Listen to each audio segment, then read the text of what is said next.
good morning, everyone, ladies and gentlemen. Welcome back to day two of the Colorado Open Snooker Championship 2026. With me once again, David Burney. Hello, David. How are you today? Hey Rob, I'm doing excellent. It's an exciting day here, moving day. The conclusion of the round robin will happen, and we'll have the first two rounds of the knockout phase, producing the final four that will make it into championships today. So lots of fun. Six-time, believe, U.S. national champion Ahmad Al Said taking on John Glennon in our feature match to start day two. It's going to be an exciting one. I think you might want to lean a little bit towards Ahmad, but that's why we tune into sport. There could be upsets. How are you thinking about this one, Rob? Well, it should be one that's very exciting. I know Ahmed Al Sayed just came off the Pro Tour looking, I'm pretty sure he's looking to get back on the tour. This is just one route um, through the U.S. Tour, one event to get his game back up and running. John Glennon has certainly got well, he's got a mountain to climb. It's not that it can't be done, but he's certainly going to be in for it here. He's got to bring his best, certainly for this one. As we see John there just getting everything set up. Looks like they might have tablets for scoring today. I'm not sure, Dave.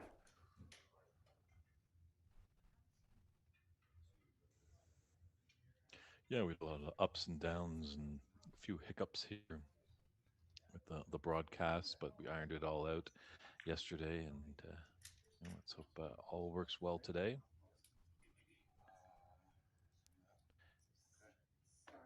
Yeah, day two. These day twos are always exciting because it marks who gets out of the group and who doesn't. And then, as you said previously, we're going to see the first two knockout rounds later today, this afternoon. And I think we're set to go here with Ahmed And we're breaking live. off.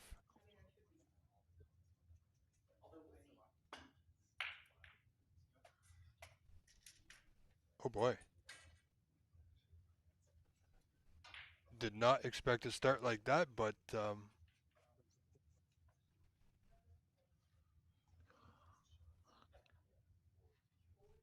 could that be a sign of things to come, Dave?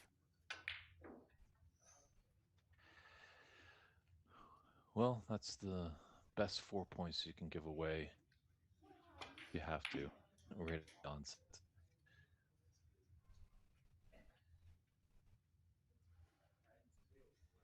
I don't completely blame Johnson going for a long pot there. He knows he's in tough, and he had an opportunity. Uh, Not an easy opportunity, and he knew exactly what he would be leaving if he didn't putt the red, but great chance here for Ahmed to put in a decent score.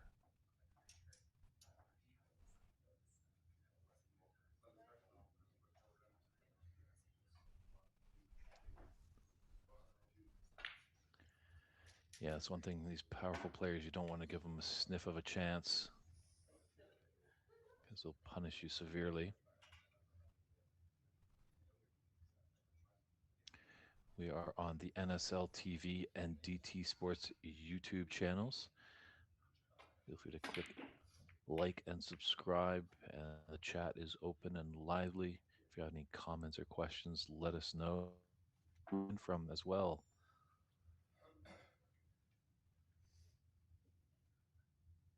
Wow,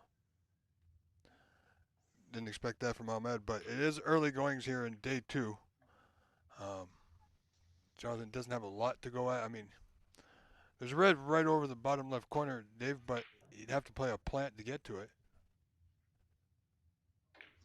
Yeah, lots of distance between those two red balls you mentioned, Rob. So you like those plant shots when the two red balls are welded together. Absolutely. And John does have to just be a little mindful of that beard. Any little hair touches a ball, it's going to be a foul. Very true.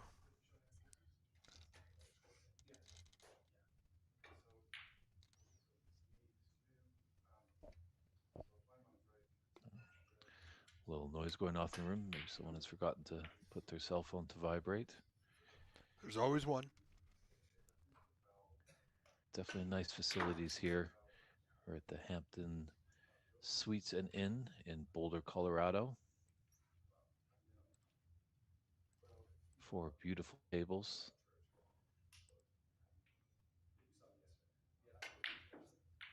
And yeah, both players just struggling a little bit to wake up. Can happen a lot as we see in the early morning matches. Yeah, I don't know about you, Dave, but every time I have an early morning match, I kind of struggle for a little bit. If I can get through that first match, I'm generally okay going forward. But that first match, it can be a bit of a struggle.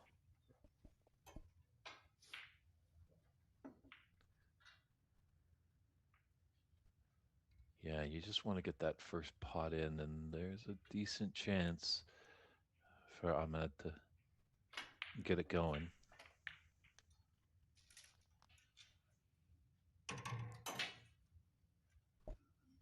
Well, by the looks of his position there, he's and his body language tells me he's not exactly where he wanted to be, but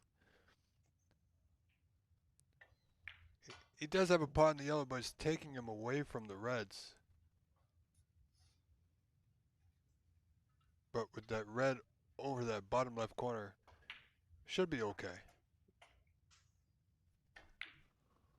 Yeah, it's a little tough from our vantage point of just the angle he has there. It almost seems a little straight on for that yellow to left middle. If it is, maybe just draw it back slightly for that red below the green and brown, but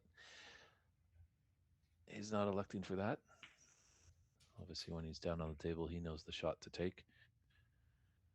Ahmad definitely well versed in the game of snooker, so he knows where he excels and what shots he should take on and what shots he should avoid. Just a little awkward stance there. As you can see, his back leg kind of kicking out. Got to be mindful of that red that he's going over.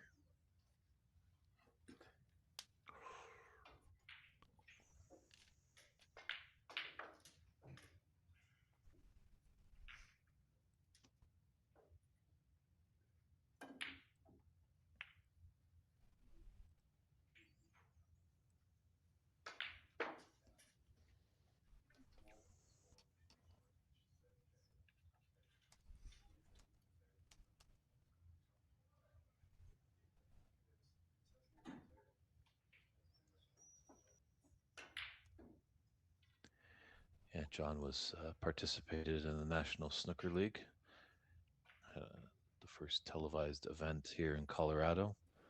Yes, that's right. Took on Matt Erm. Definitely was an epic battle. I think did it go on about 3.5 hours?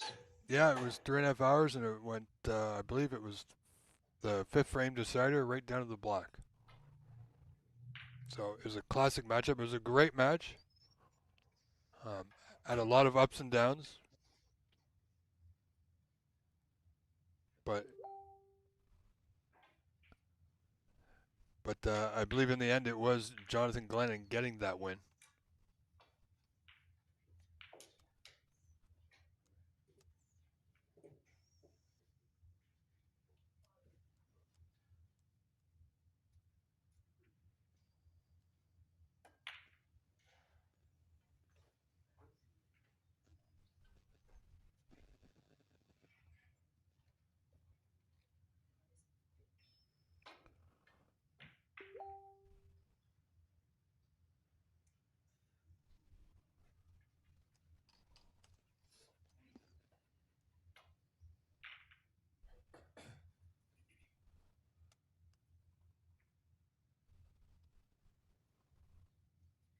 So we have Ahmed looking for red to left middle, catches the top knuckle. So a good chance here for John Glennon, this red to right middle, but he's going to need to work his white a little bit. Probably more than he would like to, but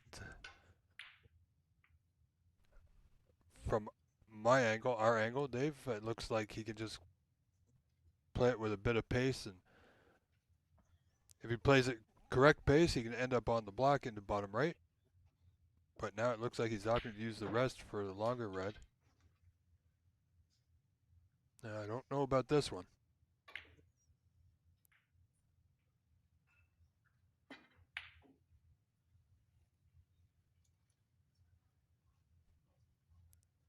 No, he's gotten away with it. Not sure why he took that one. The red to right middle probably would be a lot easier for him. Just needed to inject a bit of pace to it.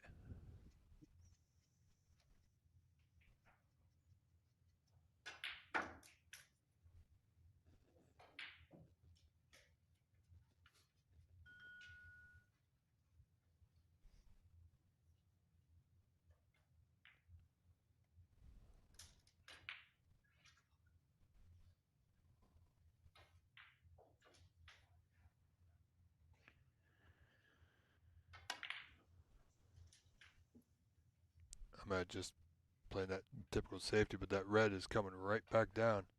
How far is it going to go? Seems like it pulled up all right, but still, John's got a red to right middle.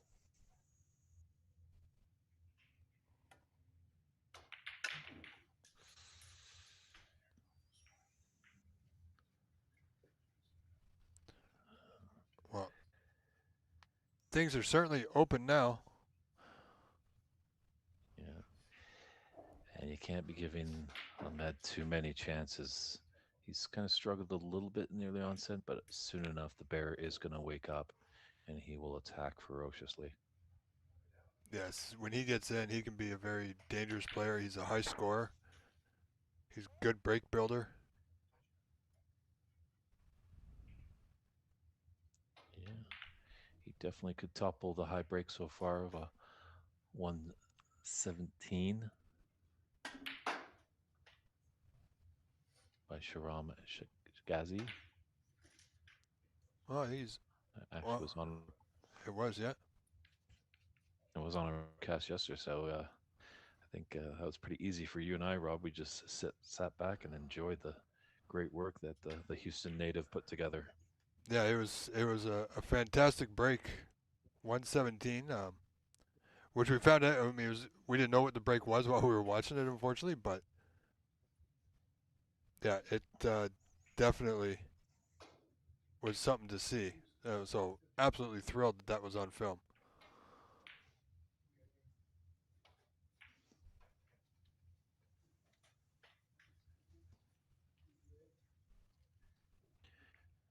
Yeah, no harm dancing around the blue balls here.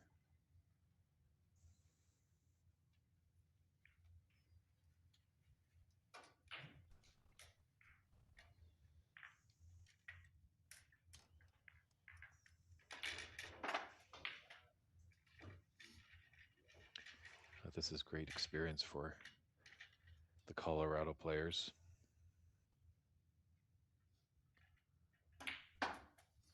Some of the heavyweights come into town, like Ahmad and Andy McCluskey and Sharam Dave Daly. and Dave Daly as well, defending champion. Show some of the Colorado native players here what standard you need to do to be a great snooker player. Well, here's a little bit of a question for you, Dave. Who, when Ahmed Ali won his tour card, where was it? Who did he play and what event? It was in Toronto, Canada in 2022 at the Corner Bank, taking part of the Pan American Billiards and Snooker Association Open Championship, and it was against Amir Sadiq. Excellent. Now, do you remember the match score? I'll give you a hint. It was And I 6 out of believe 11.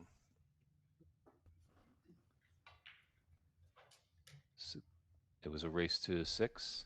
Yep, race to 6. So best of 11. So best out of best. And I believe it was 6-1. Absolutely right. Well done, sir. Well, I was commentating on that match. Yes, I know you were. So I was hoping you'd remember that So, because I knew you were there.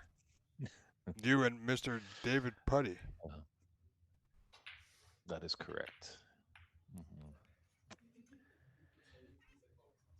Yeah, that was a fun event. Ahmed showing some great emotion afterwards. It was good to see. But he certainly needs to, if he's planning on winning this event, he certainly needs to pick up his game a little bit. He's had a couple opportunities already to score heavy, and he hasn't. So we'll see how he gets on here.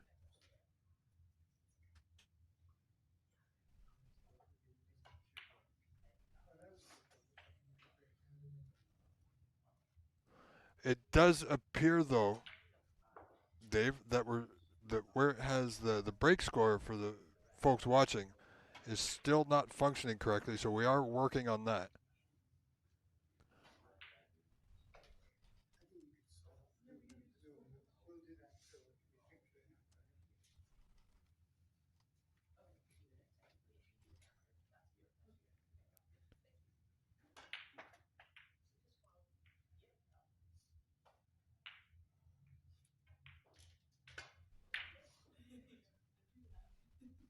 So if we can get that dialed in, Dave, we will. But if we can't, we're just going to roll without it.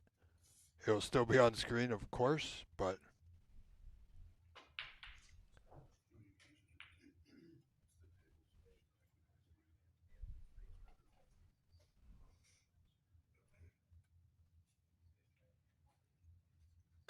no, this is looks pretty straightforward. Can you hold for the red on the cushion? No, he cannot. So once again, break's going to end there.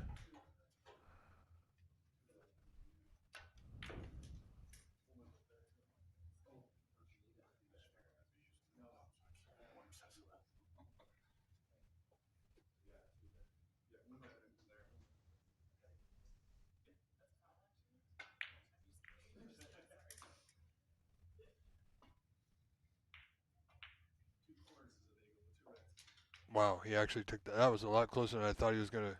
I didn't even think he was going to attempt that one, Dave.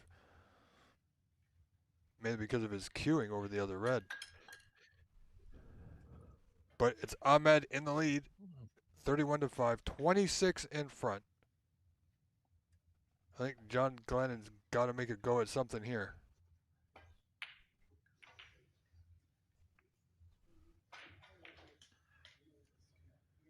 Yeah, these are best of threes, so they're short little sprints. Yeah, it's not like a best of 5 or a best of 7 where if you lose the first frame, where some people do, it just takes them a while to get going. There's no time. You lose the first frame, your back is immediately up against the wall.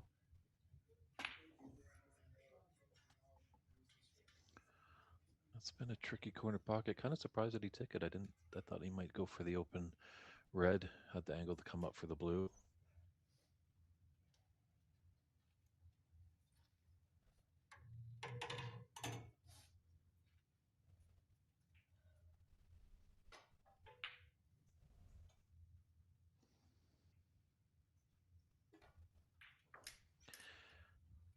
Yeah, John's a pretty big pool player in the community. Not sure if we can see actually a close up of that beard we mentioned. He actually does cut a little bit in the middle of his beards so his cue can go through. That's very interesting. Not sure. It looks like he does play with an ash cue. Now, sometimes some players with a short beard, goatee, maybe some stubble struggle a little bit because those wood grain of the ash sometimes get caught on the hairs of the chin. Yes, But just I can tell apply you a from little bit of experience. apply a little bit of beard oil, and that cue will go through your chin like a hot knife through butter.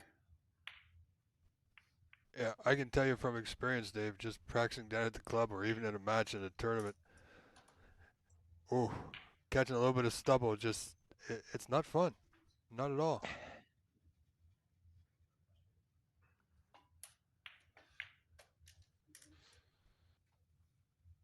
But I found Dave True. instead of beard oil, because I obviously I don't have a beard, but if I don't shave, stubble gets in there. But I have been using this. It's made for food cutting boards. It's a cutting board wax that's natural beeswax and mineral oil mix, which works really well to not only does it protect the cue, it brings out the natural grain of the cue, and it doesn't. The stubble doesn't get caught in the grain anymore.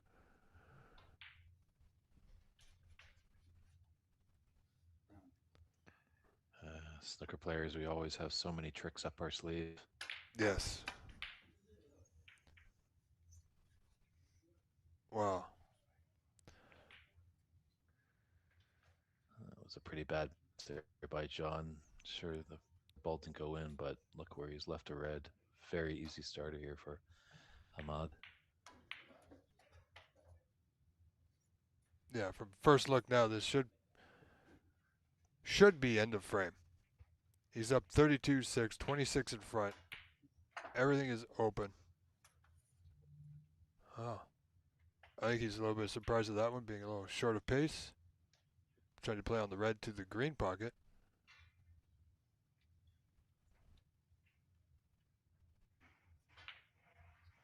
You know, a little surprised here, Dave, These taking the long red.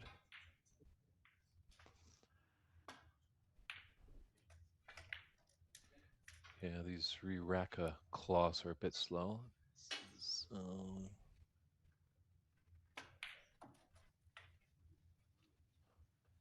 Okay, that was the brown. re-rack cloths are a little bit Yes. slower. Yeah, it's true. It looked a little red actually on our screen, Yes, it did. but But you're right. These Marco's the cloths tournament are director, and small. Are sorry, Dave. The cloths that you were saying are a little bit slower than, say the Strachan.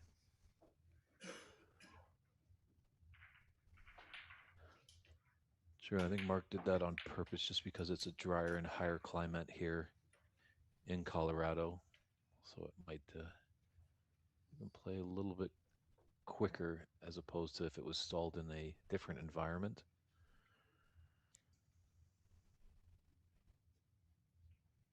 But still, a very good cloth. Let me tell you. I mean, we've seen some. I mean, Mr. Chengezi yesterday didn't have a problem with it. Worked out fairly well for him.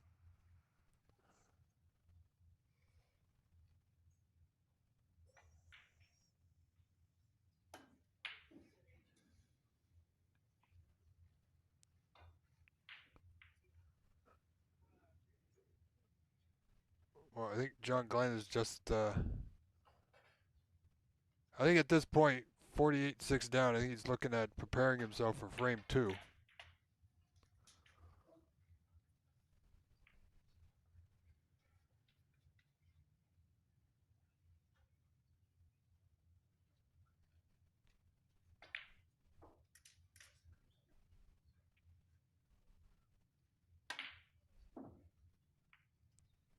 Oh wow.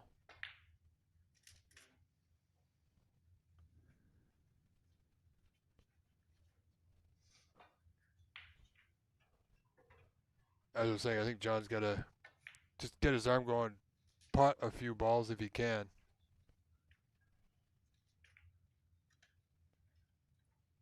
43 down, 51 on.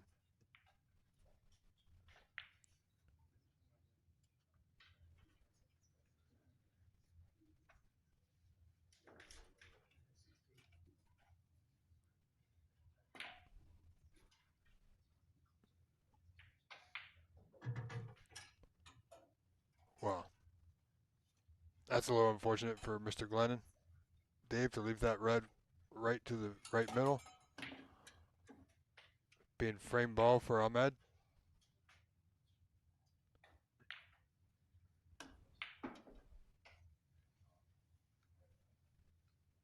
Oh, Dave, I think this is going to be one of those frames that's going to end before the colors.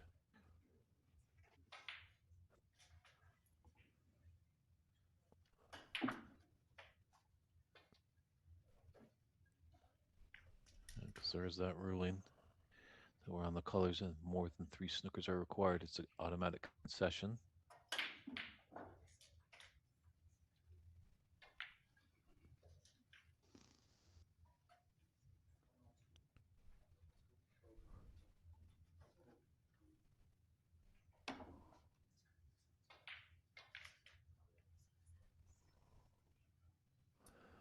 Well, he did snooker himself. He did foul, but I don't think it's going to make too much difference in the outcome of this frame.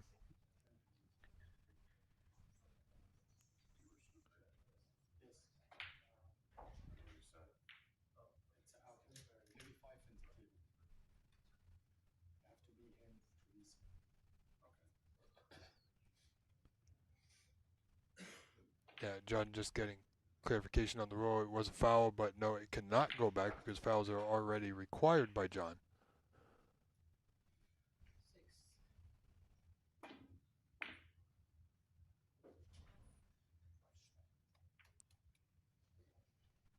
Oh, good attempt.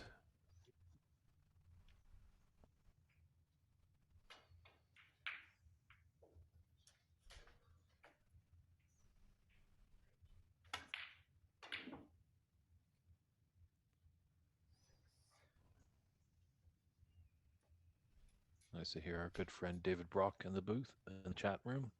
How you doing, David? Fellow DB.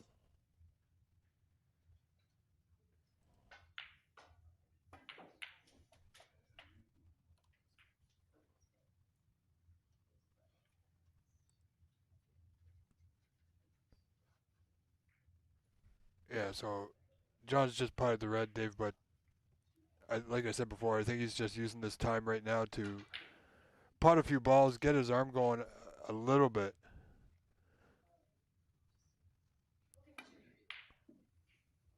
But now the frame is over. Yeah.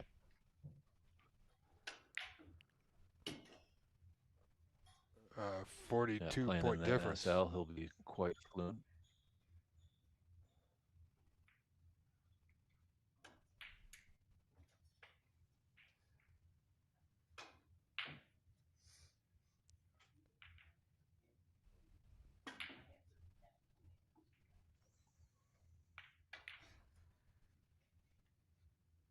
And there's the concession. So winner of frame one goes to Ahmed Al Saeed over John Glenn. And John Glenn with it all to do now.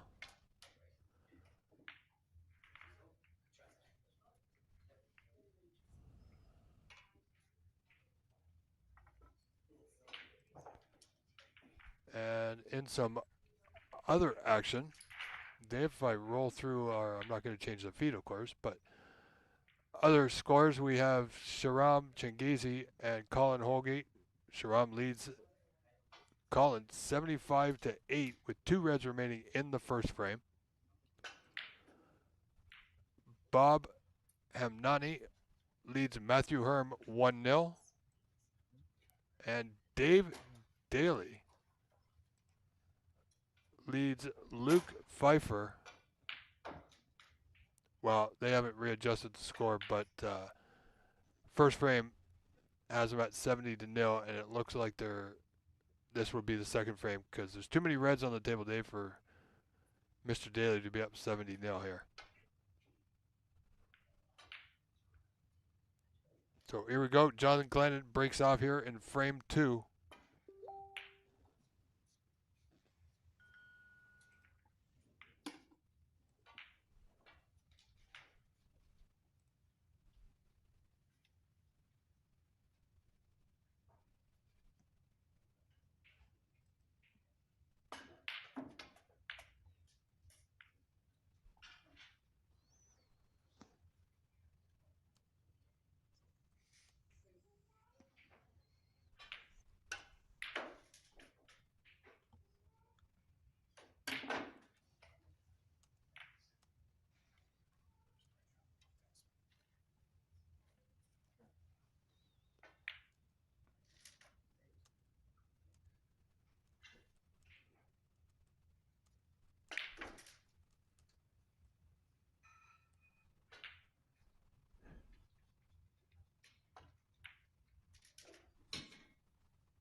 All right, folks. So this is the score from the first frame. They haven't readjusted it just yet. So in a moment, as soon as somebody scores a point or two, then it will update.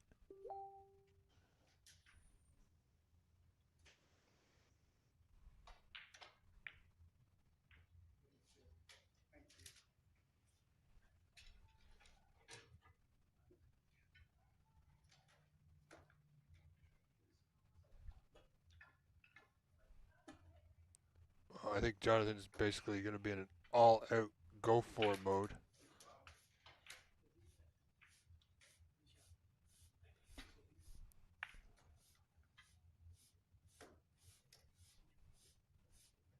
Hasn't left much, but he has left a long red, the red available left of the bunch to the top right corner. Should Mr. El Said feel so inclined, he could play safe and open a few reds at the same time. Like so. Oh, and he's potted one.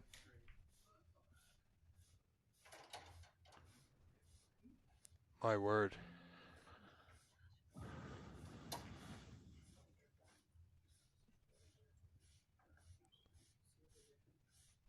Blue to right center. Everything open now, Dave. Oh, he's overdone it.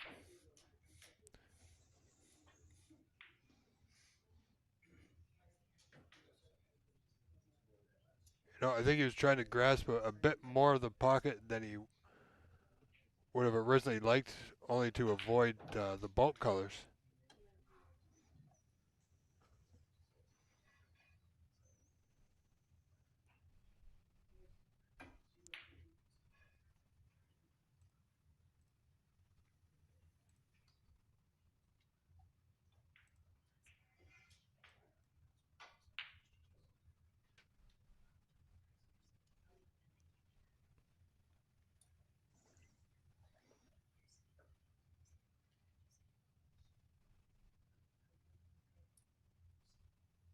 And I'm not sure, Dave, if they're having issue with the score, but nothing's been recorded just yet for this frame.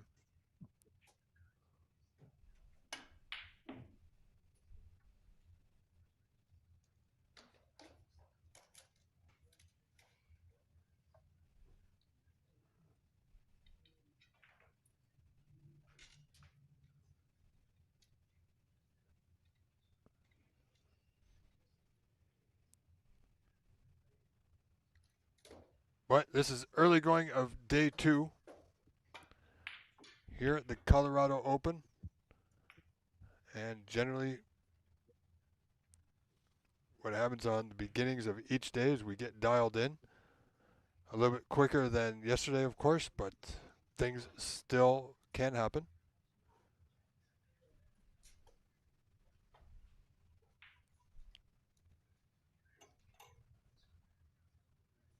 Because from my count, 2 reds have been potted, Dave, but no score still hasn't changed from the first frame.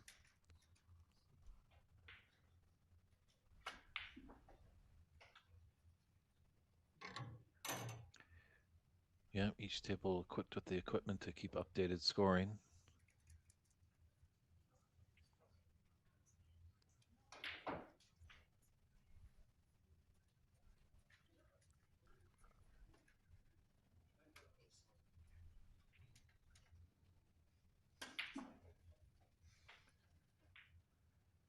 It's going to watch the white. It's going to be close to that cushion.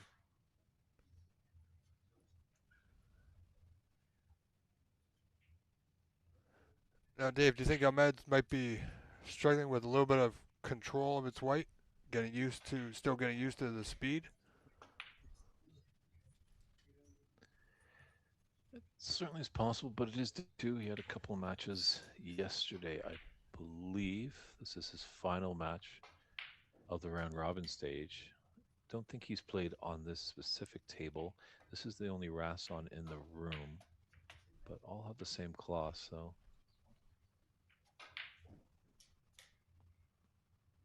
Yeah, he just seems a little bit on that last pot. He wasn't going for the red on down the cushion. Uh, just overhit it, trying to get on one of the reds into the the corner or the opposite corner or the middle. Just seemed to travel a little bit further. Oh, can he not see the red to the corner? No, I don't think he can. So left middle it is.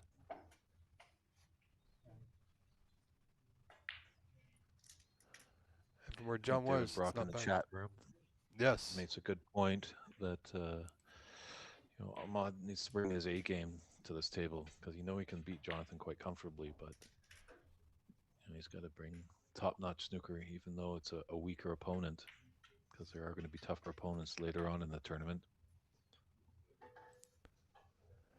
exactly right, Dave. He has to pretty much he has to play this match as if he's playing one of the top players like Mr. Changezi, Dave Daly, um, Andy McCloskey, things like that. But I think he opened the Reds off the break in his first one. He fouled, but he did get the Reds open. Here he had an opportunity to play safe, and he got the Reds open, and he fluked one at the same time, unfortunately. But you won't be seeing him do that against other players getting further in the event. This man does have a good safety game.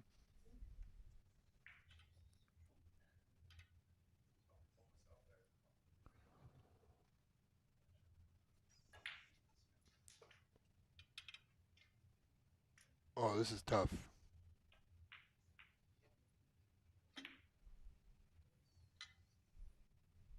Good effort, but not quite.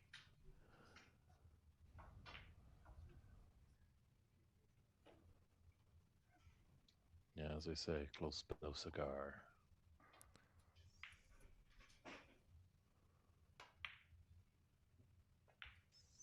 Oh boy. And I was just about to say, Dave, this is where, with an easy starter like that, this is where Ahmed would need to dial in his focus and concentration. Then he fails to make that pot.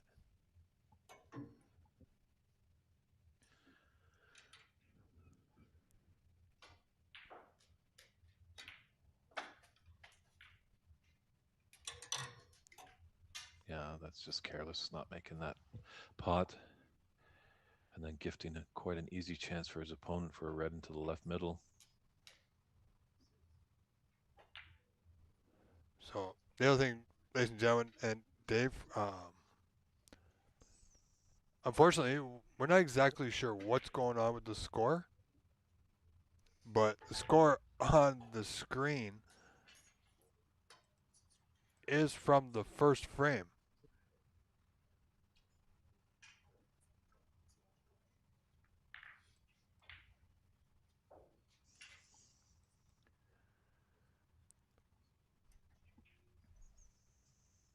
I wonder maybe if just the power went out on their scoring system that they've reverted back to the old rails, which makes it a little tricky for us commentators and the viewers at home.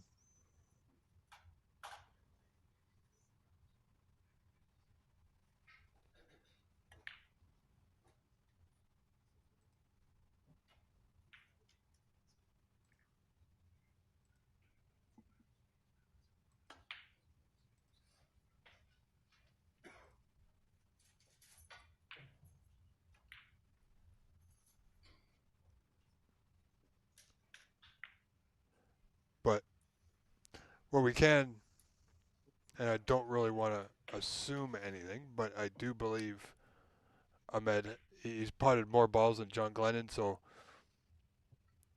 I think he's got the lead. Unfortunately, we don't know how much, Dave. That is true.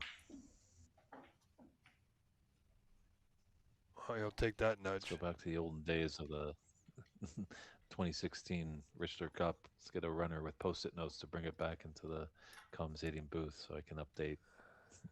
Exactly.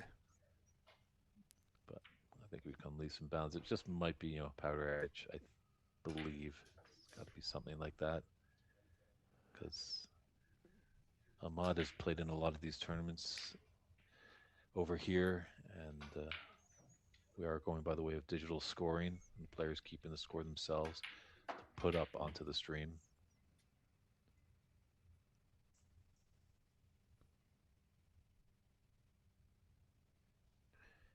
as their scoreboard might be having a little glitches in one booth that I am in. Experience a little bit of hiccups with the Wi-Fi, so at the conclusion of this match, I might just step away and reposition myself in the commentating booth number two, Rob and everybody, Okay. just so I can have a.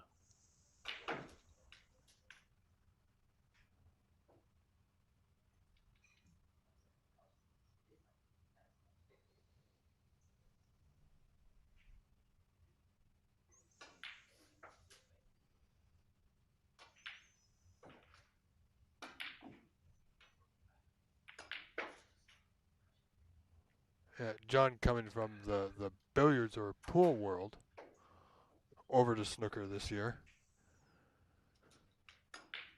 and he does hit the ball quite well at times. Other times it's more of a pull stroke, but that will come in practice and in time. Oh boy. Yeah, just previously, Ahmad had a great opportunity to really bring back his confidence. I just didn't get that pink.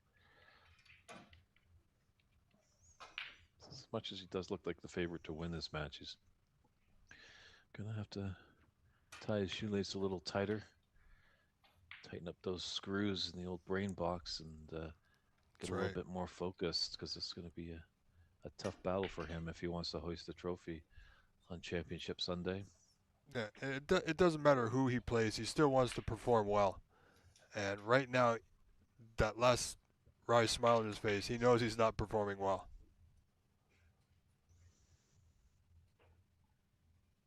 So, in between matches, as you said before, he is definitely a favorite to win this one. However, in between matches, he'll have a good few moments to think.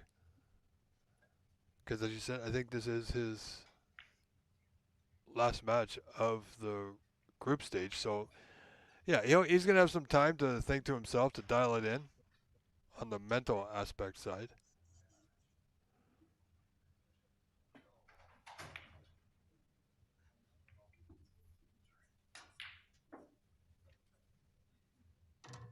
Hmm.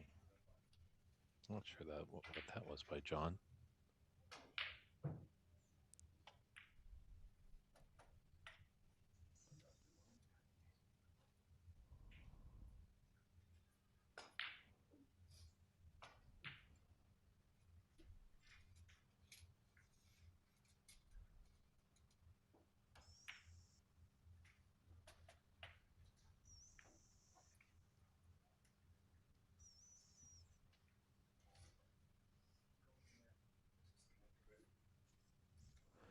Also, Dave, I just want to wish everybody playing today in the Canadian National Seniors as it begins today here in Scarborough, Ontario, the best of luck, and we will see you all soon.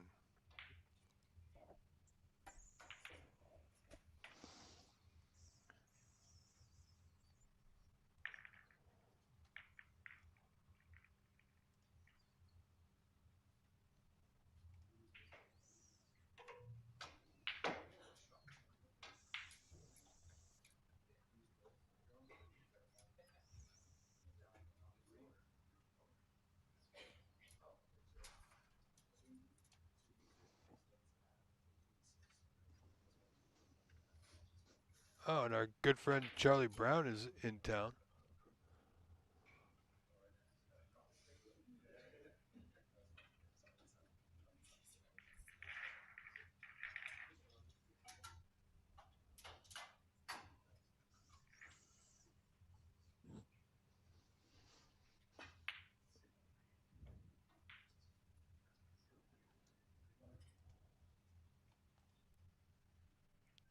So I think when John looks back at this match of takeaways, he's definitely had some chances. He's just got to be mindful that he was playing a player that wasn't really playing his A game. And Ahmad's takeaways, he's got to get stronger and really produce the stuff that he's made of if he wants to go far. Absolutely. He's he's missed some shots. He's left some easy starters, and Obviously, John hasn't been able to capitalize. Not an experienced snooker player, as we've mentioned. He's more onto the 8 ball and 9 ball side. But if Ahmad's going to do that against defending champion Dave Daly or Andy McCluskey or Sharam Shagazi, he'll probably be sitting in his chair for quite a while.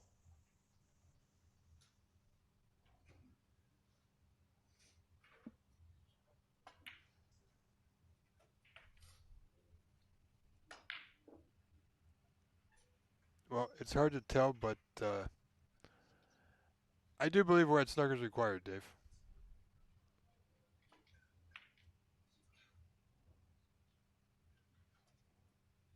I mean, I could be wrong, but without an actual score there, we can only give an educated guess based on what we've seen.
Hmm.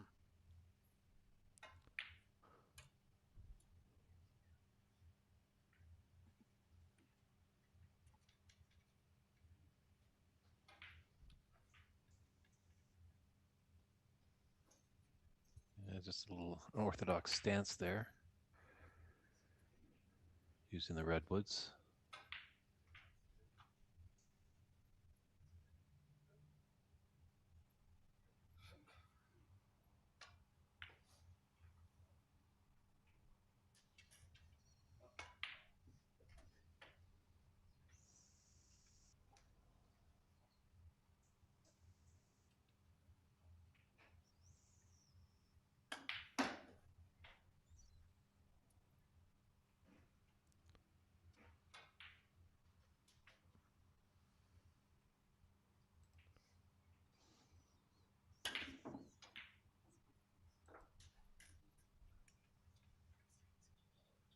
And he got the brown anyway, Dave. My goodness. And even though he fluked it, he's not happy. He knows he's got some work to do in the break. Oh boy.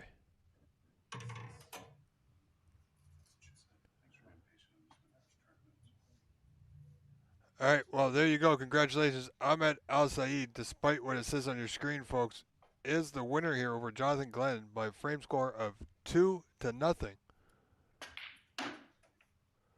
So we are going to switch over to camera 4, where we have our first look this weekend of Andy McCloskey and Kenneth Juarez. So, Dave, if you want to switch over to booth number 2, this match has yet to begin. It should start in just a few moments.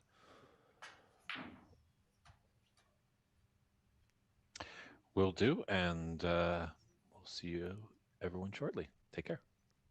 All right. So, Andy McCloskey and Kenneth Juarez will start momentarily, folks.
All right, folks, hope you're having a wonderful weekend.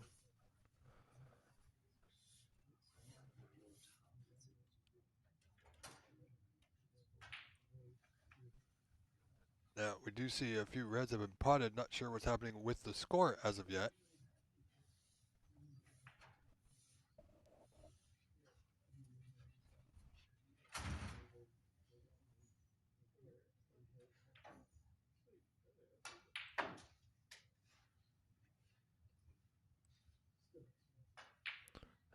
And Mr. Bernie will be back with us momentarily, folks.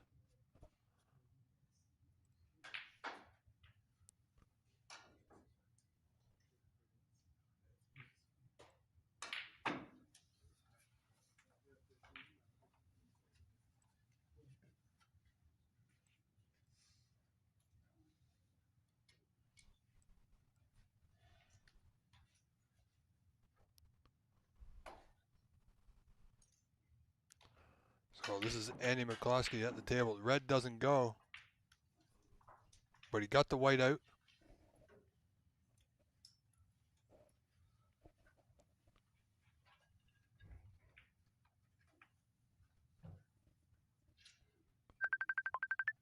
And hang on 1 second, ladies and gentlemen.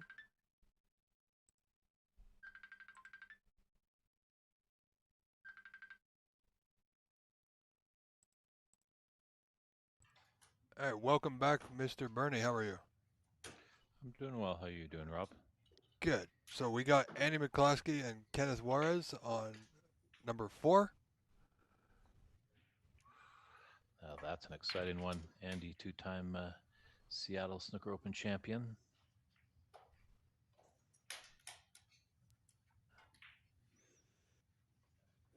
And once again, I'm not sure what the score is. There's a few reds that have been potted, but no score.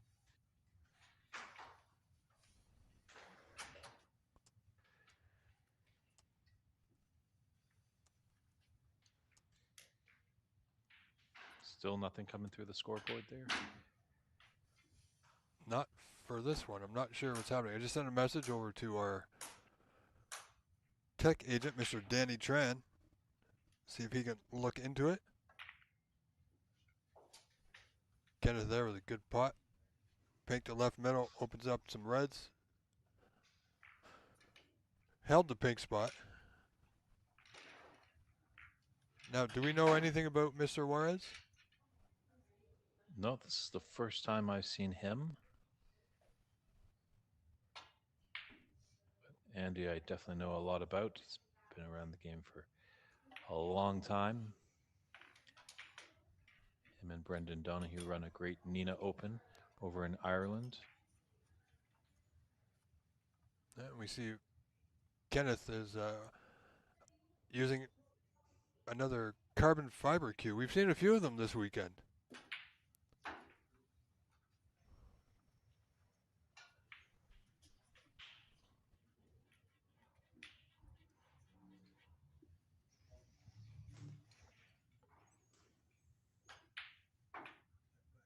Oh, he's opting for the mid-range pink here.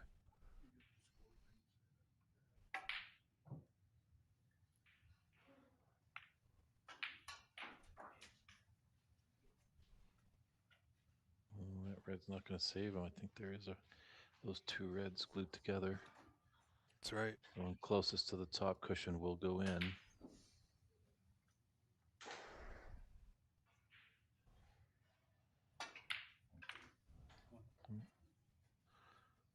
Spotted a different one, but these players like to prove us wrong more often than not.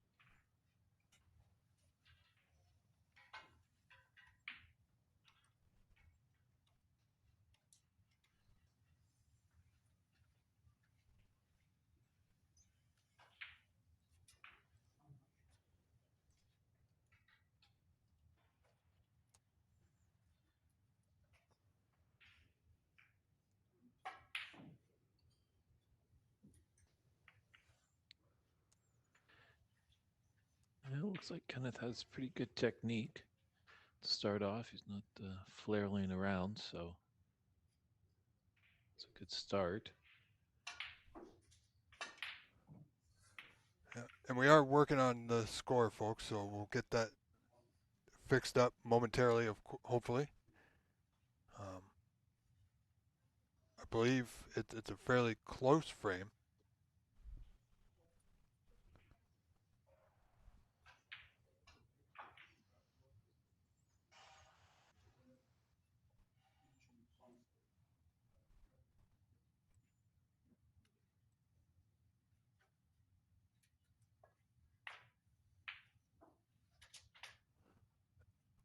Well,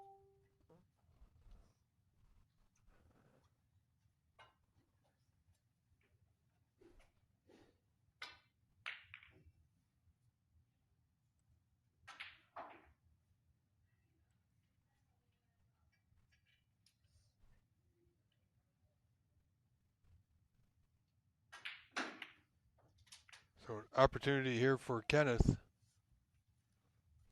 A little rub on the red he wasn't intending on.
So we are working on the score, folks. It's being resolved as we speak.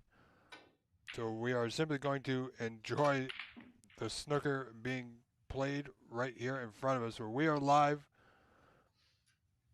from Colorado. This is the 2026 Colorado Open Snooker Championship. Andy McCloskey doing a bit of work here in what I believe is the first frame, of course. Nicely on the two reds of choice to the bottom right corner.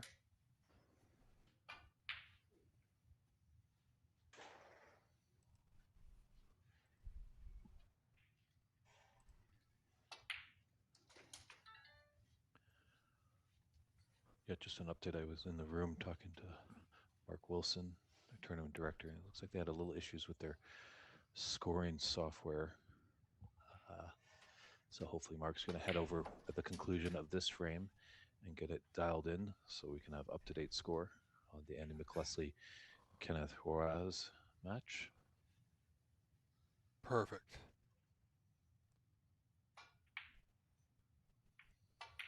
But from what we can see right now, it's all Andy McCloskey in this first opening frame of this match.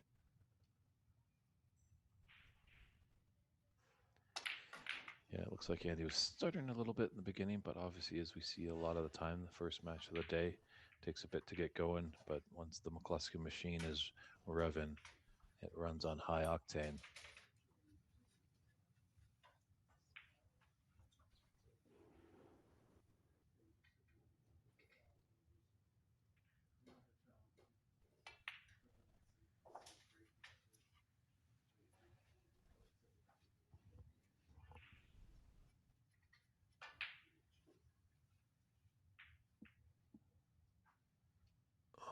doing good on time here today, Dave. This is the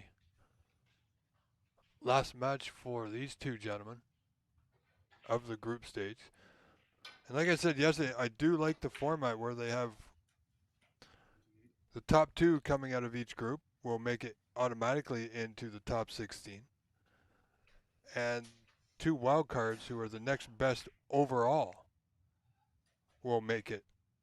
So it will force the players to not give up on their last match. Because that match, if they win, might get them through in the wild card spot.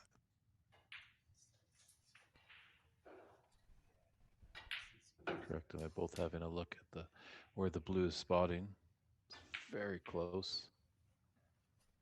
There's a little bit of doubt that it might go onto the pink, but sportsmanship shines through here as both players agree that it did get onto the blue spot. And game on. Well, and nicely done. Didn't hamper him too much. Still got the pot in decent position on the yellow for the last remaining red.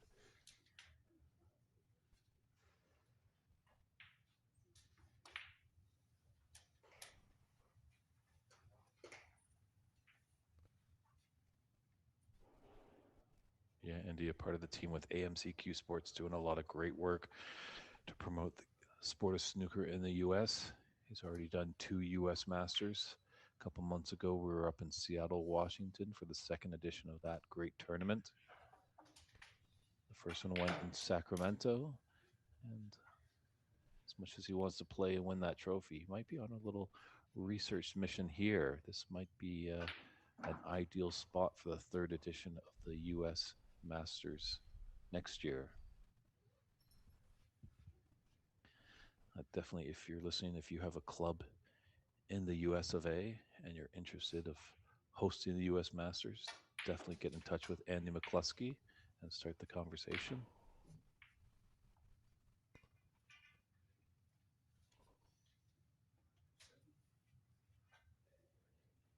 Well, I think he's got the frame well in hand. He's out of position ever so slightly, Dave, but he's made all the pots, and I don't believe he's in any danger of losing this first frame.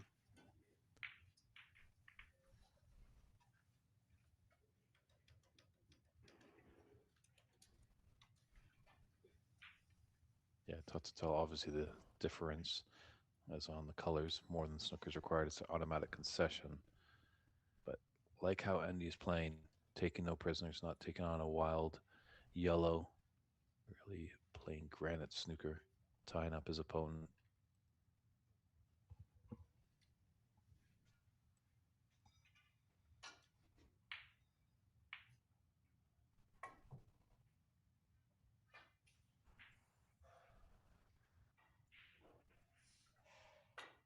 Well, this will tell us pretty much what the score is.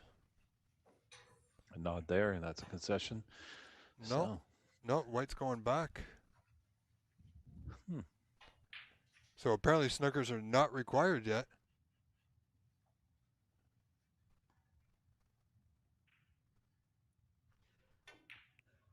Because we know Andy knows the rules.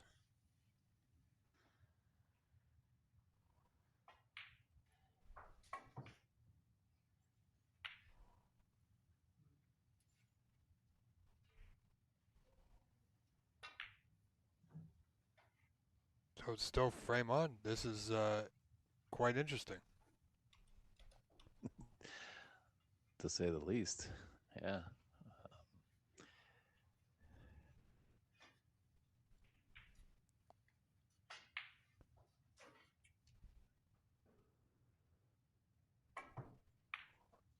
Well, as they say. Well, there. Yeah, third time's the charm. He's going to get the return.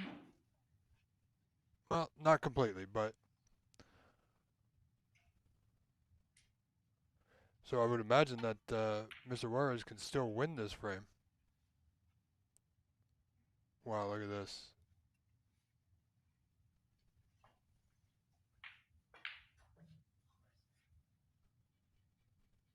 Certainly makes commentating a little bit more challenging without a score to reference to.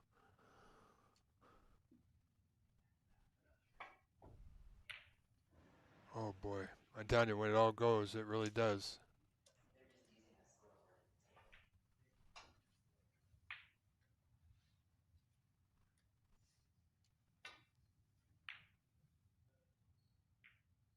Andy taking this yellow on.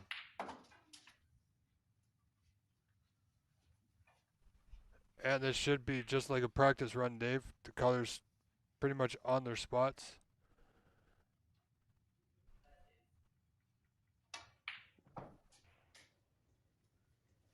Yeah, I think at the conclusion of this frame, both tournament directors Matt Herm and Mark Wilson are going to take a look to see if these two players can get back onto the digital scoring software. So, us commentators and all of you people at home can keep up to date with the scoring. Yeah, I think it's a few. Table 2 seems to be having an issue as well with the score. I'm not sure what that is, but it's a new scoring app. It's a bit of a new system to the players and to us. Things can happen day from day to day. You can plan for the best, but technology sometimes have a mind of its own at times. It is a little ambitious, getting all four tables on the stream, and fortunately using the Wi-Fi connection. As I think Rob and I both know, always when these streams go down, it's good to have a hard wire to the router, because then you don't give chance. But we got to deal with what we got, and Andy has taken that first frame, and hopefully things can get dialed in so we can have up to date score in the second frame.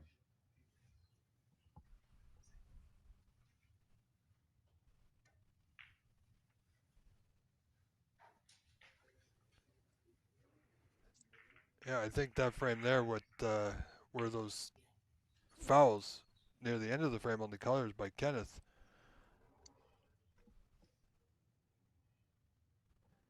So he definitely had a chance.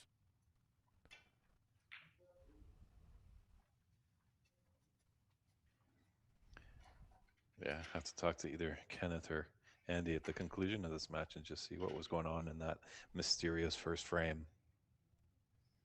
Yes, well, as we know, that was the first frame, Dave. Andy leading Kenneth 1-0.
Yeah, anyone out there in the Boulder area of Colorado, feel free to come on down. We're at the Hampton Inn and Suites located at 6333 Lookout. We've got a great little venue here, 4 tables in action. It's moving day, day 2 of the Wiranka 2026 Colorado Snooker Open Championship. It looks like they might now have the Yeah, they were just computer discussing it. scoring.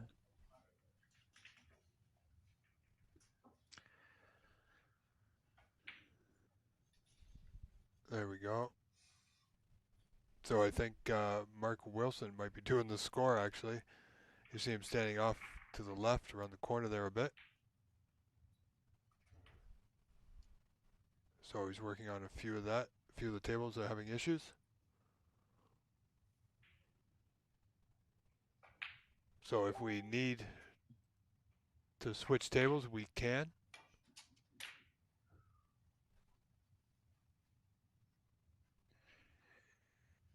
Well, if you love snooker and want a prime seat, we are always looking for scorekeepers to come help us out. Absolutely. And you can't have an obstructed view. You need a clear view at the tables. So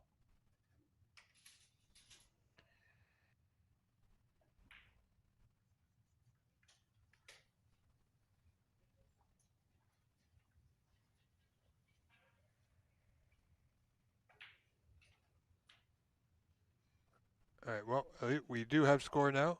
Canada leading 10-0, so that's showing us that it's functioning once again. Good job, Mark Wilson, getting things rolling. Put in a lot of work this weekend already, Dave. tremendous amount of work. As you've mentioned before, I believe yesterday, when it looks like everything is running smoothly, that's just a tip of the cap to a tournament director that has just put everything together, done a lot of backbreaking work before the tournament starts. Yeah, was It's it like when like you watch, a duck on the water?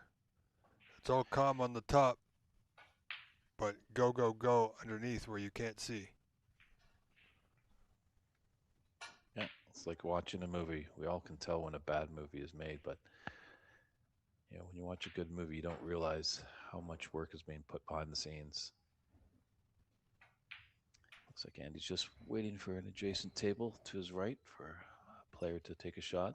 It's pretty good space here, but with these 6x12 tables, it's still a few stalls in the action. Yeah, sometimes they just don't want to. They're either waiting for a player to move, they don't want to be in their way, or they just don't want to be in someone's eye line as well.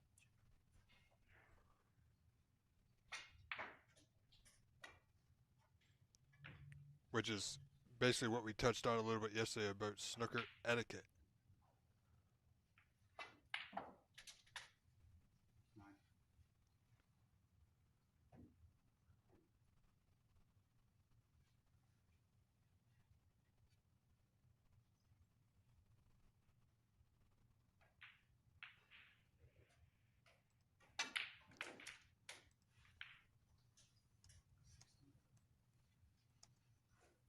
Yeah, and when we put on the BC Open in Vancouver area, when players sign up, they do have to check a box that said they have read and understand the rules and regulations. Maybe we need to add one to have a etiquette document.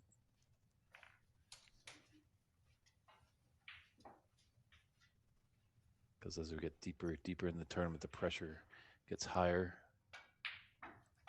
and don't want to just throw off any opponent.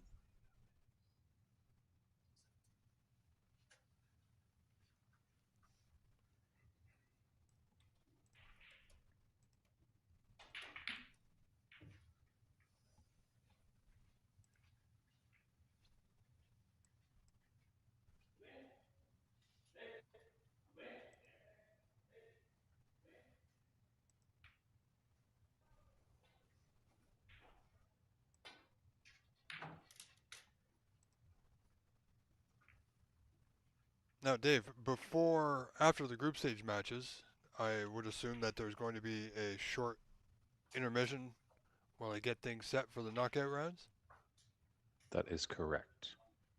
because they need to decide who's playing who and where and when, pretty much.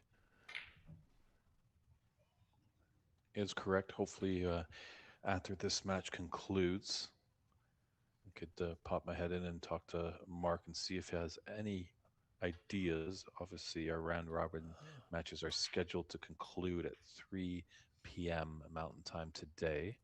But with Yeah. the roll on, roll off philosophy, some matches are getting done sooner than later. Yeah, because so I'm going to correct myself from earlier. I did say earlier that this was these two gentlemen's final match, but if I scroll down a little bit further, we see Andy McCloskey versus Neil Cavendish later today.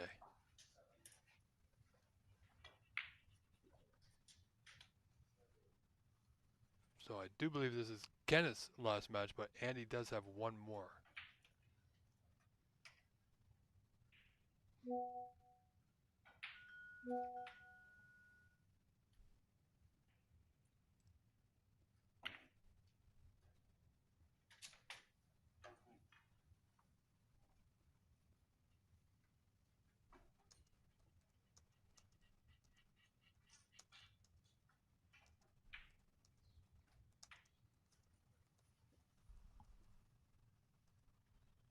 One saving grace he has with this pink is object or pink ball to cue ball is very close, but the pink ball has to travel from one side of the table to the other to find home in the bottom of the green pocket.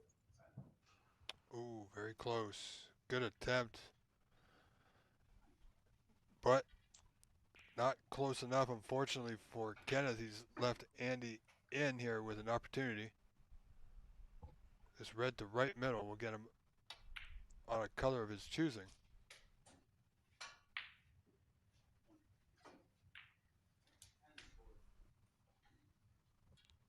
He's got a nice little angle on that pink to come off bulk cushion.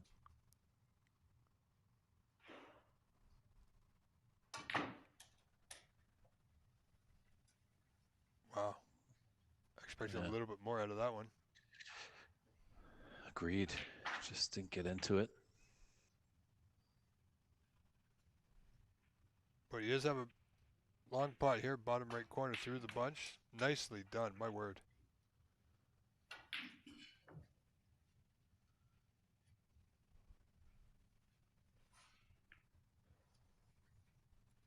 Looks like he has an angle come off the cushion. Potentially maybe beyond that red left of the pink.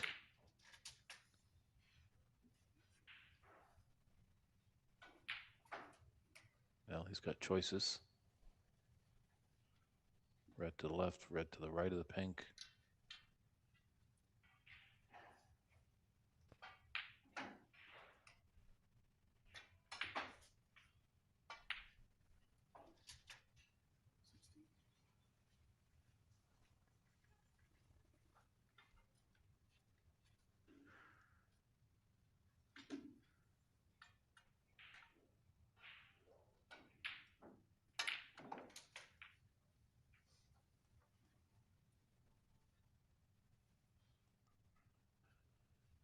You know, with the strong players like Andy McCluskey, kind of wants to cut the 6x12 table in half and just work around the top end of the table.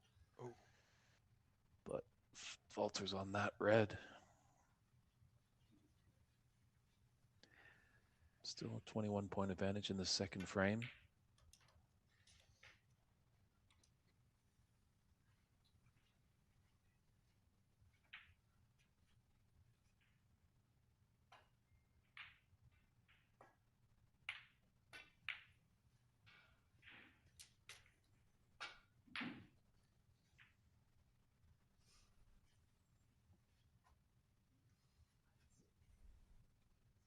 It's a pretty thin red to right middle.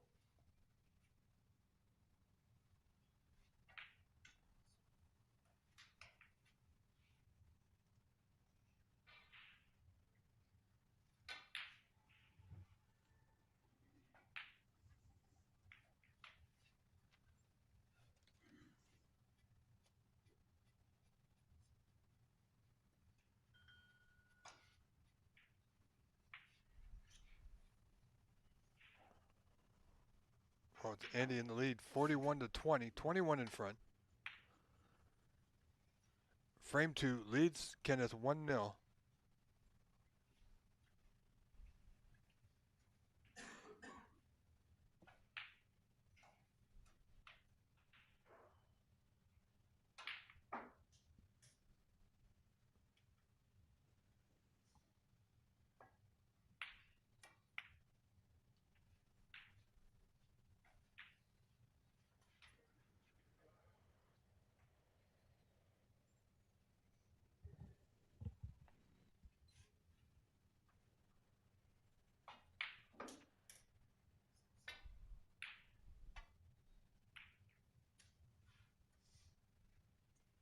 Done well to avoid the middle pocket. Harvey's gifted it a little chance to Kenneth with this red into the yellow pocket.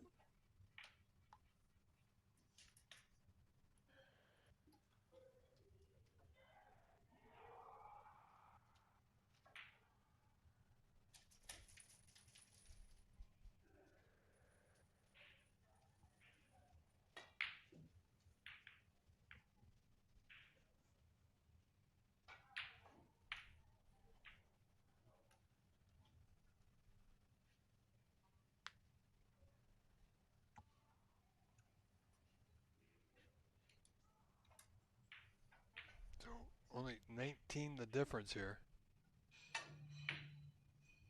Oh, Andy not looking for that double kick. Possible chance here, Dave, for Kenneth to get a few more points on the board. It's going to require a good putt here, though. Yeah, always tricky going from one side of the table to the other. So as he kind of baited the ego of Kenneth to take on a tricky pot, and hopefully he sells it out. It's an easy starter for Andy.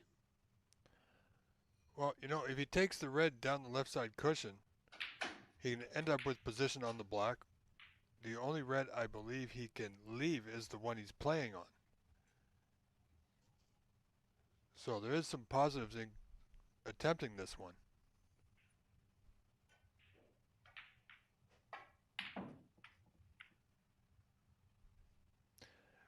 But if he hits it like that, then a little firm. I expected him just a slight draw to play for the black. He was trying to get back up the table. I'm not sure why. But Andy certainly won't mind. Yeah, just didn't roll enough for that yellow on the natural angle off of it into the left middle to come back down for the Reds, but does have the green into its own pocket. Just getting to his cue case to get this mini butt extension. Slight stretch. Shouldn't bother too much. Wow, he hit that quite well. It's just the white just didn't seem to move, Dave. True, but he's got nice red into by the black into the top right corner.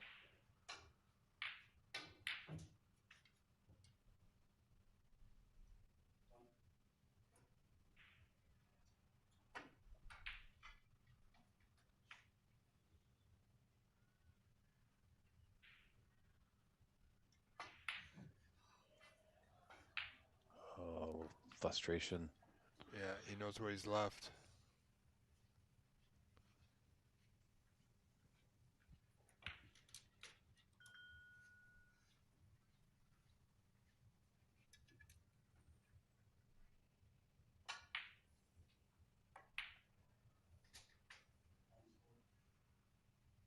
Now, how can Kenneth rebound after that miss?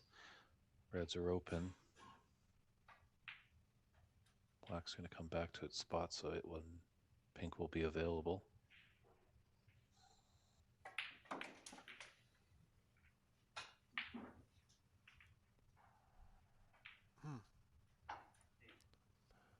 I thought there he could have held for the red to left middle, but perhaps he felt better by hitting it a little bit stronger, a little bit more confident in the pot. Still got this red here. Oh, he's got to watch the green. Oh, no. That's The Christmas unfortunate. connection. That Christmas, I like that one.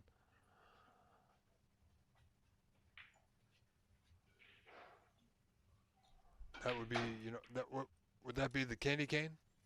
The white, red, green?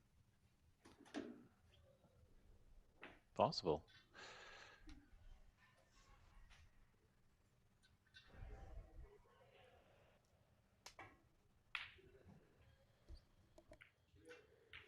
Then with that cannon to the black, he's left the red to the right middle.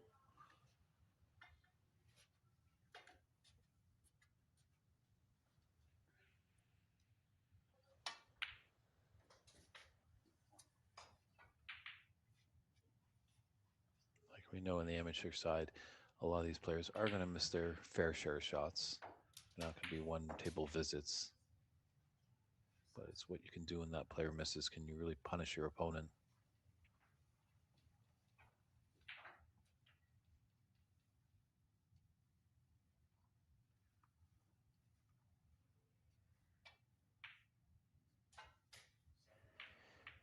Used all the pocket there.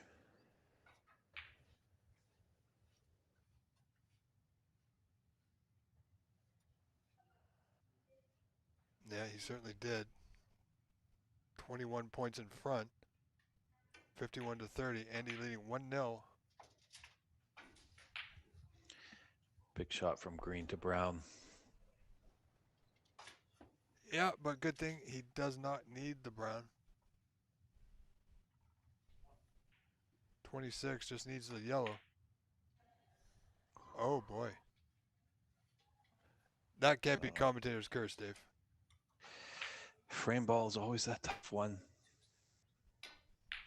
Actually, it looks like he doesn't need the yellow. Oh, they had extra points they hadn't counted yet. I see. Well, it was at 56, then they added. Okay, well, going by the score, Dave, it's 58 to 30. Snooker's required. Well, if you spill it all over yourself, then you're going to be happy with that. And say hello to Matt.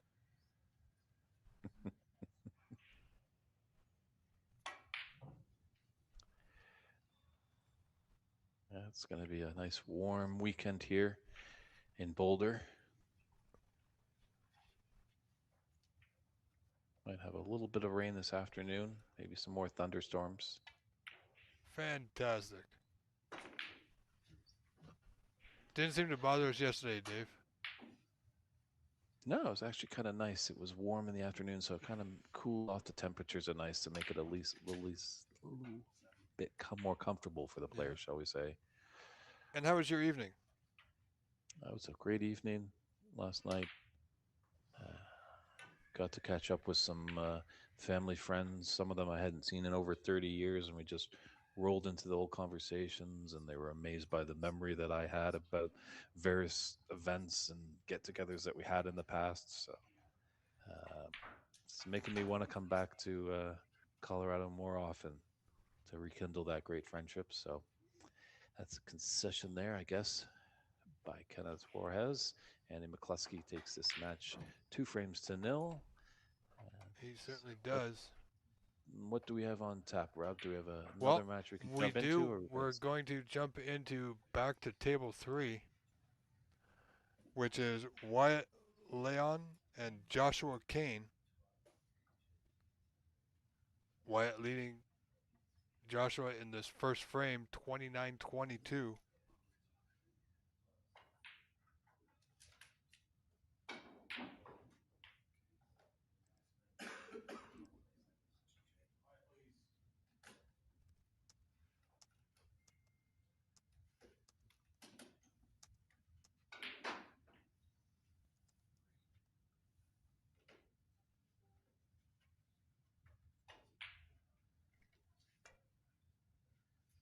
So we're getting down to the business end of the group stages, folks.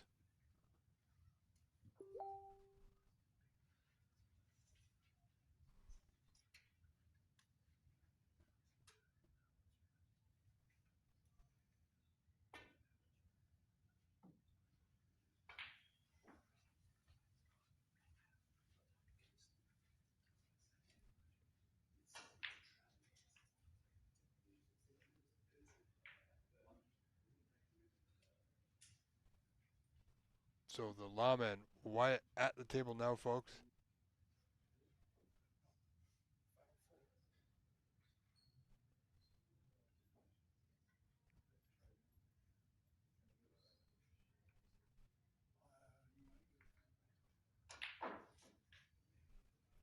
Only 2 points of difference here.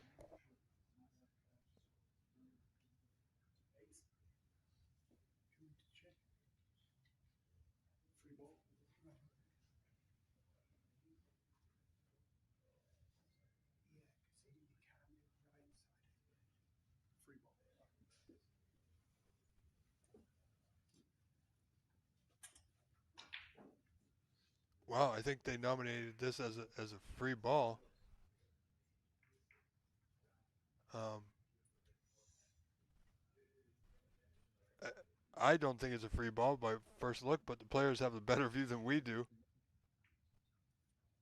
Oh, he's okay. Almost hooked him behind his free ball.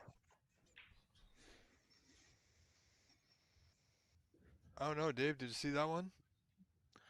Unfortunately, I didn't. I was just in position two. Was just having Yes. a little visit there with Andy McCluskey, and actually, he was letting me know that in that first frame that we're kind of shaking our heads about, that Kenneth actually had a strong advantage. He really catapulted to a strong lead. Oh So wow. that's why Andy made some good runs there, and that's why I put him behind the yellow. He wasn't playing cheeky or anything like that. He actually did need the points. Oh, very good.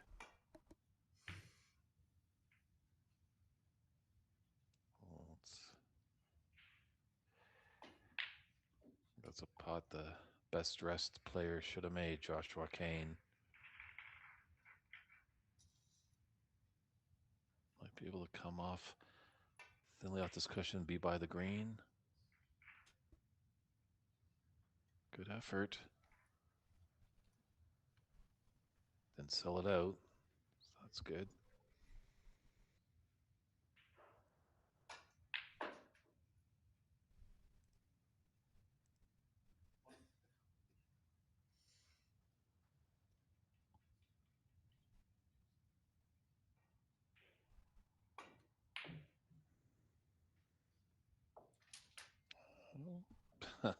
Here I thought it was pretty Wow. safe for Wyatt, but Joshua proves me wrong.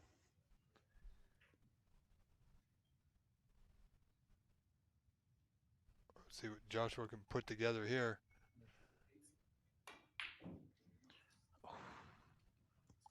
So we have heard from a few players that these tables might just be a little bit lower, just looking at the stance that Joshua had. He had both knees bent there. I wonder if that's just to get him suited for these low tables, because I don't know. sometimes you usually like to have the one leg, as you can see with Wyatt. He's got one leg bent and the one leg very straight. Now, you've obviously seen Wyatt in person. How tall is he? Because these tables make Wyatt look tall. He's a tall drink of water. He is the lawman around here, and definitely a nice snooker that he laid there. Not sure why he didn't do that yesterday against Dave Daly on That's that right. black, but maybe he watched the broadcast last night and heard of our commentary of asking why he didn't snooker his opponent behind the black.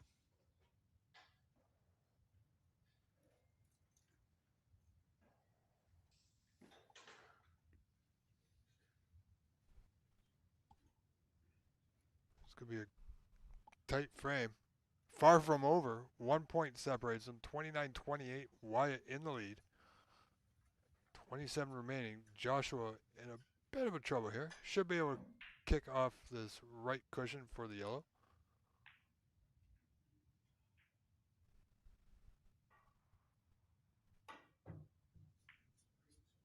Oh, a little bit of unintentional check siding there.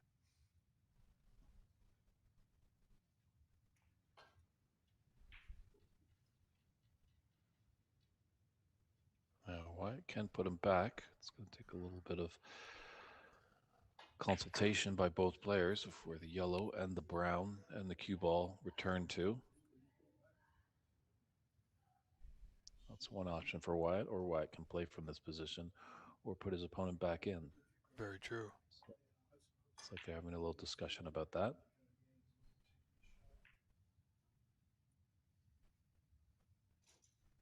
It looks like Wyatt's going to take it on here. I mean, he could play the yellow direct, slight drag, and pull the white right back behind the brown.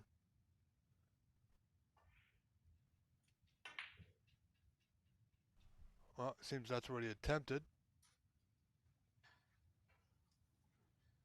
Didn't get it, of course. Left the yellow possible pot here for Joshua. Not easy.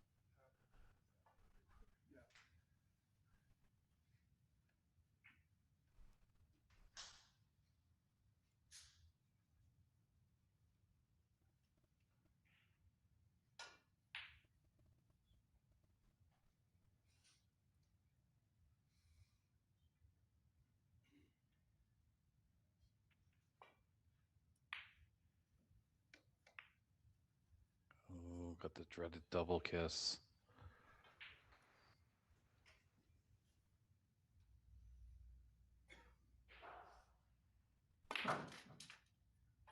Jeez, almost broke the pocket there with so much force.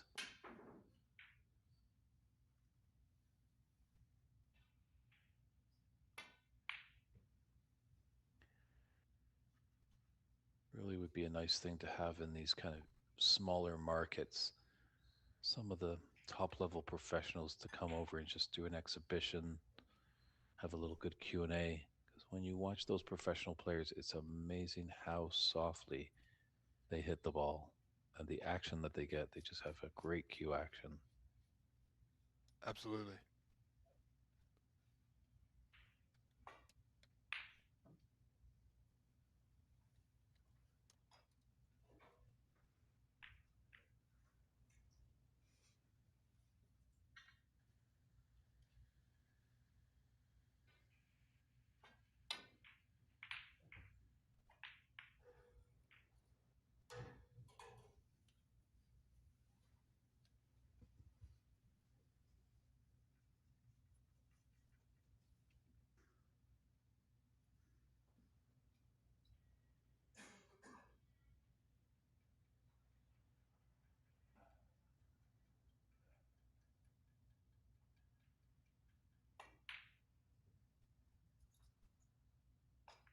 Oh, is he going to get behind the brown? No, this green is available. I like the thinking though on Joshua's part there to try and force a pocket on the green, opting for the snooker. Just needed a few more rotations on that green, and he would put his opponent in a bit of bother. Well done. I think the lawman has come to play today, Dave. Mm-hmm. So I think he's definitely learned a thing or two from yesterday.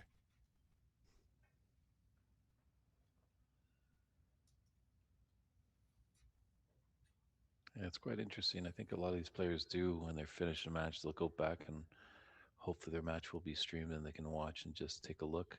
I do remember, not trying to toot my own horn over here, but at the Pan American Championships in Montreal, I was commentating on an early match of Sahil Nair's game, and I was just looking at him, and it looked like he was just coming up a little too early, popping up on his shot. And he was telling me that his wife was watching the match, and she said that the commentator said you were popping up a little too early on your shots, honey. He's like, okay. So he took that piece of advice, I guess, and went up and won the tournament, and now is on the pro tour. Yeah, that was an incredible weekend. Yeah, a great little club there, just outside of Montreal, Le Ban de Coin. Hopefully, we can get back there. It's a really good atmosphere. They had some great tables, a nice little food and refreshments close by, and everyone just enjoyed the tournament thoroughly.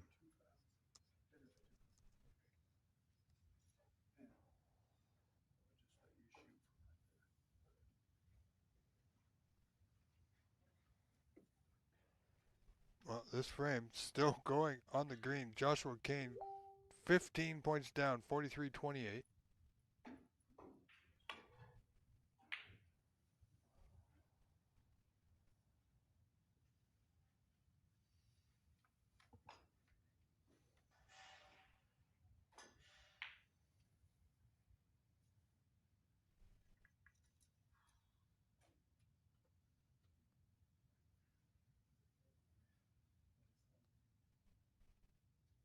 Wyatt, of course, 15 points up. Just requires that brown, but it's tucked to that cushion for the time being. Well, if Wyatt's watching the playback on this one, just a little noticing, just maybe his feet are a little close together. May want to just put them a little shorter length apart, just a bit more sturdy of a stance. Because when you're a bit, very nice cut by Joshua, but when you're a bit loose on the stance, you can't really deliver that cue straight through the cue ball. Because if you're just off by a millimeter, He might put some unwanted side on that cue ball. Dave, have any of the players commented about the tables or the pockets, if they're tight, if they're loose, anything like that? Uh, Heard a little bit that they might be a little slow. Uh, there might be a few rolls here and there. Some players have mentioned, but if they saw what was going on before the tournament, Mark was working relentless to get these tables up and running. Yes. Obviously, this is an empty room when there's not a snooker tournament going on, so they had to bring in the four tables and set them up. But you know what? I've never heard actually a snooker player win a match and complain about the table. Not very often, no. No. So, and I think you'll hear maybe of those nitpicky concerns just from our seasoned players. I think a lot of the local players here are just thrilled to have such a prestigious tournament in their home state. Yeah, absolutely. A lot of players are just happy that there's something that they can play in. hmm I have to say, if you're handy with tools, being a snooker table mechanic, I don't think you're going to go poor in North America. I know our good friend Pat McCarthy is probably doing quite well installing snooker and pool tables. Yeah, he does a fine job.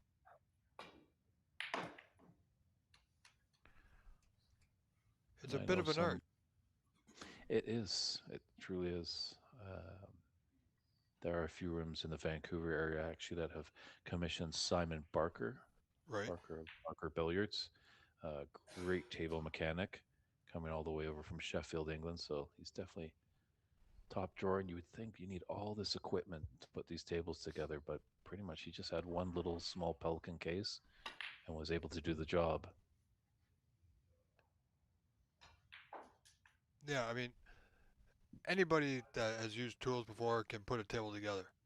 Whether you can do it well or do it right is another question. Yeah, the big thing comes pretty much down to the leveling and clothing the table. Yes. That's always a good point. I've heard that get the frame set up, get the legs put down, put the frame of the table, and get that level to start, and then put your slate and go back and releveling because it might shift a little bit with the slate, but it could do a lot when you have frame and slate on there. That's right. Now, we won't have to worry about these tables. They've already done that. And it does appear that they're on carpet in this room.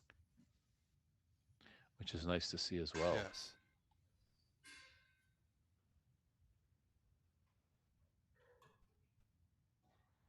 So Mark Wilson would have taken care of that when he put these tables in. And definitely talking to Mark when I got in on Thursday, just chatting a little bit about him, and he said him and Matt did come to and scouted out this room. They had their blue tape, putting down all the markings on the floor to see the dimensions of the table and just making sure it would work. That's not a great shot there by Wyatt. He's left it very easy for Joshua. Yes. Just So needs the last three color balls, and he could steal this first frame. opportunity knocking on the door for Joshua, and it's still 2 out of 3, folks. Still group stage, but these last few matches tend to be the more important ones. So Joshua set to nick this frame. Perhaps a little bit too straight. This is going to be a heck of a pot here for position. Yeah, the natural angle is going to push him up table. So does he want to go all the way up and down, or just put some bottom on it to screw back for the black? Looks like he's aiming towards the bottom of the white.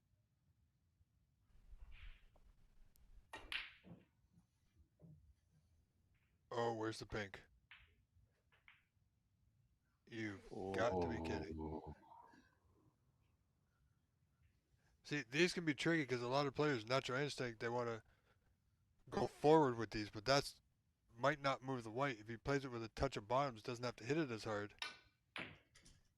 Like so, but he's got to watch the white. He's overhit it.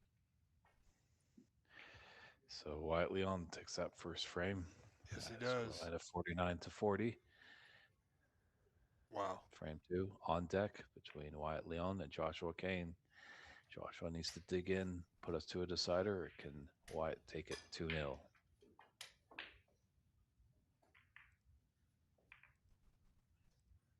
While we're waiting for this, we'll see if we can get update on any other matches currently in progress. Let's see here.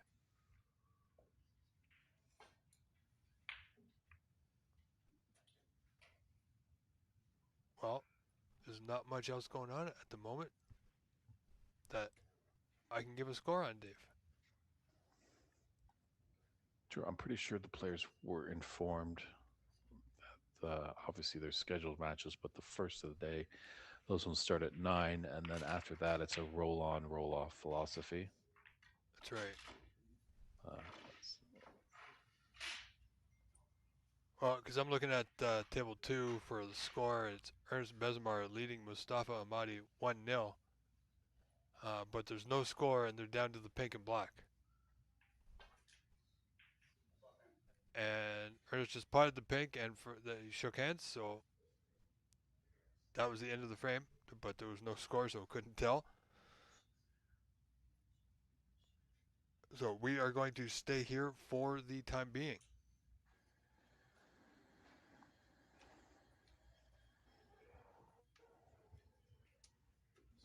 Oh, except we have table 1 is showing Ray McCarthy and Mohammed Nouri. Appears to be the first frame, Dave. Mohammed leading by 2, 23-21.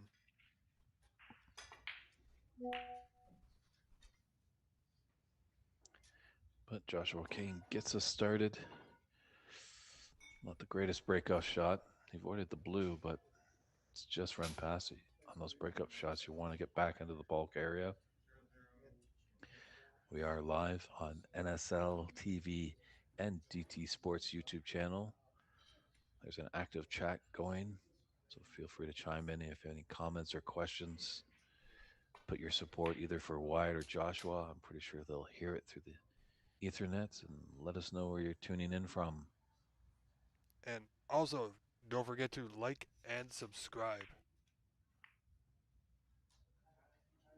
to both channels, DT Sports and NSL TV.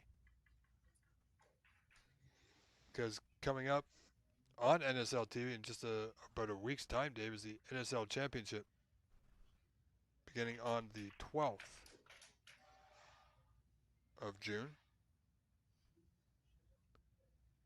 Yeah, fitting to be a great event.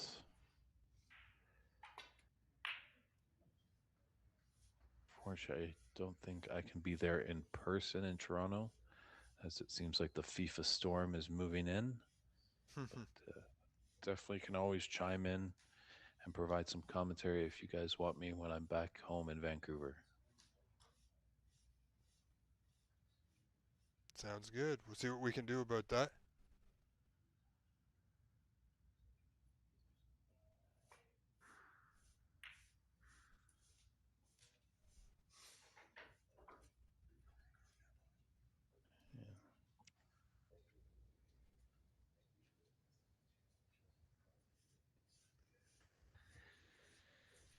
Yeah, when you miss, you can't sell it like this. Why I can easily come back up for the blue. Ooh,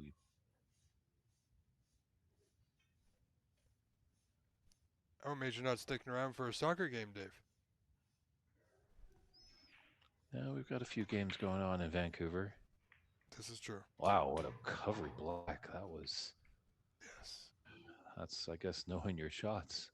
I thought he would have taken that red and come up for the blue, left him for a very thin and very tricky black, but put it in like nobody's business. He is the sheriff. Straight shooter.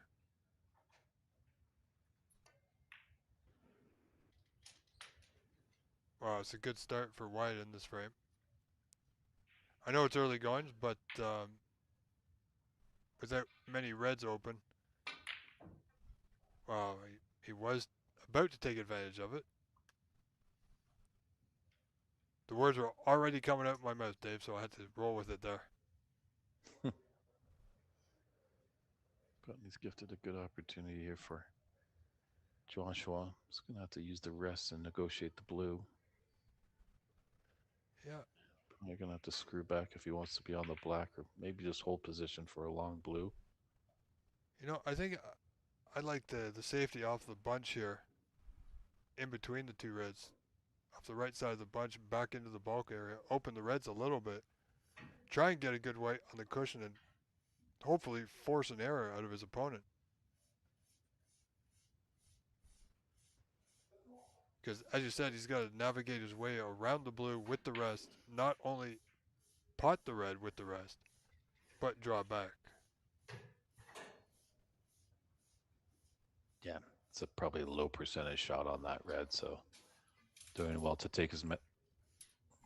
Oh, boy. Well, Joshua wants to keep things tight. But we all have different perspectives of the game, Dave.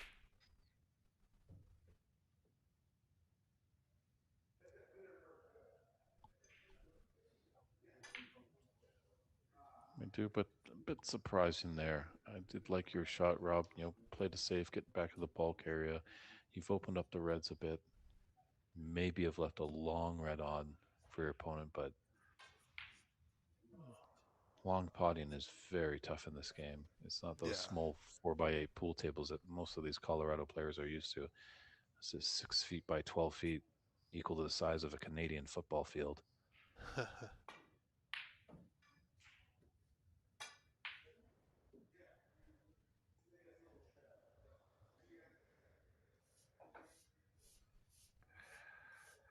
Looks like there's a pathway here for this red to green pocket.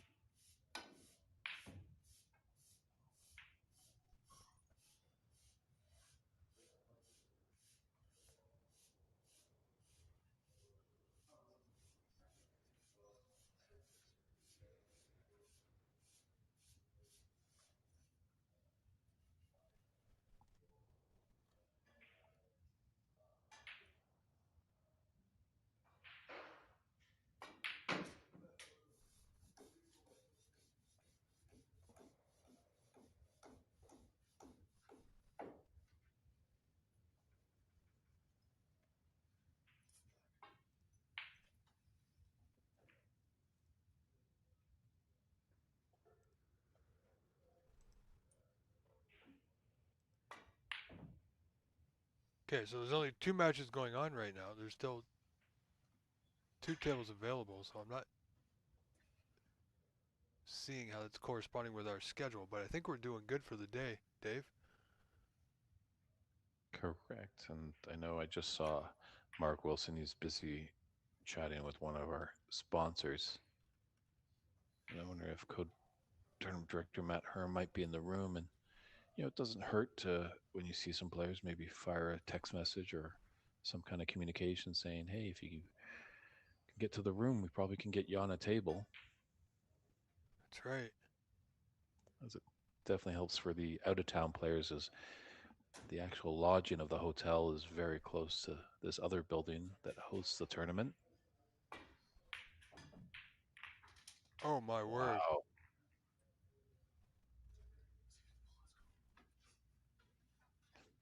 All right. It was unclear if that was intentional or not.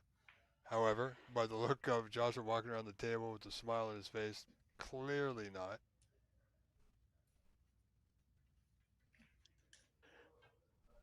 But he's having to look at the pink, but I don't think he can get past the red to pot the pink.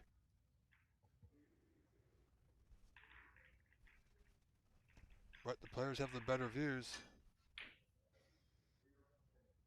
It certainly is tight. Yeah, he doesn't have it. He's just getting that white back into the bulk end.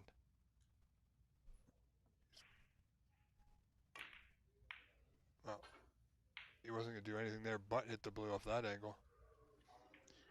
Yeah, he could have actually had his cue ball in the bulk area and potentially even tried the blue into the yellow pocket. Yeah. Or he could have played off the green, white towards Mm-hmm. the black, and that green would have gone and covered the red nearest the right middle. But here we are, things are open with the blue waiting over the top right corner should somebody pot a red. Only 12 points have been scored by both scores combined, so 8 points of difference. Wyatt in the lead. So still, anybody's frame, plenty of points available.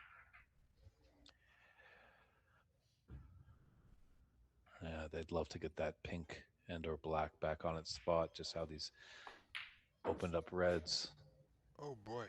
down here in the business end of the table. And there goes Joshua firing in another one. Oh, can he see the blue? You know, Yeah, I wouldn't be I, surprised, Dave, if the black passes.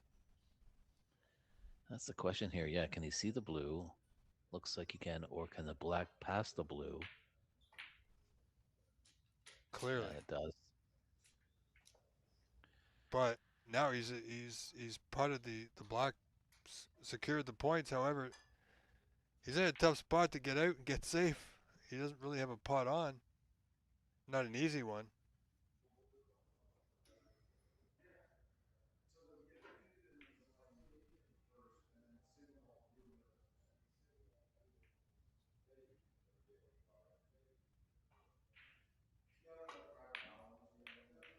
Okay, he could see that red.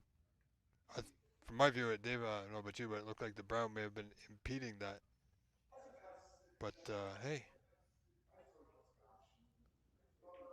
Yeah, he's done well to keep his white in the bulk area. I thought maybe on that red that he hit, maybe thinly hitting it, coming down off the top cushion, going back into bulk. Because it was tough to see another safety path. oh, does he get it? Oh, would you believe that? My word. Lucky D- Lion strikes again. double kiss into a double kick. Wow, I don't So, understand that. no, why so hard? Is he done? I guess make sure, and it was a tough blind cut, so maybe with the pace, obviously, as we see the cue balls in the bulk area, if he hit it gently, or he probably would have left a red on. Yeah. However, Dave, if the green, the only reason he's still in the bulk is because the green.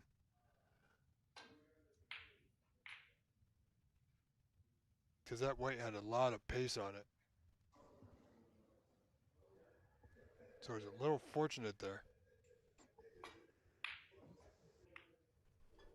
Oh, where's this red going?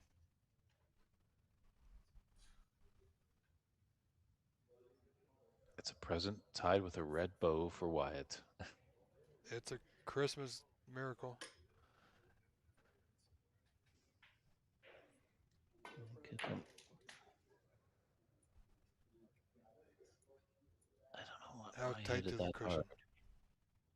Yeah, he did that the last frame. I think he just needed to survey the tables just a little bit more. Take a look and see where he needs to be for that black. Because he could have come off the cushion and been on the black.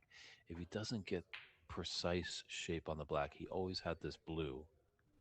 Well, Yeah, he's very disciplined there. I think somebody was watching his match yesterday. absolutely. Because yesterday he probably would have tried to pot the pink to left middle. Yeah, he's taken his medicine and put Joshua in a little bit of trouble here behind the blue.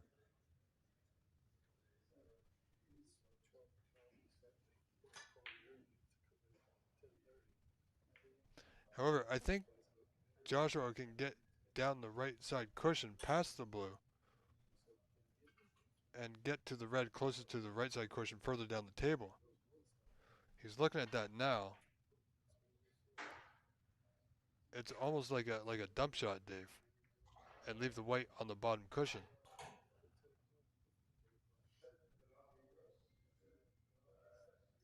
Doesn't need any side, I don't think, not from my perspective.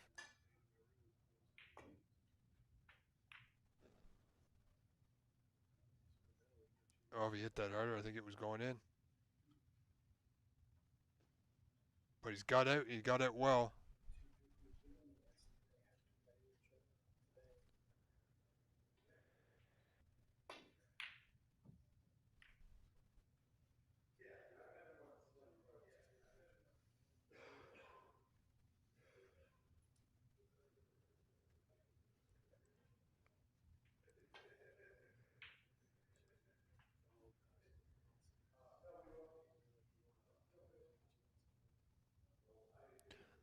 So if this match concludes here, Dave, we do have another one we can switch to. Possibly. There's only 2 matches going right now, this one and on table 1.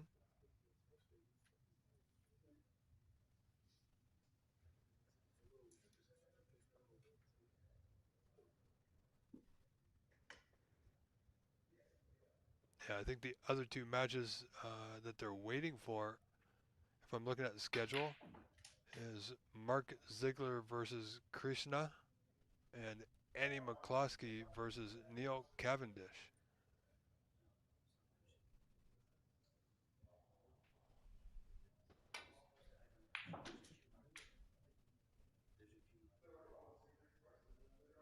But those 2 matches, Dave, are not, well, we got a bit of time for those, I think. Yeah, I seen Andy on the way out. I think he was going to just pop over and turn on the football, aka soccer in America. Yes.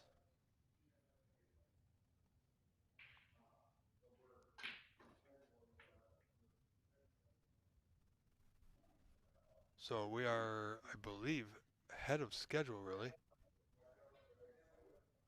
Actually, I think we're about, because this match was not supposed to start until about maybe an hour from now.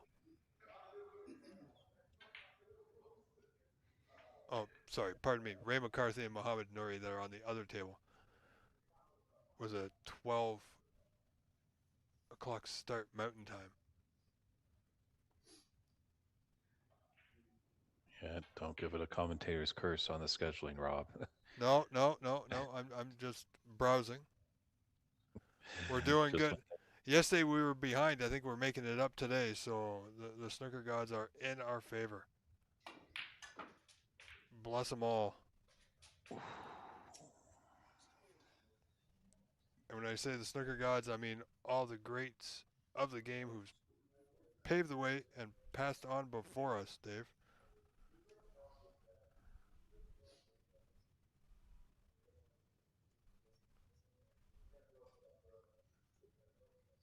seen a few of the locals here following their object ball with the cue ball into the pocket. So Yes. hopefully that's definitely something they'll work on. It's definitely been a great second edition of this Riranka Colorado Snooker Open. It's mixed success all around just on day 2. So mark your calendar.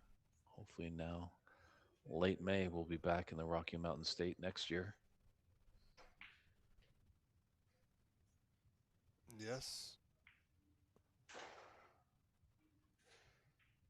Never know where we'll be, or we'll all be, rather. I'd love to go to Colorado. I love mountains, and I'm sure it's a beautiful time of year out there, Dave.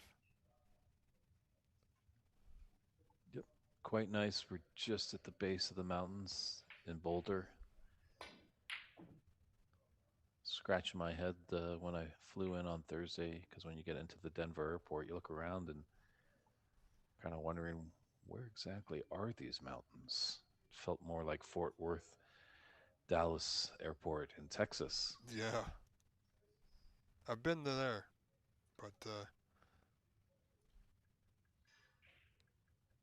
I would imagine it's quite different once you get into around the area you're in now.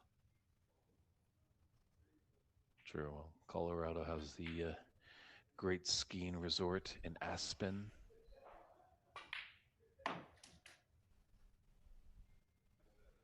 Wow, Joshua hit that one not too bad at all. Yeah. But he's trailing this frame by 12. Just unfortunate. I don't think he's on the right side of that pink, but it's done well to put it in and left him a mid-range red. That's just left of the black. But that last red was pretty much a similar shot, so it's definitely in his wheelhouse to put it in.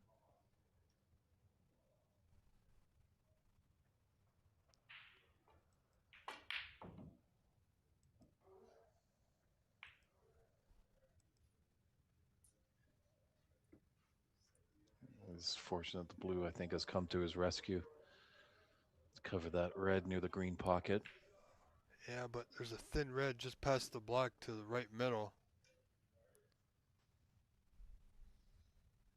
Like, it's not guaranteed. It's almost like a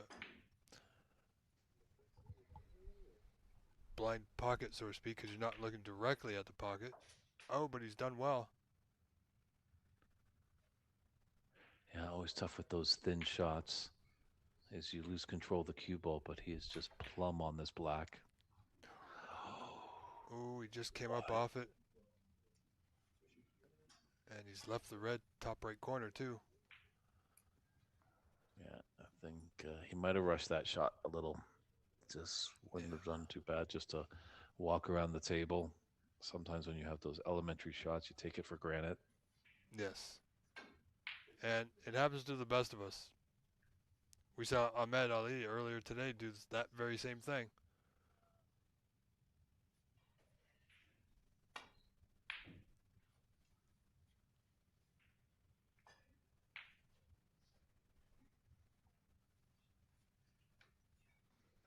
Yeah, like you can't pull the trigger on that long red.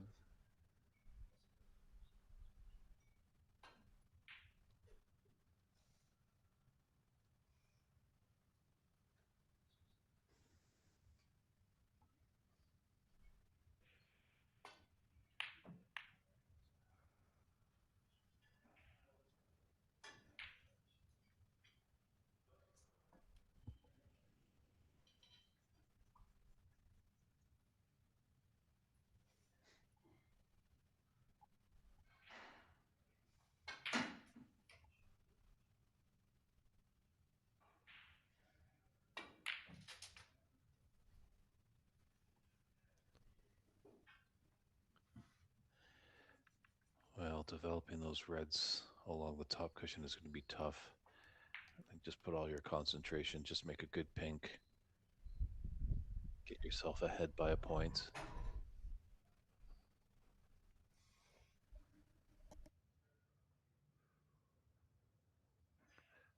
Black is there, but it's a lot smaller of an opening to put it into the right middle, whereas the pink is wide open.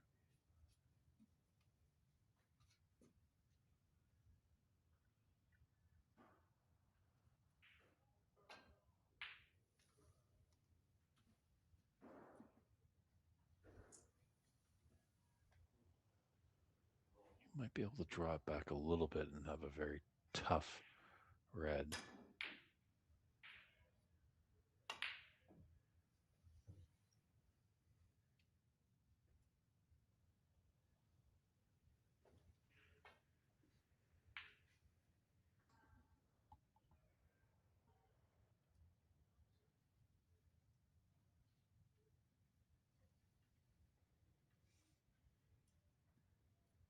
I wonder if Wyatt will just glance up the left red on the severe left side. Kick his cue ball off the top cushion and the side cushion. Wow. Fantastic shot there. Looks like the pockets are a little generous. That red hit the cushion just before it went into the bottom of the pocket. Yeah, once again, Wyatt, he makes some impressive shots and maybe just rushing that color ball off a little bit. Just take one little moment to survey.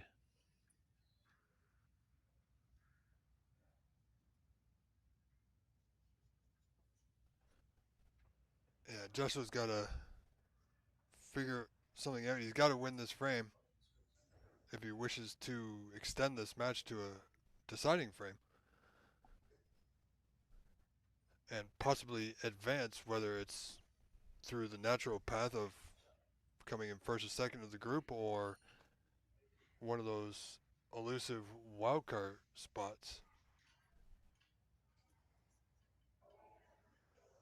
Yeah, just a little unfortunate that the tournament results aren't anywhere up on a website that the fans can check in and kind of see how things could work out. But this is the second edition of the Colorado Snooker Open. I'm pretty sure Mark Wilson and team will hopefully rectify that for the third edition.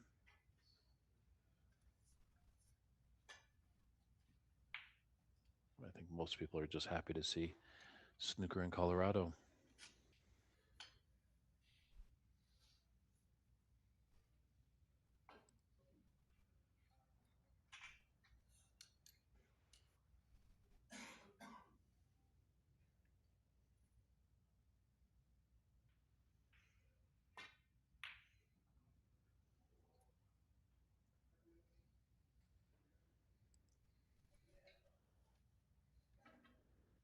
Good chance here for Joshua to put a mark in a snooker.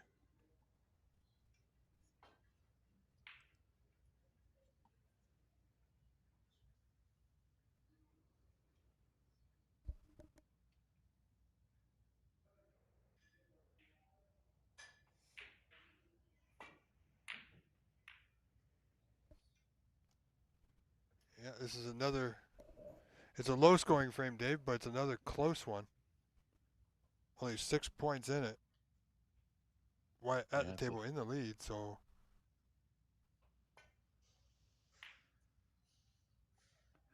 it's a beautiful rugby score.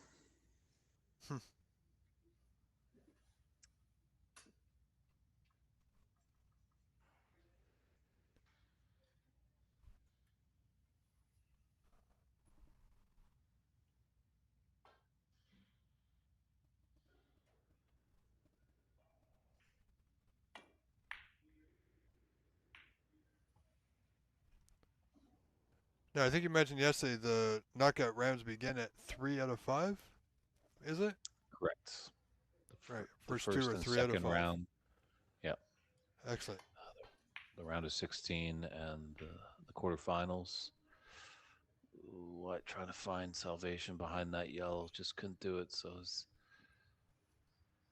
left the red on, but what a cluster with that yellow and brown.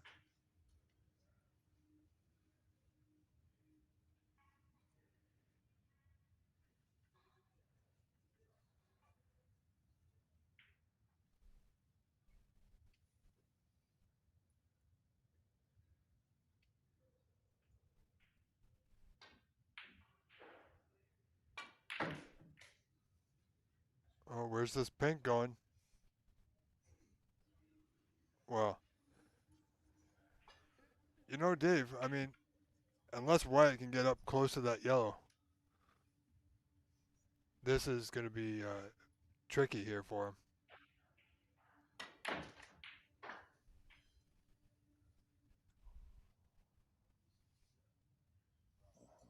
Very close to knocking that out a little bit. Yeah. Good effort. Might just be able to nick that yellow, push it towards the right cushion, and maybe just nuzzle up his cue ball to the brown. Very delicate shot here.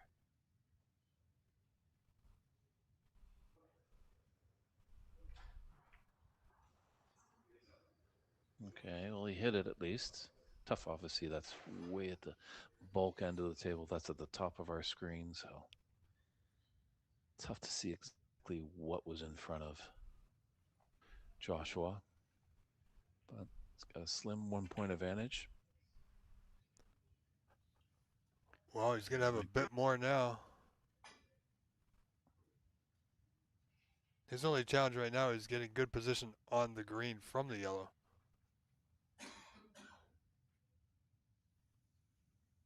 Brown's sitting there waiting for him, so that's the only thing he's got to think about here.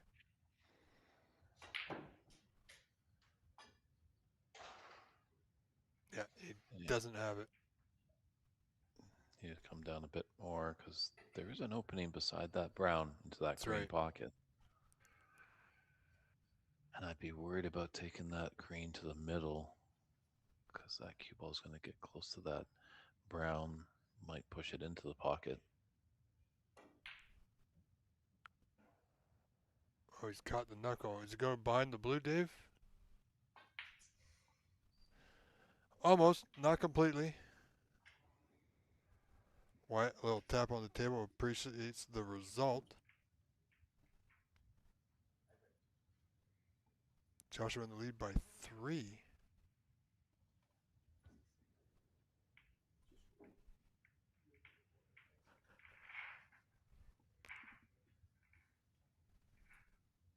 So this is going to come down to the grandparents.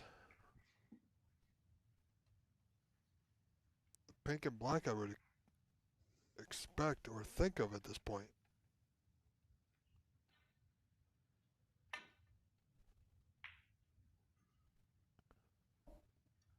Good hit. Nice cue ball on the cushion.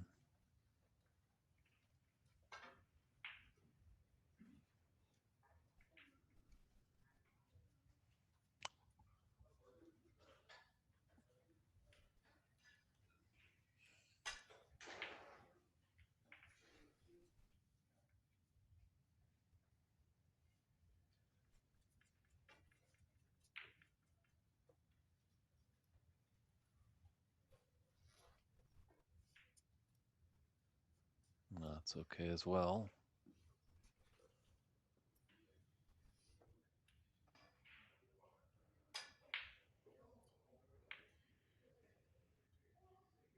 Yeah, I like why it's lining it up, coming out the bulk cushion first. Just touch it, gently touch it. Oh.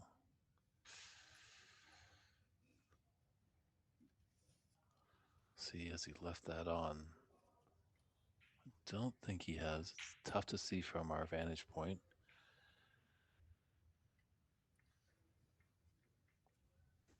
No, I don't think it goes, but can he? Dangerous shot there Oh, by Josh. I thought he may have tried the other way with leaving the white close to the brown. May have got the snooker. Just, I think, hit the green dead on. Wow. Okay. Now if this goes on, this is where the quote unquote ref might step in that we were talking about yesterday and say, hey, you got a few more attempts to do something different. But not late in the frame, though. Oh, boy. I think that's the best result Joshua could have asked for. Could be a path hit the right side of the green. Oh, is that any good? Wow. I know. I think he's got to go left side again, but can't use a lot of pace though, just in case he hits it thick.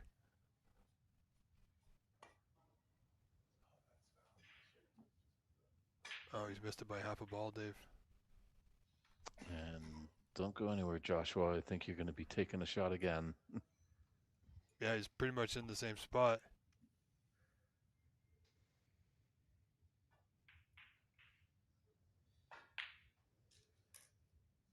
Oh, is he going to reach? Yep. That's exactly what I said he should have done the first time, but he learned.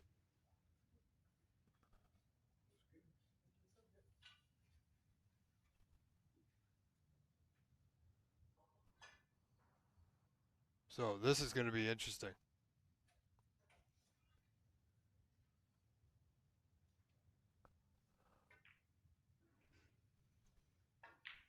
Yeah, it seems like there's a bit of space between that green and brown up there. It looked a lot tight on our screens. Right. That's why Wyatt was able to leave it where it is.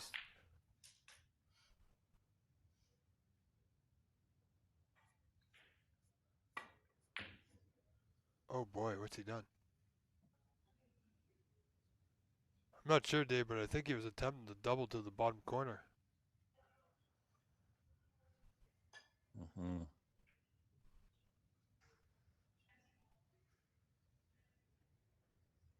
It's got fortunate that the white didn't carry down as well.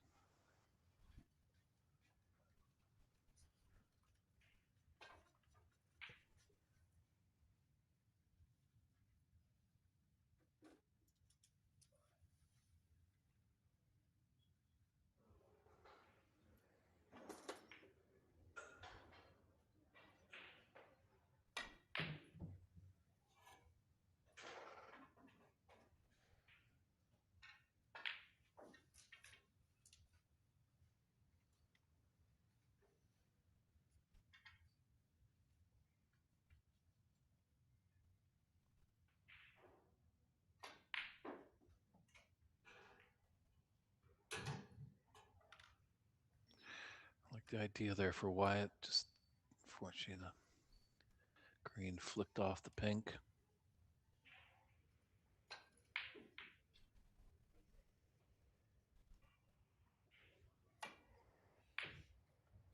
Oh, that's. Well, that's going to conclude that. It's unfortunate.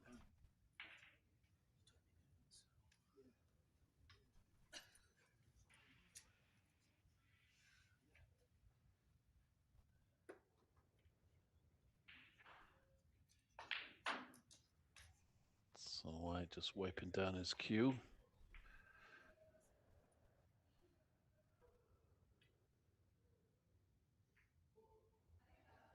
And almost like maybe coming off the right side of that green. Maybe a bit thinner. Come off the cushion and maybe close to the black, but oh, he's got the snooker with the brown.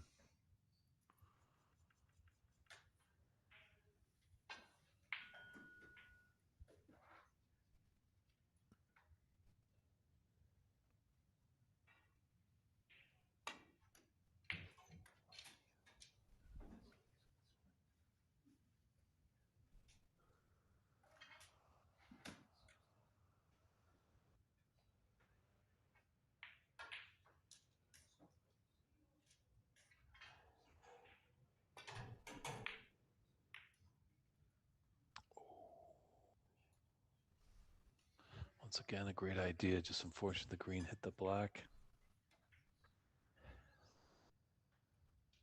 Was that tight to the cushion there?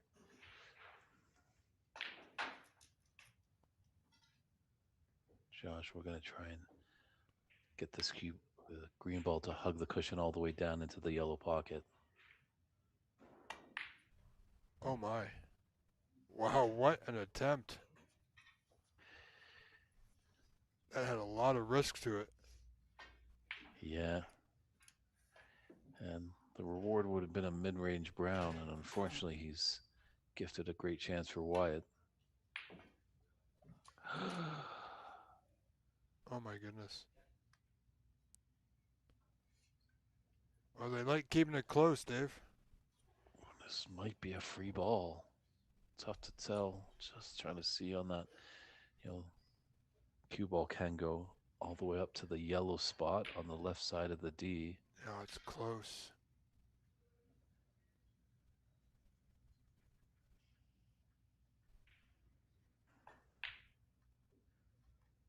No, I don't think it is, Dave.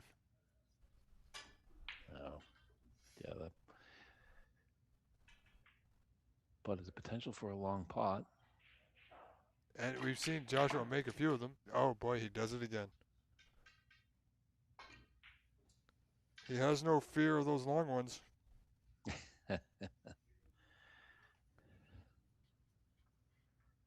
Yeah, very dangerous once he starts, practicing more and more and gets better control of his cue ball. If he keeps that long potting in his arsenal, he's going to be a dangerous player for years to come.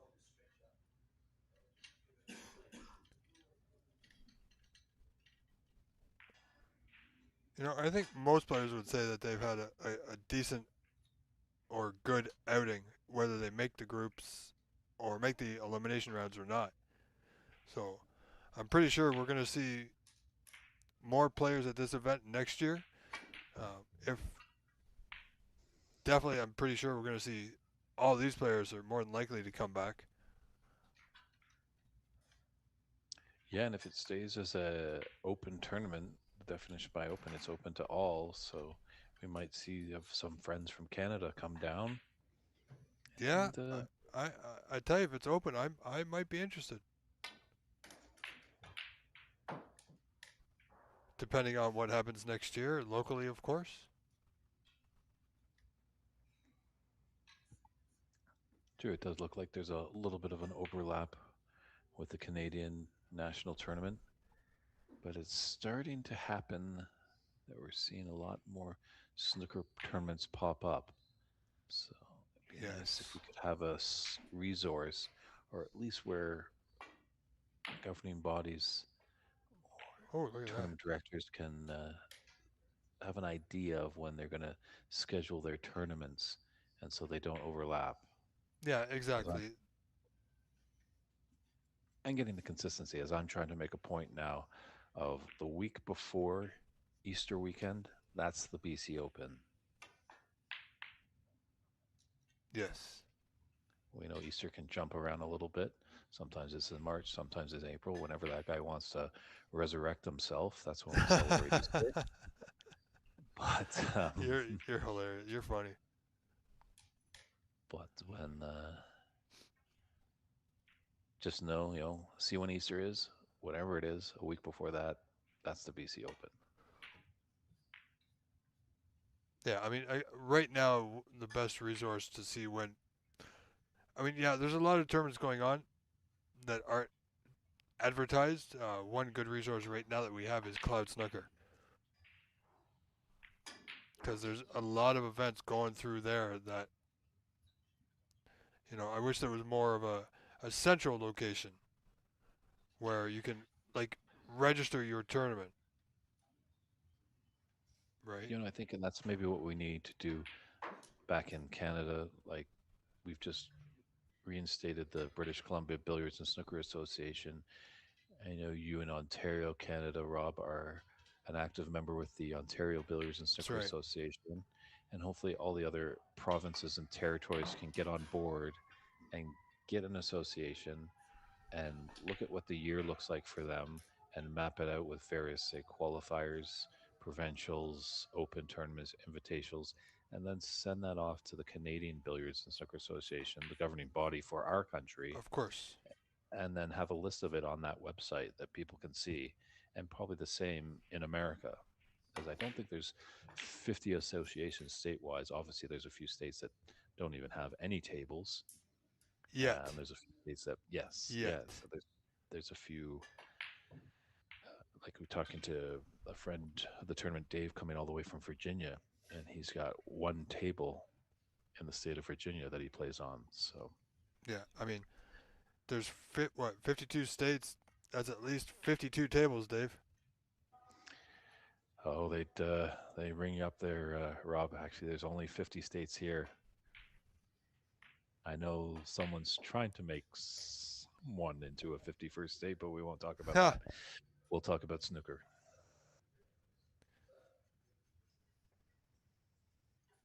Oh, it's orange. That's all I'm gonna say. It's orange.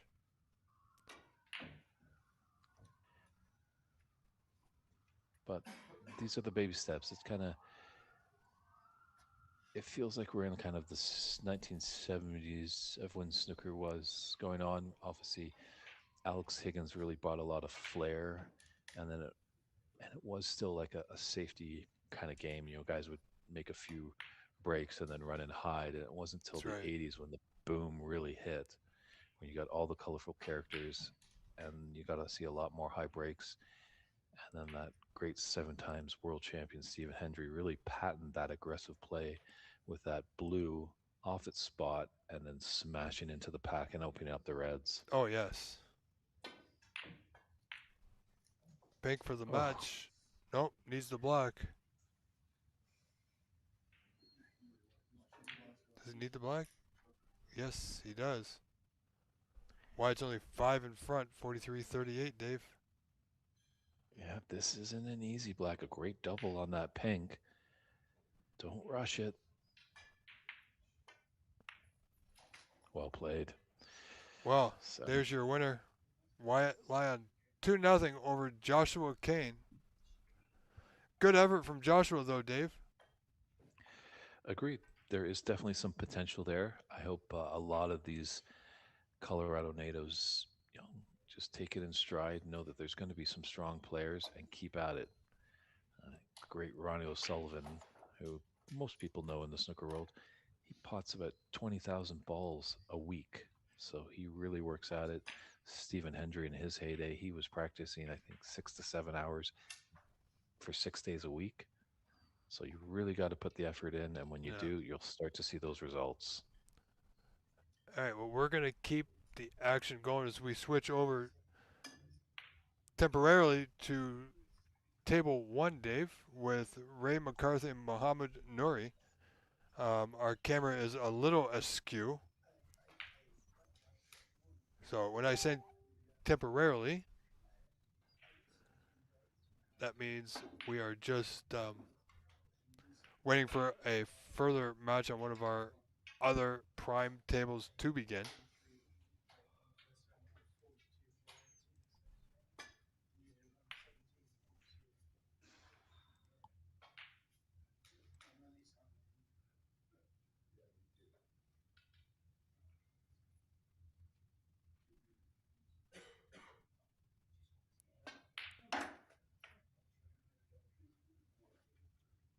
Good putt there to continue on.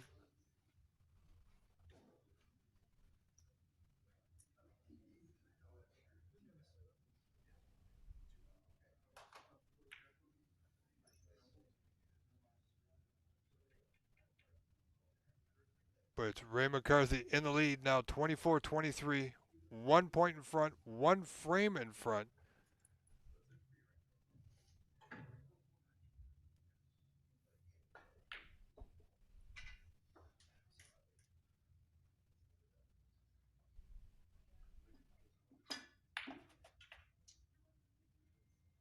Oh, I got a little too much topspin on the white there. Kind of made it banana, not to the correct side of the block, but short. Not much here for Mohammed Nouri, but it looks like he's going to play the pink to the top cushion.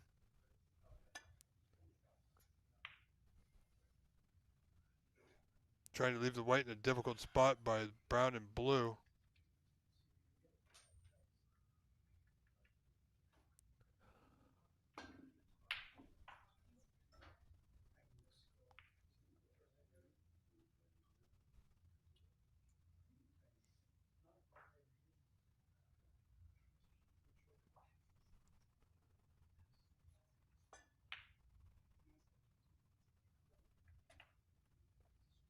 Well, Mohammed's going to make a run of it here. Oh, and he hit that black thick. My goodness.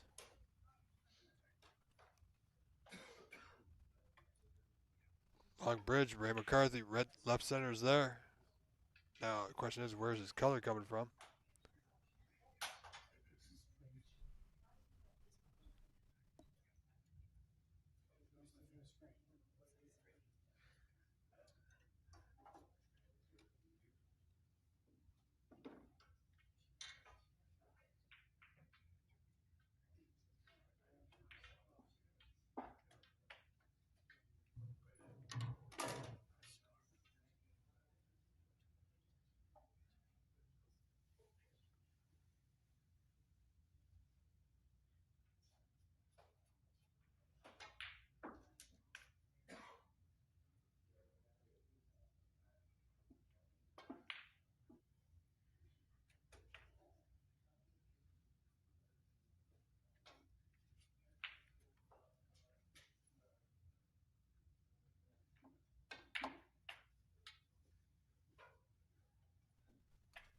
All right, folks, sorry about that.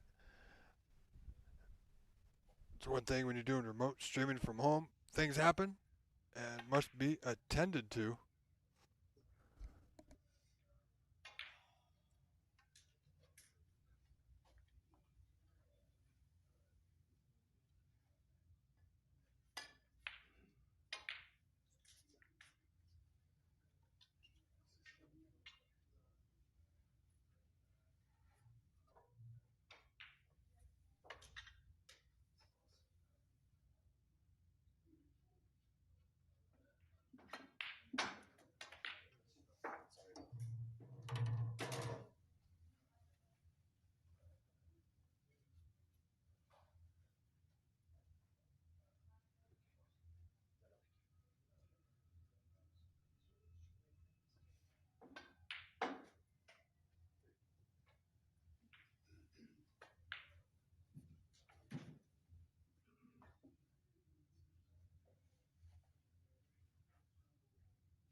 All right, folks. Mr. Bernie will be back in just a moment. Unfortunately, I have to step away and go accept a package at my front door. I'll be back in just a few moments' time. Stay with us. Stay tuned. You are watching the Colorado Open 2026 here on NSL TV, here on YouTube, and DT Sports. Thank you very much. Please enjoy, and I will return momentarily.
And just as we come back, a fantastic double.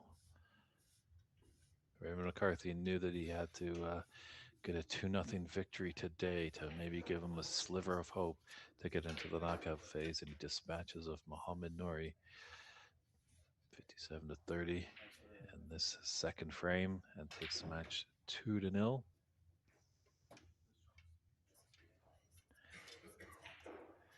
this is your cue just to step aside and get a cool drink or maybe some lunch, as we'll be switching to a new table momentarily, but we've got a little bit of break in the action. We will be back here at the Riranka That's right. 2026 Snooker Open in Colorado.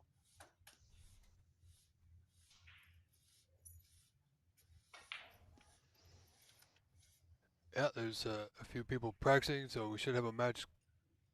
Oh, all right. Dave, we are going to switch over to table 4, where we have Brian McCreelis and Ryan Nolte.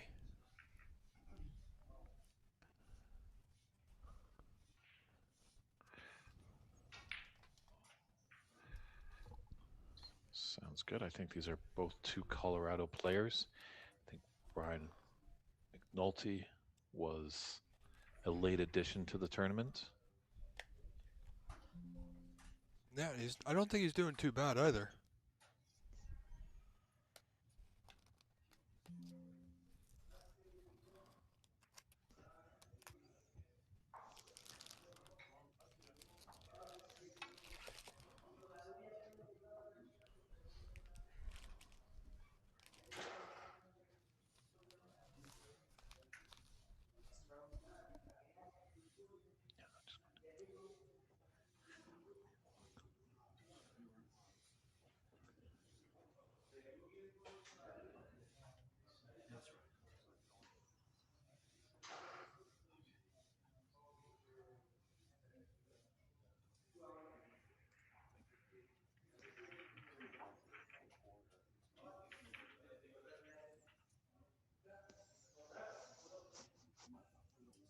Yeah, early onset of this match between Brian and Ryan.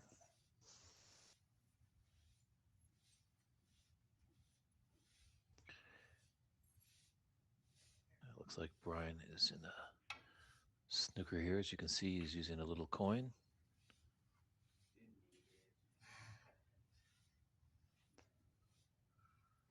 Smart idea.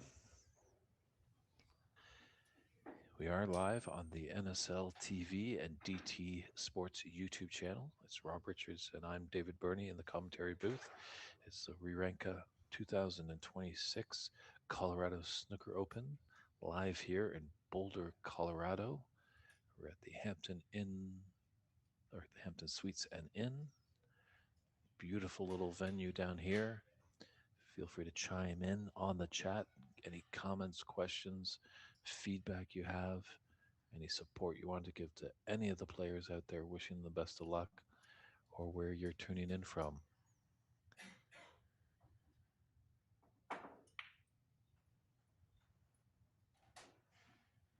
Yeah, I think Ryan really wanted to draw the ball back to that bulk cushion.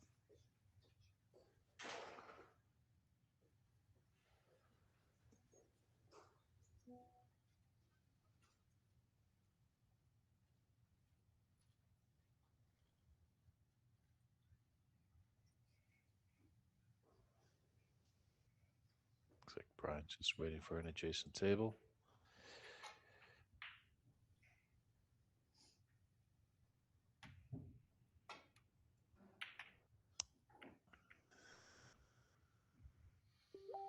Don't know if you had the path to that red that was over the top left. It looked like it was, but he kind of played the plant.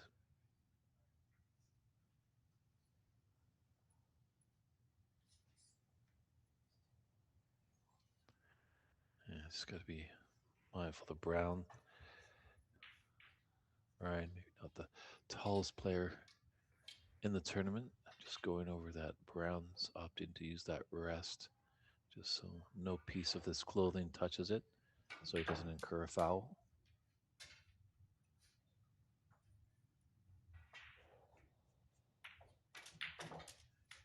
And you have to come up a lot more. Interesting, he did have that red that's just below the blue. More difficult pot, but sometimes you got to take a bit more tougher of a pot on to continue a break, so it does need a good color to keep it going.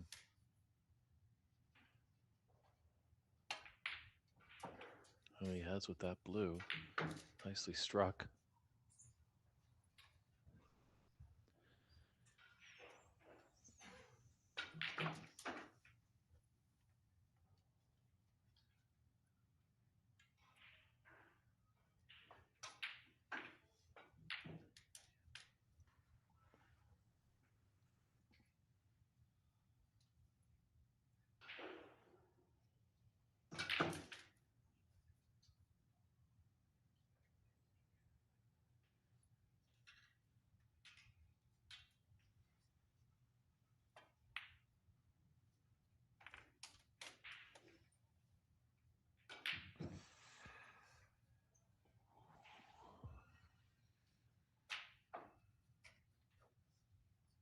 This is close. Really close. That blue and black together. I don't know if I was an opponent, I'd kind of come over or maybe ask someone to take a look at this. Don't look like he's done well. It might have been a bit further, but it looked real close on our TV screens.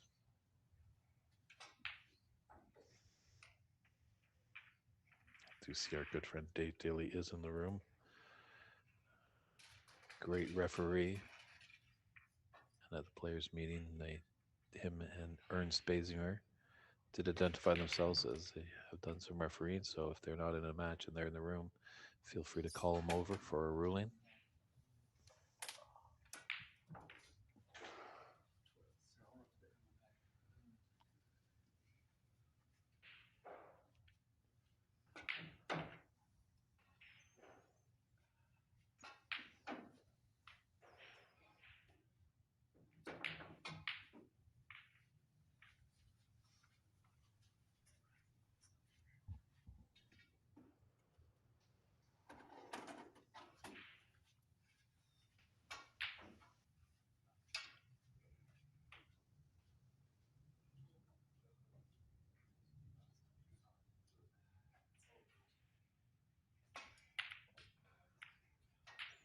Oh, it's got a bit of fortune, a bit of luck there. Put a red in, but it wasn't the one that he was hoping for.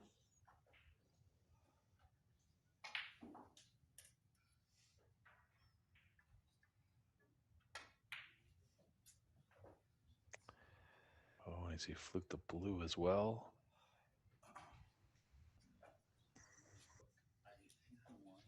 I think those two reds are kind of hampering each other, that neither will go into the top right corner.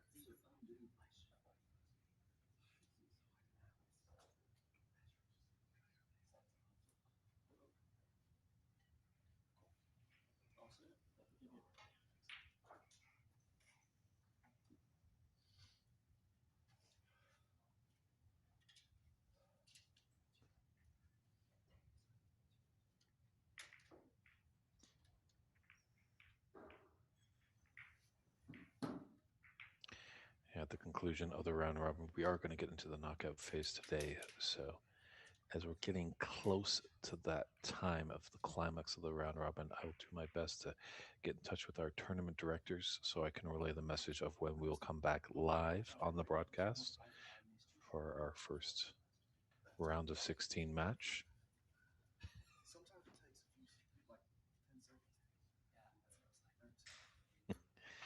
Well, a chit chat between these two players.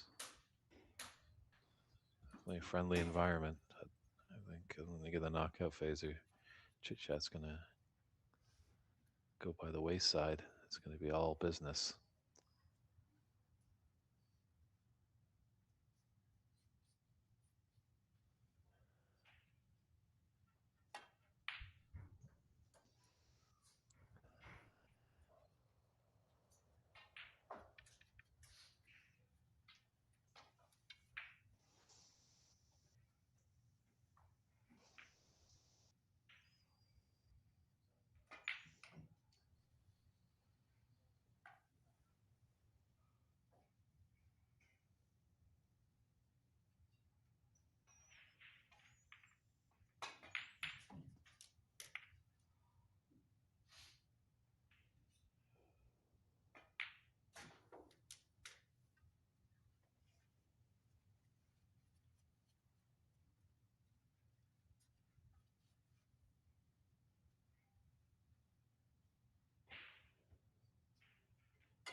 So good chance here for Brian to take over the lead in this match.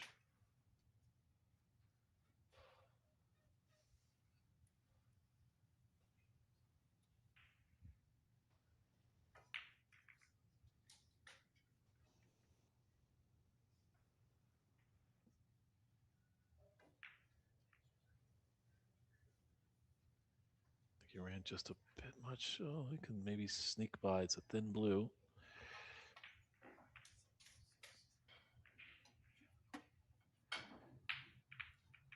It's got a nice bounce for this red in top right.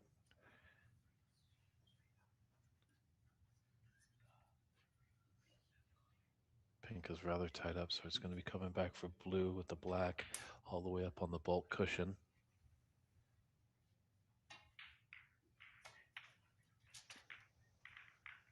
Found a nice pathway there.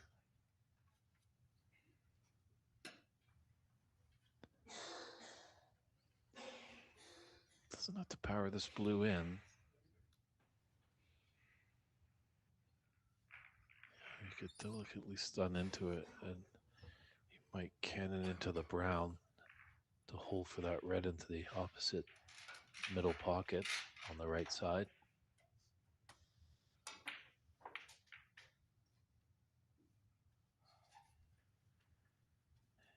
He'll definitely cannon into the brown, but not gently, and left him with a tricky red into that middle pocket I mentioned.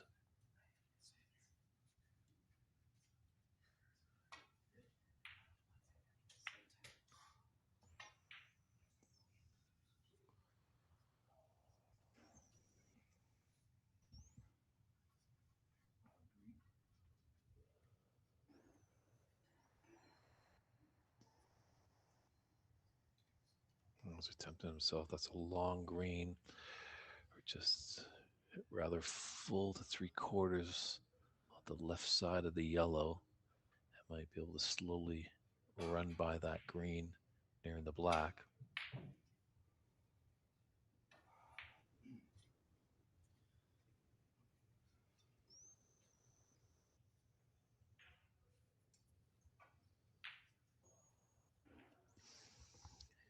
He's got the open red. He's also got a red on the right side of the cluster of 4 with the pink. That's going to open things up. So be surprised.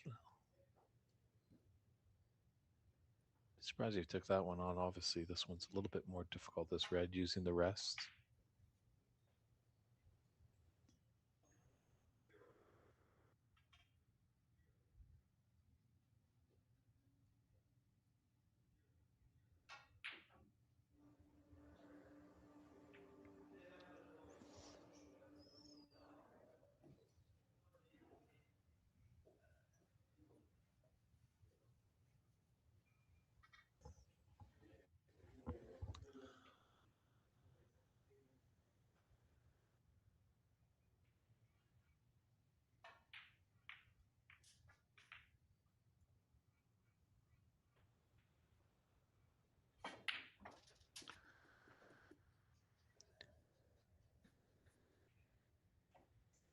Love how he just paused after he struck. He didn't move his body at all, just waited.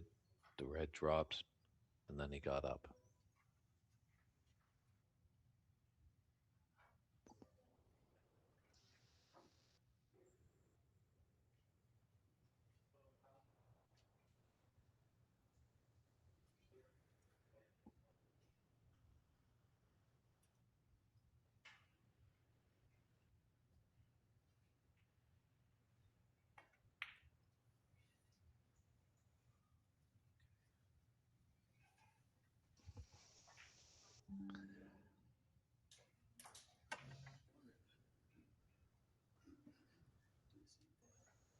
Just wonder if he's taking that blue on to try and potentially have a double on the red on the cushion.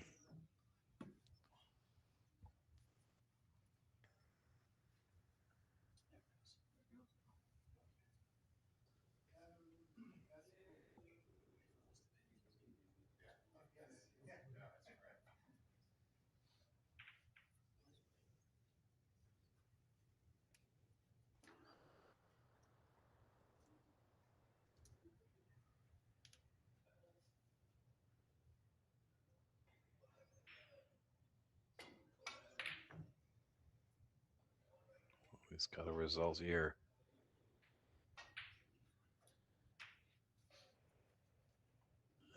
Is there a path to that red? The only red that he's got on.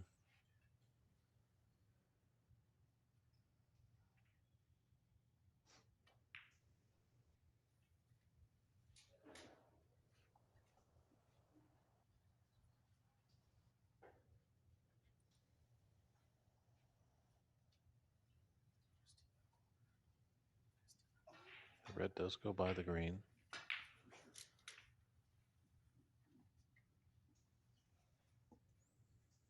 It looks like he has snookered there as he's asking for the coin, just in case the cue ball needs to be respotted.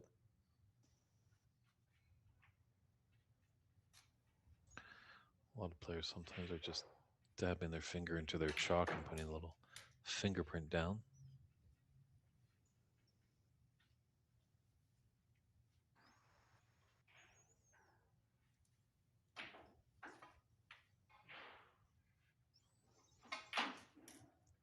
He's got to take a look at that. He's got a red. I'd study the table first, Brian. Don't jump to any rash decisions.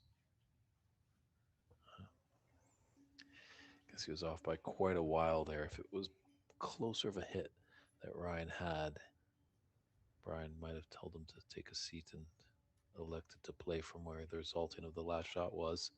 But in the case, attempt number 2.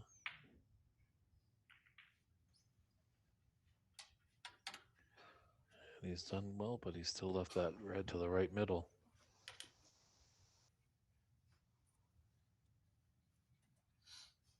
Might be enough of that red just right of the pink that he can clip off and put it into the top right corner.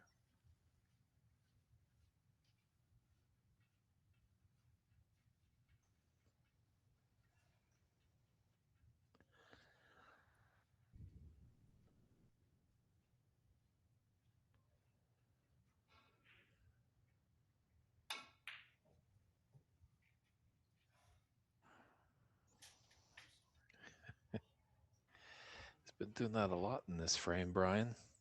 He misses the intended pocket, but the object in return misses on such an angle that it comes back and goes into an opposite pocket.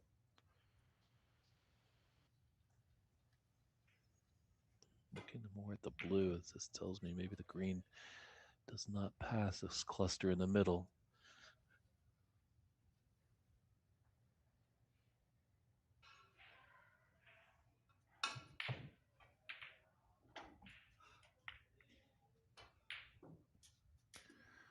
Yeah, I wanted to screw back quite a lot.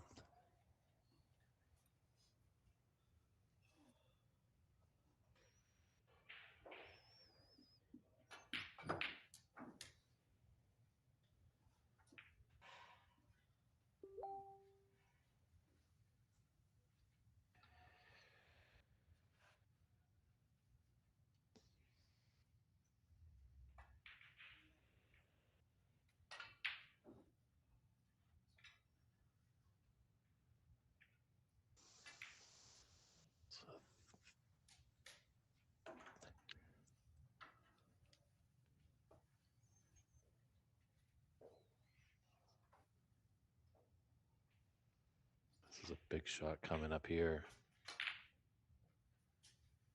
I almost like the thin into the left middle. Yeah. It's just that red left of the pink. If he's to miss, he's going to leave his cue ball in there because it's going to probably cannon into the pink. Could leave an easy red for Brian. So Ryan reevaluating.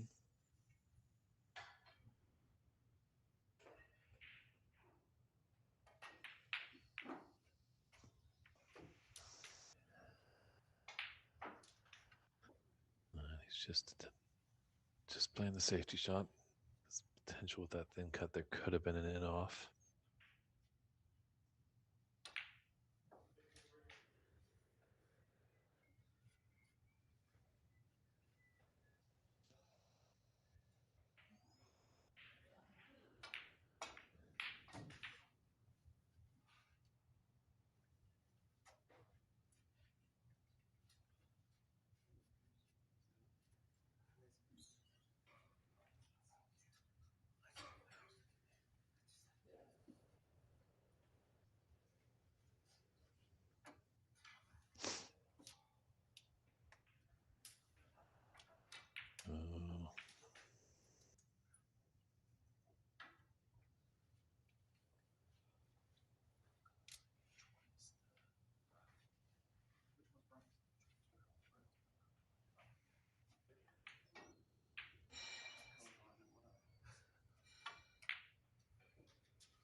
choice of the two reds by the pink. Also got that red in the green pocket. I think the brown's blocking the path for that red into the right middle.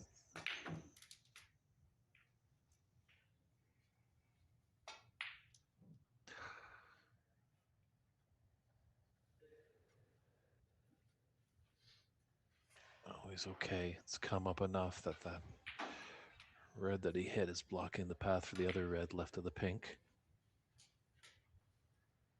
But two mid-range reds here. Either one into the green pocket or one into the yellow pocket. Can kind of gently roll this in and be on the ball cushion for the black.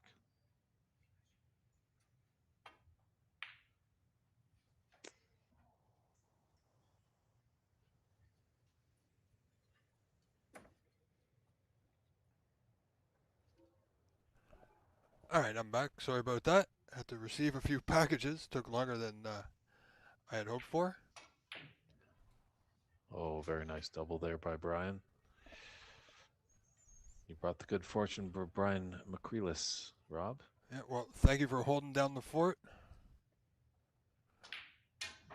But I don't expect any more packages to arrive today, so that's good news.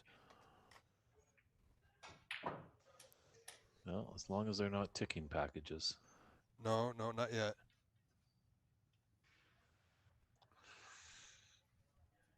Kind of just is in between there, Brian here. I don't think he's got the path for the red near the blue spot or the red near the top left corner.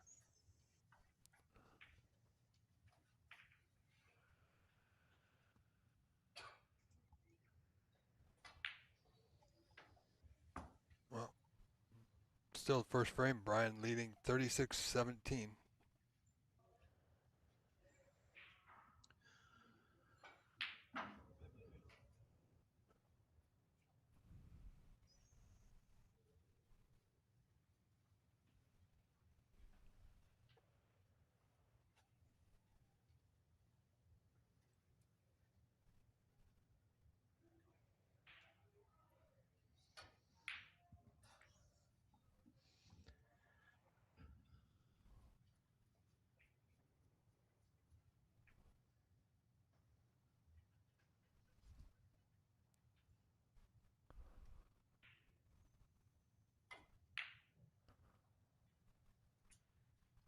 Just wonder if he can hit the right side on that red near the blue. Maybe push his cue ball over to the right side of the table, get some cover. Yeah, might need a bit of side depending on.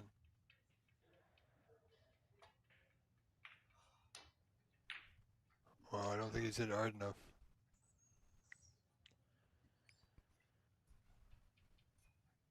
Yeah, really bounced off that side cushion. So opportunity for Ryan Nolte just to get right back in this first frame.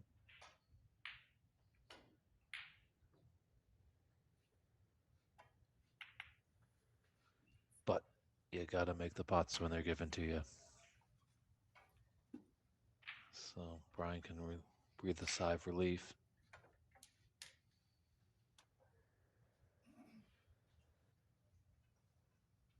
Can come up nicely for the pink.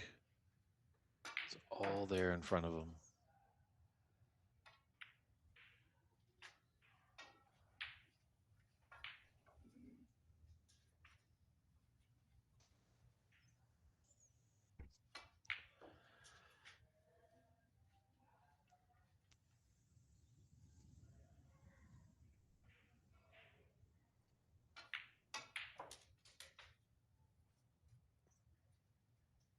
Needs to run. Wow, did that pull up? Really wanted to run down a few more inches. Not have as severe an angle on this red. Still potable for him and to come down and be on the black. Oh boy. Hit that one rather thick.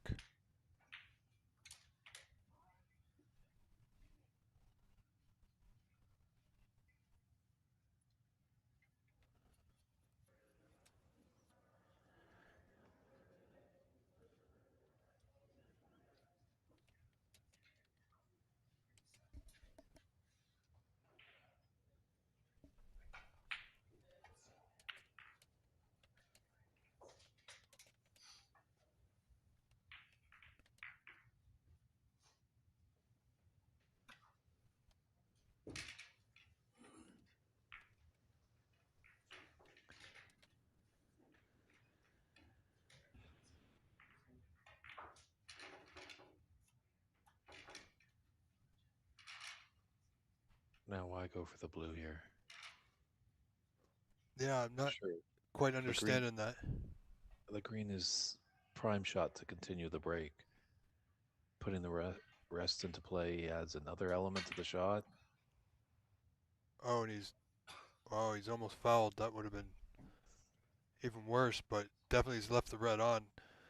Green was the play there. Would have gotten the green back on the spot. Yeah, and you're still on the table. You got that red in there. You can come up. You're gonna have the bulk colors on their spots. And now that blue's run somewhat safe.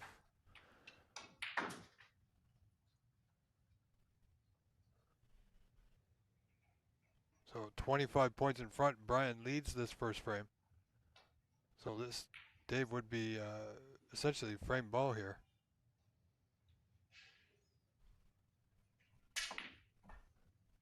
Oh, we get the miscue.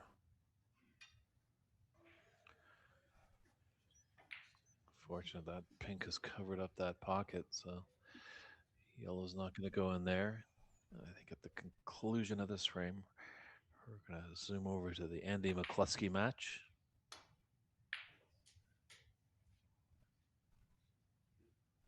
Yeah, and right now, Andy McCloskey, they just started the second frame there. Andy's in front, 1 frame to 0. I can tell you, he did win that first frame quite convincingly.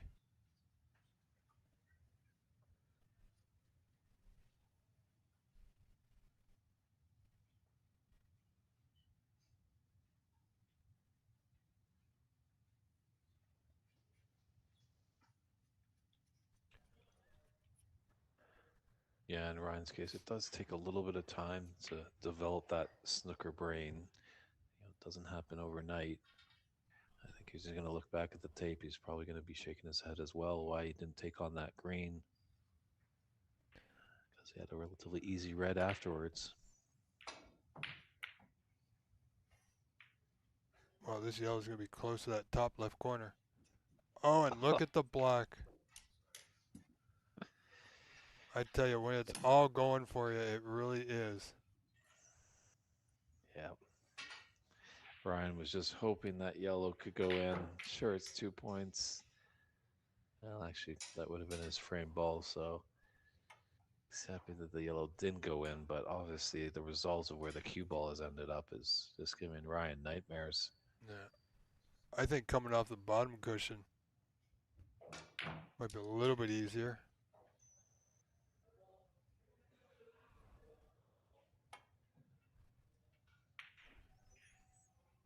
Well, now we're at snookers required. Yellow hanging. That's going to increase the lead from even more.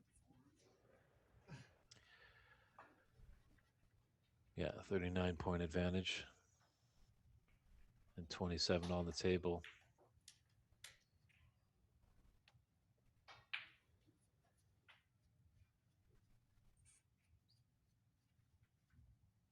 This yellow as well would put us to the more than 3 snookers required stage.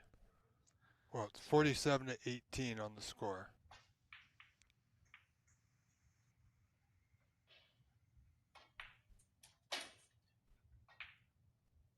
So that yellow makes 49, so that's 31.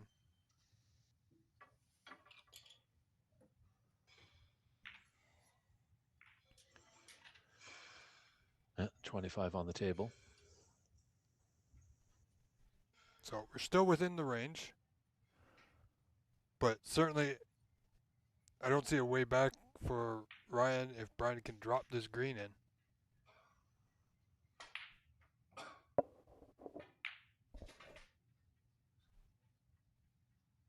Oh my goodness, what's he done?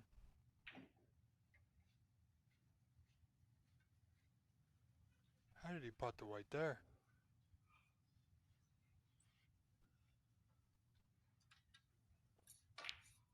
Well, Dave, that brings us down to 20, should be 27 now.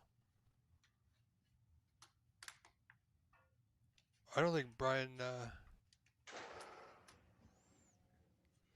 missed 2 points for his score, which wasn't counted.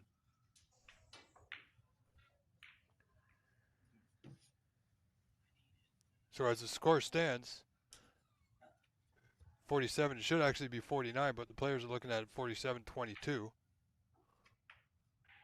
So Ryan, by their score, can actually tie. However, Dave, the yellow was not counted that Brian scored.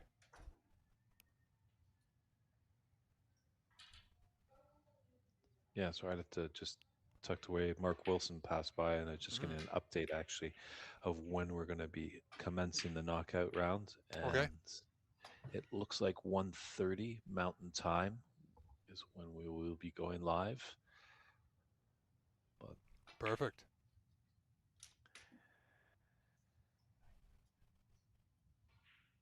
That sounds just about right. yeah, so I didn't see what happened with Brian. I guess he had hit the yellow ball in and then went in off on the green. That's right. But they counted the foul 4, but not the yellow.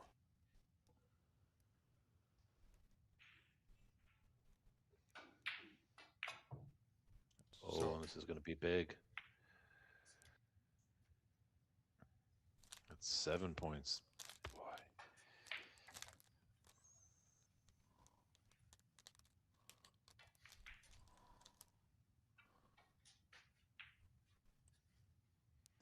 Like some of the players at the players' meeting in these foul and fist situations, they were definitely making sure that at least get the cue ball back. There was some discussion, obviously, when a player is in a snooker and misses the object ball, and the result maybe cannons into a bunch of reds and knock them all over the place after he's hit a foul ball.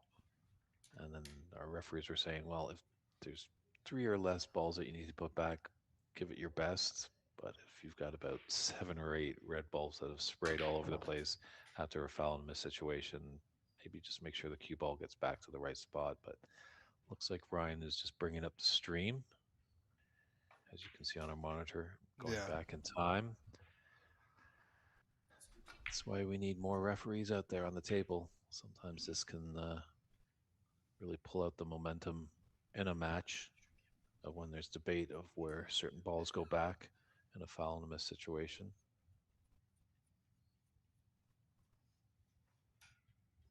But I have not experienced it. I'm pretty sure. I'm not sure if you have, Rob, but you're obviously closer to Master Q in Markham, Ontario, and I hear they have the laser technology. oh yes, they have the AI. I mean, they have the AI scoring on every table, Dave, and it's absolutely fantastic. Um, it tells you where the balls were, like exactly where the balls were. It's a really unique feature. Oh boy, this is going to be real Oh, costly. yeah.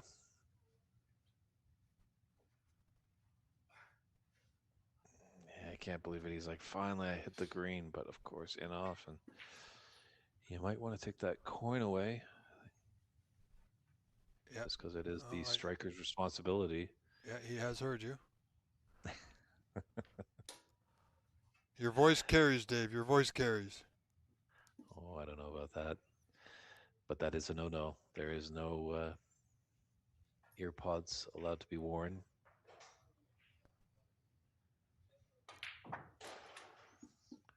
Well, opportunity here for Ryan. Yeah, big steal this would be. He looked down and dusted, made a rather misjudgment on which color ball to take, going back to that blue, and we felt he should have been taking the green.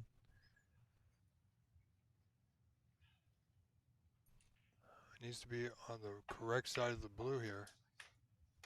Why did he?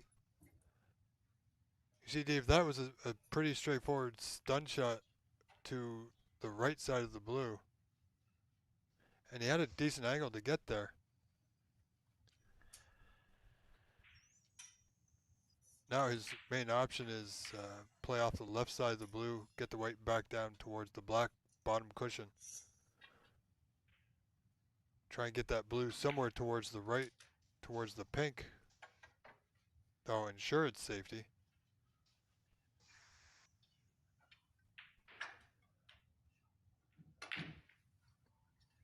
But he leads by 4. 51-47, Ryan in front.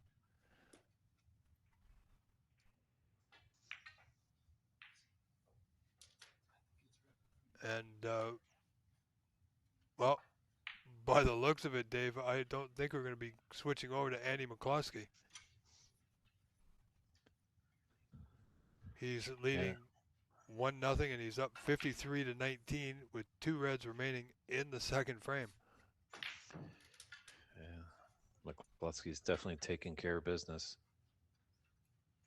Yeah, he's one that's got his eyes on the prize, that's for sure. Or he wants to get back to that football match that he was watching. Very true. Well, I think he's playing faster than them, so there's a good chance he will make it.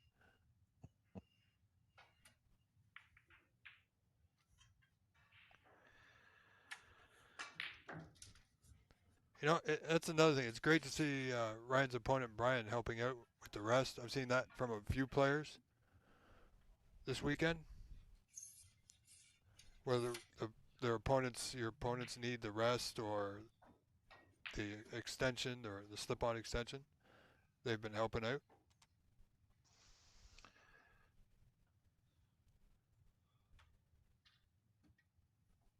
Yeah, it's tough to tell how far away that pink is from that bulk cushion. Because can Ryan slide down over there? Might be some shot if he could.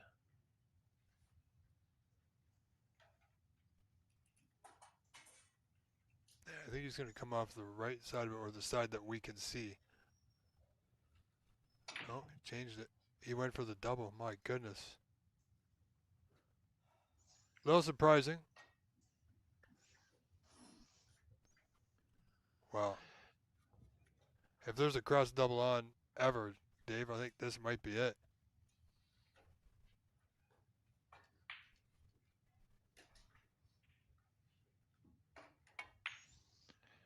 Yeah. He's not listening to you, Rob. Sometimes that's a good thing. Yeah, I mean, the cross double was on. The white would have been traveling up the table, back down the table. It was a bit of a risk. He could have hit the horns and stayed in the middle or gone over another pocket, however. But the way they've been playing, they've been definitely trying to make their pots, whether it's off a cushion or direct.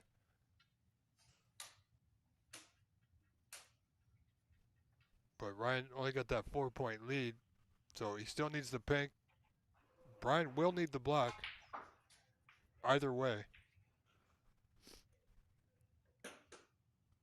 Okay, and Andy McCloskey's match has finished, so we will, well, Dave, we may as well stick around here for the conclusion of this one, as our viewers are now invested. Yeah, and it's really just a battle of this blue. Although Ryan does need them all. I mean, Brian, I should say.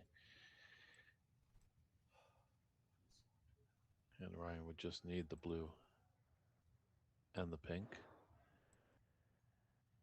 And you're at ground control, Rob. Is this our final match here?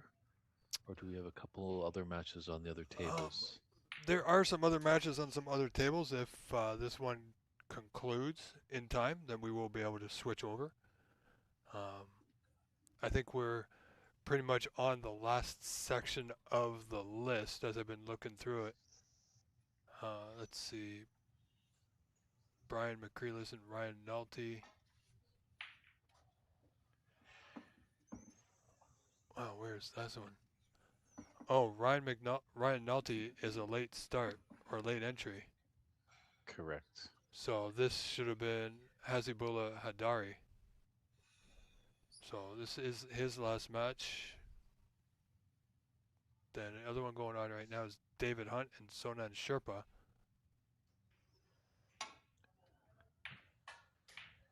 I believe it's their last match. Andy McCloskey just finished. I'm looking for Mark Ziegler and Krishna.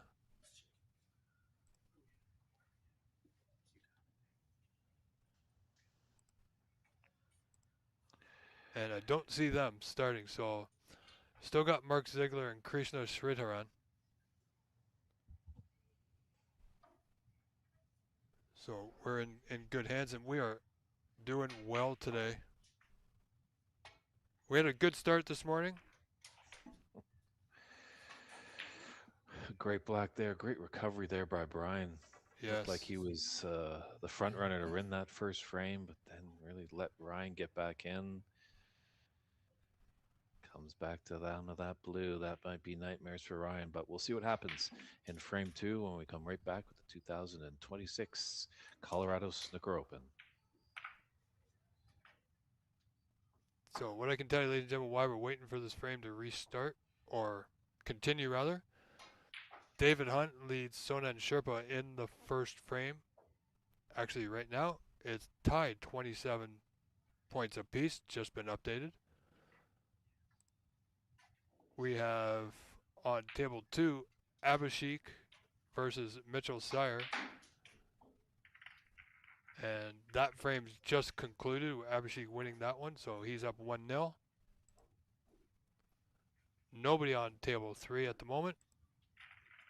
And we here, right here on table 4, and we're just about set for frame 2.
All right, table has been set.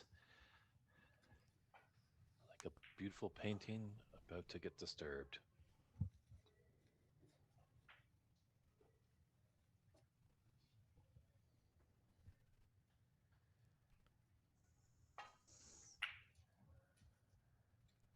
Oh, we almost went in off, but just caught the cushions in time. Great weight on that cue ball. Put it tight to the ball cushion.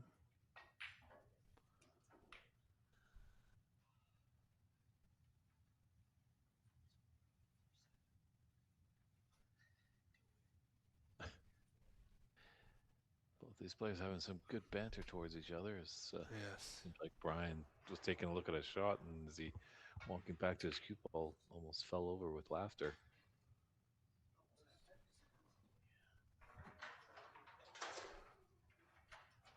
And you don't see a lot of that here.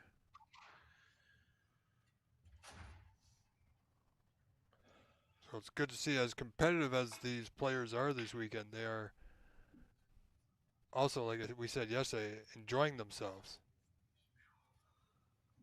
Oh, he's got it right on, Dave, but this is awful cueing. Yeah, might have to get the extended spider here. Well, you know what he could do here? If he got the regular spider, put it on the cushion, and the actual spider mount on the table on the other side of the pink, he can use it to bridge his hand on. Correct. A Kyron Wilson shot. You don't see that every day. Which I kind of like that more than this. But, oh, he's got to be careful. Did he hit one? No, I think he's just okay. That rest slipped a little bit. It's sliding on the cushion.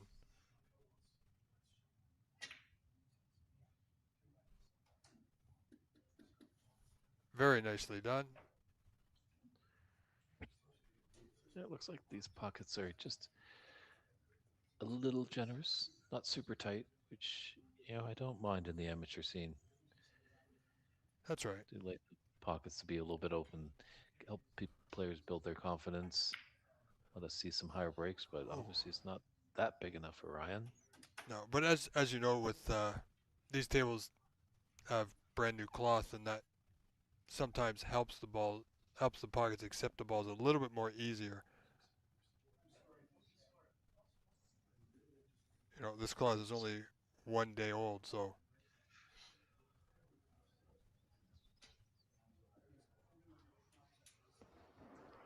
So Ryan falters on that black. I mean, Brian, a great shot.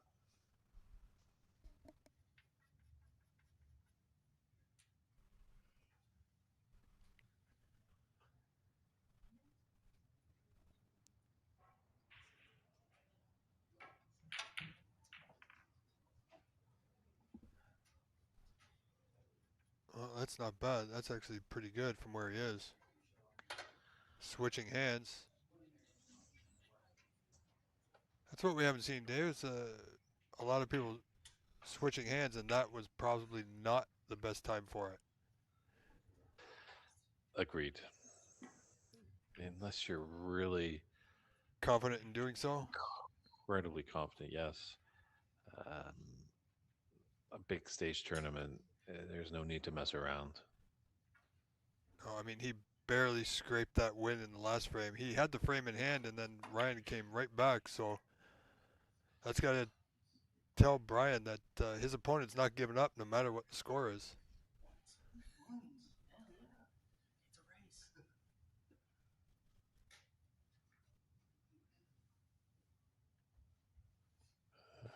Interesting, it's going to clip off the pack here. He's got to be mindful of that red in the bulk area. Absolutely.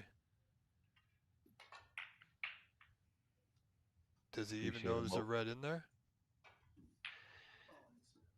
Yeah, he didn't realize there was a red in the bulk end. And you know what?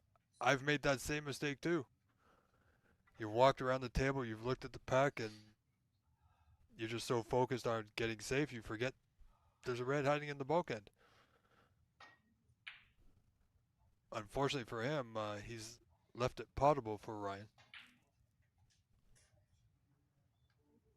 You know, it's an occurrence that we see, but it's not very often. Now you definitely got to survey that table. There's no shot clock just yet in the game of snooker. Yeah, wouldn't that be? I mean, there is and there isn't. Wouldn't that be up to the referee if a player is taking an ordinary amount of time? It is in the rules, and I don't know if many players do know about those rules. Obviously, that's a referee discretion. Yes. And I think the first point is that they were warned that if I have to talk to you again about slow play, it will be a penalty. And a slow play is not a 4 point foul, it's actually a frame concession. So, very severe penalty. Well, I know a player who was warned about slow play back in the day in the Canadian Championships by his referee, which was baffled him and the onlookers. So he basically said, "Oh, okay." He didn't pot a ball. He just kept playing safe. Even if the ball was over the hole, he'd play safe. He dragged that frame out for over an hour and a half. And that was a costly miscue there by Brian. Jumped over his object red ball. So that's a Yes. 4 point foul. There's no jump shots in snooker. You can obviously hit the red, as we saw in the World Championships. The player thought it was a foul because it was a jump ball, but in fact, actually, the cue ball went, hit the red, and then leapt up in the air with the cue ball and jumped over that red that they first hit. That's right. So it was a great call by the referee. I think that might have been Terry Calamari.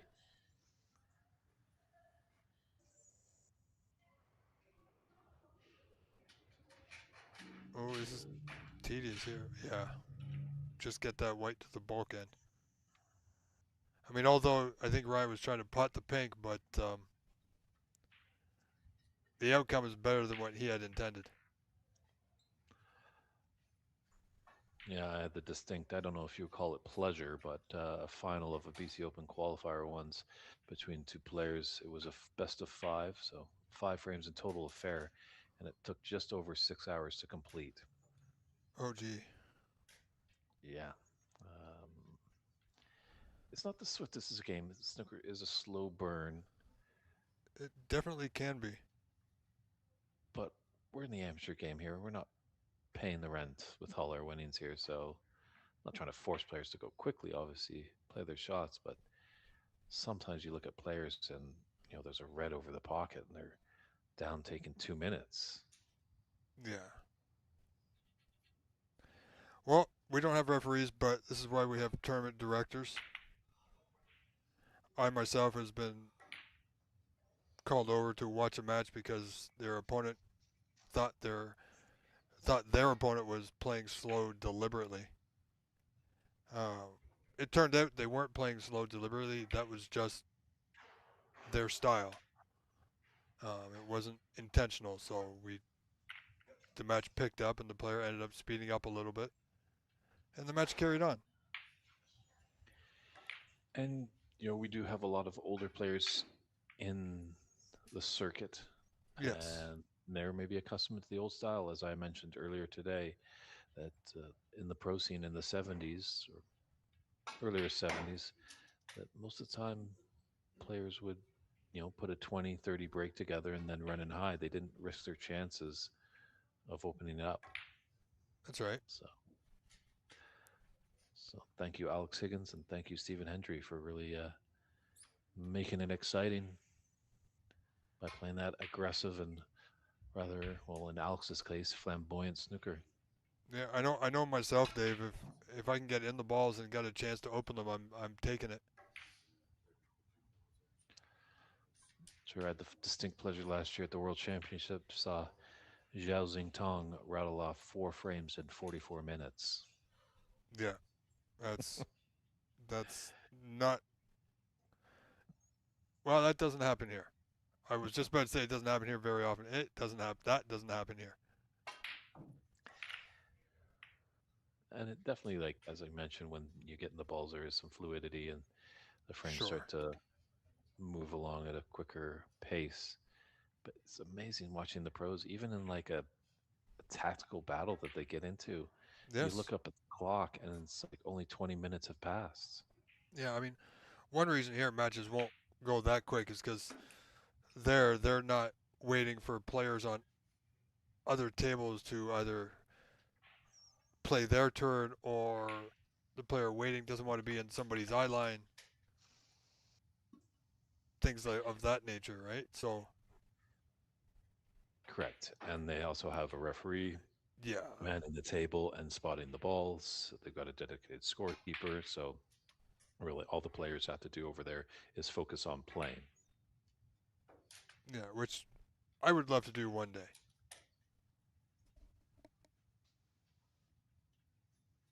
What's that? Scorekeep? Ref?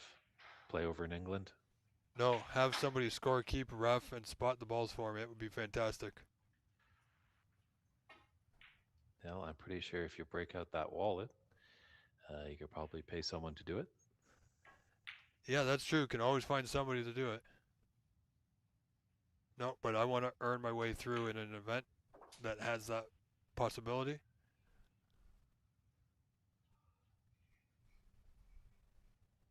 I mean, I did have a match, just an exhibition match, where with Cliff Thorburn a while ago, a few years back, where we had a ref and it was a lot of fun and a scorekeeper.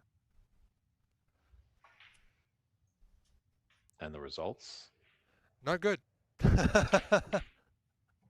Well, who are we talking to? Are we talking to Rob Richards or Cliff Thorburn? Well, it was a good result for. You know what? I'm not sure Cliff would say it was a good result. He did win 5 frames to 1, but they were really super close. It was a great match. I thoroughly enjoyed it and would love to one day do it again, Cliff. Looking for that rematch, but even to this day, Cliff's a busy man. He was just overseas doing. I think it was the World Championships, and then the 900, or the seniors, and then the 900. Yeah, he's working with Jason Francis on that Legends Tour. So, obviously, if anyone had tuned into the World Championships, they kind of expanded some seating in the Crucible to me more at the business end of the table. So, some obviously high priced seating, but Yes. Cliff came down and said hello to everybody sitting down there, shared some stories, shared some laughs, took some photos, signed some autographs. So, definitely a class act, a top notch Canadian Cliff is. Very much And a so. good friend Peter Singh's tuning in all the way from Canada. Curious about how many entries there were for this tournament. And Peter, I believe there were 28 because they have 7 groups of 4. So obviously the top 2 are moving on, and then they had a couple wild cards. But don't quote me on that, as we've had a few late night dropouts and a few late night entries.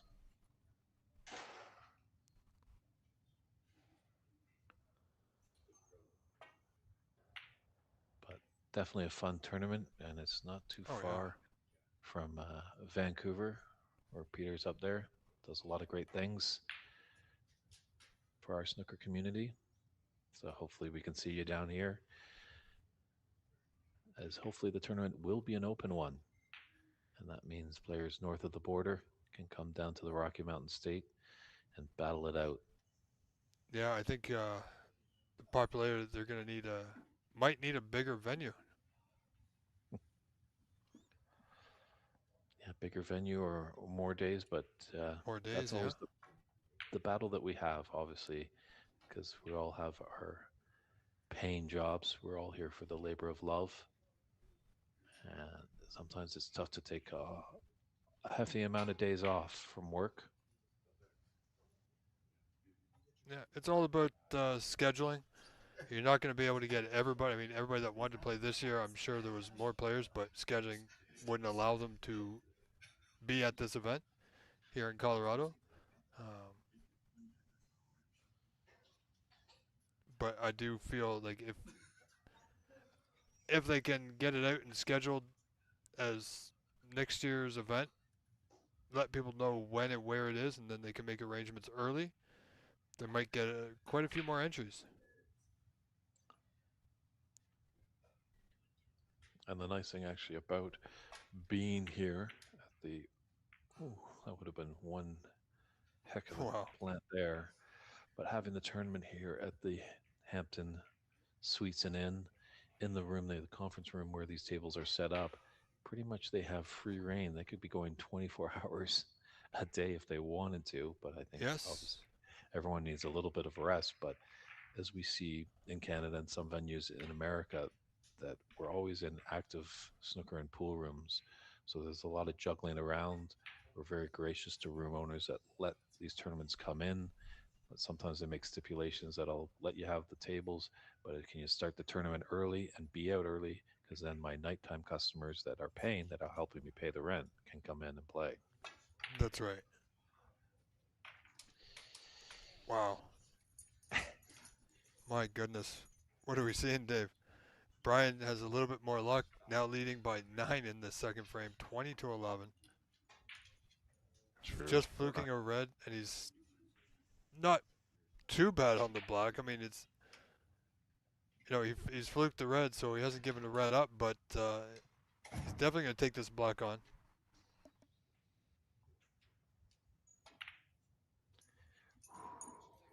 Yeah, Ryan definitely hoping for the luck to turn in his favor in a little bit. Always kind of tough with these short best of 3 matches. But I think Brian should have taken a little bit more time on that black, kind of a careless miss. Yeah, it's rather surprising. Especially when you fluke a red and you end up on a color like that. If you're going for it, you got to make sure you get it. You want to take a little bit more time.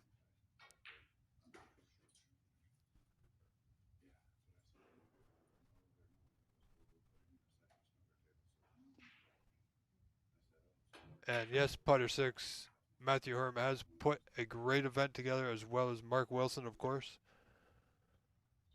Both men spending few days prior to the event and getting the room ready with all the putting the tables together, reclothing, um, all the cables and camera equipment as well. Yeah, it's almost a little bit when the tournament starts running, then they can breathe a fresh air. Because once the matches gets going, it's hopefully everything's running well. Yeah. It's all that lead up to the event. That's where a lot of hard work comes in and some long days. And also, don't forget when the event ends, their job begins again. They have to take everything down and ship the tables back out.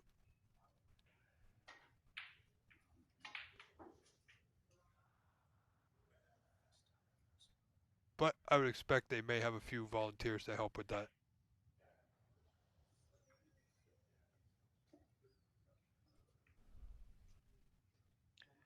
Yeah, those 5 pieces of slate per table that weigh over about 300 pounds. That's right. Unless you're Mr. T, it's going to be tough to carry I them can by do it. yourself. I just throw it over my shoulder, Dave, and walk up a ladder and 3 flights of stairs, no problem. Okay, everybody on the stream, you heard it here. I'm going to be at the Canadians next week. I'm going to see Rob Richards do this. Absolutely.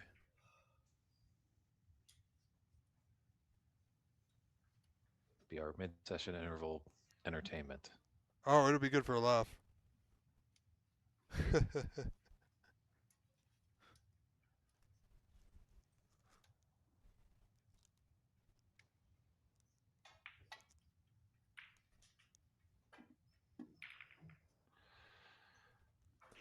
Are you kidding? I'd even have trouble putting one of those things on a dolly and moving it 8 feet.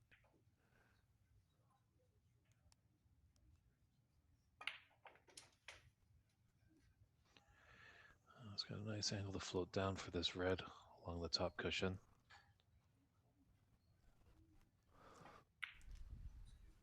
Well, can he squeak by that green? I think the green is blocking the red.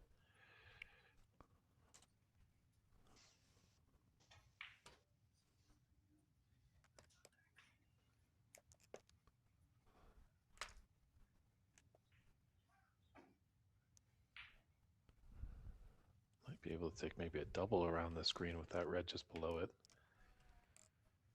Because those 3 reds are kind of really disturbing each other.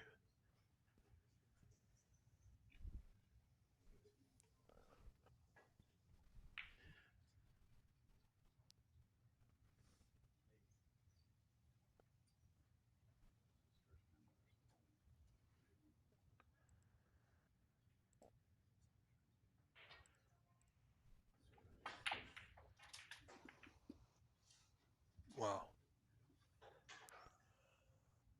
Oh, we got another close frame.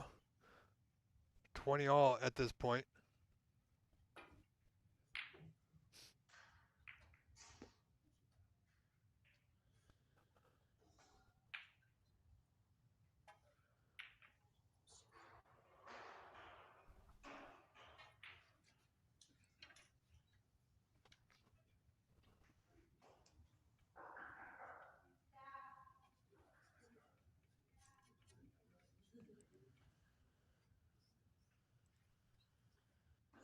Try this red into the green pocket. It's tough. Play it with some top, so at least he rolls up into the bulk area.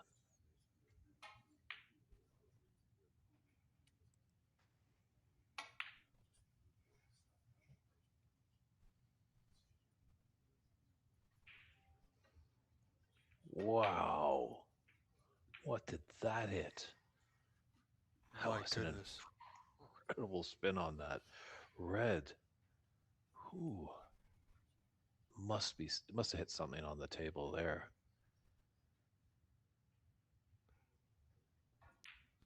Kind of reminds me of the clip that's up on Simon Barker's website. He's got a little YouTube clip where they were playing a tournament and the cue ball was coming to a resting point and then he just veered almost 90 degrees. Everyone was dumbfounded what happened.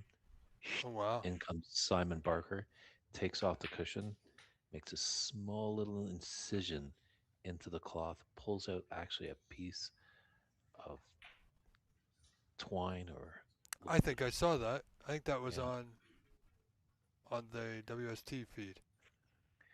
yeah, a little bit of material there that he pulled out and then stitched it back together, the cloth, like he was a surgeon, put back the cushion, and it was game on.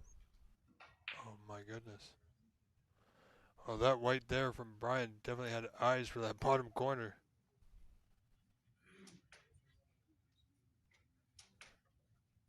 My goodness.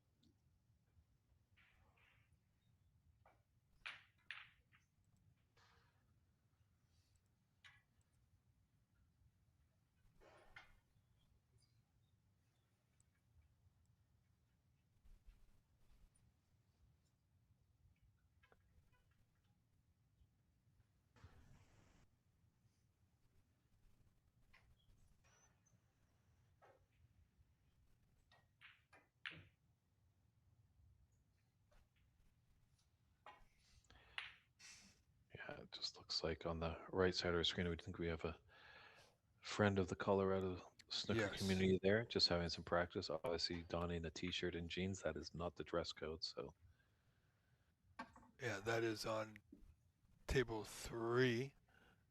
Just having a bit of practice with one of the players, of course.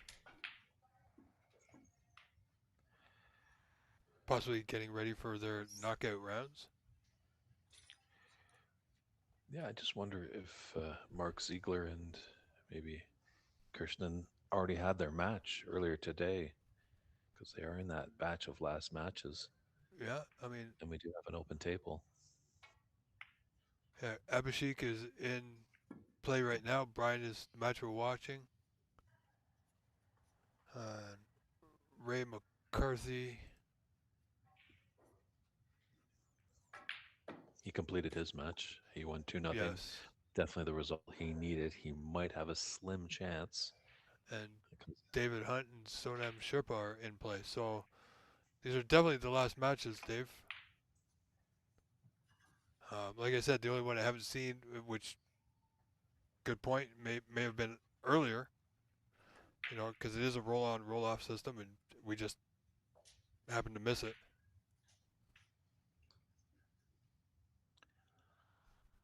yeah, because Mark Wilson, co-tournament director, was informing me that it looks like the knockout phase will start at 1:30 p.m. Mountain Time, No, that's about but 30 minutes from now, I believe. that might change depending on the length of these matches. Yeah, I think they would want to give them at least. Not only do they want to give the players about a 20 or 30-minute break, possibly go get something to eat and come back. Um, they want to give themselves some time to get everything set for the knockout rounds.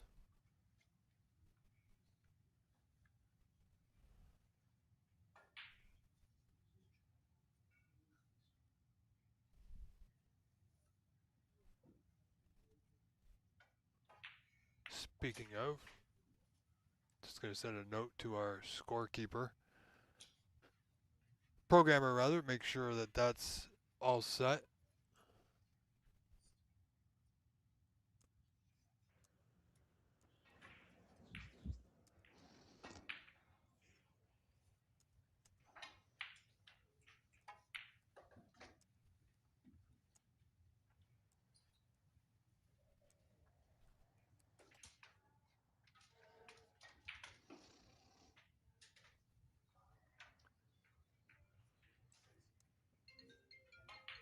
Ooh, Always one.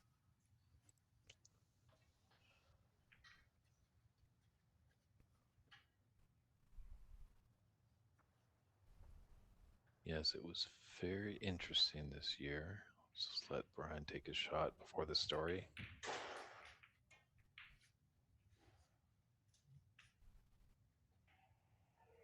He's 20 points in front. Oh boy. But being at the World Championships this year, it was very interesting in a match that Sean Murphy was in. that he got down on the shot and a phone went right off. Now, in there, I've been to the venue and you've seen phones go off. It goes off at various times, but it was just very coincidental that it went off at that time.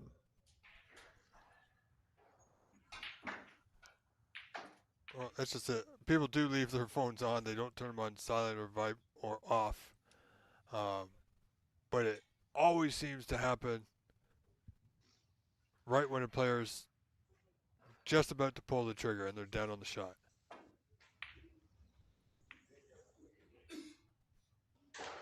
Oh, this is not going to work out. Ryan's favorite chance for Brian now to close that gap a little bit. Yeah, it can run through this red to be on the black in the opposite corner pocket.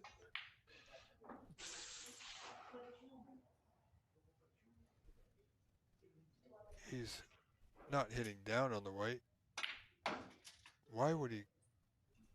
Okay. You know, Dave, you were right. He could have just run the white through off the left side cushion and he would have been bang on the black. And now what does he have? Okay, Well, he's got a potentially a snooker. snooker, Yeah. but he had definitely a chance to at least get 8 points and decrease his arrears to 12 points. And he's not even got the snooker, so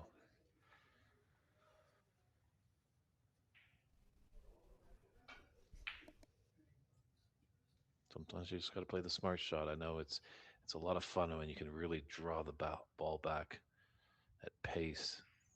Looks it's a definitely nice shot, but I think more people are hoping pots go in rather than glamorous missed shots. And another chance here for Brian.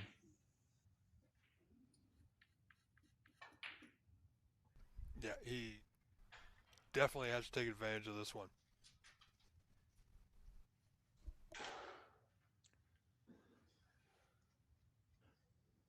Yeah, now he can play for that pink.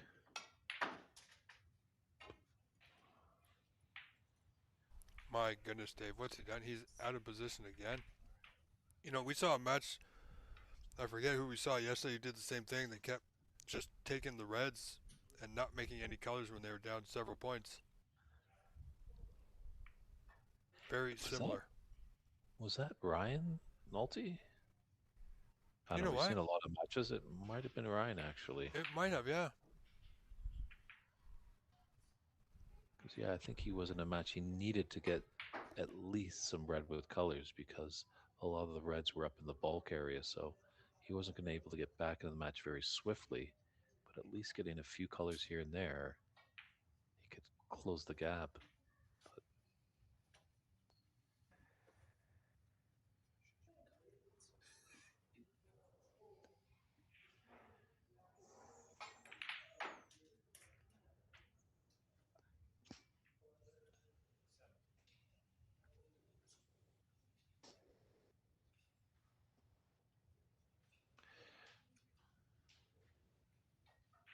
I don't know. What do you think about bringing out the redwoods, Rob? Taking that cue ball off the bulk cushion and then coming down for the red. Well, He might leave the red onto the corner pocket though. I think he's looking for a direct hit. But if he can get around the green, come off two cushions, maybe three. Now, see if he would aim a little bit lower and come around the backside of the green towards the bottom cushion first, he can just nudge the red depending on how hard he hits it, and a lot easier to get it safe that way.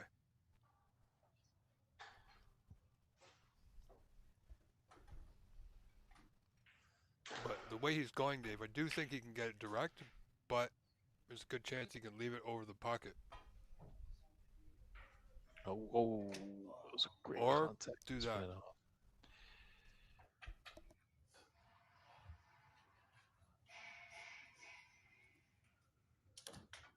So we might have one more round robin match. I just see Kirshnen enter the room here. So obviously their match was scheduled for 1:30.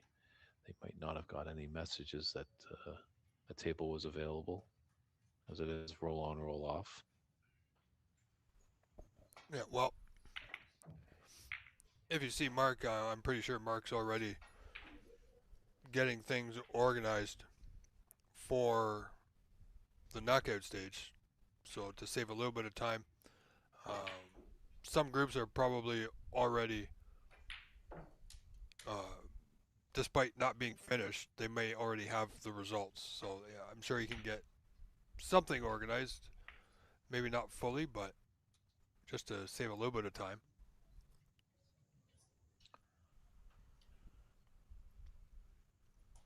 Yeah, I'm pretty sure while these matches are going on, they're going through all the scenarios, just making sure if they can get ahead of the game. They definitely will, but you never know. One little match, one different frame differential could just put the things into a funk.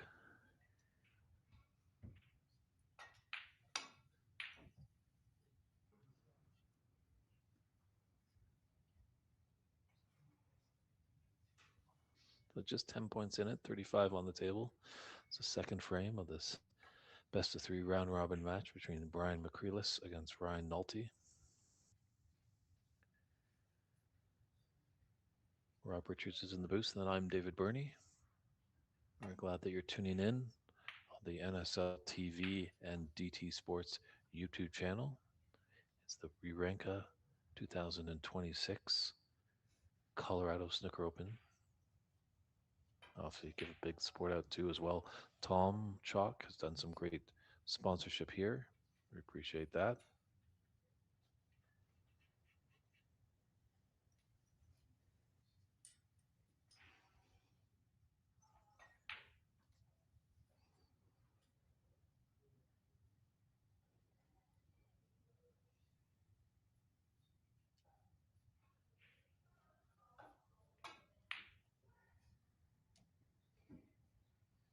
I think he's going to get a result here. Ran a bit too much, but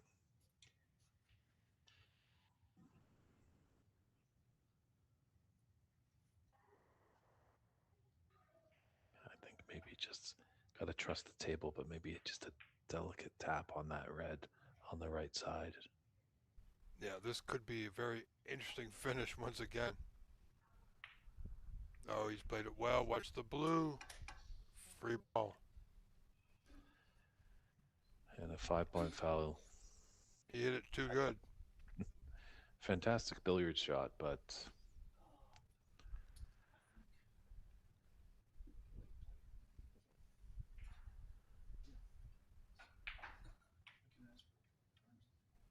so it looks like he does have a good angle on the brown as his free ball. That will act as 1 point as a foul is incurred, and Brian cannot see either. You have to see both sides. Not, Yeah, that's correct. what I He let I him play scratched my again. head. And this is another free ball situation as well. And that score should be 5 for Brian. I think these guys got to stop the chuckling a little bit. Time to get a little serious. Yeah, I think they're missing the score here. I think Ryan put the 5 on himself, or Brian put the 5 on Ryan instead of his. And true, they might not be there. Okay, now we got the correct score. They might not be fully aware of the free ball. Yeah, because that last one Potentially. was a clear free ball.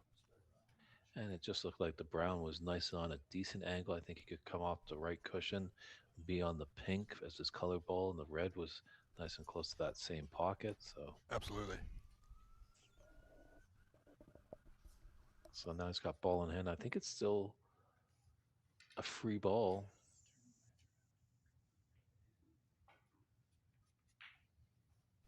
Yeah, but I think he might be taking the red on. And I think he might be taking it on from this position, not realizing it's ball in hand.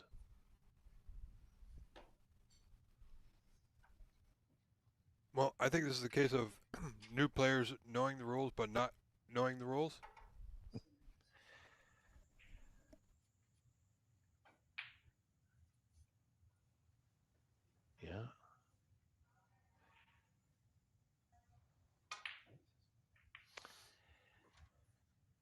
is this going to Oh come boy. back and bite Brian?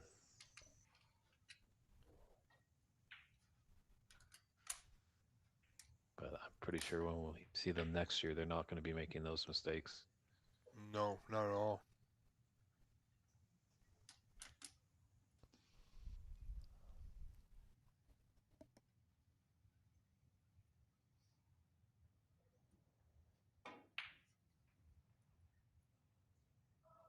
Well, this looks good.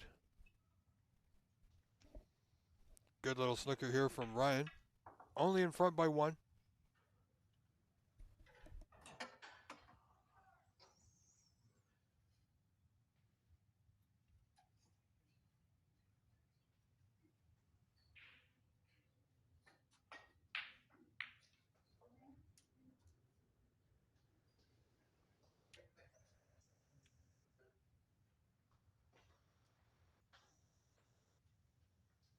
Yeah, it doesn't really look like you can use the left side of the table. That's a big masse shot if you wanted to go around.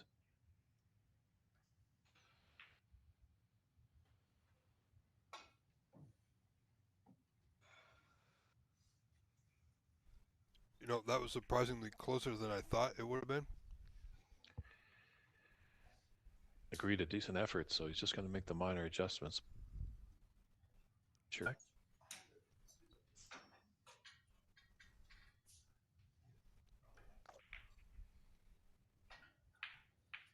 But both players will confirm and agree the correct respotting of both brown and cue ball. And here comes the second attempt for Brian.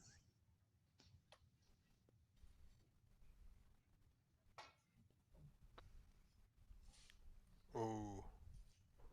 Same spot, Dave. Mm-hmm. Well, not that they would take it, Dave, but I don't think it's a free ball anyway. It's close. If I was his opponent, I'd come and inspect that a little bit more thoroughly, but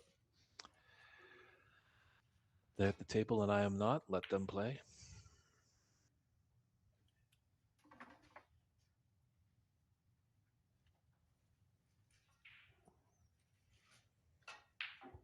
Well, he's got out of the snooker, but unfortunately, he's left the red on to a very potable pot here for Ryan.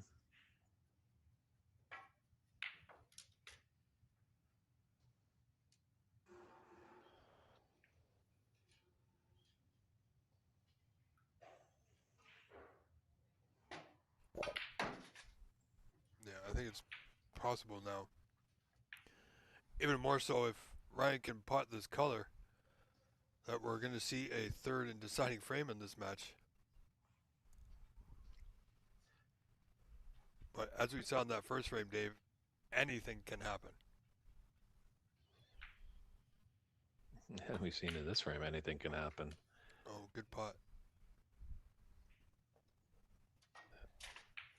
Well, can you see what's coming for Brian this shot? Does Ryan see what he's going to do to Brian? Now we got the black spotted. There we go. One drops on the floor. Oh, it's all happening here for Brian, isn't it? I think he needs to compose himself and get himself together. If he doesn't win this frame, possibly a little splash of water would help. Oh, I don't think he's got him, Dave. No, he hasn't. That was a golden opportunity. Really, your opponent's reeling and just get him spinning even more. Oh, he was spinning.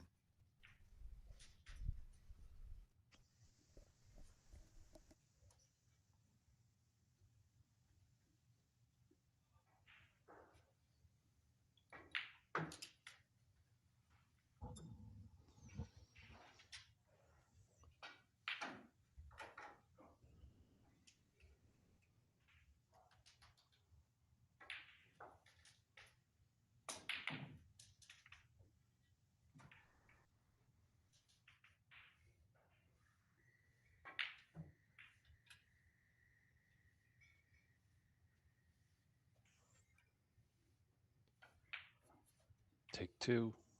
Yellow near the blue. Well, if he gets this one this time.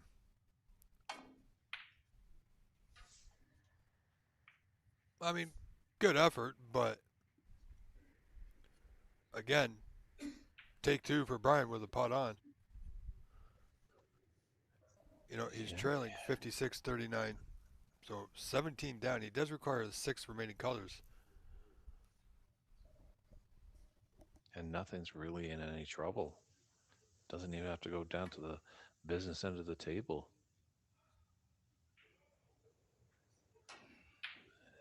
He's got a result there. I think he's got him in the snooker.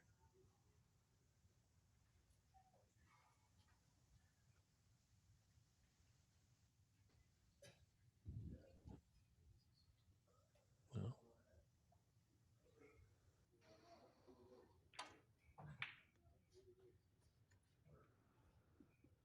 Wow, that was I would have to call that a perfect hit. So Brian could be in a little bit of spot of trouble here.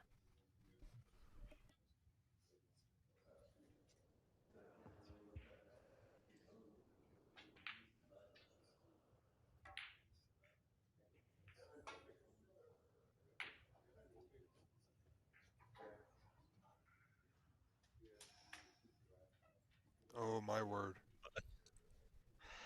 the luck has been on Brian's side.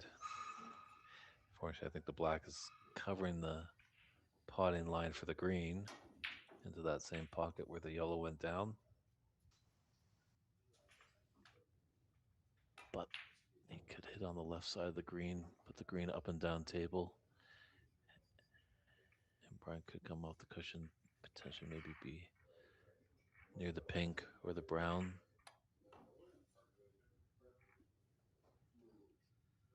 Did he just miss the whole ball? He did. My word.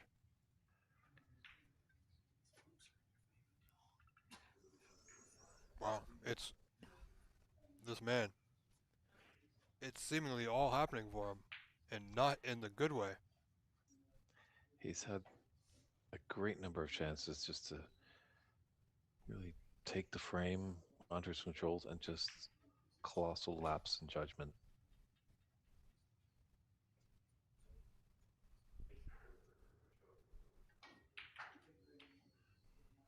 And again, he fails to get the snooker easy roll up.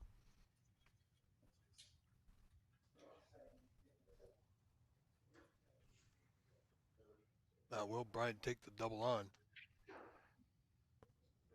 He's got to be careful how he plays his white. If he does make the double, he doesn't want to hook himself behind the pink and black on the brown.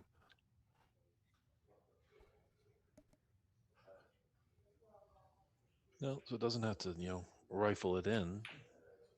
There's slower class as we've mentioned, but they're not totally slow. So he just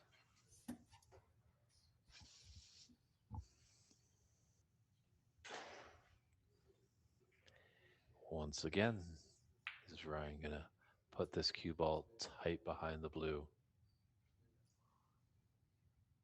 Well, if he hits it with too much pace, he's not getting anywhere close to it.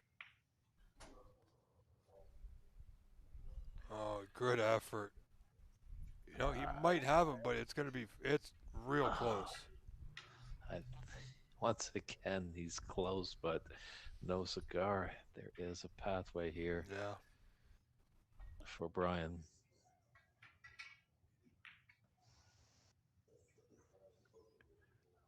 But that's just going to continue with playing more. Pretty sure Ryan will be. Well, that was a foul. You saw there, Brian moved the rest, touched the blue.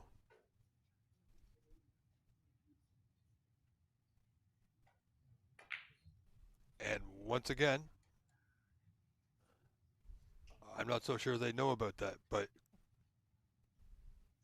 he clearly touched the blue with the rest.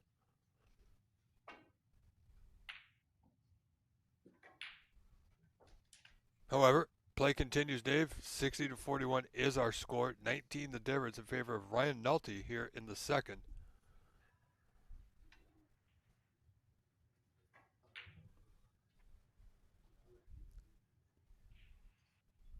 Yeah, that 5 points would make a big difference.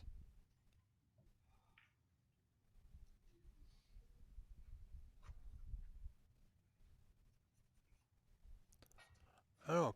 Perhaps they have another players meeting, Dave, before the knockout rounds begin. Quite a possibility. I've not been made aware of that just yet, but Just to go over the rules one more time. I mean, I'm okay with the way it's going. I mean, as long as the players are happy and they're good with the way the match is playing out, then yeah, let them play.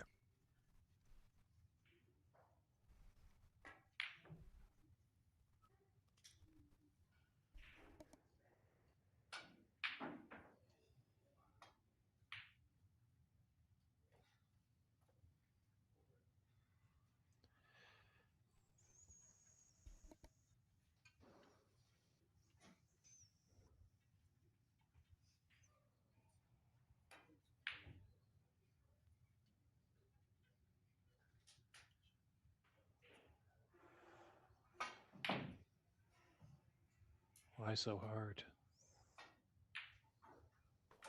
Well, I think he was attempting to draw back for the brown.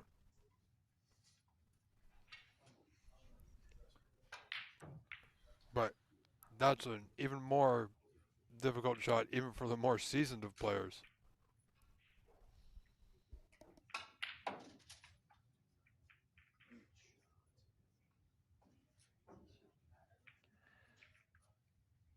See, look at that action that Brian got. Really didn't have to hit that hard, but he drew it back very nicely. He's Yeah, on the brown. He'll that's draw back for the blue. just great He can cueing. seal it.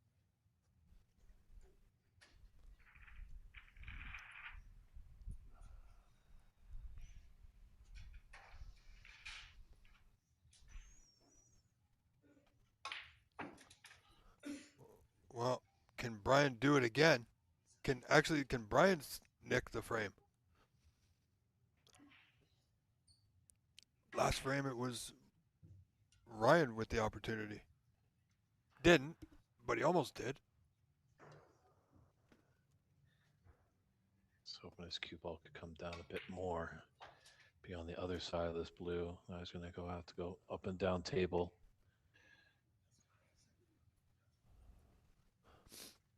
Oh, he's not bad. You know, these shots here, you got to forget about position and just play the pot, especially where the black is sitting.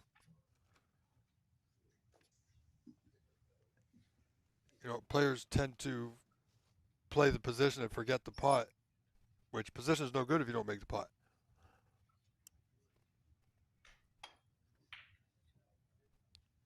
True, but on contrary, you do need to think about position when you're making the pot because you want to be in prime position afterwards. Oh, absolutely. Absolutely. But considering where the black is, pretty much anywhere on the table, he's going to have a pot on it. Now, ability and capability come into play, of course. You know, he might not be a good long ball potter, therefore he wants to be closer to the black. Oh, good bit of side there.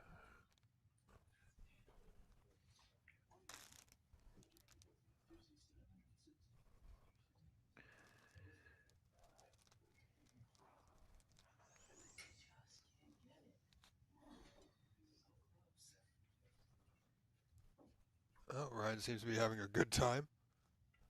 That's what I like about this event, Dave. Win, lose, draw, players are having a good time. So if it's an open event, this is something that makes me want to come and play. Knowing that it will be more of having a good time, have good competition, absolutely, but play each match in good spirits and have fun.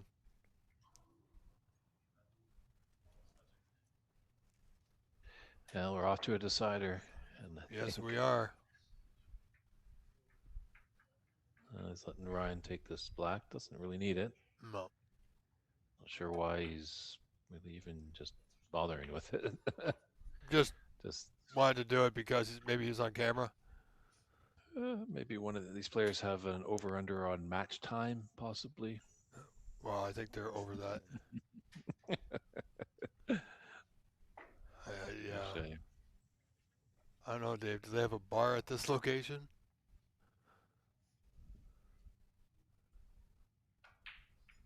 At the 2026 Colorado Snooker Open. All right, folks, stay with us. With that deciding frame, will be up very shortly.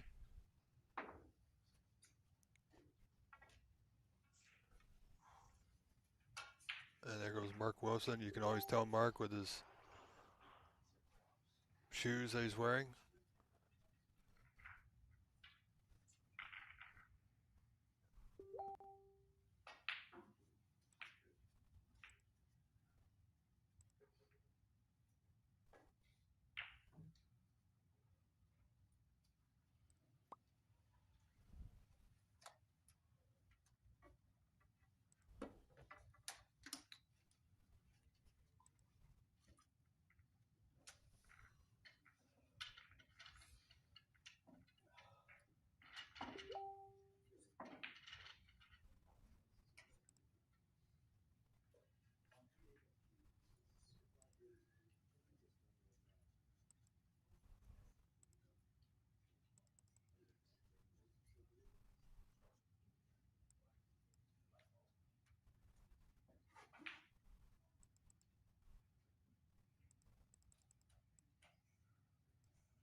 All right, folks.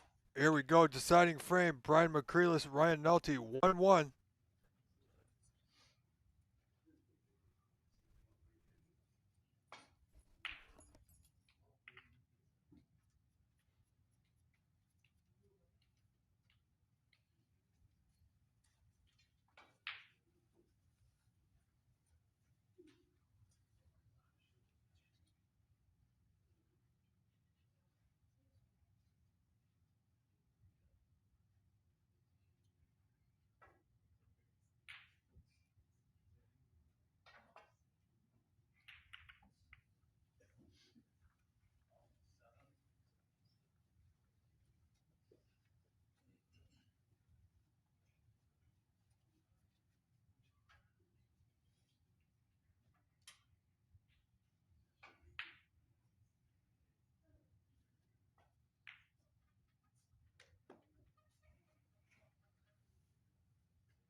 All right, folks. Deciding frame.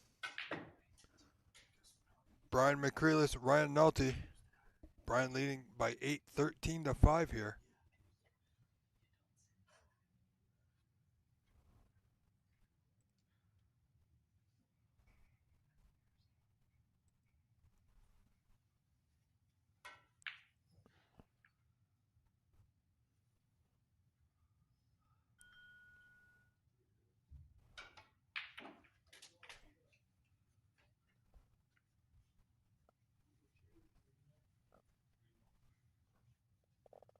Oh, look at this. Black hanging over the pocket. Just needs to get it on a red. And he's not too bad. A little high, but he's okay.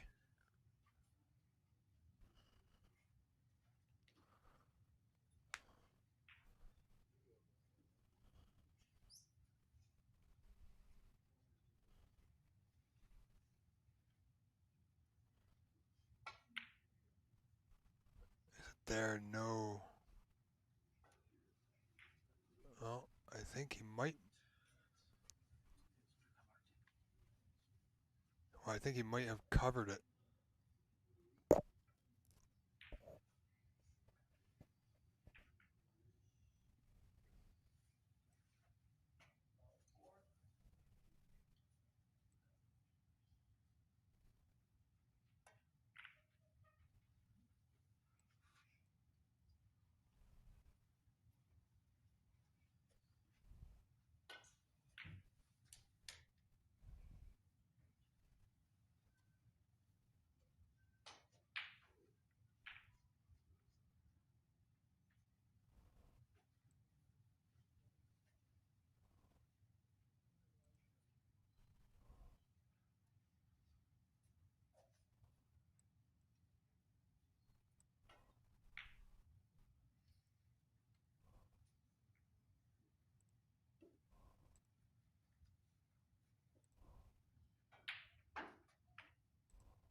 Well, let's see what Ryan can do. Trailing by 20 now, 25 to 5.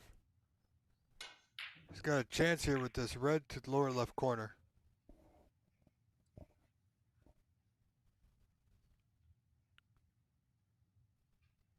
Oh, this red here is going to go back up for the blue, but fails to pot the red, but he's got the white in the bulk area.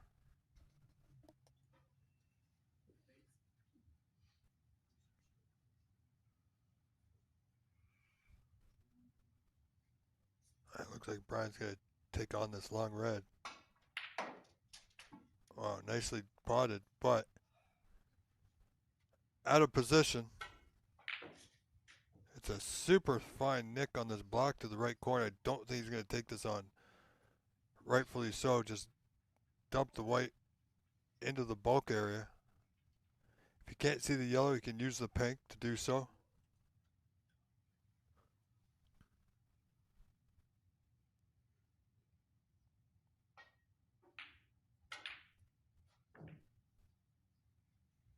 Yellow it is.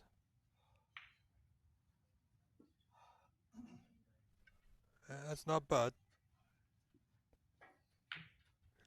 It may get slightly difficult here for Ryan, and that's what he's trying to do, trying to force an error out of his opponent so he can further increase his lead.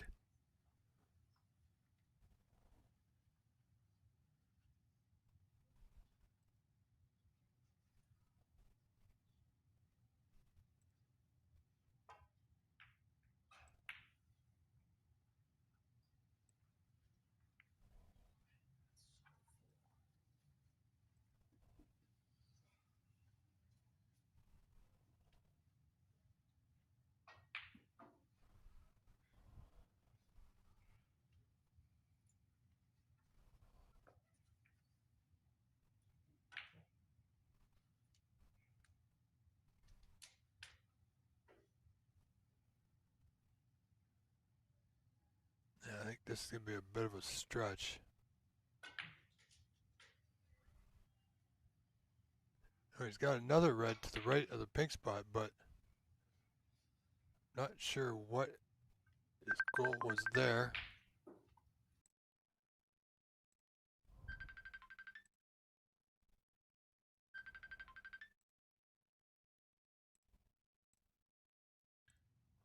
Welcome back, Mr. Bernie. Thank you very much, Rob. Good to be back. So Still a cagey affair, it looks like, in this match. it is Brian leading 21 in front, 26-5.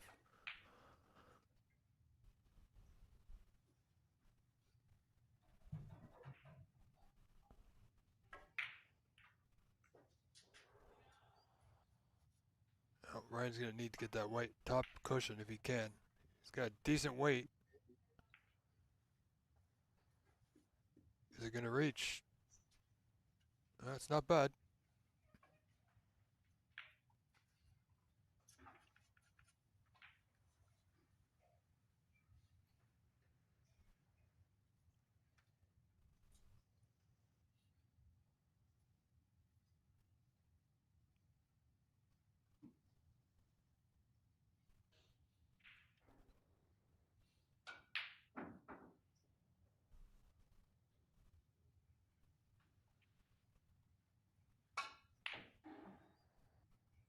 Looking for the deep screw. Definitely got the white in the bulk end. But he's given his opponent, Ryan, an easy safety opportunity here.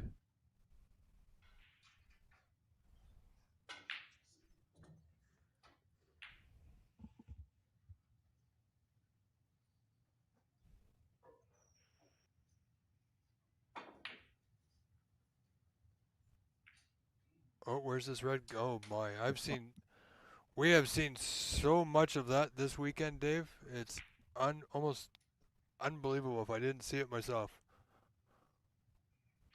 Well, it's nice to see the turn of the hat now that Ryan's getting a little bit more of the luck. As we saw in the early stages of this match, Brian was very lucky. Yeah, the run of the ball seems to be going both ways.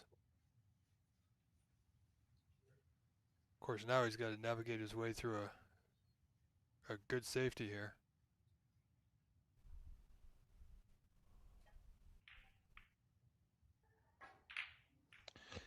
Yeah, he's just been struggling with that part of his game.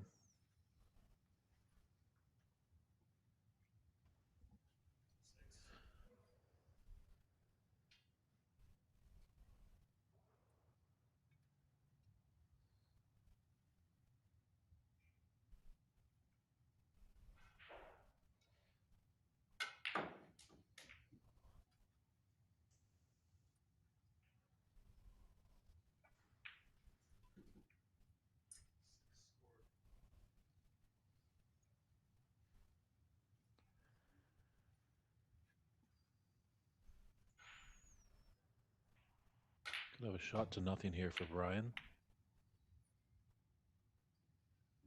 No, it wouldn't surprise me if that red went in off. True. But, yeah, this is going to be a little bit of a methodical battle back and forth here in this frame.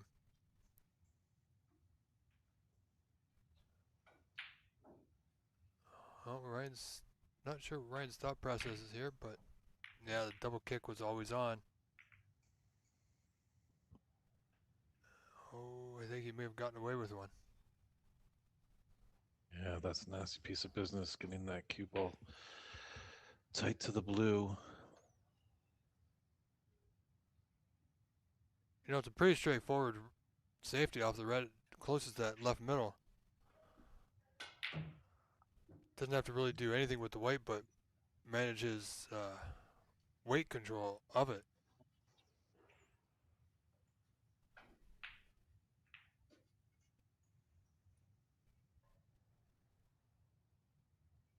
I'd be surprised here if he does anything else.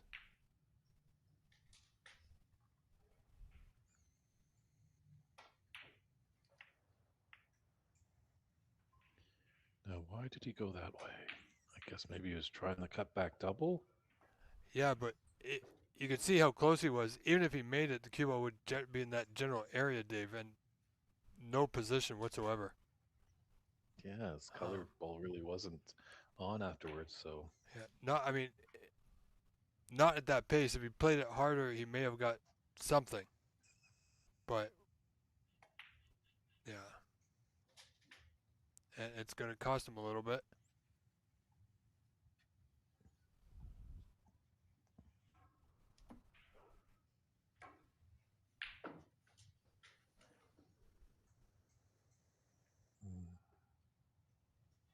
I guess a little low on this pink. Green might be a bit better to shoot him down.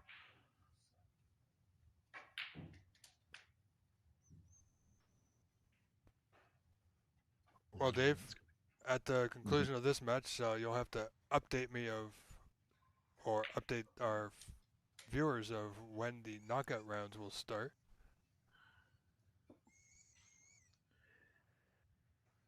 Definitely, I think we still do have a few more round robin matches that are in play right now. Yeah, I think Krishna and Mark Ziegler are getting underway on the table to our right of view.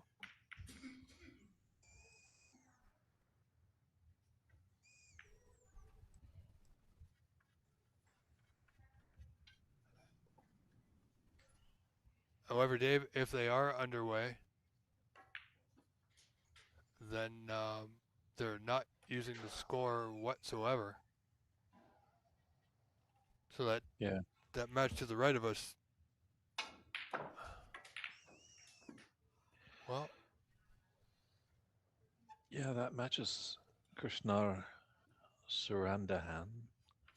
Apologize, Krishna, for your last name pronunciation. First time I met him.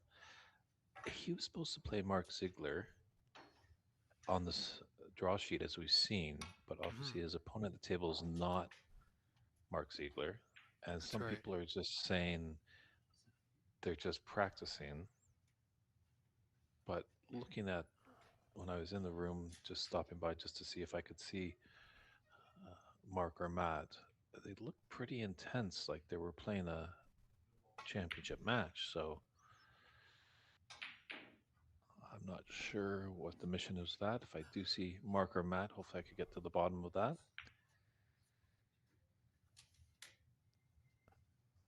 Well, if they are playing it, even if there's no score, it's something we can put on the screen, not necessarily comment on, but while we're waiting for the knockout rounds to begin, of course, instead of having a dead screen. However, David Hunt and Sonam Sherpa are still in play. They are in the third frame. David Hunt leading 35-13 in that third frame.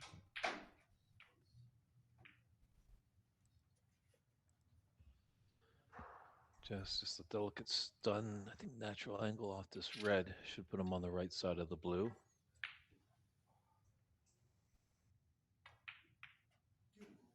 Oh boy, what's he done?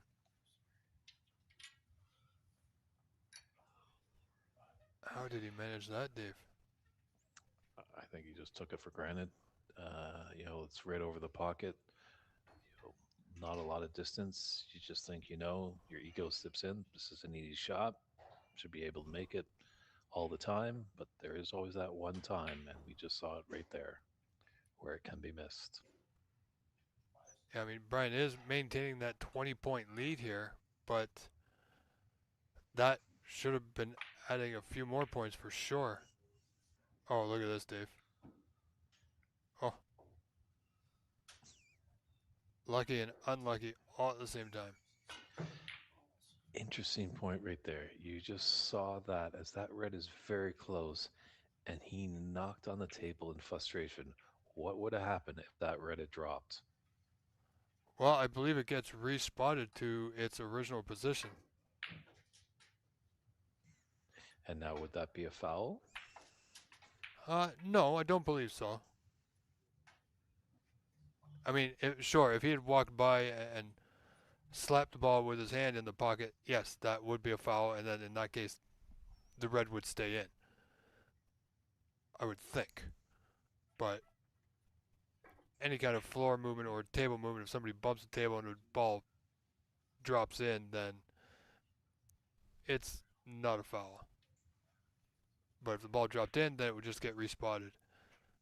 Because I think in the back pages of the rule book, if a ball hanging over a pocket drops in after 3 seconds or by the time the player walks away, then it just comes back up to its original spot. And that's one of those things that, in lieu of that a referee would take care of. That's true. So it's a tough thing to call with a non-referee. Right.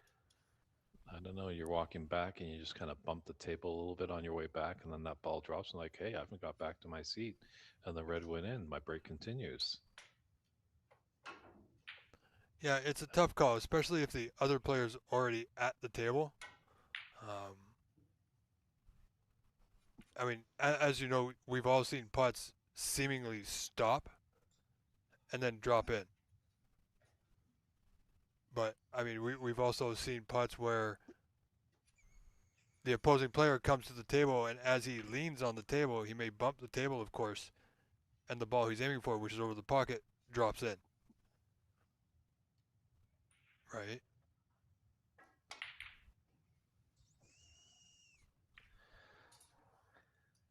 Well, if I see Dave Daly or Ernest Bazimer, or two referees, I might chime in and ask them that question. What would they call if a red was just missed by a player and it hung over the cliff of the pocket and they just banged down their head in frustration and then that object ball actually dropped? What the call would be? Yeah, like I said, Dave, if it hangs there for a few seconds and then drops in, then it typically comes back up, especially if the player's has already walked away from the table. His turn's over, the other player's at the table. However, in this case, Ryan had just missed the red, and it was within 3 seconds he banged the table. If it had dropped in there, question could be raised. Now, did it go in on its own motion, or did the vibration from Ryan tapping the table knock it in? Correct. So I think in this match, I think Ryan would have continued his break. Players both would have looked at each other and went, well, that was lucky, and on they go.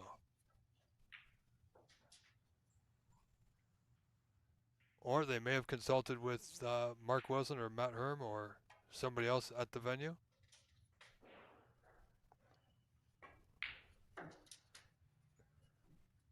You know, it's, as they say, it's all in the details.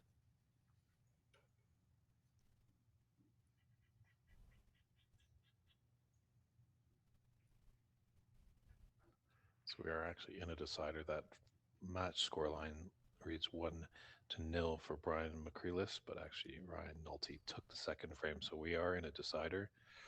They're not keeping the score running as the break goes for Ryan. He's not tied. He's a little bit behind. He's nailed a few balls, and now we'll see what the updated score is as this break has come to an end. Well, it does read on my side, Dave, 34-14 and 1-1.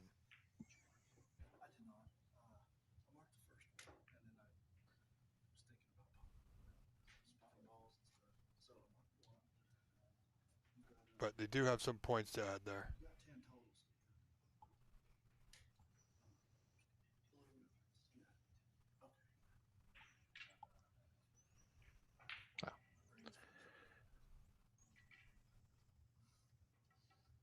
All right, as you can see, they are, or here rather, they are having a discussion.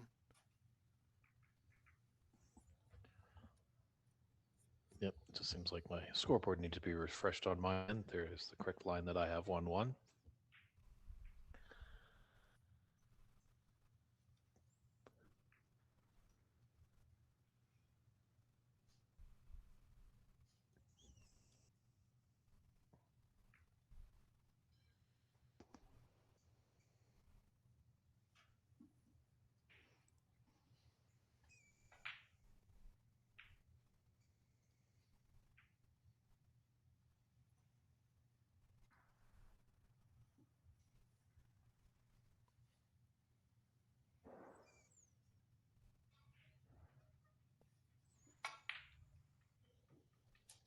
Oh, good pot. Wriggled its way in, Dave, but it Yep. counts. Now, Brian, no need for theatrics here. Easy, simple, although it might be straight, toughest shot, but you can just roll it in. And nope, unfortunate. Yeah, Struggling a little bit now, Brian is. First frame, he played good for the most part. Could be a little bit of pressure, Dave. yeah, that decider can creep into you, but I just thought that was a relatively smooth shot that he could just run the pink in, follow it, be on that red just above the black spot.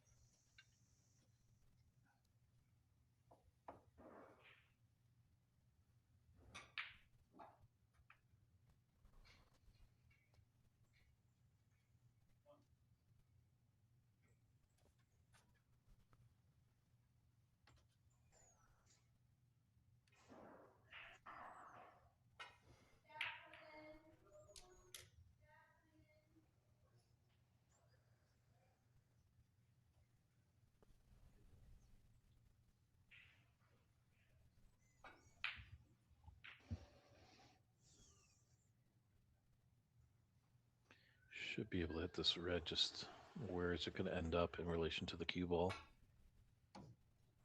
Oh boy. I have a slight feeling that this white. Oh wow. Looked like it took a left-hand turn there at the end, Dave. That's the second time we've seen that happen in this match. My word. Well, I'm going to take a wild guess and assume that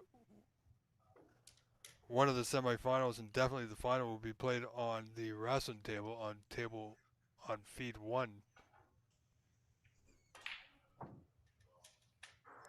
Haven't seen too many of those rolls on that table, so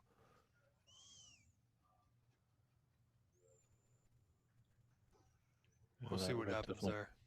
thought about it before it dropped. Yes, I think the idea is the Rasson table and also I believe table 2, the two, say, top tables that you can see in the feed right now, will be the semifinal tables. Like just when I see Mark or Matt, just make a mention to them. It's no disregard to their hard work of putting these tables together, but just a notice. And obviously, you don't want to have a very uncharacteristic role like we've seen in this match. Just be the difference between Right. the winner and second place.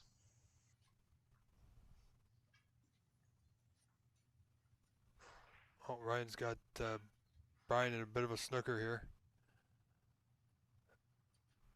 And he's only trailing by, well, 6 points, 35-29 down. So these foul points could add up quick.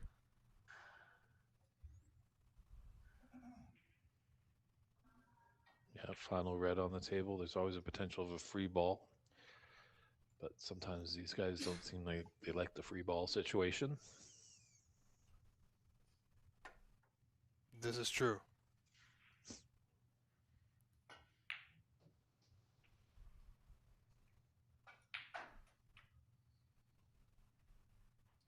I gotta tell you, it's been some interesting snooker to say the least.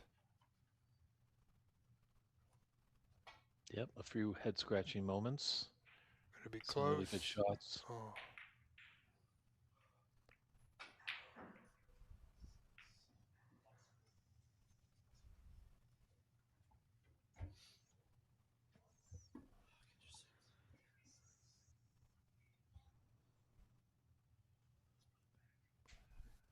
Well, I think they are putting him back, so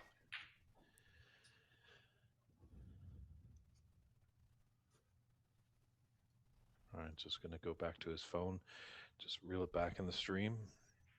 yeah. And that's good thinking on him. Also, sometimes you see some players when they do have the phone, take a picture.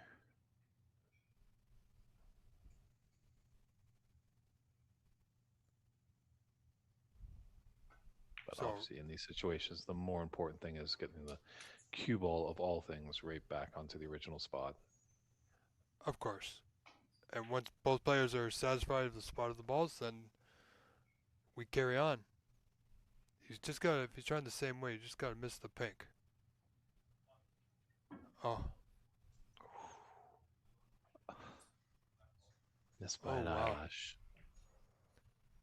Yeah, see, even the white on that one just curled up to the left, Dave. We got to, that's going to make for some interesting knockout matches, to say the least. Oh boy.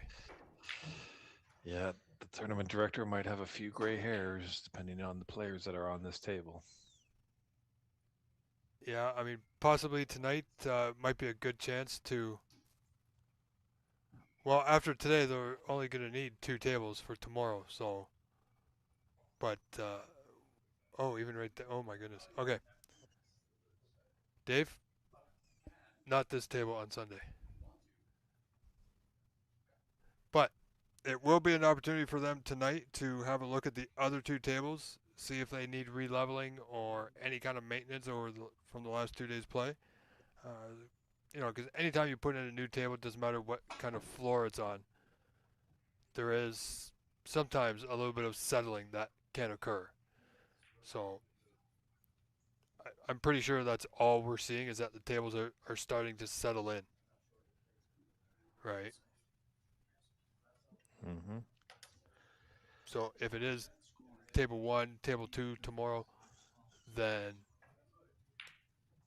they can just simply have a quick look at them tonight, see if everything's good to go, and then if they need to level it, it should take just a few moments.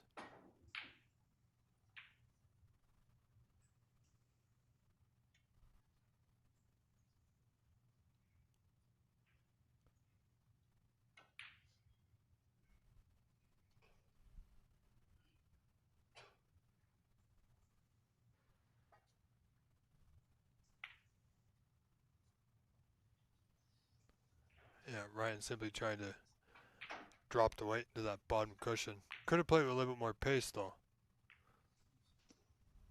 Yeah, not hit as full on that red. A little on the left side of the red. He could have got his cue ball behind the pink. That's right. Now he's in danger of being behind the black.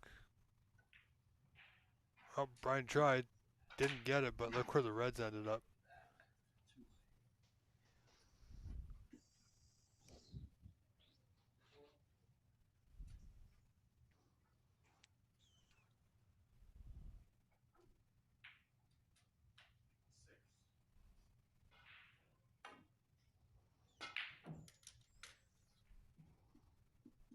Just barely hit it.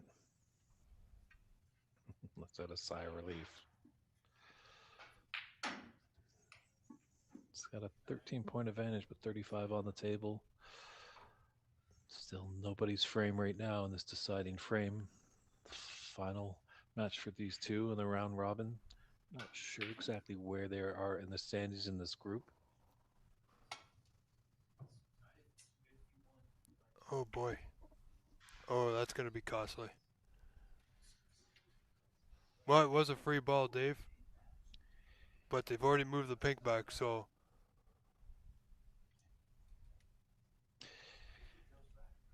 Well, now they're just looking at each other. Yeah, they've already moved the pink back, so the white's got to go back too.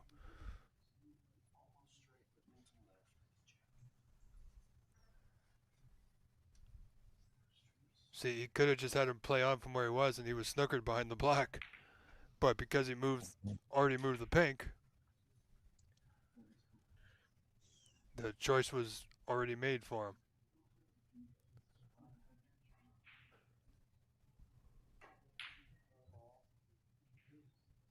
And that's the thing about the limited amount of putbacks, Dave. If, for example, I think there's 3 putbacks on a miss, right? So if they are on the last putback of the white per se, or the last missed call, and they miss again, but end up getting snookered again, you can tell your opponent to play from there, and then that's a whole new shot, a whole new set of putbacks. Doesn't happen very often, but I have seen it once or twice.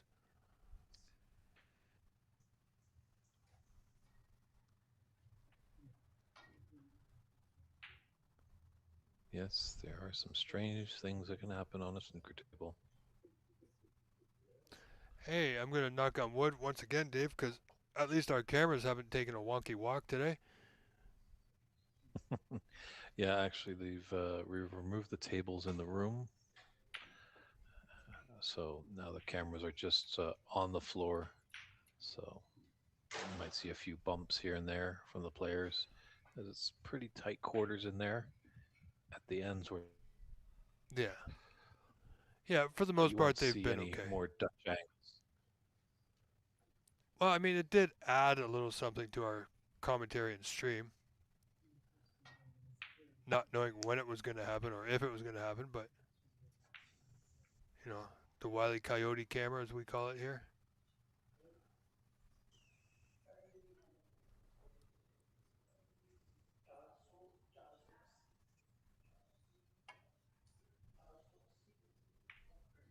Good hit. Very nicely done. So I think we got an 18-point difference now. 53-35 favor of Ryan Nolte, 1-1. But Ryan might be in a bit of trouble if Ryan can gauge this right, come off the red and get his cue ball with two cushions near the yellow.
Well, I think that's going to work out for him, Dave. Certainly has. Struck a fortune, another luck for Ryan. No, it doesn't happen very often when both players get the run of the ball back-to-back shots. But it certainly is happening here.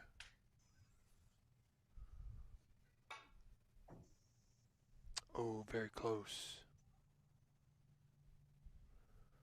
Same angle, possibly a little slower. Touch aside should get him there.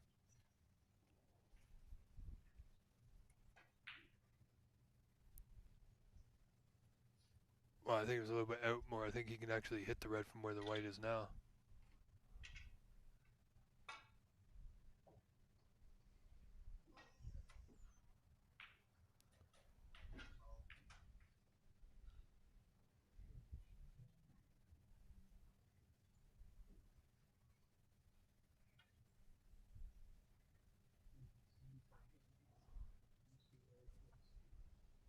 Interesting. Been putting the coin on to mark the cue ball all match long, but this instance they haven't. That's right. I was just thinking that, Dave. In what would be the most important frame of this match. True. Important stage of the frame too, down to the final red. Well, this is even more difficult. Because now he's going to leave the red on.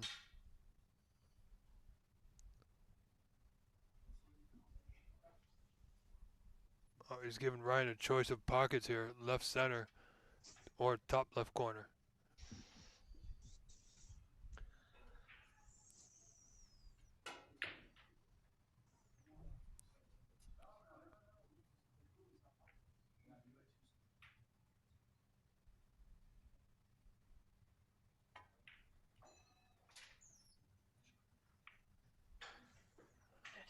Well, that'll play.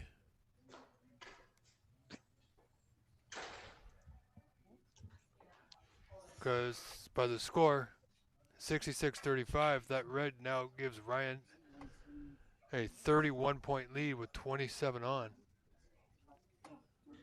So if that score is correct, Dave, we're at Snooker's required. Yeah, he's got a nice yellow in here. Got the angle to come off the cushion to come down for the green. No, he just putted a red. That yellow should come back up. Oh, my apologies. But the yellow's not coming back up.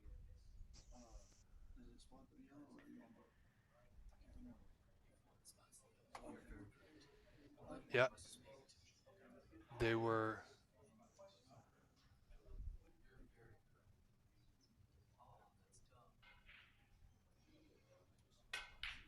Oh boy.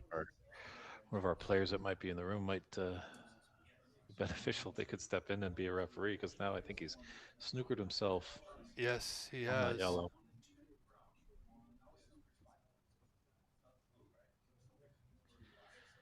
But he's got a 34 point advantage, 27 on, so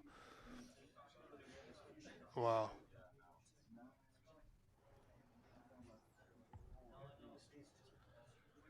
You know, and that does happen, Dave, more often than not. Player will make their last red, they'll pot the yellow and play position for the green. Yeah, you need full concentration in this game.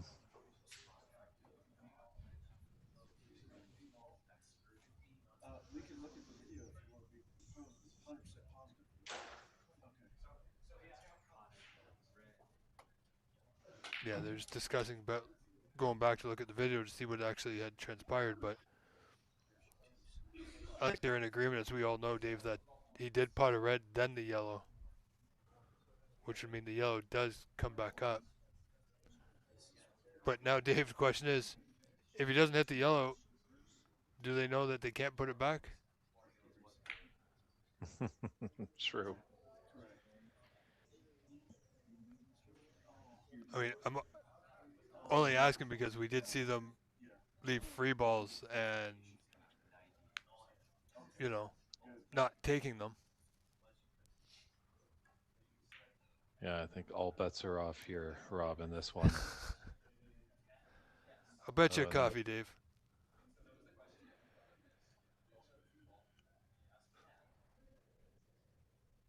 All right, so they're just going, I think, for clarification on what I can't be sure. Yeah. And this has definitely brought this match to a screaming halt. Yep. One of the longer matches that we've seen.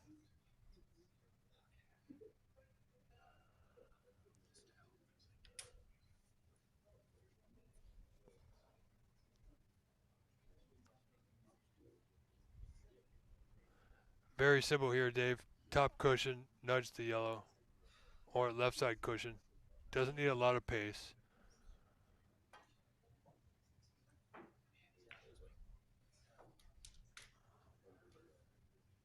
I might give him a free ball.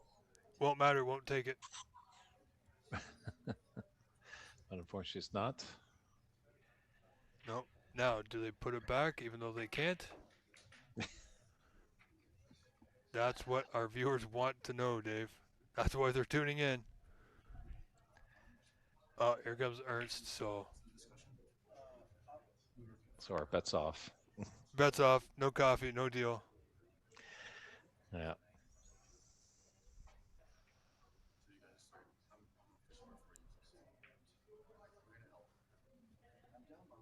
And I believe Ernst is showing up next week at the Canadians, is he? Is he not?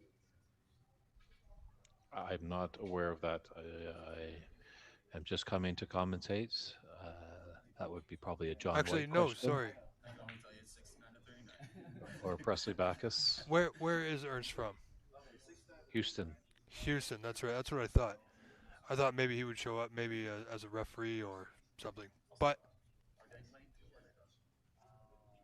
That's right. Last time I saw him, it was at the Corner Bank several years ago at the Pan Am.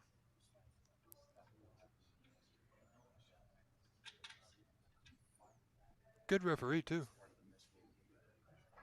Definitely. Kevin Patrick has trained him quite well. He did take the test that Mr. Patrick administrates for all referees, and he's got some good certification.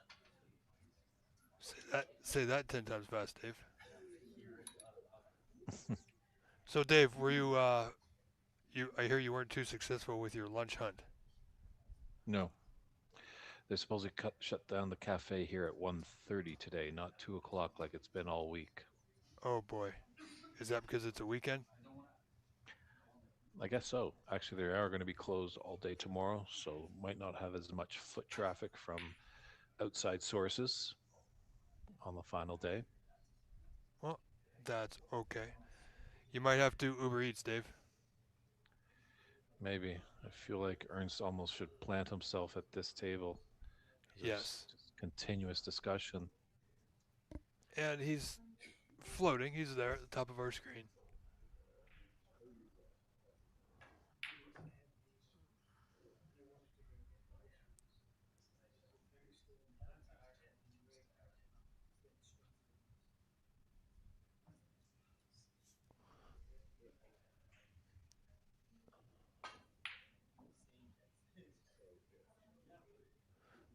Certainly been entertaining this match. It's been a weird one, that's for sure.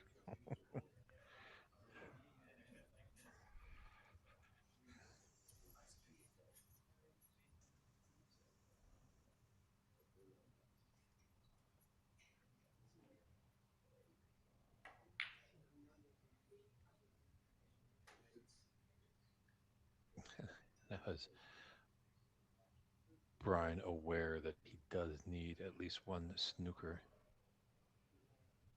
I've seen it before. Some people forget about that and they start to Yes. run out of the balls, and then they're on the last few balls and it realizes, oh dear. Yeah, seen that happen. More often than you would think, actually, which is surprising.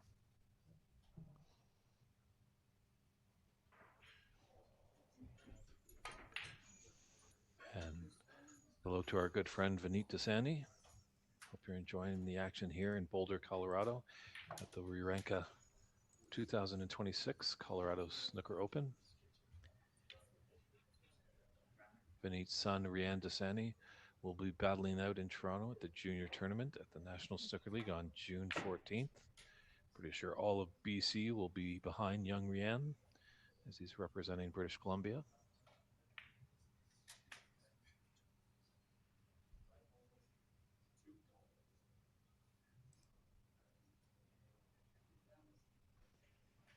Well, Bryant needs a lot of work here. Does he play the snooker now, or does he wait and play the brown?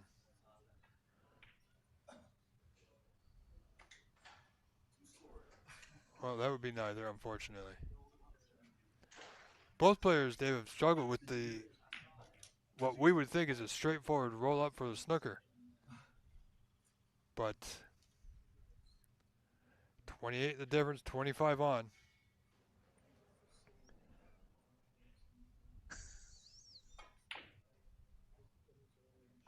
Oh my goodness. Nice pot there.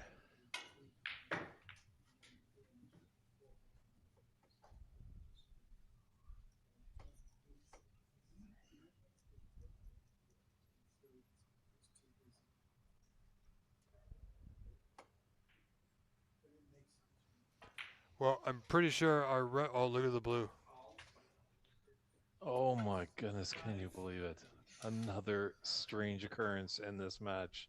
Brown goes in, but then blue does, and both balls are going to come back up onto their spots. Well, as I was saying, Dave, right now Ernst is acting as a referee. Yes, he's volunteering his time here. Should he be refereeing in the knockout rounds, I'm pretty sure, especially for tomorrow, that he won't be wearing shorts. I could be wrong, but or flip flops for that matter. No, just Ernest is definitely a great stickler for the rules, so he knows how to present himself as a referee.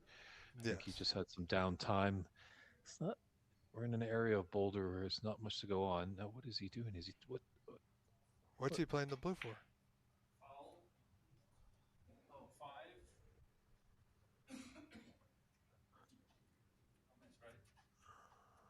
Well, I guess that would be a miss. Well, no miss because Brian needs snookers. I can't believe he's done that.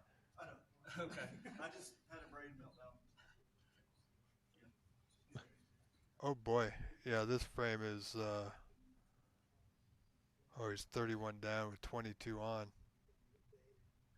Well, I guess if it, Dave, we've seen it all, my friend. We certainly have it all. A double kiss there. Ryan might be in a bit of trouble here. The snooker is there. He just hold his cue ball there. Use blue as cover. If he wants to get really into it, try and drag the white behind the blue.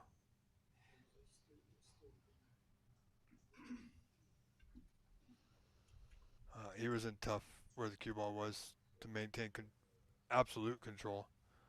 But I think Ernst may have heard you saying that he should stick around this table, but here he is.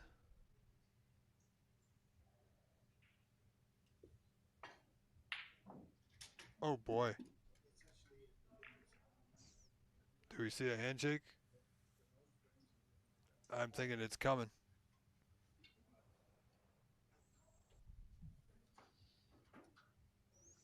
Yeah. Blue should definitely make sure handshakes happen.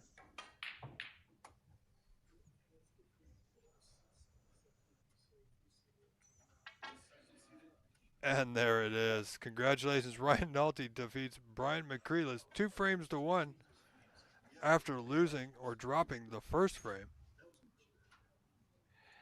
It's stranger than a David Lynch film. What a match that was. So, Well, let's see. Dave, let me have a look around our room. Okay, we have nothing going on right now, Dave. So I think that was the last match of the group stages. okay, stand by everybody. I'll a quick run into the room and see when we are going to start up the knockout phase.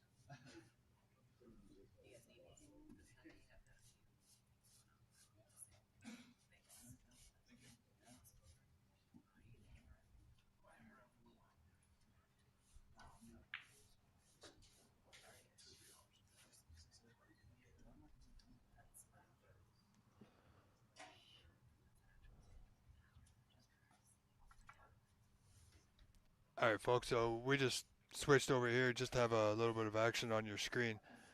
Not exactly sure if this is a match or not, or if it is, they're not using the proper score. It could be just a bit of practice between players.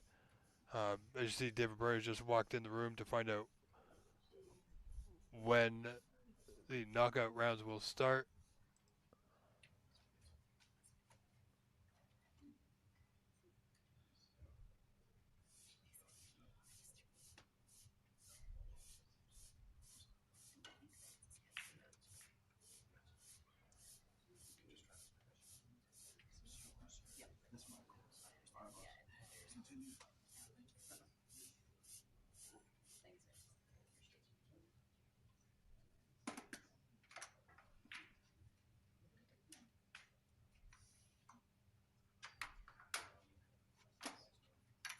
All right, folks, stand by while we find out our timeline.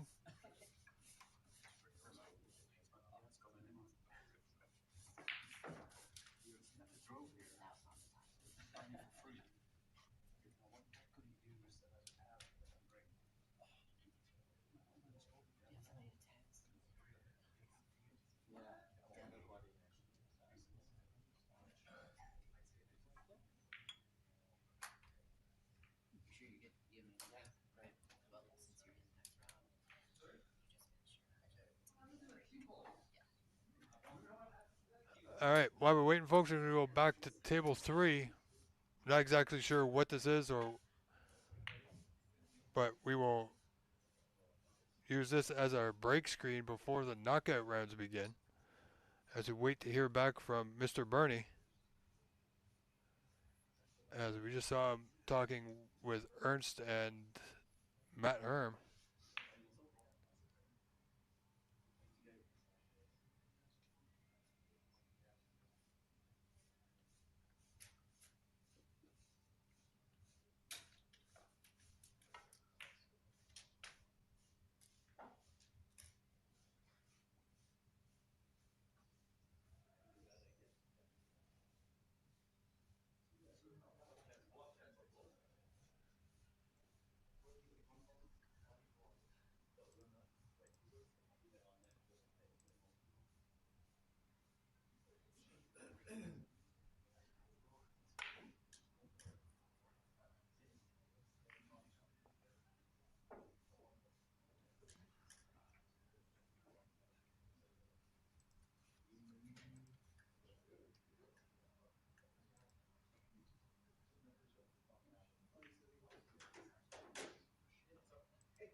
Are you still playing?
All right, folks, we have returned.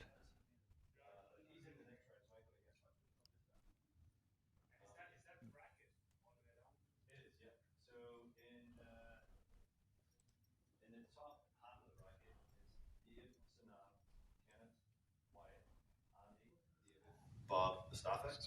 The bottom half of the bracket is Ahmed, Ryan, Mark, Abhishek, Ernst, Krishna, Sharam, and Ray.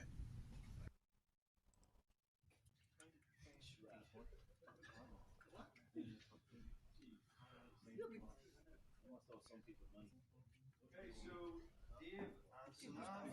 I don't know if you're in the top 8. Table 4. Kenneth and Wyatt. No, I don't. Table 3. Andy and David. Table 2. Bob and Mustafa. Table 1.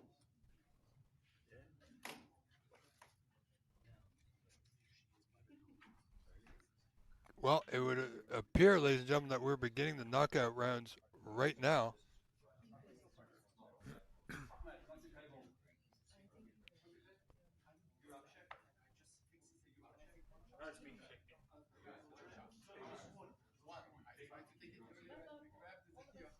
We see a lot of movement right now.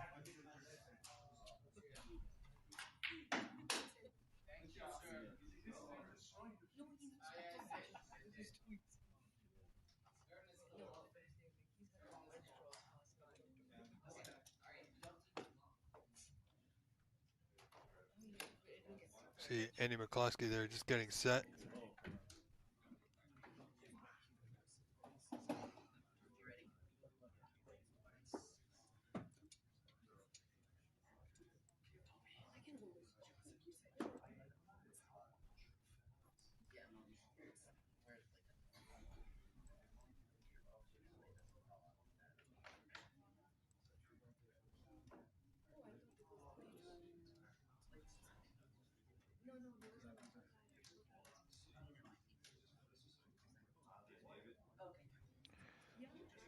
Hello there, everybody.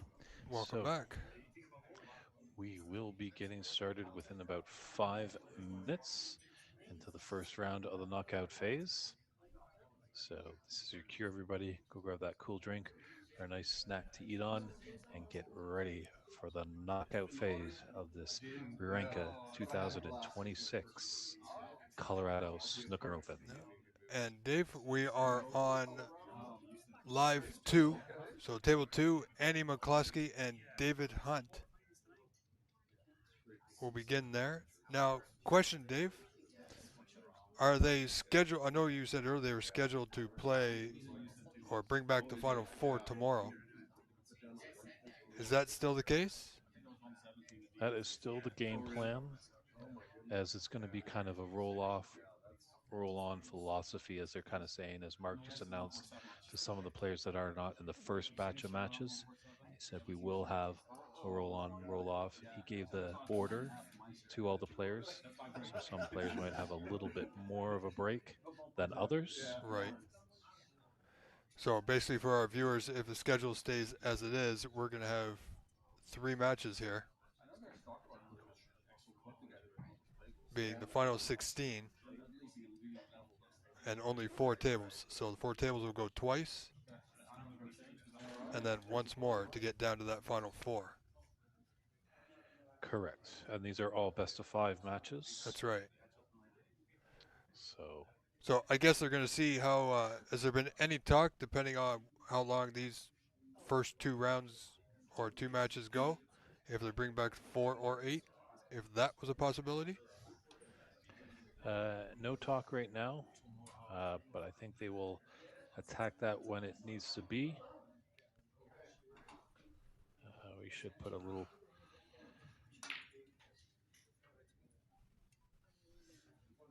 It was just something that crossed my mind, depending on the time. I'm thinking they don't want to run too late, and if they're starting tomorrow, I believe at 10 a.m. I heard.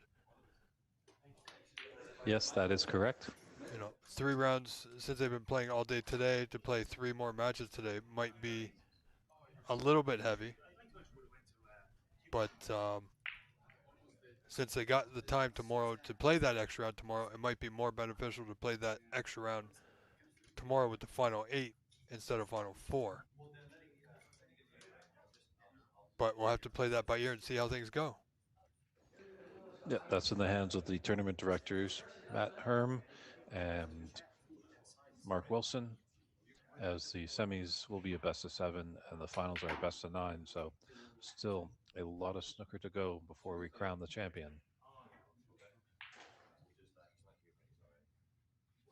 And then, of course, ladies and gentlemen, don't forget to stick around after the final for the trophy presentation, which I'm sure there'll have to be a slight camera adjustment, of course, so that we can capture all that.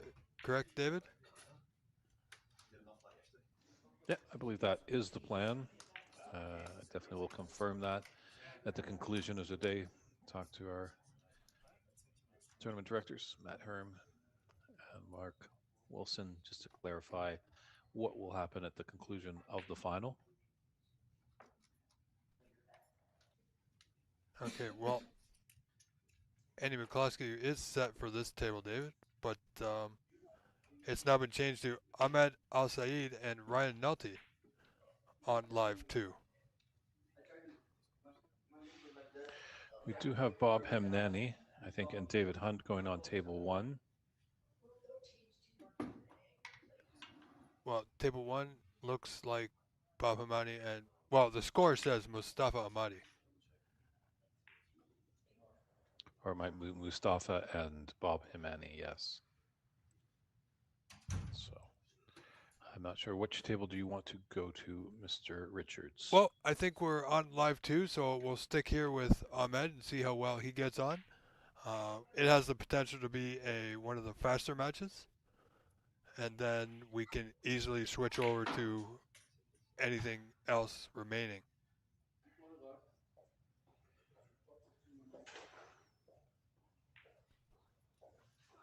Hopefully, Ahmed and Ryan use the score.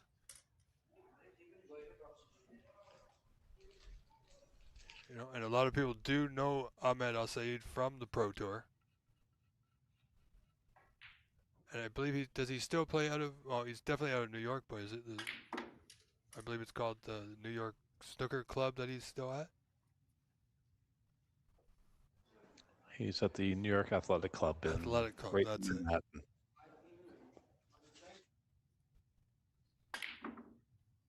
That's a place I wouldn't mind dropping in one day.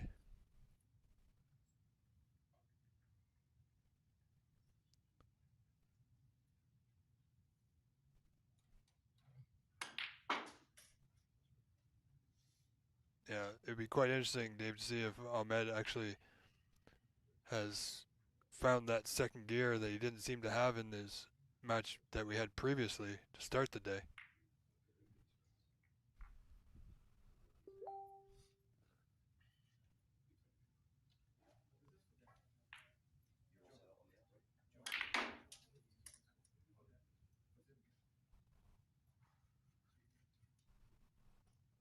So we see Ahmed, ladies and gentlemen, just warming up. The match has not begun just yet.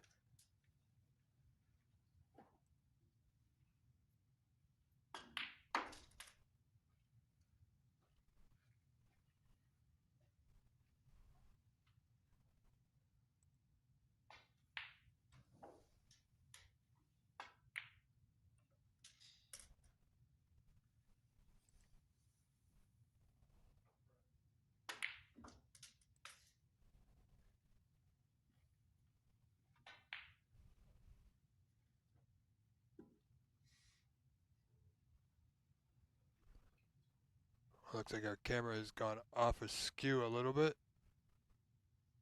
Somebody's moving it, readjusting.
So I believe that's Ryan Nolte in the background, folks. So we should be getting underway here in just a few moments' time.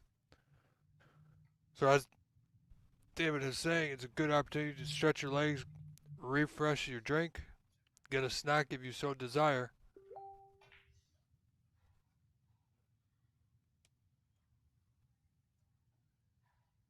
But I believe some matches are currently underway. We're just waiting for this one. Is that correct? Yeah, some have jumped into it right away. Looks like Hamad is taking advantage of the alighted practice time. I think each player has about 5 minutes before the match gets underway to have a little practice. Yeah, because some of them have been sitting around or not doing anything for quite some time.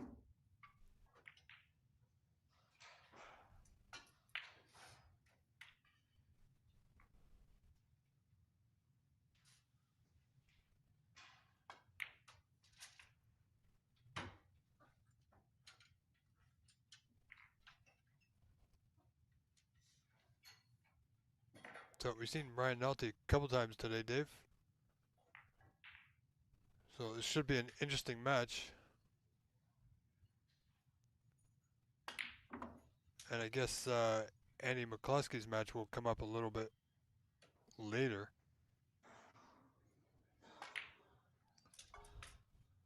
You just might have a new table assignment, so I'm not sure exactly what happened there, but yeah, Ryan, hopefully in that quick little turnaround he had on his last round robin match, maybe take a quick look at the rules, because obviously Ahmad knows them through and through, and we'll be calling those free balls. And so it was a wild one between Ryan Nolte and Brian McCreeless. Well, he's playing Ahmed, so who definitely is well aware of the rules, or should be. Now, however, now that it's the knockout round, is it still limited on the foul and miss?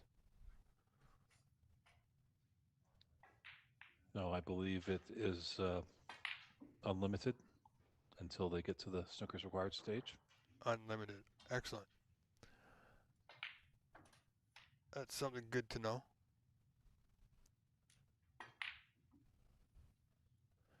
Well, the only thing Ryan needs to brush up on in the rules is the free ball. Because he had a free ball a couple times and didn't take it, ended up putting the ball back. And it would have been more beneficial for him to actually take that free ball if he was aware of it.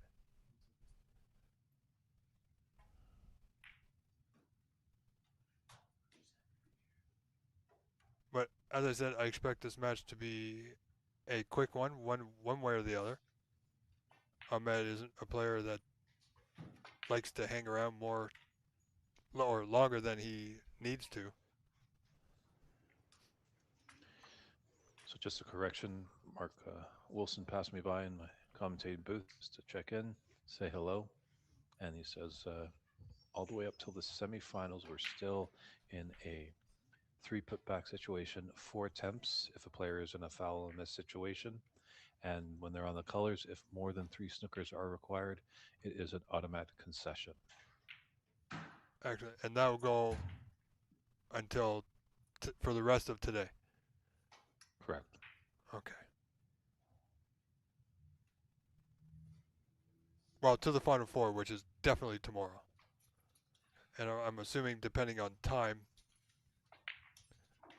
I mean, you guys, they have all the time in the world, really, but see how long these first two matches on these tables go. We'll have at least 2 for everyone. More likely that we'll have 3, Dave. Yeah, with the there's still a lot of seeded players in there, so the first round you might see matches run along a little quicker, but it might be famous last words. You never know. That's always the unpredictability of snooker. You could have a frame last 5 minutes and 21 seconds, or a frame that lasts 140 minutes. That's right. Well, I mean, stream wise, we're only about 6 hours in, so we have about 6 hours to go before we hit that YouTube benchmark of 12 hours. If by chance we come close to that, we'll simply stop the stream and restart it as a part 2 for our viewers. So we'll see how that goes on. And it looks like we're ready, Dave. Ryan Nolte set to break us off here. Frame 1, best of 5 now. No second chances. Yeah, so it might be a little bit tighter out there. But you know what? I still expect Ahmed Al Saeed to open the reds when he can.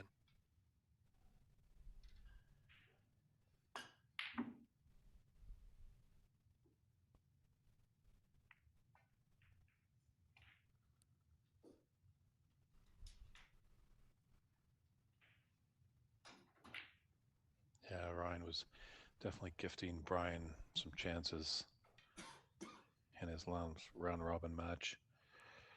Can't do that against Ahmed. No, absolutely not. Ahmed is, you know, he wants to win everything he plays in. He wants to win every match he's involved in. As does everybody else. So, um, he, as everybody knows, as you know, Dave, he's just come off the Pro Tour. I'm sure he would love to get back on it. And I don't know. I think he's going to Brazil, quite possibly. I'm not sure if Ahmed is. I don't know about his travel plans just yet. Haven't had a lot of time to chat with him. But I'm pretty sure he'd like to get back there and get back on the Pro Tour. So, and that PAPSA Open tournament is a great opportunity to do so. Yeah, he's just got to do one easy thing, Dave, and win it. Simple, right? But he's going to be in tough. There are some very skilled Brazilians down there. Oh, yes. Some good Canadians and some good Americans that make the trip down. We had a few Mexicans that came when we were in Brazil in 2023. Costa Rica has just joined the Pan Am region, so maybe we'll see some Costa Rican players. Yeah, well, I do know. I'm not sure about. I know there'll be several Canadians going down, but if it's same as previous years, I know the winner of the Canadians does have the opportunity to go to the IBSF, the World Amateurs. Of course, in previous years, they've been given the choice of going to the IBSF or the PAPSA event. So we'll see how that plays out.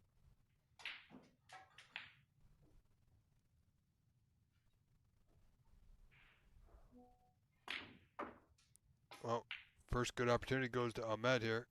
And as expected, the reds are open. Is he on one? Yeah, well, I think the red above the black will pot to that left corner, but he's going to be bridging over the other red here, Dave.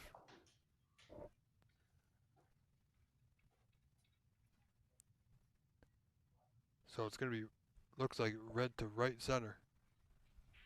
Can he get to left center? Wow. Yeah, he's in a tough position no matter which red he looks at here.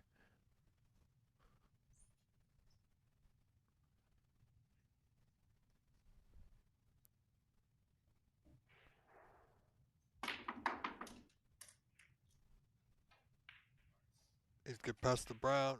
Oh, and he just gets to that pink over that right corner. See, that was one of those jumping balls that he hit the ball in contact, and then if it jumped over another one, it would not have been a foul. Oh, boy. Just a little unfortunate there.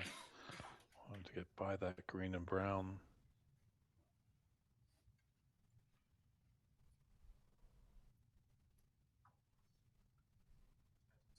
Does it spot? Oh, I think it does. Nope, does not. Goes on the blue.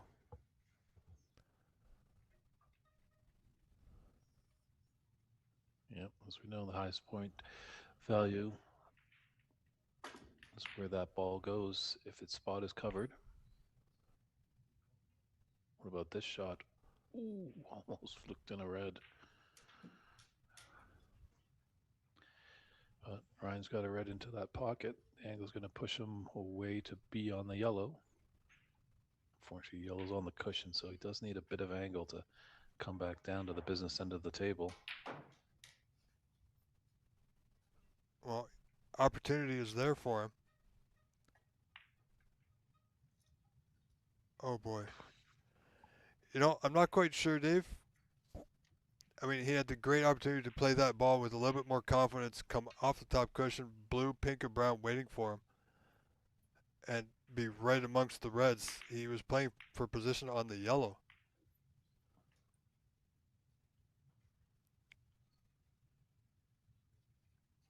But he's, well, may have a red in the left middle if it gets past those two reds together.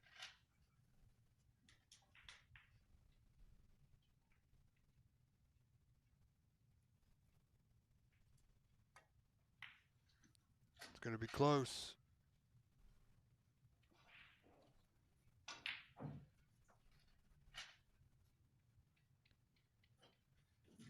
Yeah, Ryan just might be struggling with a little fatigue. It was a wild match that he was involved with. Ahmad has had a bit of a rest.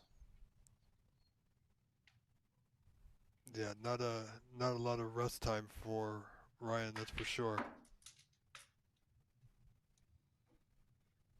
But it was clear, he made it clear that he was good to go. And some players are like that, Dave. They just want to keep playing. They don't want to take a rest, not even for a minute.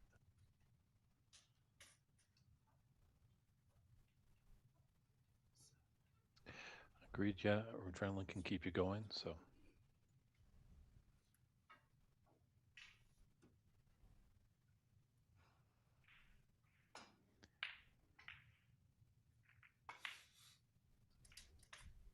We are live on the NSL TV and DT Sports YouTube channel. We've got an active chat, so feel free to chime in with your comments, concerns, support for either of these players. If you want to let us know where you're tuning in from. It's great to see snooker in Colorado. But this great sport reaches all corners of the earth.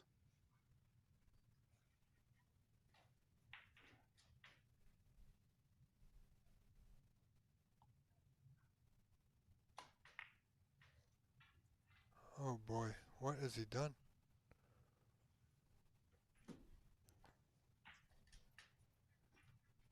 Yeah, I think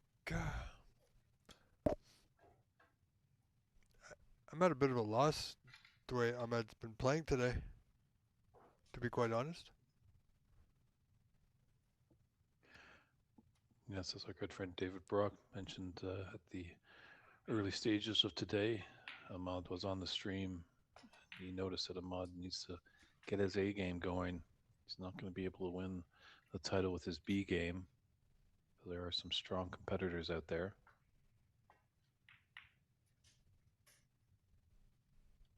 Wow, decent pot. Our good friend Cliff Thorburn always said everybody can win with their A game, but can you win with your B game? That's right. It seems like Ahmad is just screeching over, but he hasn't really been challenged that much. No disrespect to his opponents. Well, that's what I was saying earlier. Even though pretty much, like you said, he hasn't been challenged. He's been playing a little bit easy, where he should be looking at each opponent as if they were the top player in the event. Playing, say, Ryan as hard as he would play anybody else, but it could, David, could just be that his A game is just not there and he hasn't found that second gear. And he's just been falling over the line because his opponents have just been giving him that opportunity after opportunity. So it'll be nice to see him run into a player where he is going to be challenged.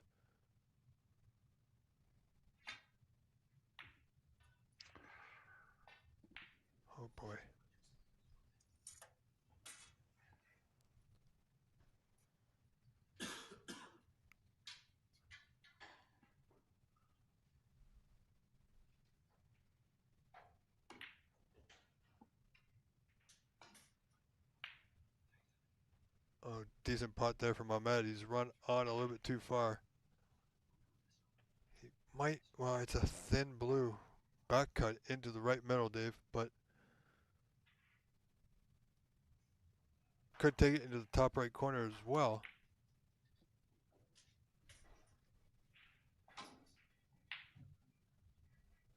Is he on the red to middle? Doesn't appear so.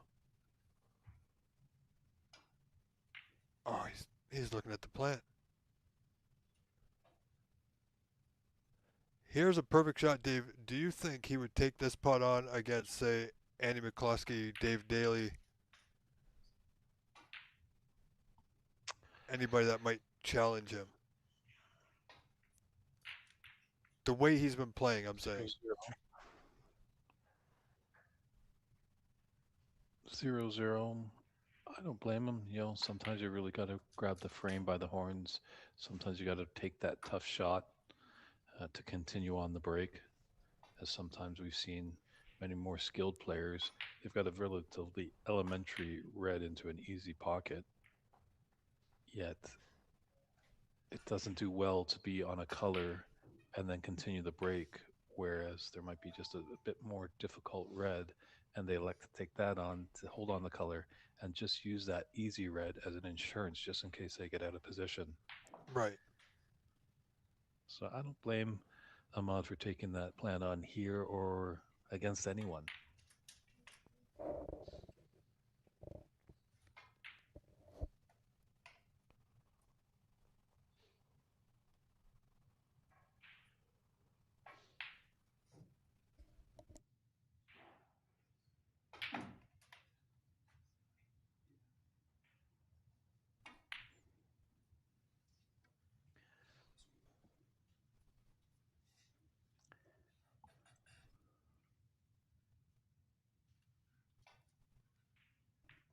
But Ahmad has been back in North America a couple of years, so he's probably fully aware that there's not a high level of players that will win a frame in one visit. So just going back to your question, maybe he might hold off when he was over on the Pro Tour about that plant.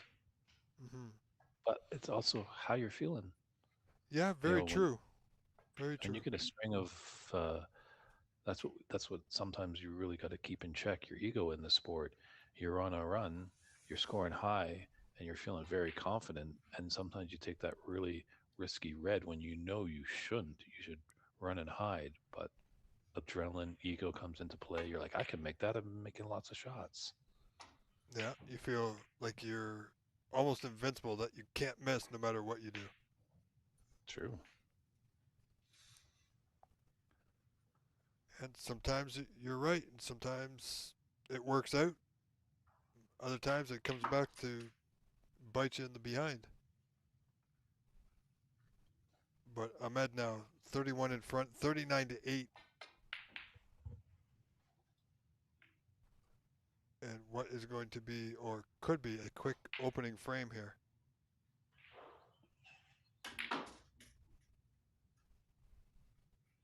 Oh, he's got to watch the cue ball. No, he is good. Is he on a red below the black? Oh, he's on one of them.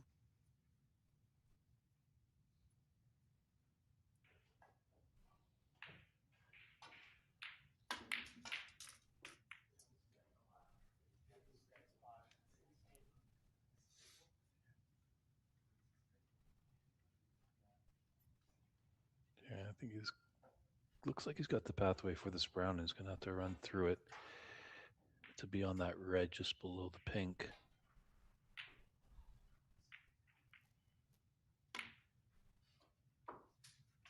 Oh, nicely done.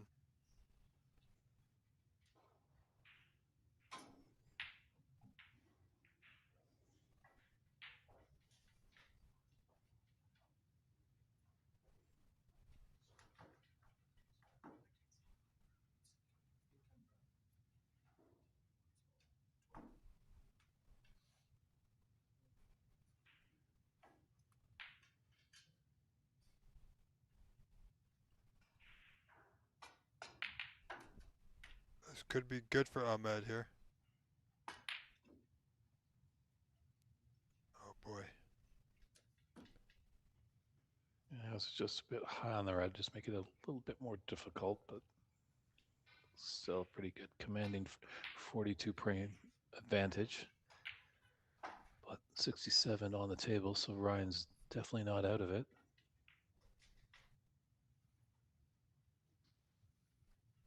If he can pot this red to the yellow pocket, keep his cue ball on the blue, give himself an angle to get down to the reds, he may give himself a chance. But this red's got to go.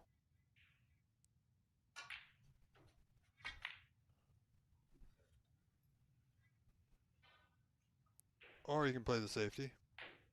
That works too.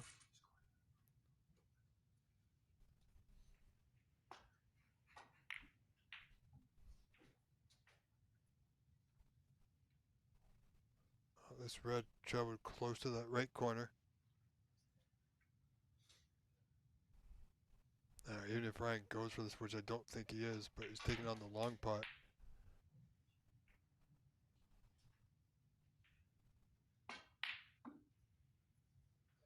Yeah, pretty gutsy there. Both were tough. Potentially maybe that red that he needed to take on, maybe a slim chance of being a bit more safe. As that red on the right side, it's a thin cut, and if he was to miss, he might cannon into red, green, black, that little cluster right there. So he's giving Ahmad a mid-range red.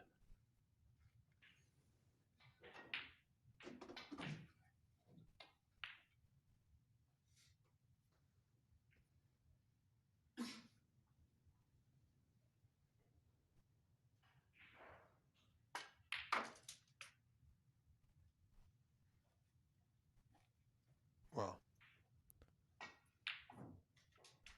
anything can happen in this frame. I mean, we know what we expect, what we think should happen, because we know the caliber of player from Ahmed, and that was not what I would expect. Oh boy. It seems almost like he's rushing some pots that he feels are just too easy. Yeah, you can't take anything for granted.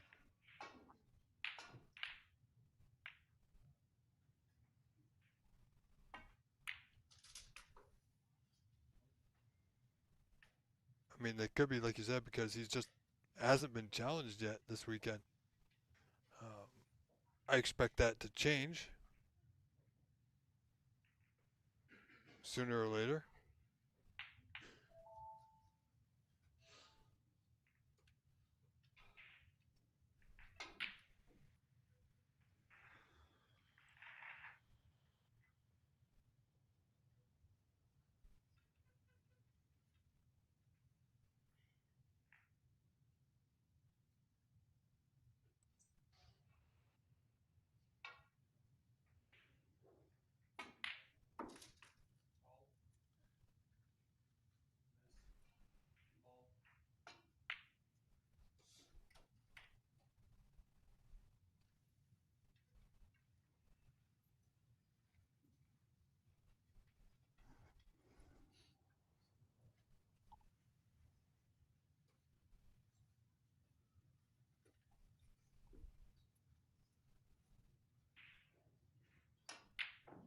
Well, he's giving himself a chance here, Ryan has.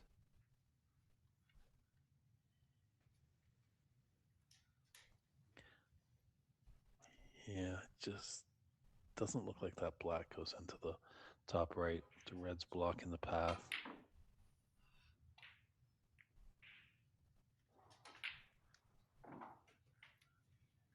Yeah, well, this red goes to left middle.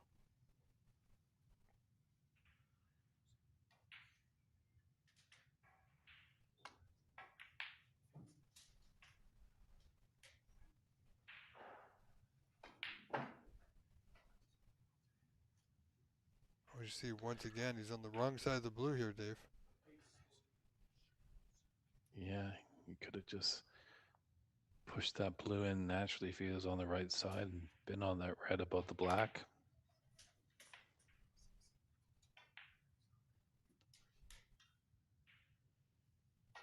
Oh, wow. White just seemed to carry there. He may have snookered himself, Dave. Yeah, it looks like he's just having a tough time just judging the pace of the table.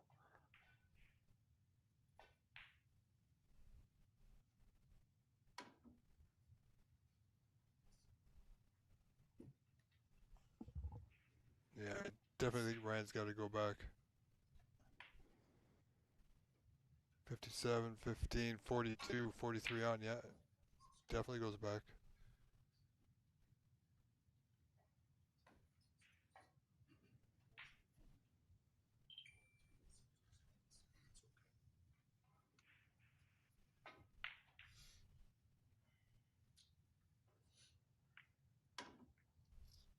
Oh, and he's done it again. My word.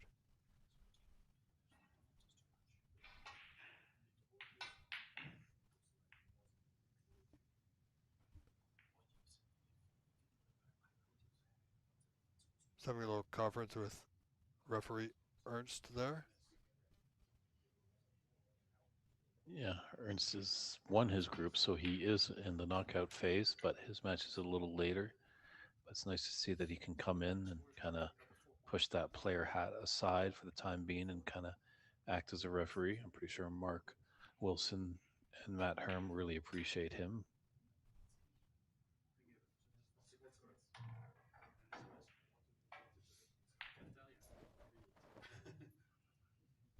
a miss. So you can put it back. You don't have to,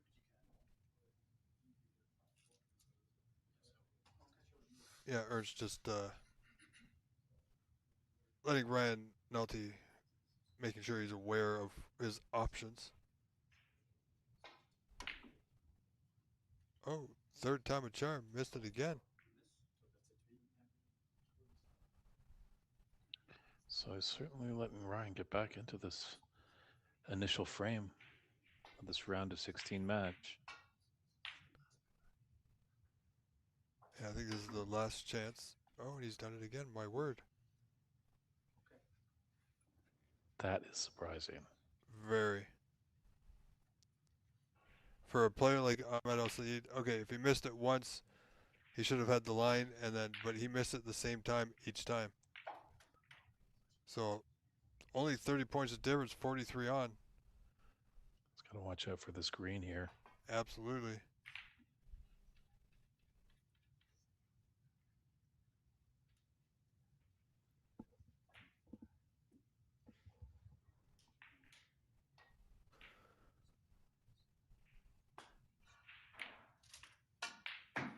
Well, after those 4 straight misses, that long pot's going to make Ahmad feel pretty good. Gives him that 31-point lead. Frame ball, essentially, this blue. Nicely on the final red. Got a pathway to the top right corner pocket. Can run through, come off the cushion, and be on the black.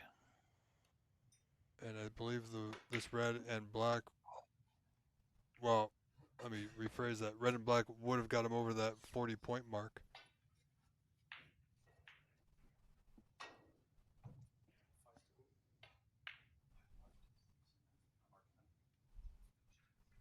Yeah, that killer instinct is just not there with Ahmad right now. Yeah, it's almost like he's got, you know how most players, they feather the weight, and they got a slight pause, and then they strike the white?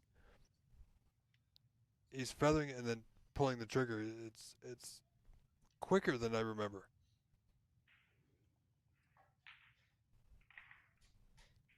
Good observation. We'll have to take a look at that when Ahmad is back at the table.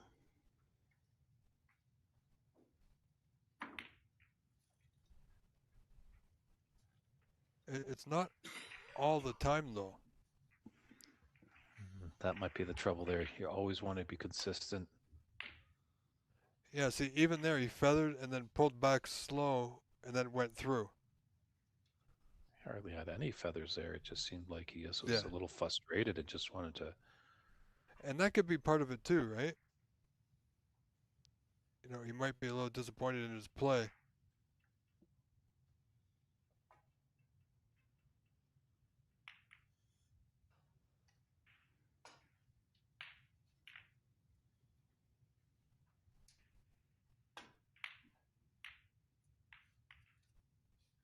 See, very few feathers, very little pause. I'm not seeing any feather. Maybe just a Like slight half. little. Yes. I'm being generous.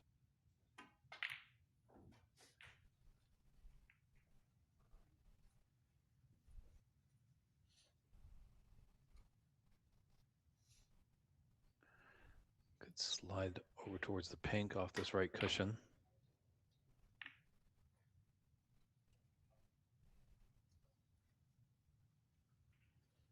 It just doesn't seem like Ahmad's having fun right now. He's just got to change the mindset. You got to find that happy place.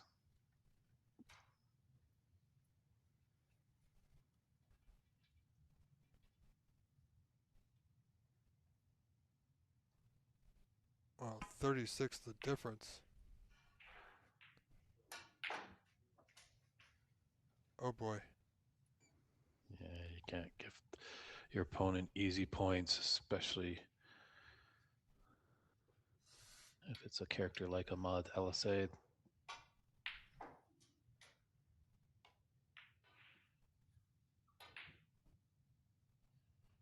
Oh my goodness. I don't think he played the snooker deep but didn't get him.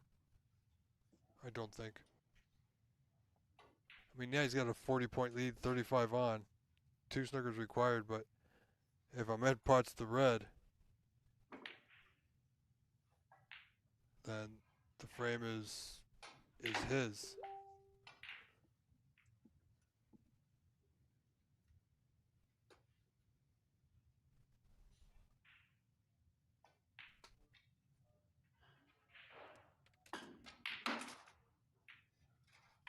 Yeah, that's a way to do it. Let it a little aggression with a nice long pot straight into the pocket.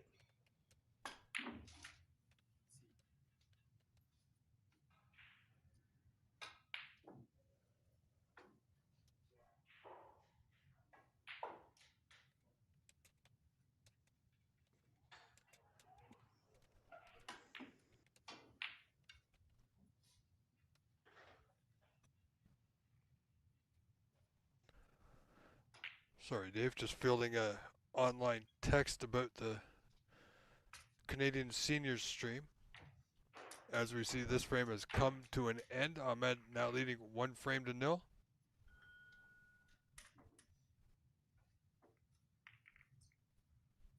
Yeah, let's see what Ryan can do. Frame 2, obviously he's up against a big opponent. Ahmad, I think, definitely can't get ahead of himself. Knows he's got potentially a weaker opponent, but still has to keep focused, drive, and just hone that killer instinct. Don't even give your opponent a whiff That's of right. hope.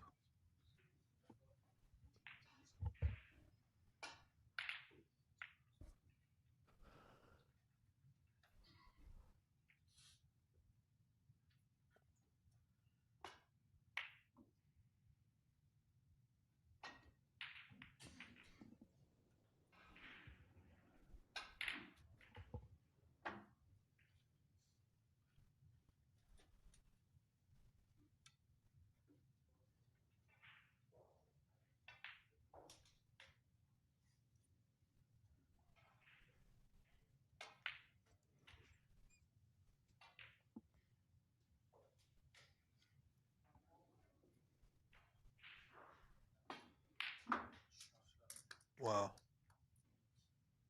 Unfortunate. Great pot, Dave, but unfortunate it didn't end up on the black, which would have been fantastic. Yeah, just a little bit more pace, and that red would have pushed the black out to a potting position, and unfortunately, he can still hit the black at least, so he's not snookered anywhere. That was the only trouble. Double kiss is going to hurt. He's got an easier red into the right middle. As someone used to say, watch out for the DDK.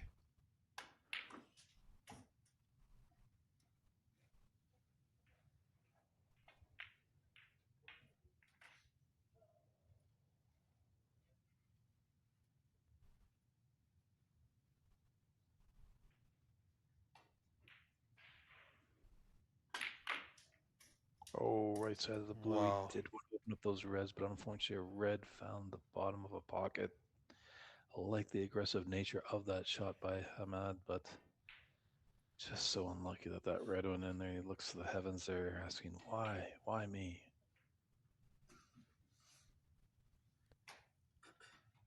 And the bad part, he's left the red over that top left corner, so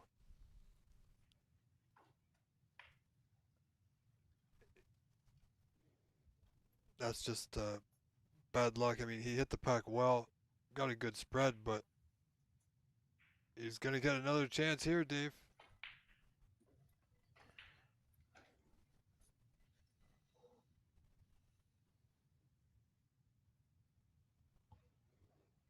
Going to need to dig down on the white to get some movement. Bit odd. Almost like he gave up on that one halfway through the stroke, really. Yeah, because he's got a tough color. Yeah, he was not playing. He could easily roll up to the yellow and get a great safety, but that blue into the middle was, I thought he was taking it into the corner. The middle was a lot more ambitious. You know, I think he feels like he's not in any danger of losing this match. Because it doesn't matter if he wins the match 3-1, 3-2, or 3-0. He'll be moving on. So he just wants to get it done and over with, I feel.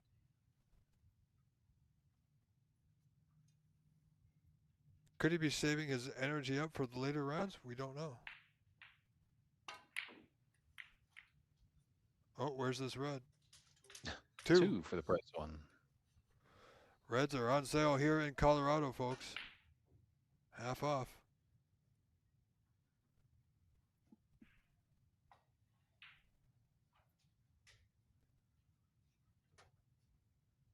Yeah, for a minute there, I thought Ryan was going to stretch that one out for the blue. Not a good thing. First time when I picked up a cue, started hitting some balls, I remember an older gentleman's telling me, whatever you do, don't stretch. And that has just gone really bad for Ryan. He either had to pull up or be a bit more aggressive and open up those reds and pink there. Not sure if it's a touching ball. Pretty sure both players would agree if it was. Oh boy.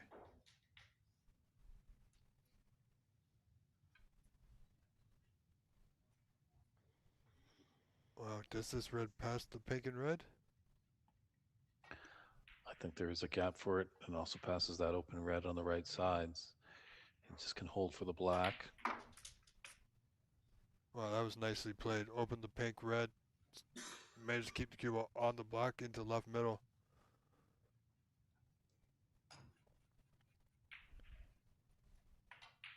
So now he's got to get into it. He's got a good opportunity, some good open reds.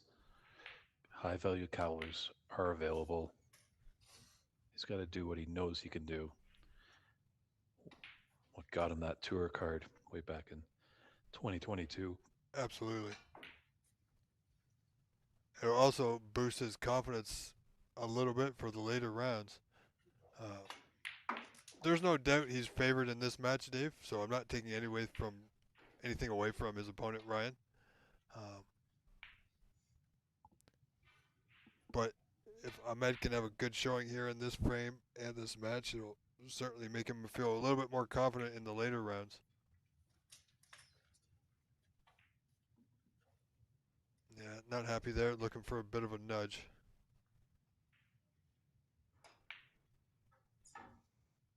But you know what? He's still got the putt on, and he's still at the table.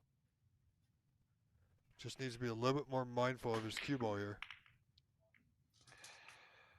Speaking of cue ball. Oh, boy.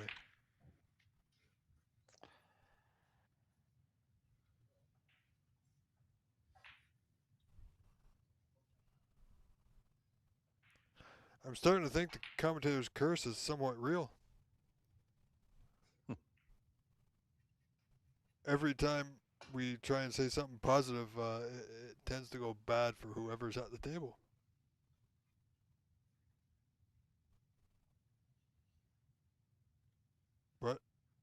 snooker and commentary is not something you can script, so because we never know what's going to happen, right, Dave? No, we're calling the action as we see it. Yeah, sometimes we believe things can happen. And boy, would have Jack Karam felt horrible if Cliff had missed that final black after a good luck mate comment was made back in Yes. 1983. Yeah. I was only 9 years old. Didn't even know what snooker was. You might be able to let me know because actually at that Wu Yiza Mark Allen match, Yeah. I was in the theater with my camera. I was set down on that final black, ready to get some nice reaction from Mark as he buried that black and Oh pumped boy. that fist, but he missed. So I wasn't sure what the commentators were saying at that time, leading up to the shot. I'd like to tell you, but we were watching that at the club here in Mississauga, Monte Carlo. We didn't have audio, but I mean, we did turn it on after the fact, and the commentators were shocked, surprised. They didn't really know what to say. The words escaped them.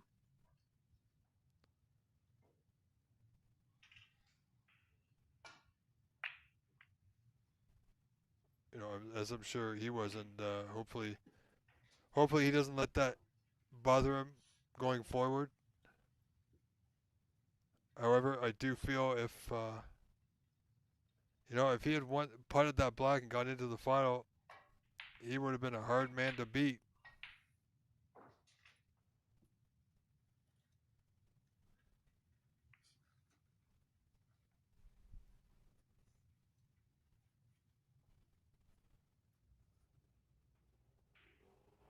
But good on Wu Yiza. Great young talent. Absolutely incredible year he's had.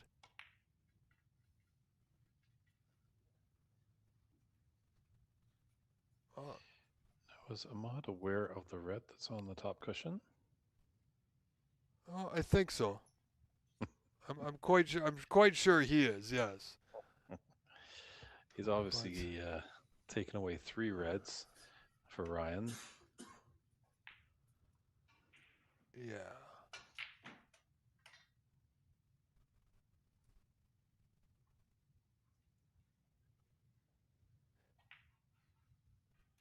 Of course, Ryan's got to be careful with his cue ball, or cue rather. We did see he committed a foul in his last match against Brian. Neither one of them caught it. When he removed the rest, he did catch the blue.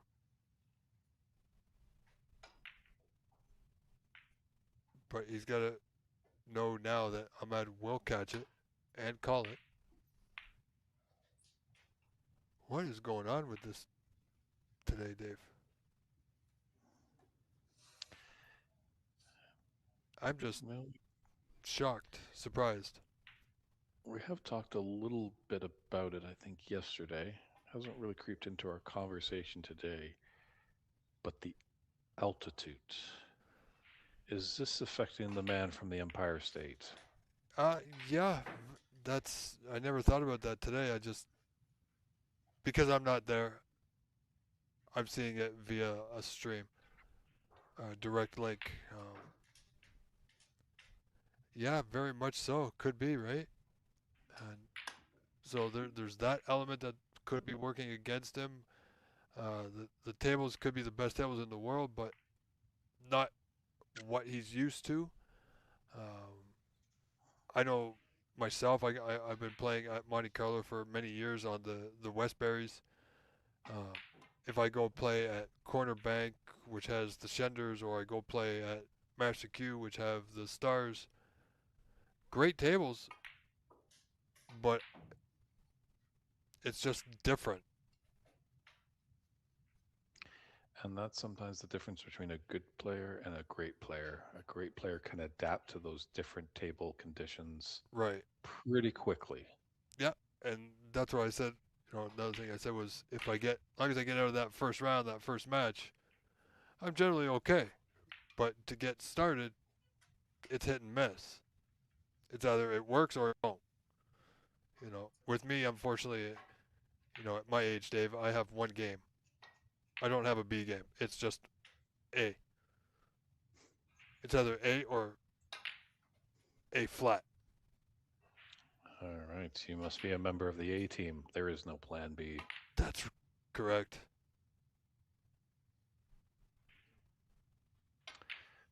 This is going to bounce up to leave it into the right middle for Ahmad.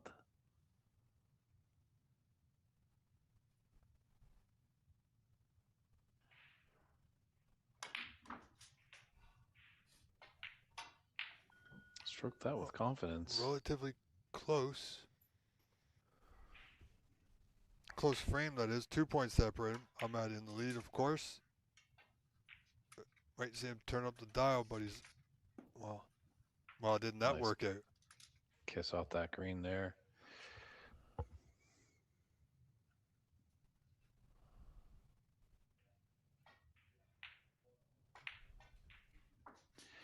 Yeah, just as you mentioned earlier about Ahmad's feathering, it is pretty short. It's almost like Mark Allen's cue action a little bit.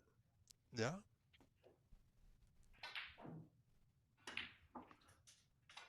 See, there he got a good pause, and then he went straight through the white.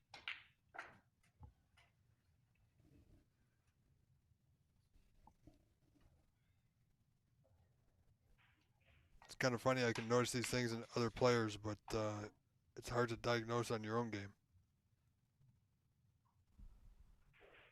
True. Always not a bad idea. Maybe set up a little video camera in that room and videotape yourself, because it's tough when you're just in your head, and that camera adds as a different viewpoint, kind of an outer body view, shall we say. That's right. I'd be quite interested in having a match and recording it and then commentating on it after to see exactly what I would say about myself. I think I might be too critical of myself, though, Dave. It would be fun. But I think Ahmed's closing in on a 2-0 lead here. Yeah, this break has been a lot better. Maybe, as you mentioned, that little delayed pause and that backswing's just helping him out. Yeah, I think that pause just really centers your focus a little bit, ensures that you go through the white. No matter what pace you're playing, you got to go through the white.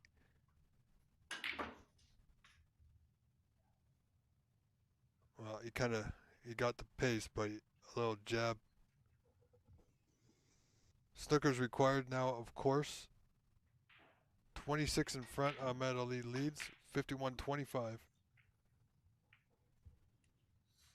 So 2 snookers required here from Ryan Nolte. And Black's not in a bad position. It's not.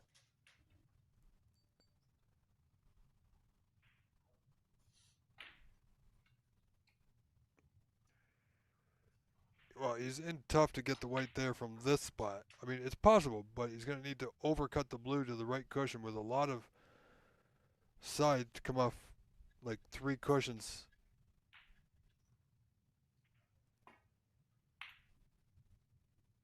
So wisely just playing to the right side cushion for now. Well, as the great Tom Finstead once said, the key to this game is patience. Oh, yes. Your turn will come. Just don't want to take anything wild on. Yeah, I believe Mr. Finstad was in action today, Dave, at the Corner Bank in the Canadian Seniors Championship.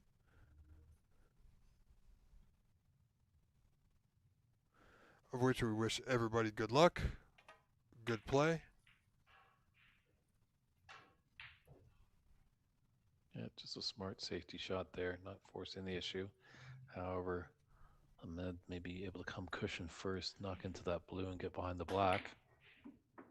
Double. Just cross double it. No, just you know. This is what I call freewheeling a little bit.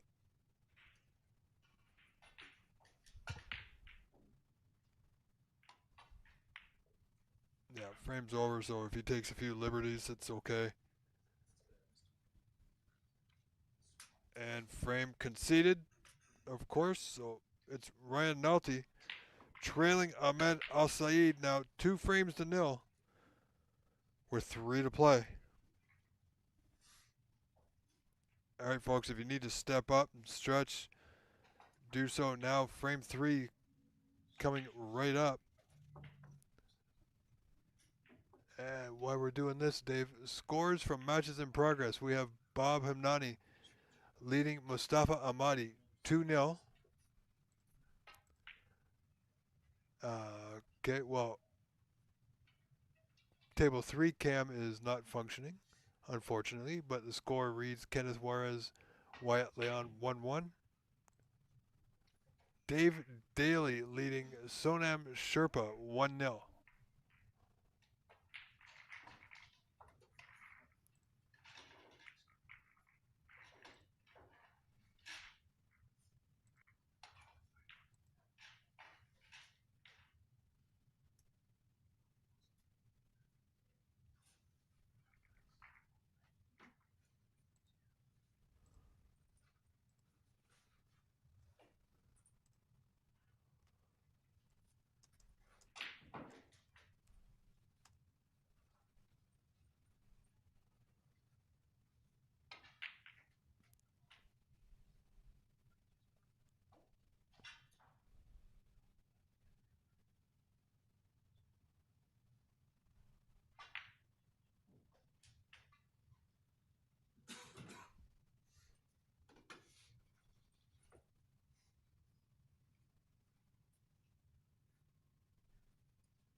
All right, so some of the viewers may have been watching Cam 3 over on the DT Sports channel, may have tuned back into us, and if they have, just like to let you all know that Cam 3 is down momentarily. We are on top of it, trying to get it back up and running. Organizer Mark Wilson is a busy man at the moment, so as soon as he can, it will come back up. If not, then we have plenty other tables and matches to go through.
And Ryan Nolte breaking off in frame 3.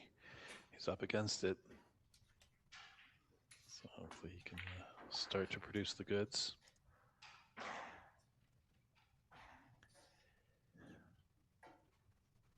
Ahmad Al Said would love to get this one done and dusted, a 3-0 victory.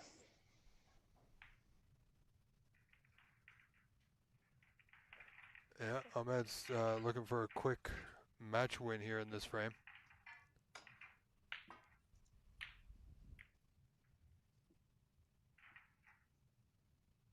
He doesn't have a putt on, which he doesn't. Expect these reds to be open, Dave. Oh, maybe not this time. Okay. Well, he's still got some reds Wow. open, but yeah, kind of surprising, Obviously, I think Ahmad's got to know that he's the stronger player here, and it would bode a great advantage for him to open up those reds a bit more so he could get in first and make a substantial break. Yeah, I mean, I can see what he was doing there. He played the red cross the double into the bunch. But from where he was, he could have played the white off the bunch, which would have really spread them. Played like a figure eight off bottom cushion, right side cushion, back up towards the yellow side of the table.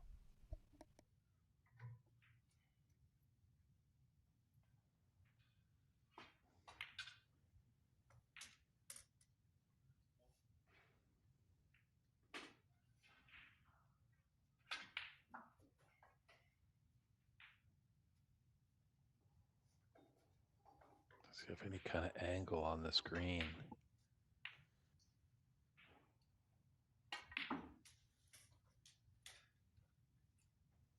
Yeah, making sure the points. That's one good thing. Yeah. And falter on the green.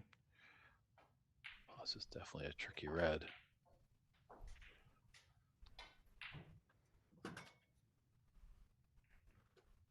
Oh boy. Maybe one more red over to the left.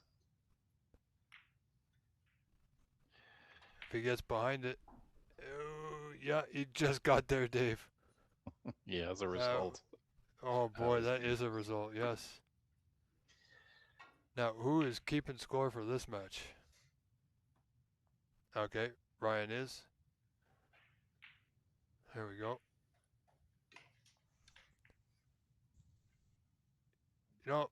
There is a gentleman sitting next to the table. Perhaps, if asked, he would greatly volunteer to keep score.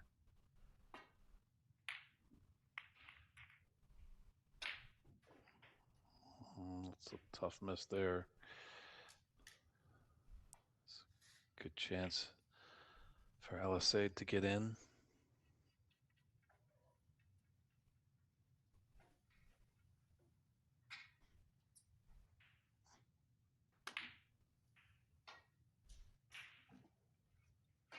What's he done? That's kind of like the cue ball just died.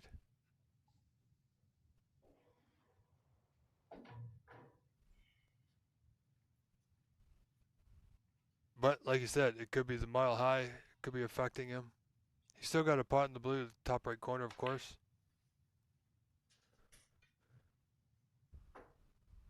You can draw back on this red for pink or black. Or just stun it for pink into the left middle. That's right.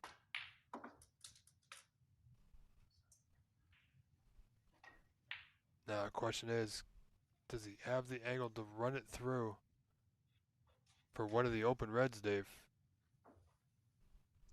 Kind of looks a little low. I won't be surprised maybe he draws back because that red on the right side of the reds does go to top left corner.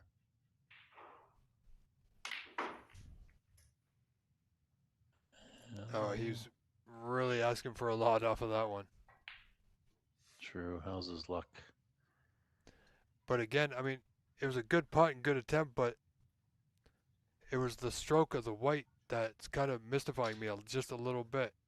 That seemed a little jabby, for lack of a better term. But he's not going to let that slow him down. Yeah, interesting table. It seems like some shots really pull up and then some run. So Yeah, and with the roll on, roll off structure, you're not set to one table or the other. So if the tables are not all pretty much the same and consistent, it can be hard to get used to one table or another. Get any momentum going.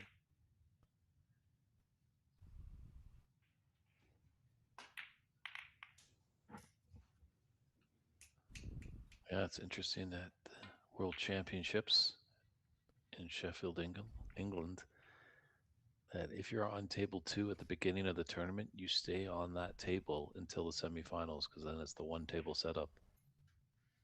Really? Mm-hmm. So what if you're on table 1? you'll stay on table 1 until it comes to the 1 table setup. That's good to know.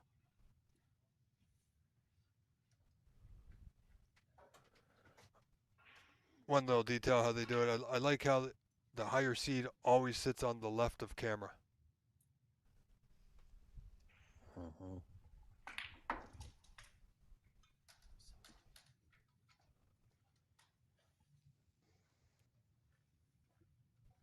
Sorry, one of my four-legged co-commentators has joined me in my home booth here.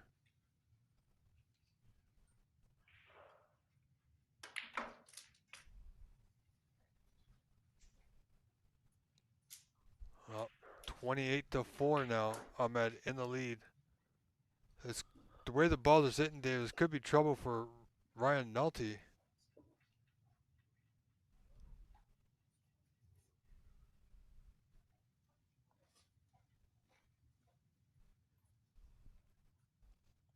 And does he skid by and trying to play for that red that's open on the right side?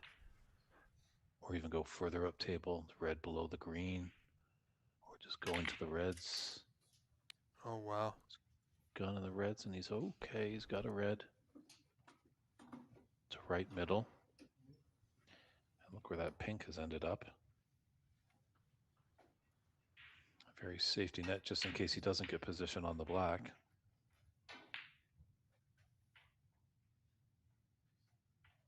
Looks like he's going to actually even pay for that pink.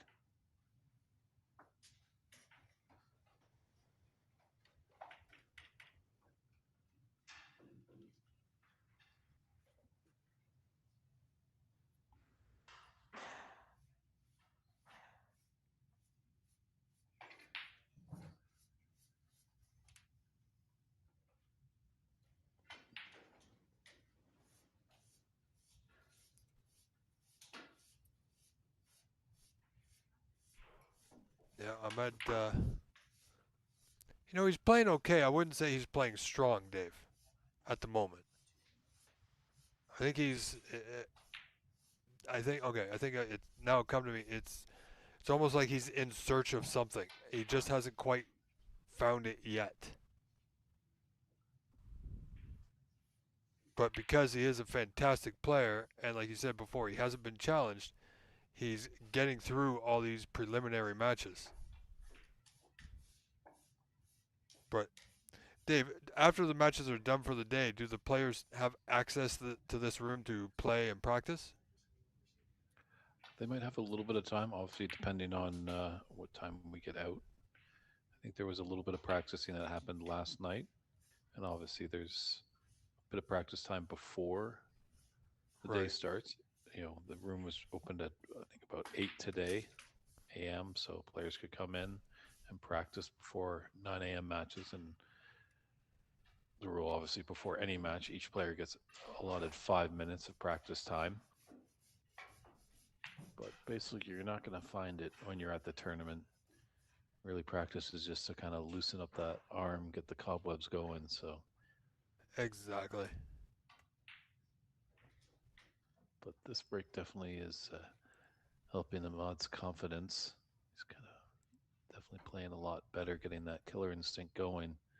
So going forward, this really will help him. If he can get this frame at this visit, that would give him the match and give him confidence.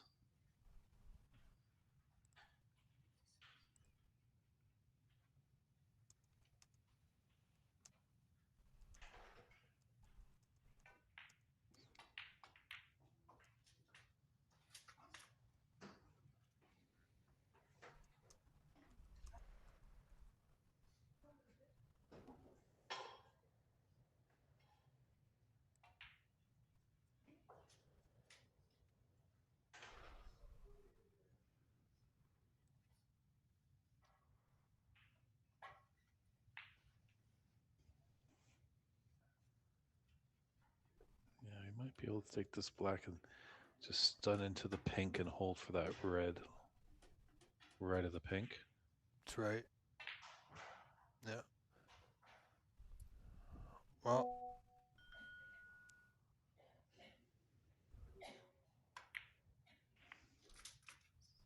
Well done. Nicely done.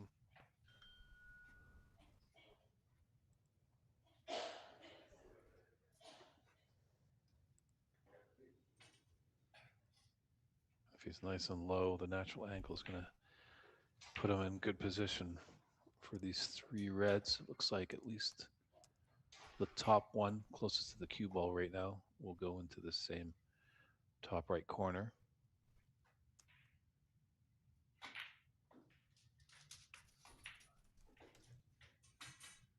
Well, we can draw it back here.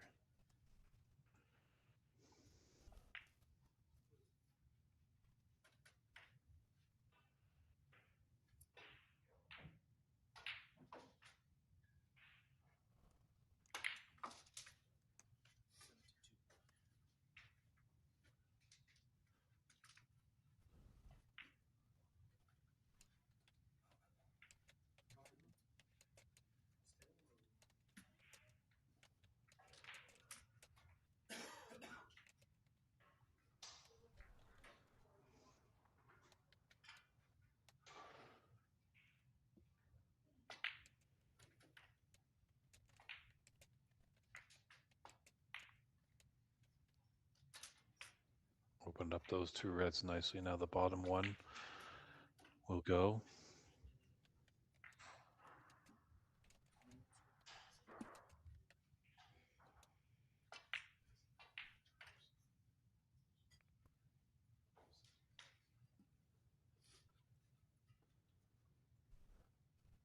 Yeah, well, this frame is, as they say, done and dusted, 73 to 4 in front.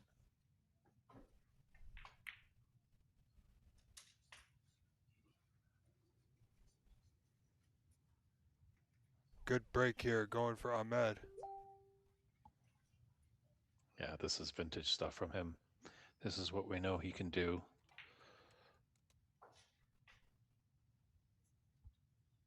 Yeah, maybe he's had that opportunity, and now he's taking advantage of it. He's just now got to keep it going, Dave, through the next couple of rounds. He's going to have another match today, and they're going to get more difficult as the event progresses.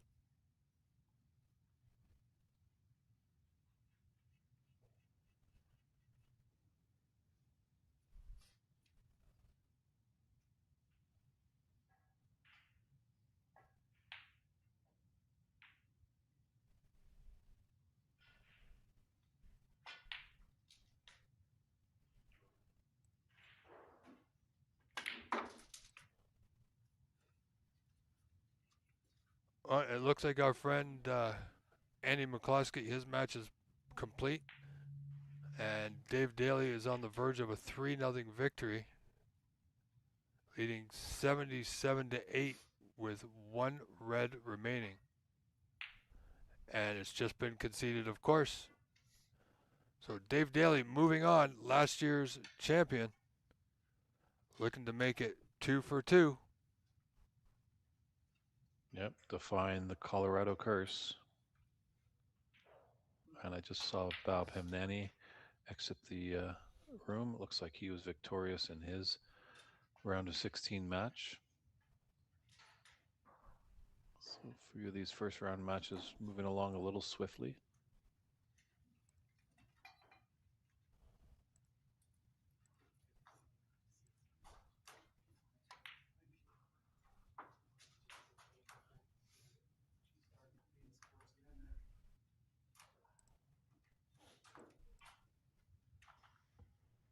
Now the century, I think, is definitely on for Ahmad, but that last red can be tricky. Yeah, I know the break says 93, but I don't believe that is completely correct. It'd be pretty tough to have a break of 93 and your scoreline says 89. Yeah, So. exactly. Break of 100, he's got 96 scored, so he's close, but not quite that much. Yeah. Must be the altitude in here. But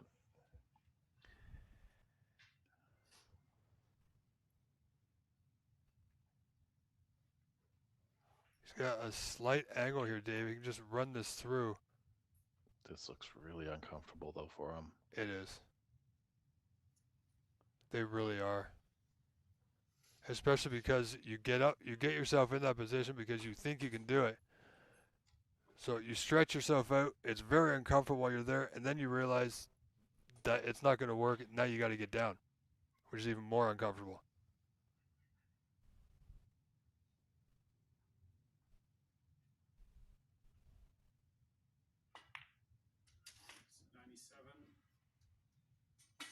'97. Okay, so we heard Ernst call it 97. So the 1-2-4, or my mistake, the 1-3-1 is on. Wow. Right now the high break is 117. So yeah, By it's in Shahram jeopardy. Shagazi.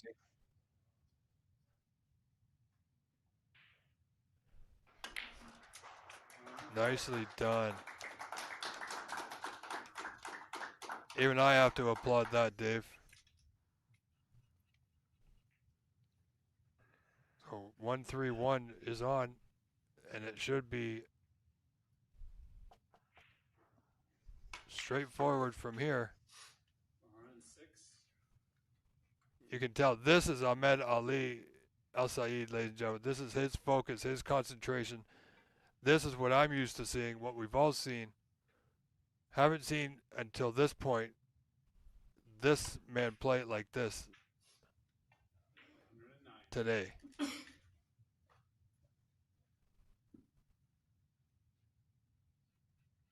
Always the big shot of the run out. Brown to blue. Yeah, I think everything is stopped in the room actually. It's quite silent in there. Yeah, you can tell. I'm looking at the other cameras, and nobody is moving a muscle right now. And that's why you hear Ernst pronouncing in a clear, loud voice. Yeah, there's no movement from anywhere. Of course, camera 3 I can't tell because it's not working, but. Okay, got a bit of work to do with this pink to get on the black. He's got the high break though. 118.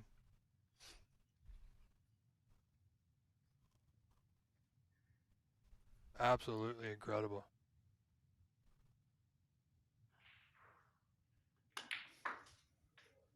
Come on. Yeah. It's going to be Look close, Dave. Yeah, Al Said definitely likes to show some emotion. Now, does he cinch it? 1-3-1. And he's got it there. There he goes. He gives a shout out to everyone back in New York. A great 1-3-1 to close out this frame and match. Ahmad Al Said. Very impressive. Ryan Nolte. So it's going to be a tall order to break that for the high break, but hey, anything is possible. And there goes Dave Daly coming over, congratulating him on a great break. And we'll catch our breath a little bit here and then get right back to some great round of 16 matches here at the 2026 Colorado Snooker Open. All right, ladies and gentlemen, we are going to leave it right here for the time being. There'll be another match coming right up. I am going to step aside for a brief moment just to give my legs a bit of a stretch while they reset the table, and stay with us, and we'll be right back.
All right.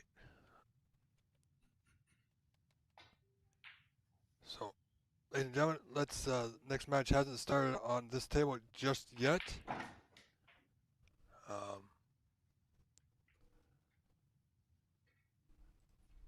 so we will see what we can do.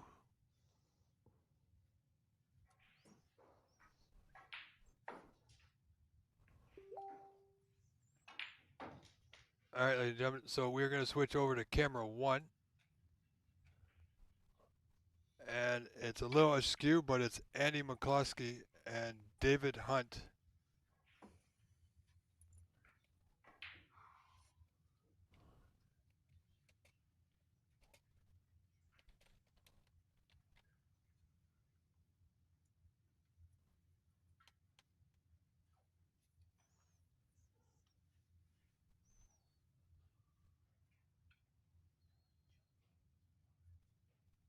So it's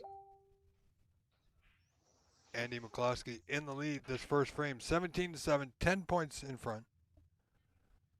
David Hunt at the table.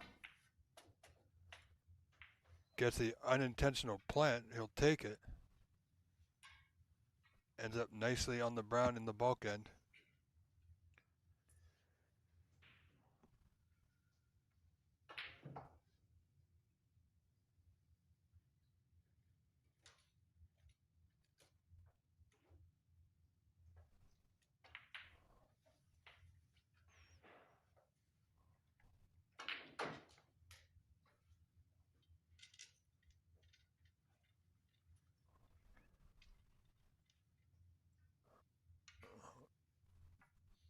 David Hunt has done well and doing well currently.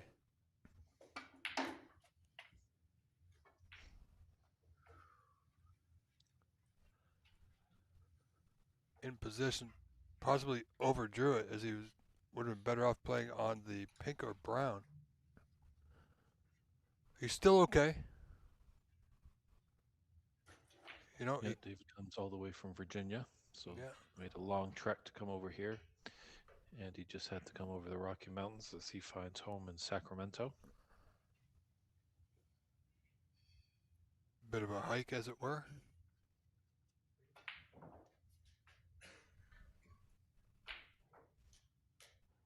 Well, he's got a deep screw here on the green, the top right corner. Oh, no, he played 2 on the side, Dave. Obviously, I raising the just- hand to acknowledge the fluke. As you can see, not really on a red, so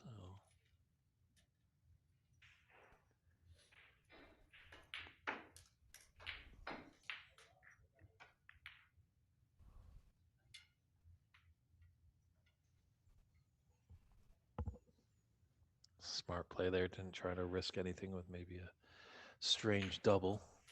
Yeah, I mean, it was a possibility, but it's first frame. No reason to push out the boat too far just yet. I mean, even if he made the double, it's hard to see where his position would have come from.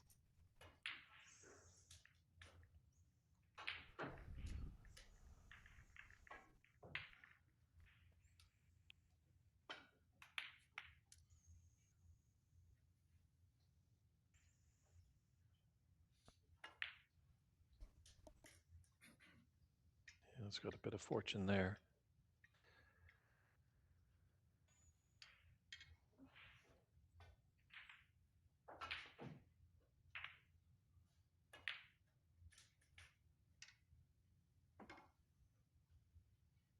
Well, that was the only one that Andy was going to be leaving on. No real pathway to come back to bulk, and no real pot on.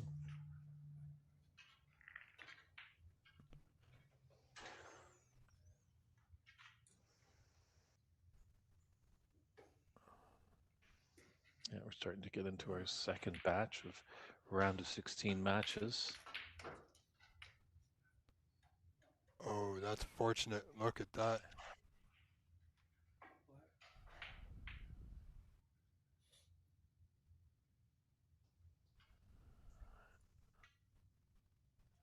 You're going to take the black on here, Dave. Oh, miscue. Yeah. That might be the chance Andy needs. David Hunt looking pretty strong. Just going to get the cue ball cleaned.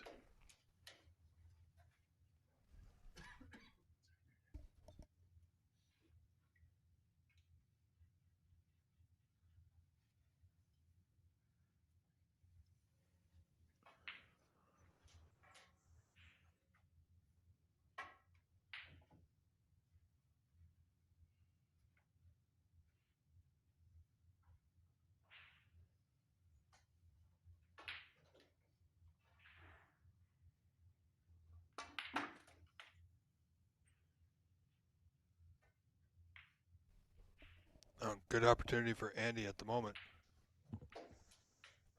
Open reds are sitting not too bad. Oh,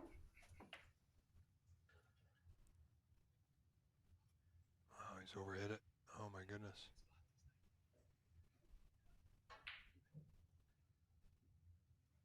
Yeah, and that is the brown by the red there.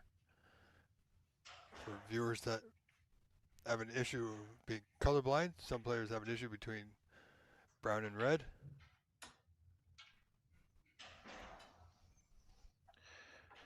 Yeah, one of the few instances where you can ask the referee if that is a red or brown, or, um, but you do have to declare that before the match starts. You can't be mid-match and go, is that a brown or a red? Obviously, the referee will be like, I cannot answer that. But if it is stated on the onset that I have an ailment, I am colorblind, the referee will acknowledge it. Yes.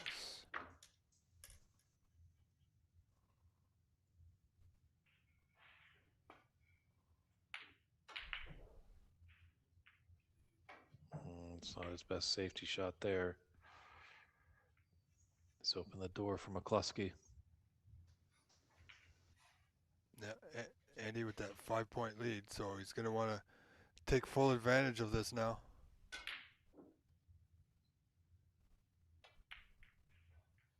Yeah, you see Andy has the nice long feathers and then does have that pause on his backswing just before he drives the cue through the cue ball. Yeah, and that's the pause I was trying to get at earlier with the Ahmed Ali match. He certainly found it during that last frame. And found it he did with a 1-3-1.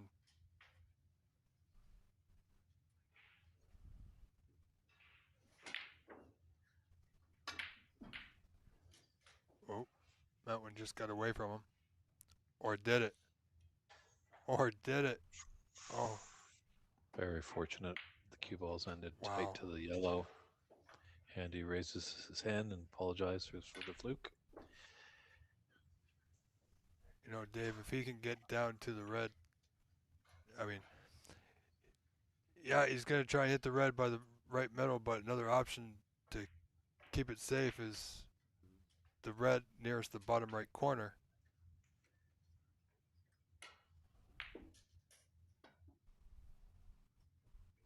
Oh, wow. He left it.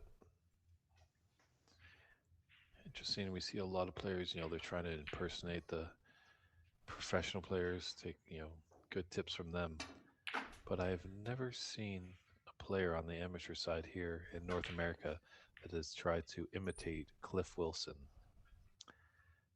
Cliff Wilson might not be a household name for many people, but he was a pro player. And when he performed a fluke, he would not raise his hand. He would laugh at the opponent. Oh, my goodness. I mean, I laugh, but on the inside. I mean, especially if I've hit the ball so terrible and I've still made the putt somewhere, sometimes I find it rather embarrassing that I've hit the ball that hard, and then on the inside I kind of chuckle because I've made the putt. But sometimes those are the moments you just have to take advantage of. And he was hoping for the full cannon on that pink, just making it for a little bit more difficult of a red. Still got a putt on, and he's there, so he's moving along nicely. 25 in front now. 42-17. First frame.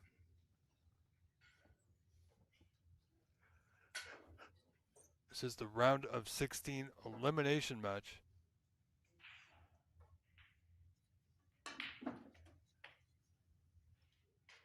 Yeah, he was trying to get into that red, Dave. Trying to break it out. Oh, yeah, I was wondering if somebody was going to spot the yellow there before Eddie took his next shot.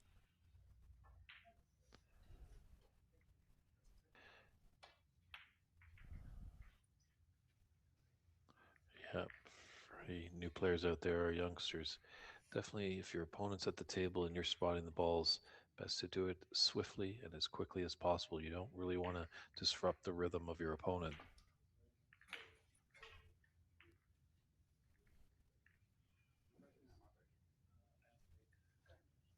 And that's not bad. But it's safe, but his next one is going to be an even tougher safety.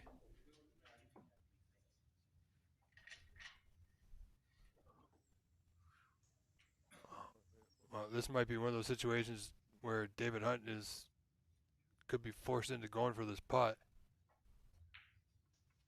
Unless he comes off thinly off that left side of the red, avoids the double kick.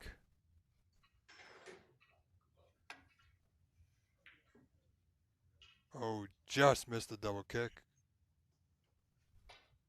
Behind the pink. Just passed.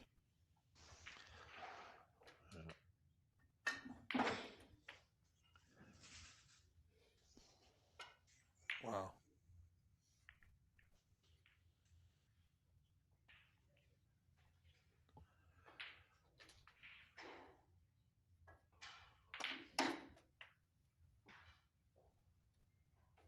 And this should be frame ball. I think it's a 34-point lead. 35 on. Oh, Andy.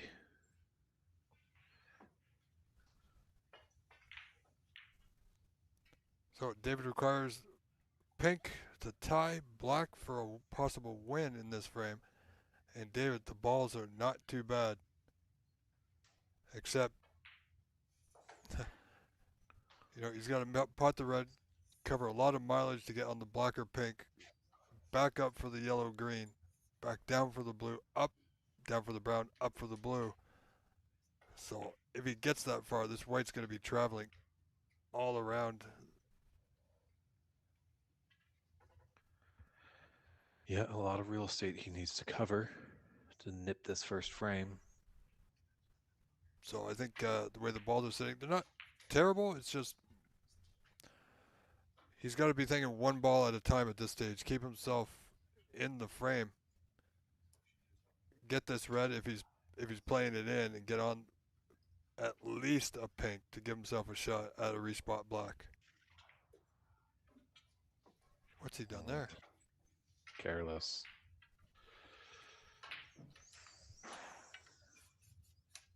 I think that was just a matter of not knowing where the tip of the cue was in accordance with the white.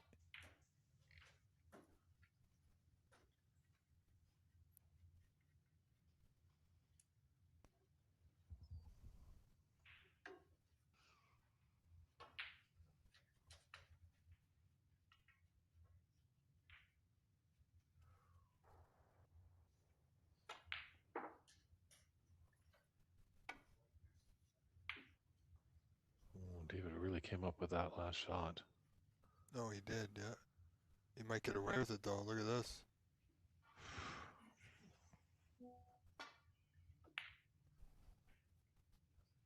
I think Andy might have returned the favor.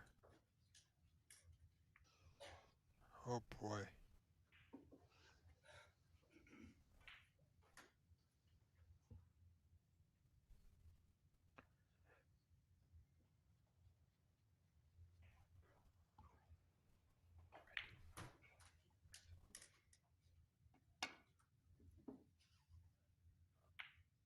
Oh, wow.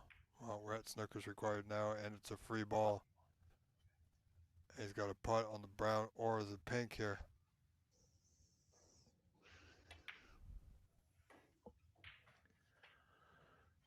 So now, Dave, if we look at the score, if Andy can putt this red, the frame should be conceded.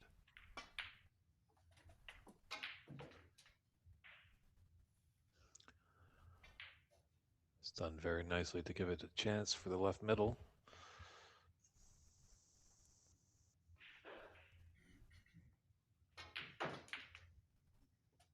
And that red should give him a 49-point lead. So at the end of this turn, it's going to be 1-0 for Andy McCloskey. Of course, Dave, I was just about to say he might clear up, but I think he's snooking himself on the blue. No matter. And David Hunt concedes that frame, so Andy Big Mac McCluskey wins that first frame. 2 more, and he'll be punching his card into the quarterfinals, but we'll see what David Hunt can respond with when we come back with frame 2.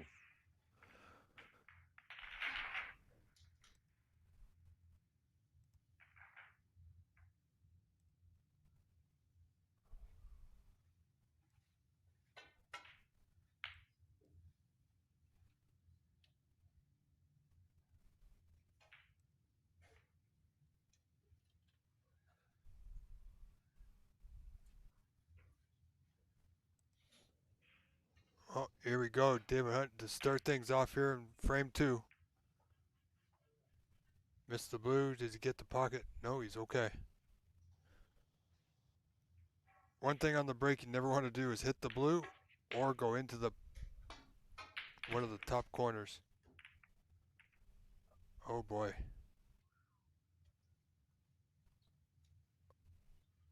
Wow. Yeah, a bit fortunate with that red by the black spot. It's covered the path for that relatively easy red. That was a little careless there. He was playing off the higher red to carry him on to the lower one. Just had a lot going on in that shot.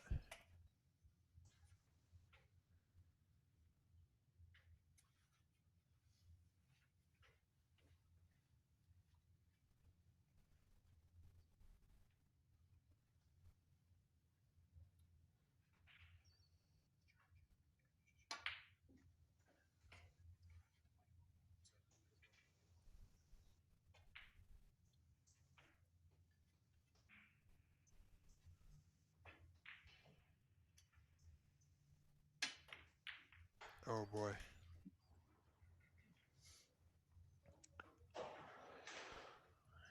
Just a little bit of a miscue. Taking a look at his tip.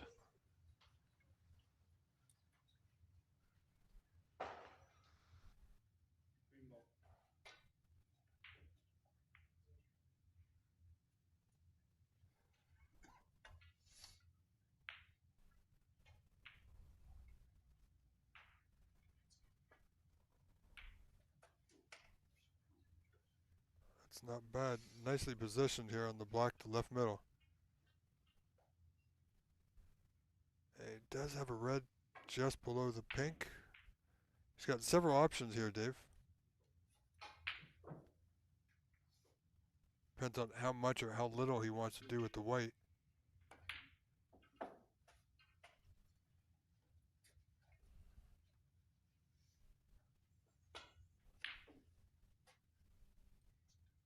He played a bit of a stun run there and just, he could have just run the white past the pink. Didn't need to do the stun run. Had a better putt on the red to right middle.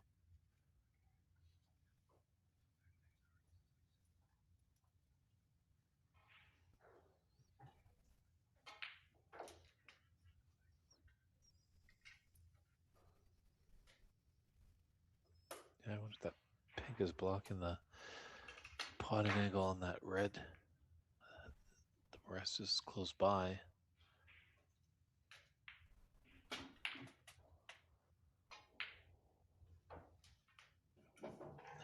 that red's blocking the angle or the line for that pink into the right middle. I think it is a little bit. So conservatively, just well, you know what? I think he's taking this green on.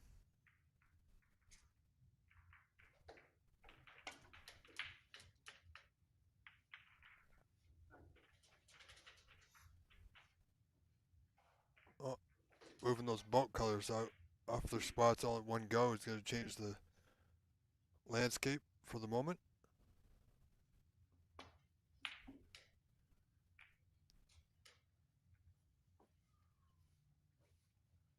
All right, opportunity for Mr. Hunt.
Yeah, looks like the potting line is there for that red just below the pink into the top right corner. Certainly is a tricky pot. And he's just coming to take a look.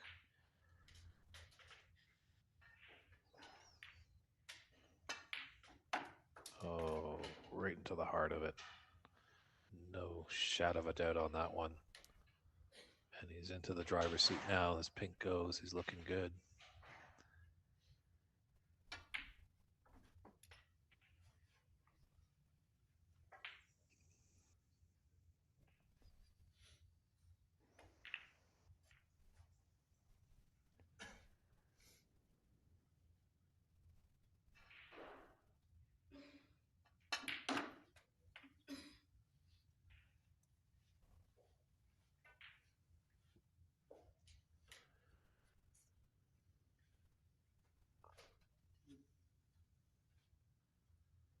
Like to position himself on a red.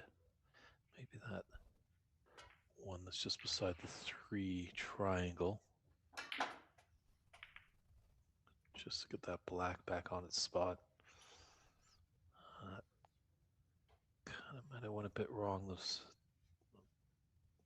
Having a look at that top red that's in the line of 3 by the pink. Looks like there might be a little gap between there.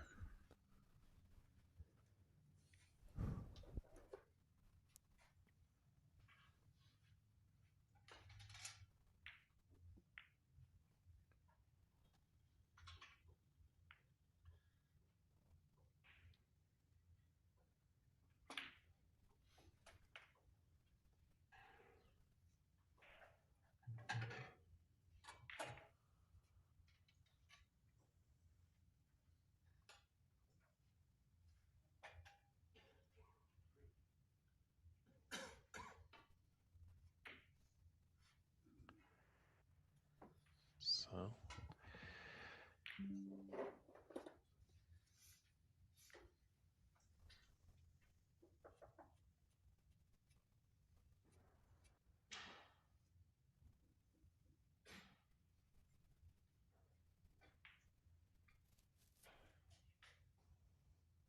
Yeah, Andy with that 20 to 9 point lead, 11 points in front.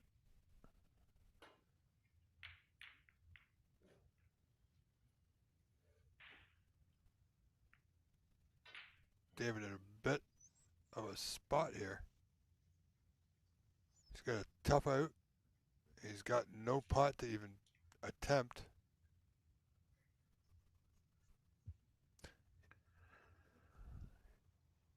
There's Yeah.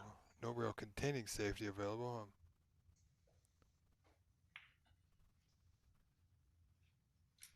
Suppose that you could see what he was attempting there, just a little too firm.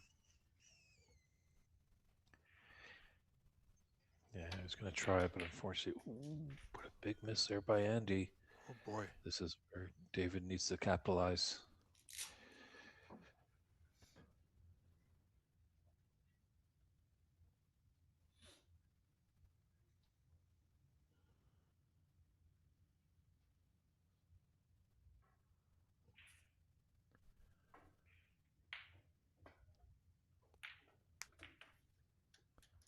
I thought about it before it dropped. Just a little too high on the green.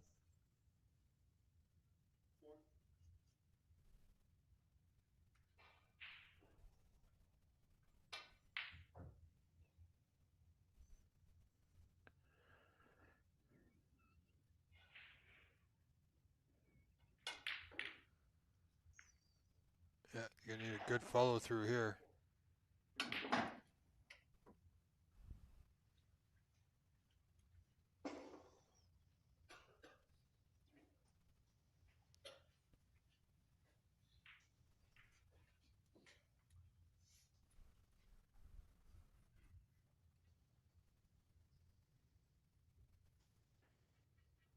He's left himself again in a tricky spot. I mean, he could come off left side of the bottom red of the 2 there that he's looking at. If he can avoid the black, maybe get the white back into the bulk end.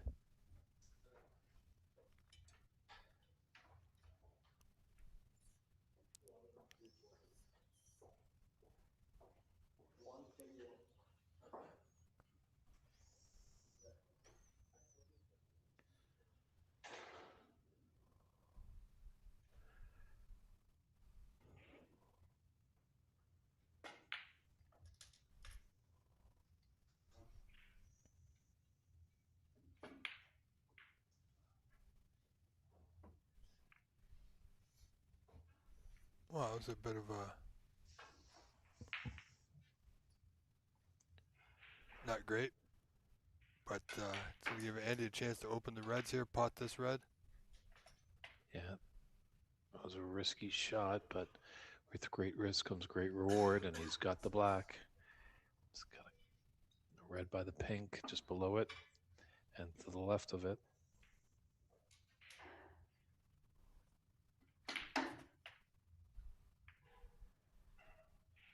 Well, again, not terrible. He's still got a pot on.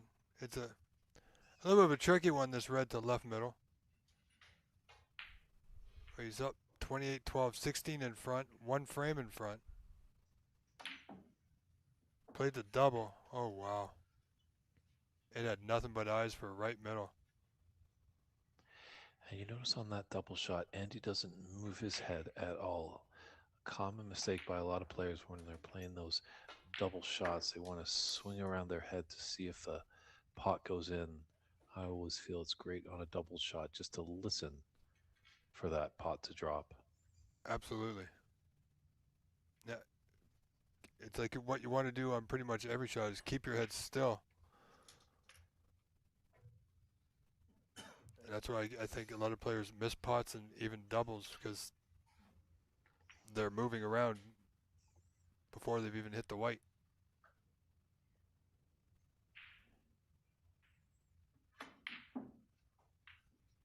Yeah, the only thing that should be moving should be that back arm swinging on a pendulum. But is this going to be a costly miss for McCluskey? Well, it's certainly going to make this frame closer than it could have been.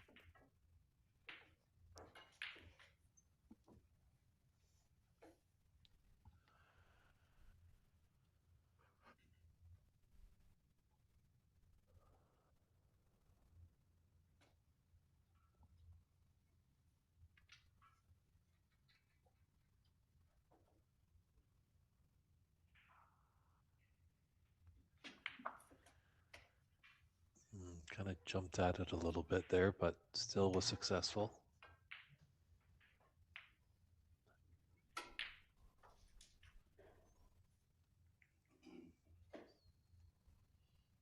straight on the yellow, you could draw back for that red into the left middle between the green and blue. If not, the angle on the brown's going to take him off to the bulk cushion to the same spot.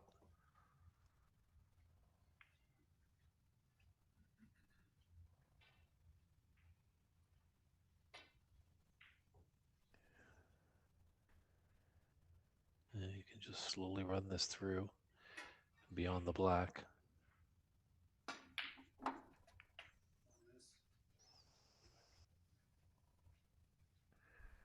We're taking on with pace. Unfortunately, no angle to get to the red by the brown, but there is an angle to stun down for, yeah, the red's below the black spot.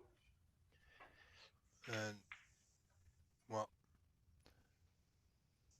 just needs to pocket weight this red or play up for pink, blue, pink it is. Well, quite possibly the green now. The white's carried on a little bit further. The one red that's opened by the brown.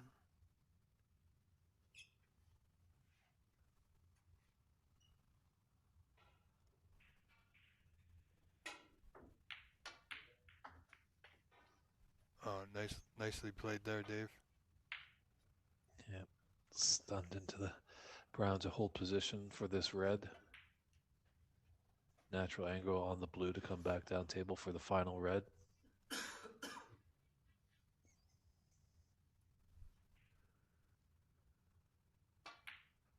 That's his frame ball. He now has a 40-point advantage with 35 on the table.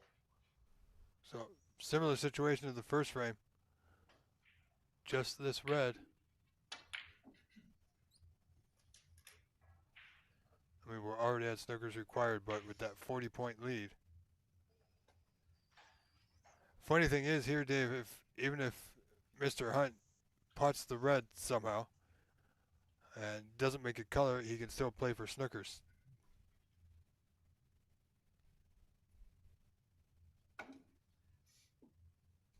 Always putting a lot of side on there.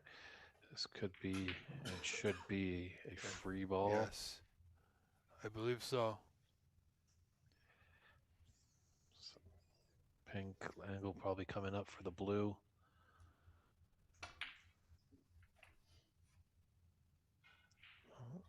Just got into it a bit much, but he's got the green and can hold there for the red into the opposite bulk corner pocket.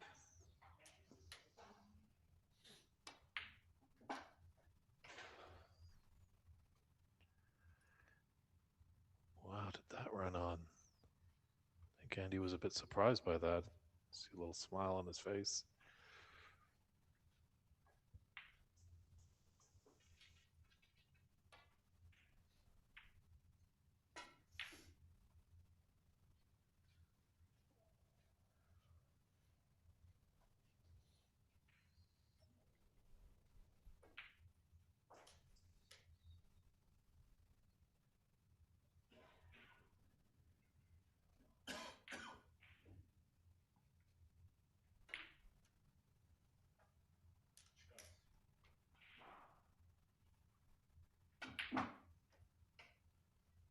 Oh, that's really going to hurt, and that's going to be probably a concession there.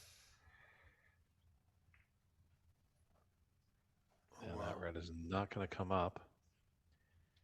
Difference is 52.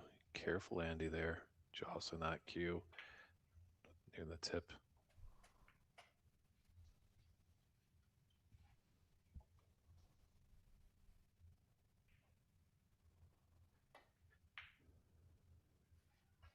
Oh boy.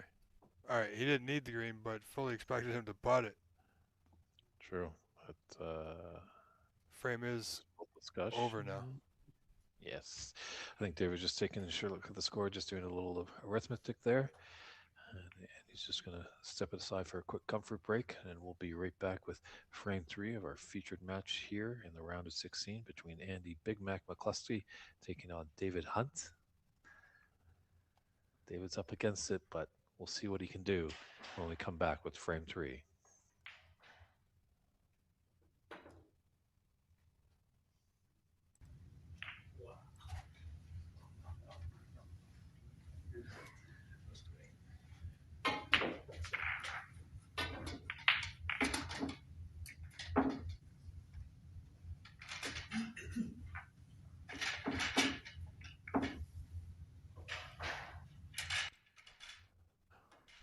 Well, so far so good for Andy McCloskey here in this elimination match. This top 16.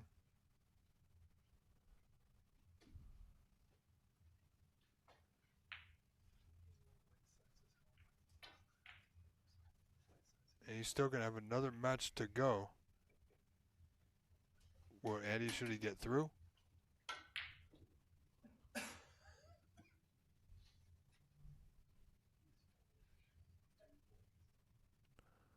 Here we go, folks. Frame 3, Andy leading this match 2 frames to nil now. A little heavy on the pace of the white off the break, but he's okay. Just going to make it slightly easier for his opponent, David Hunt, to return the white back to the bulk end.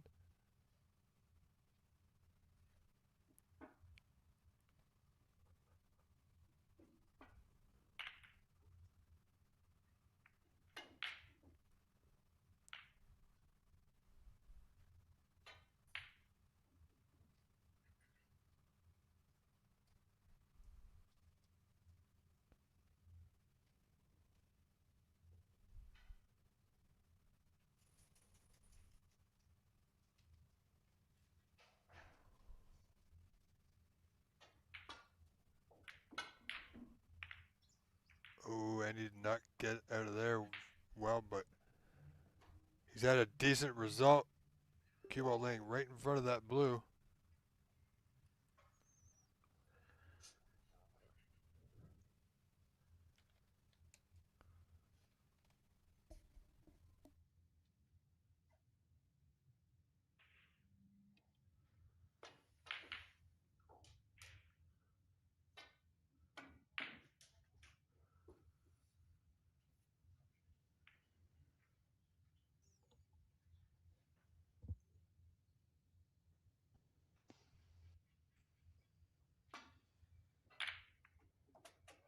Oh, great spot on that red. Oh, if he played it with an element of safe there. As he's coming back to the bulk end.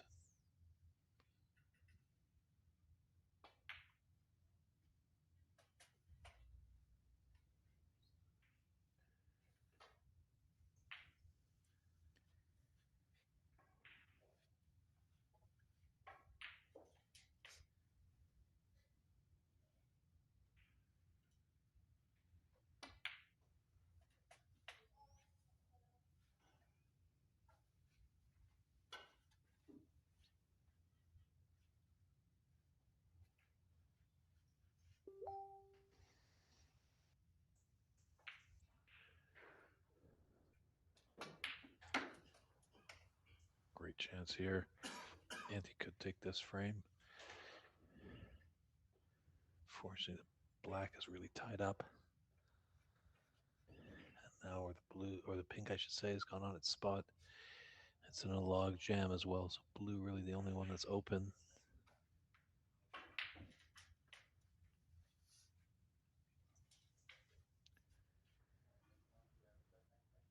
But this red could free up the black.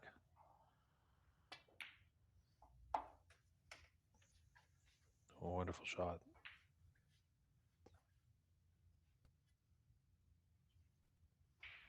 Yeah, great opportunity now for Andy. Oh, nicely done, Mr. McCloskey.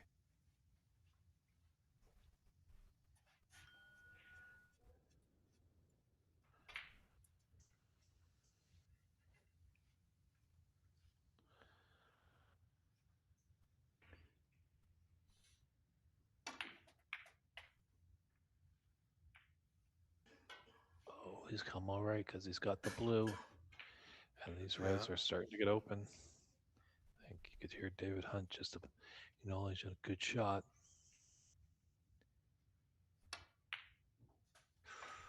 Oh boy. Thought about it a little bit. It certainly did.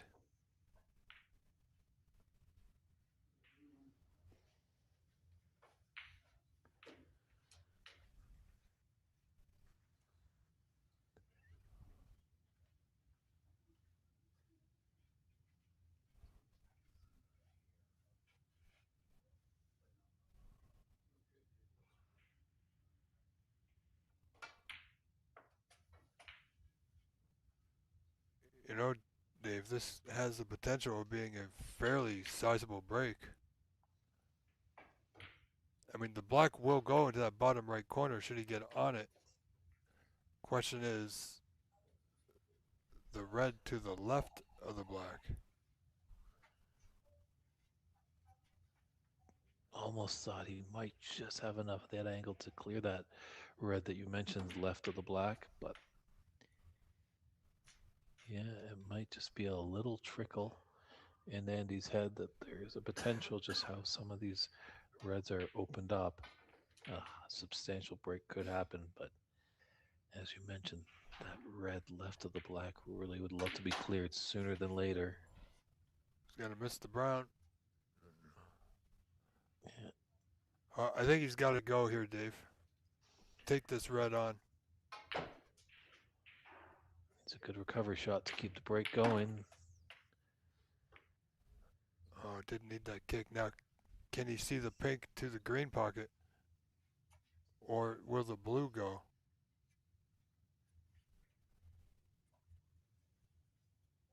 Yeah, I think the blue does go.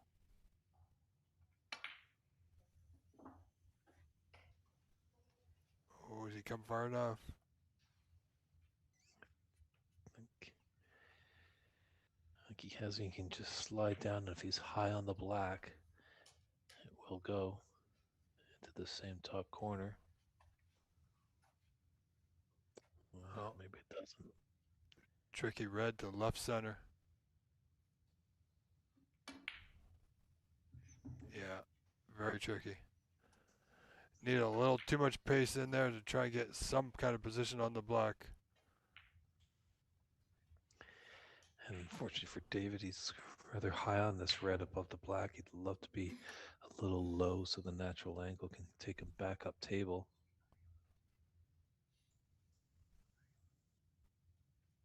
Question here, what kind of angle does he have on this red?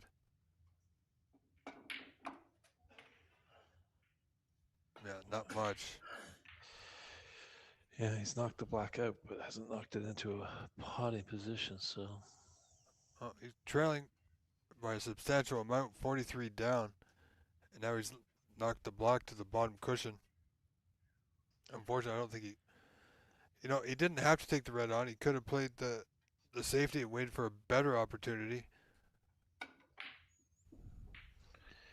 Oh, that was a risky pink. I don't know why he didn't maybe take the safety shot with the green, hit it on the left side, and shoot his cue ball towards the bulk cushion near the yellow. Yeah. And he's got a shot to nothing here.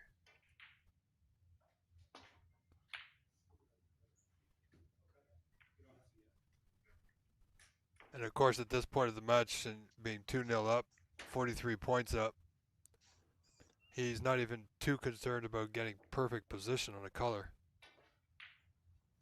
Just pick off the reds if he has to. Doesn't matter how you cross that finishing lane, Dave. It's just a matter of when you do it.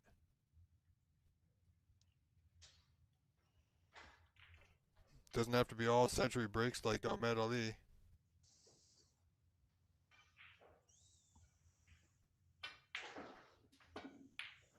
Those are nice, of course, and great for viewing, but oh wow. Good fortune here for David.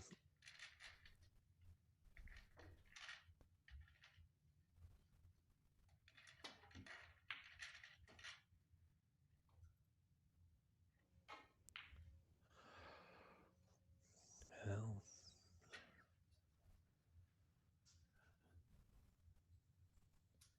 it's got a red into the right middle.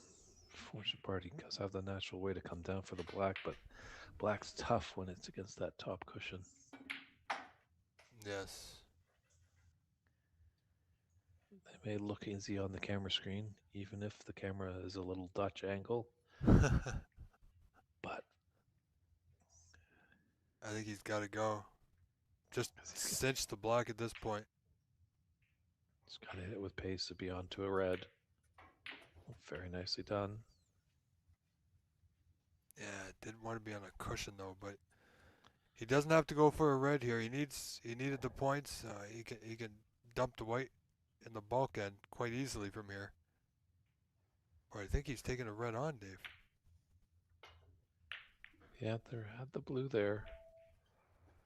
Well, he's left it all now.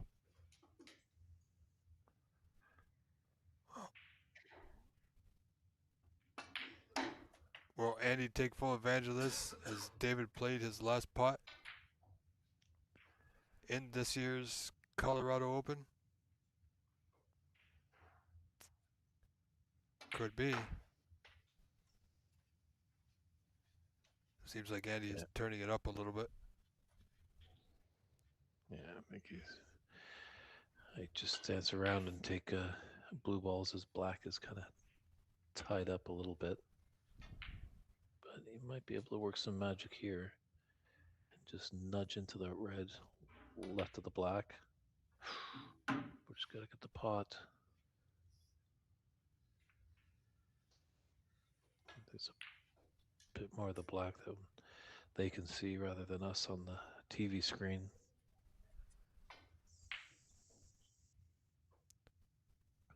Pink's not a bad spot if Andy was able to make that red and just hold on the black spot after the black is and has that red into the opposite top corner.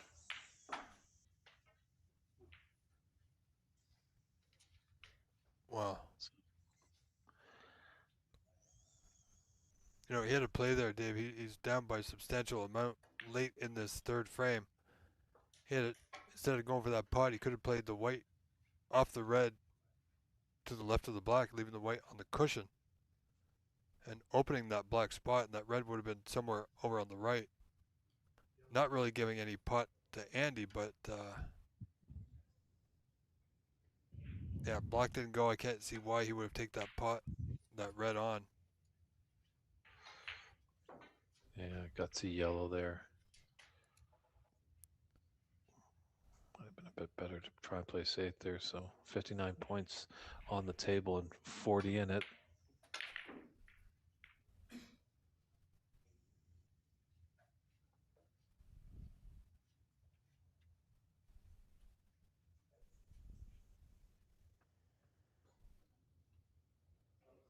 Now if Andy gets this.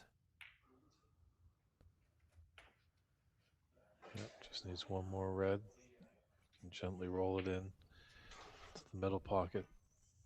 Does have the blue.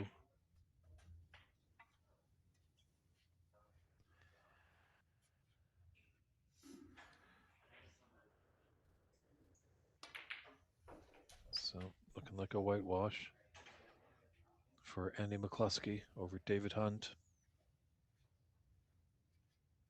And David's a fair player too. We saw a little bit of him yesterday, a little bit, I think, today. I'm not quite sure, but yesterday we did see him. Maybe not a whole lot, but Andy McCluskey is turning it up here in these later rounds.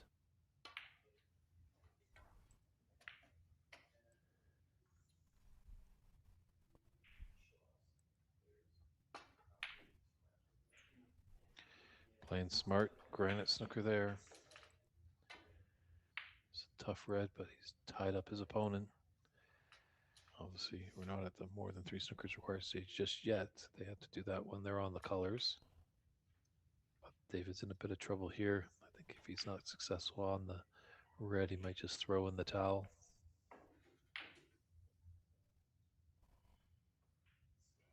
Yeah, 57 down, 35 on. Tough ask.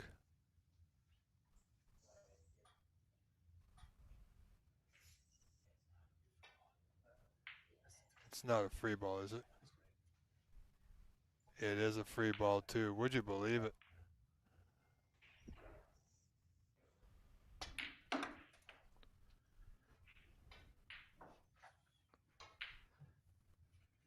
That's going to be a long ride back to Virginia for Mr. Hunt. David's heart, or Andy's heart, not fully in that blue. Doesn't go his way, but he's got this frame and match well in hand. Yeah, just looking at the score, David Hunt is there, and he concedes. A shake of the hands. Andy McCluskey Yes. takes that frame, 72-10, and the match 3-0. All right, Dave, let me have a look around of what other action we got currently in play, even if it's only temporary. Now, all right, unfortunately, table 3 is still not functioning.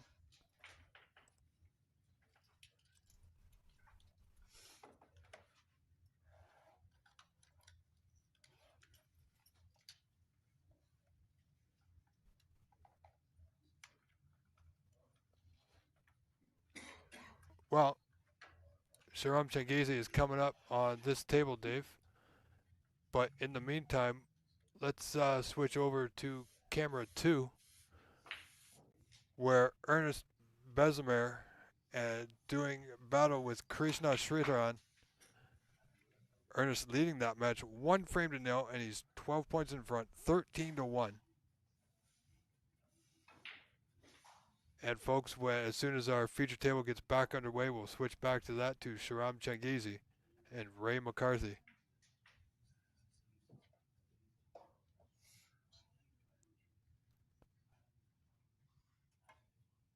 Right now, Ernst going from referee back to player. Oh, he's just potted the white. Oh my goodness.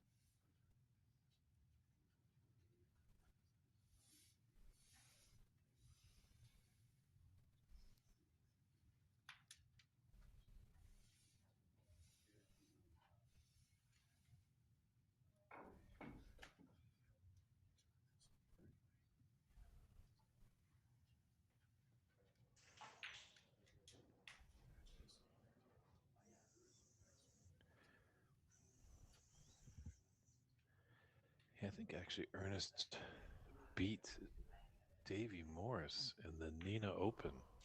A colossal shock. Wow. So Ernest is definitely improving. Yeah.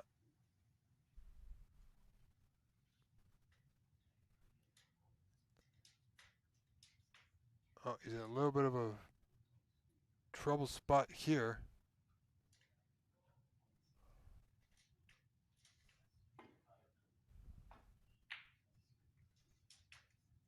Good hit, but he's going to leave one on for Krishna.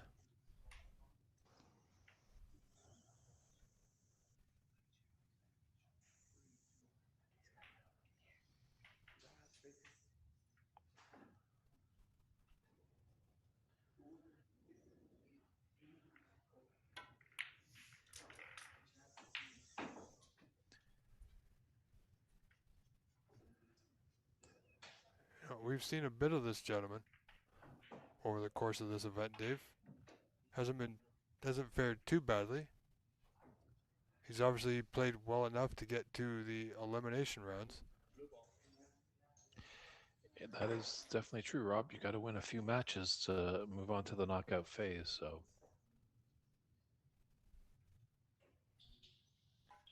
obviously some players would say this is when the tournament starts. I think he's fortunate he didn't pot that blue.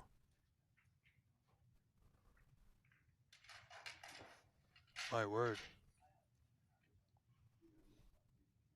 Our tournament director is getting the table set for Sharam Changizi and Ray McCarthy. So we'll be going back to that as soon as we can, folks. On our feature table, of course.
Flying Dutchman is back in and looking strong.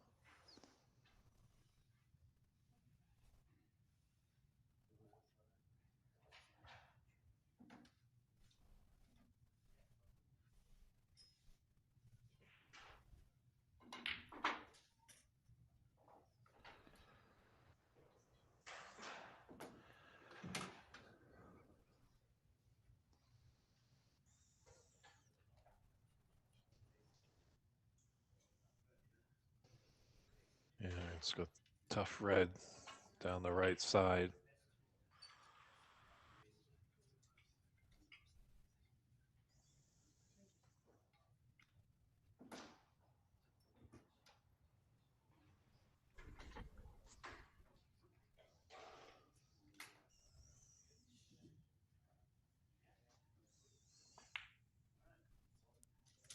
Wow, very nicely done.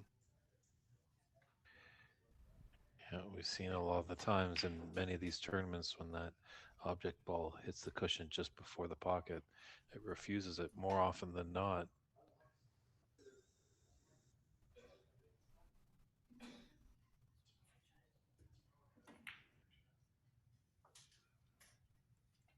Well, I think Ernst had a little bit of Art may have skipped a beat as soon as he hit that one. It was going to the top jaw of that left middle. It did go in, of course. But he had a moment of pause.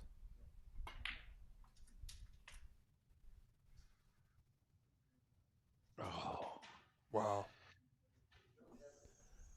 You know, I'm not sure why he played it with that much pace, Dave. He could have stayed on the block. And, I mean, the block, from our angle, it looks like it clearly goes. I don't think that red is impeding it at all, really. But perhaps he just didn't feel like putting it in at pocket weight. And sometimes you just want to hit the ball a little bit firmer, a little bit more confident to ensure you're going to make the pot. yeah. I guess possibly with that pace, that's maybe that black doesn't go. That's the only reason I could think. As you mentioned, Rob, it's a little tricky by our camera angle, but definitely Yeah. it does look like it goes. But Oh, it definitely goes into the right corner. Wow. and he should be able just to run through. And I don't know if he really wants to take that red just yet. That's along the top cushion. Could play for a red into the left middle.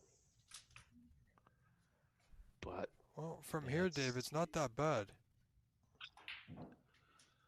He just cannot overhit it. Yeah, going into the left middle, I just don't see where his color's going to be. So Red on the cushion. As long as he doesn't overhit it, concentrate on the pot. The natural angle will take him. If he just follows through, no stun, no draw, you should be just fine. Okay, that I don't understand.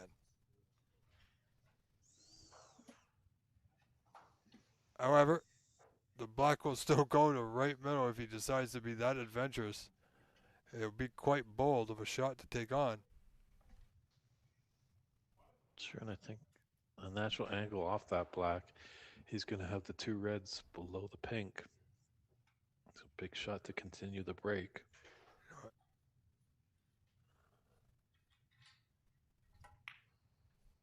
Oh, he took it on. That was risky where the cue ball, it wasn't so much of the angle of the black to the right middle, it was where the cue ball was sitting on the cushion that made it that much more difficult.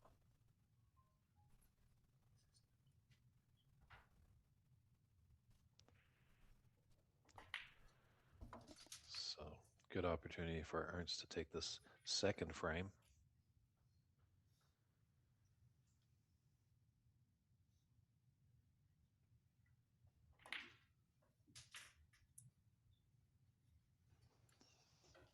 Nice and low. Natural angle is going to take him up for the pink.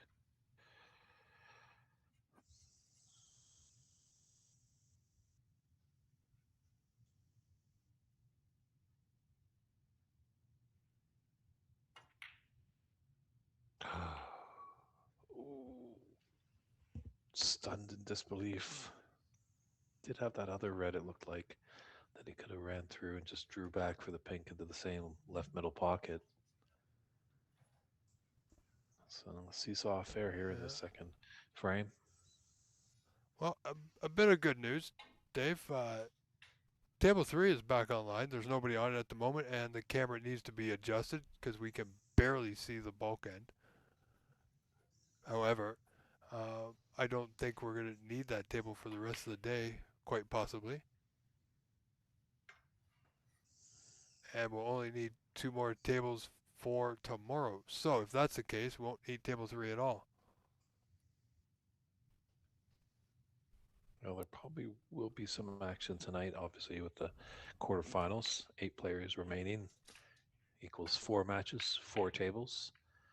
So That's right. I'm pretty sure the great team here will get that table 3 dialed in, just in case we want to jump up over there for some bonus coverage.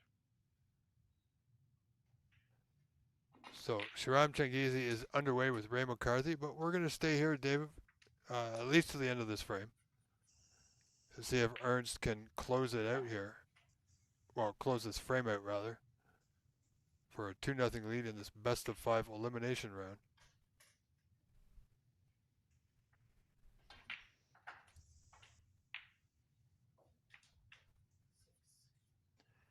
Yeah, looks like he has some decent angle to draw back, maybe disturb that red, or just play it along the cushion.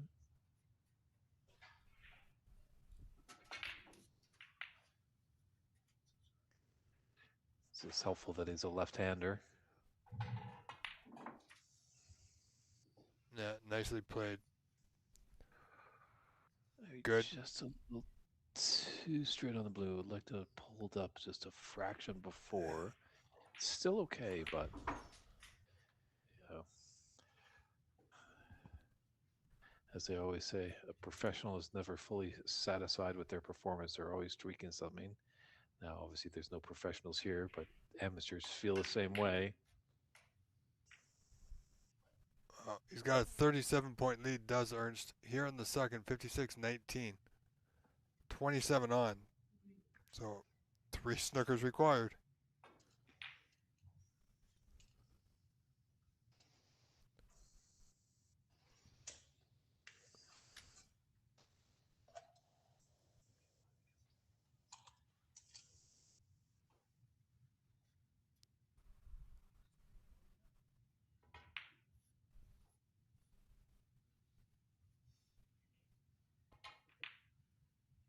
You know, I know they say, Dave, 3 snookers required. I'm kind of wondering why they don't say 3 fouls required. Because more than likely they're going to need more than 3 snookers to get those foul points.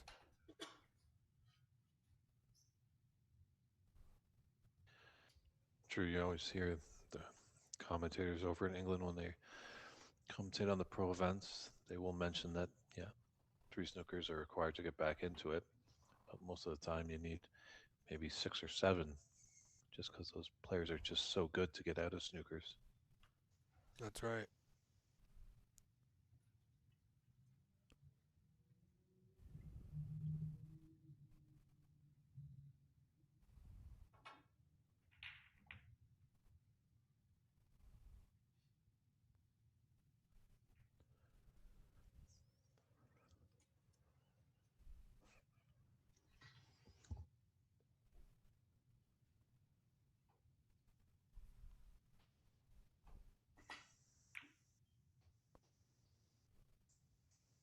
Wow. He may have actually gotten a snooker out of that, Dave. Is he fortunate with that blue? I think he has.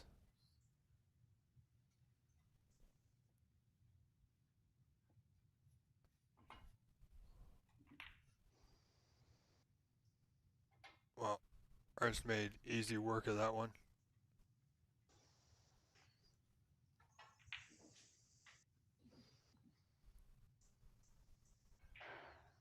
Yeah, there's always high drama in these amateur events because we see so many frames come down to these final 6 colors. That was a missed opportunity, I think, there. All right, Kushner.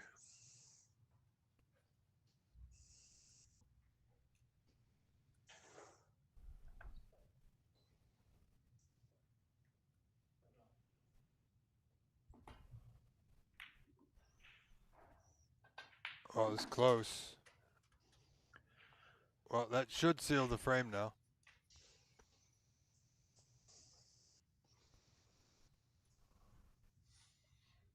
I tell you, Dave, this has been a long day for everyone. They've had to play quite a few group stage matches were played, and then 2 more rounds here this evening of best of 5.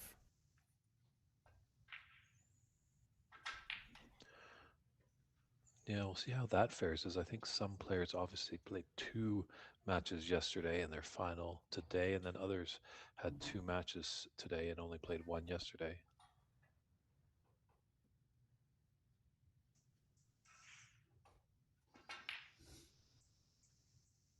But when you are getting a little tired, it's always good. Just trust your technique.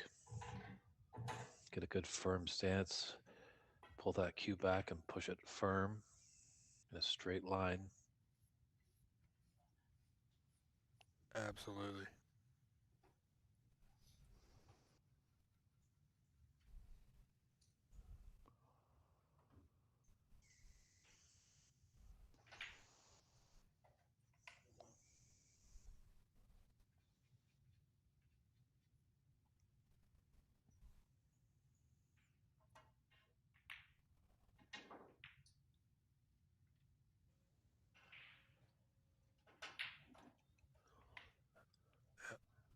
Ernst trying to get that green close to a pocket. Partial snooker here, not too bad. Krishna can keep the white on the bottom cushion. Oh boy.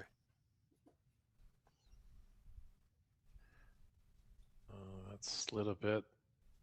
I think there's a path. Looks on our camera angle that there's a path there for Ernst. Take this green into the right middle. Yeah, it's close. He can definitely hit the green, of course, but question is how close is it to the putting angle?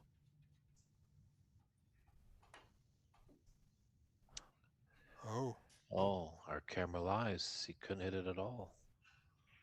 I thought maybe he could have hit it even with a bit of left-hand side. Mm-hmm.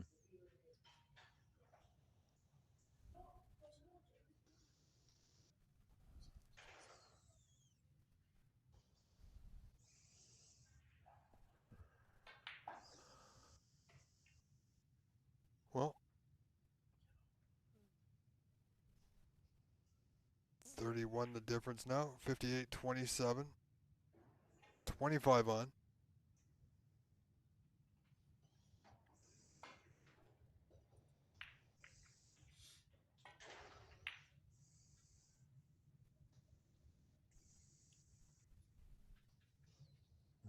Just ran a little too much on that green. Yeah, I think Ernst's got to employ the in or over technique here with the green. He's got to watch his white, though. Doesn't want to go into the right middle. Give away any free points. And he played it well.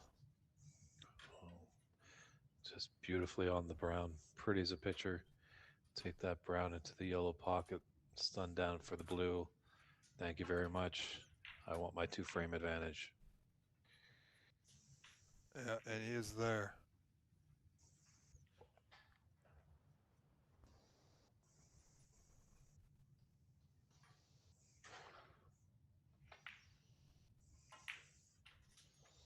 So the Flying Dutchman has a stranglehold on this match.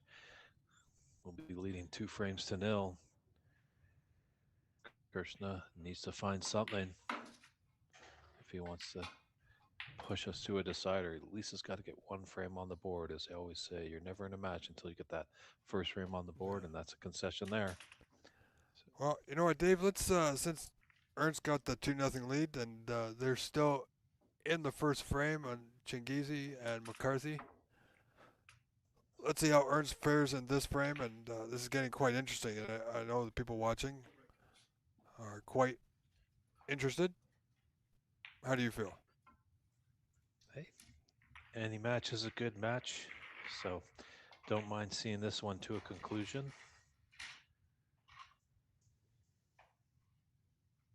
So I appreciate that. I think that executive decision is quite right, Rob.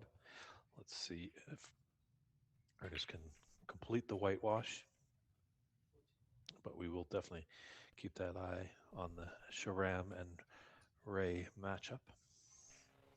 Yeah, because everybody's got their favorite. We're trying to give camera time to as many people as often as we can. But now that we're in the knockout rounds, unless there's an absolute stalemate, then there's no reason to switch at this point. Uh, Especially with this match on the verge of being a 3-0 win for Ernst.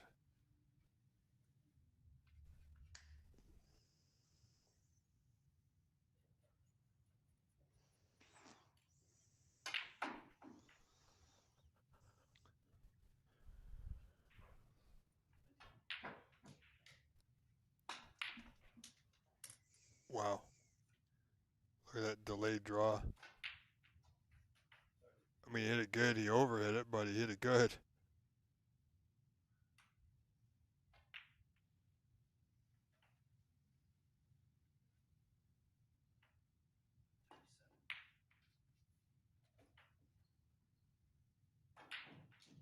A little surprised he didn't putt the blue there, though. But you know what? It's going to cause a little bit of an issue for Krishna. I mean, he's left a putt on. The pink goes into right middle if he can roll this outer red into that left corner. Come off the left side cushion. Otherwise, he's going back up table for bulk color.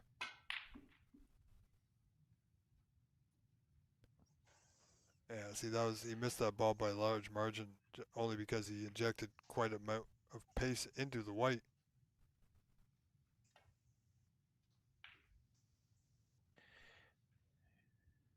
Yeah, we have had some of Krishna's round robin matches, and at times he looks just like an impressive player, potting some real tough pots, putting in with confidence.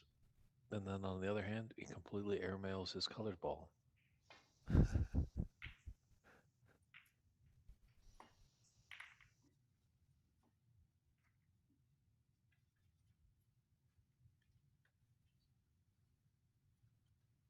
Well, Ernst has got a good white there. The only red that I think Krishna can see full ball is the one by the blue. He might be able to see the outer red to the left of the black ever so thinly. If he can, that would be the route to go.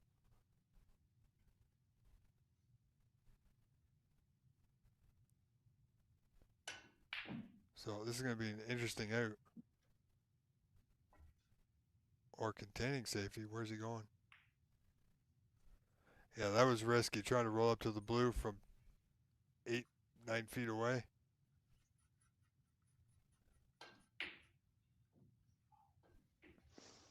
And just a scheduling note,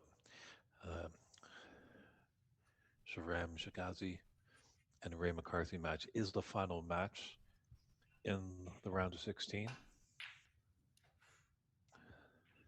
Okay. So we'll be getting into the quarterfinals sooner than later.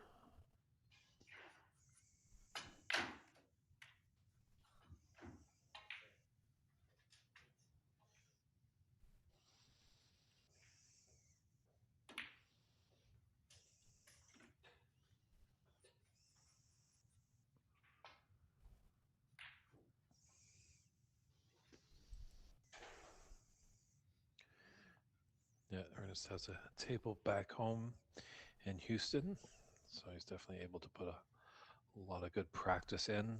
But as we've alluded to, practice gets you half of the way.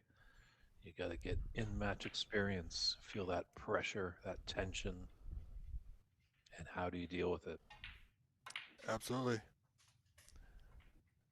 I mean, you can practice all you want, but until you got somebody firing back at you, that's the real test.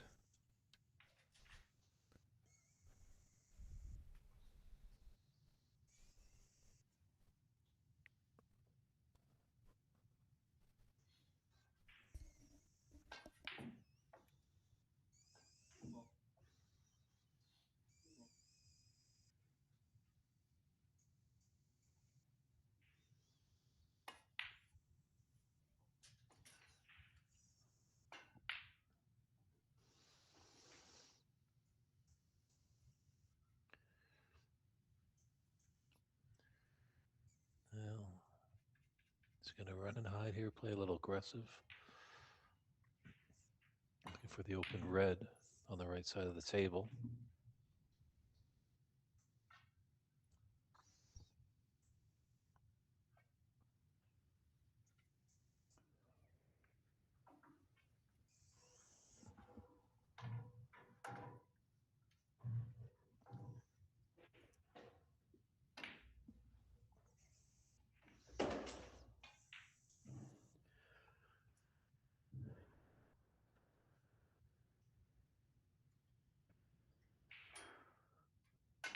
So Krishna just waiting for the adjacent table. Not sure if that's Ray. No, that looks like Sharam at the table there.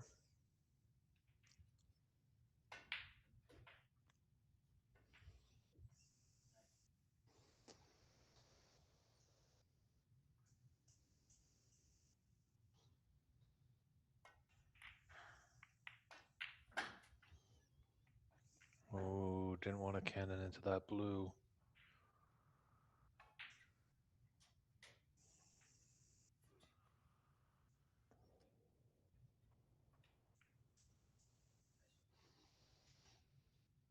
It's a thin red into the right middle.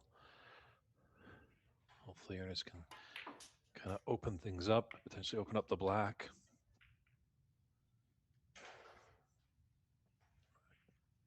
It's done not a bad job actually out there.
Oh, this is a dangerous black. Just got to make sure it goes in because he's going to be colliding into a bunch of reds. Oh, he's missed the pot, but he's also missed the reds. And he's got a good result. Hasn't gifted an easy opportunity for Ernst. No, he has not. He certainly got away with that, but that black over the corner, Dave, is, well, it's going to be ready and poised, waiting for somebody.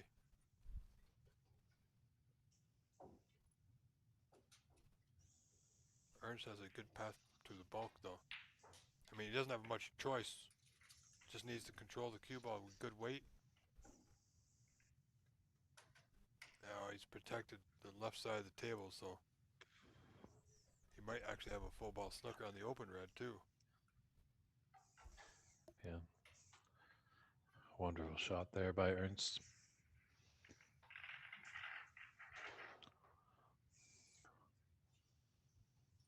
Nice to see some of the locals come in here. Late Saturday afternoon. We are at the Hampton Suites and Inn in Boulder, Colorado, the site of the Rienka 2026 Colorado Snooker Open. I'm David Burney, and Rob Richards is also in the booth providing commentary for this great tournament. And admission is free if you're in the neighborhood. 63333 Lookout in Boulder, Colorado is our location.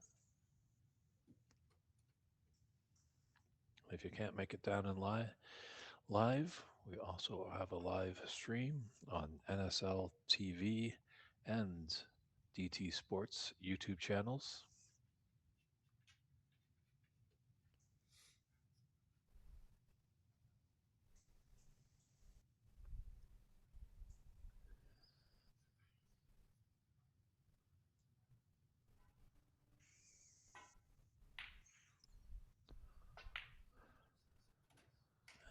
If you're on the stream, the chat is always alive and active.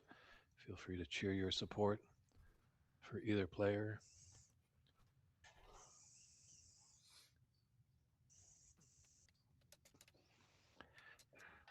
You have any comments or questions you want to fire away?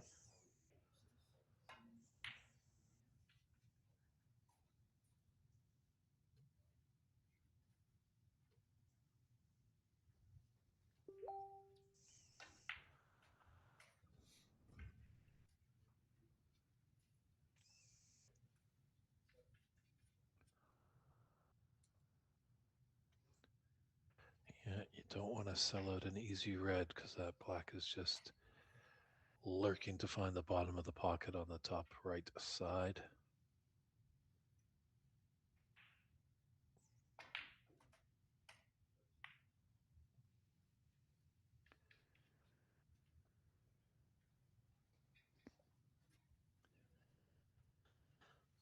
Yeah, there's definitely a long red down the table.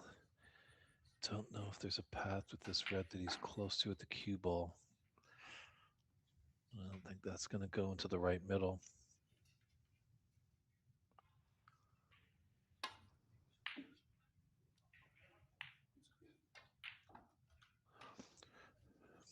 It's just not being baited by the long pot, electing to play safe. Very disciplined.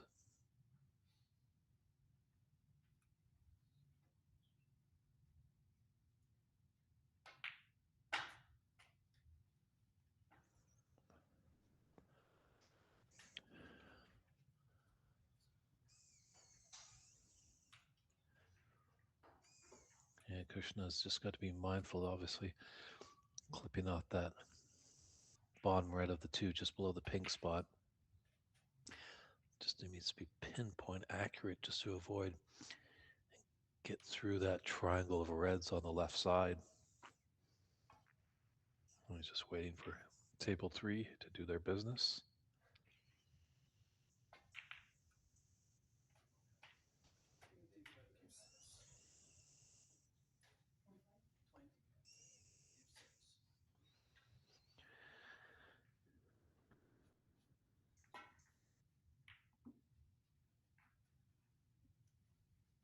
Always found a gap. Fortunately, he has left a couple long reds on to the top left corner. Tim Fine Frock 8735 is asking, should he leave his wife and play snooker full time? Well, I'm not going to give any relationship advice on the air here. You're free to do whatever you want to do, and we'll support you whatever you want to do.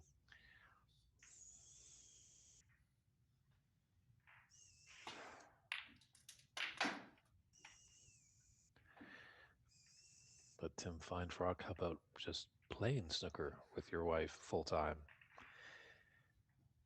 This is a good long red by Ernst, unfortunately. Oh, maybe there is a pathway here.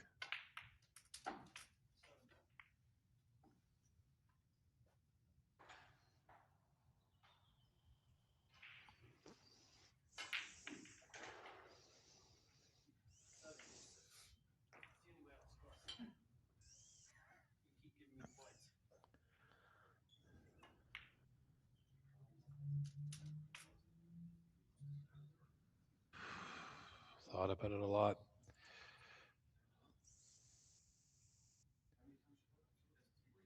Yeah, I've seen a couple centuries in the tournament so far.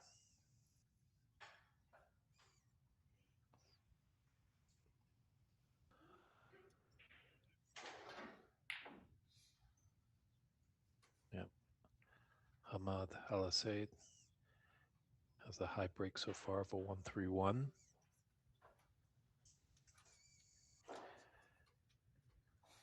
Yes, Tim Fine Frock in the chat making a good observation that Krishna was hitting long pots yesterday with ease.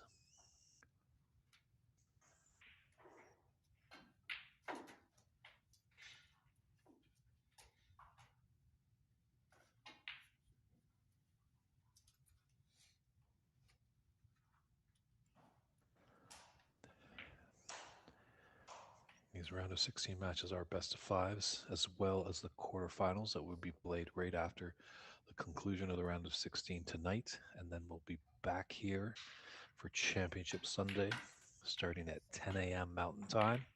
It's 10 a.m. Mountain Time.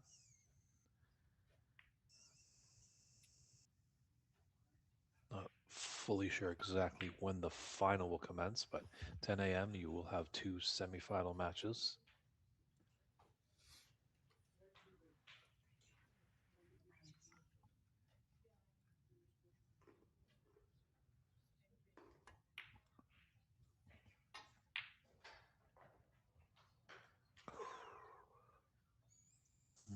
Just caught all the jaws and didn't drop.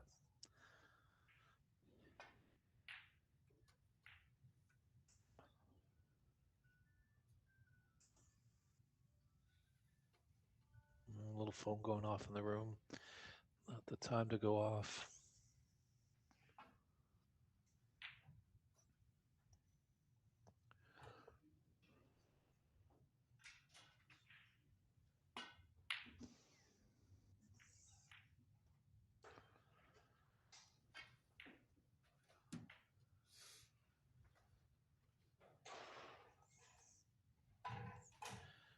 Well, he's just got a long red into this top right corner. He can hold for a blue or one of the bulk colors.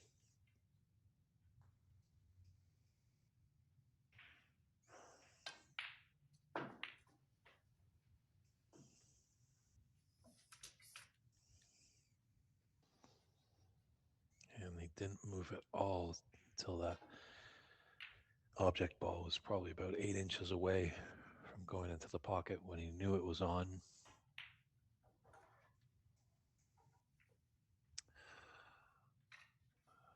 Did all the hard work. The blue was there.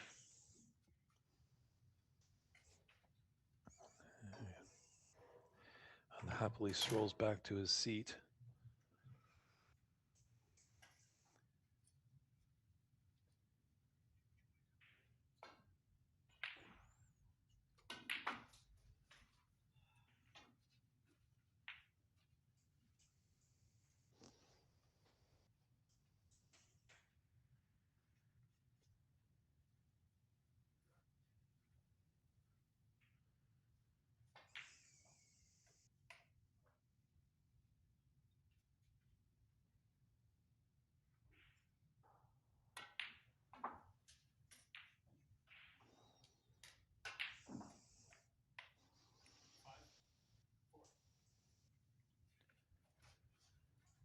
Smart shot selection there. I think he was eyeing the blue a little bit, but that was going to involve the redwoods. This red,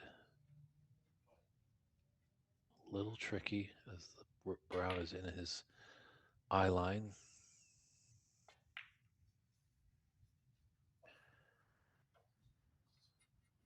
It's surprising how much pace he hit that with.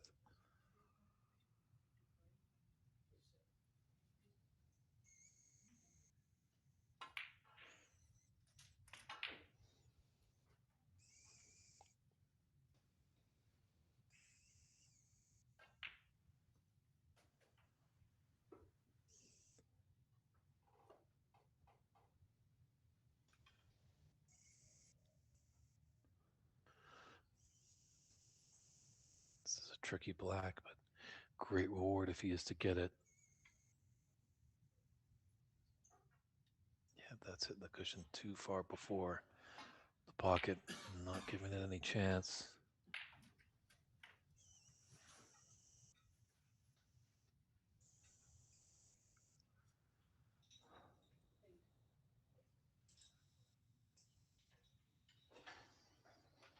Feeling more that Krishna might want to take the further left of these four reds, as that angle is going to bring him back up table. Just not entirely sure where his color is going to be after this red that he's looked like he's lining up, the one close to the top cushion.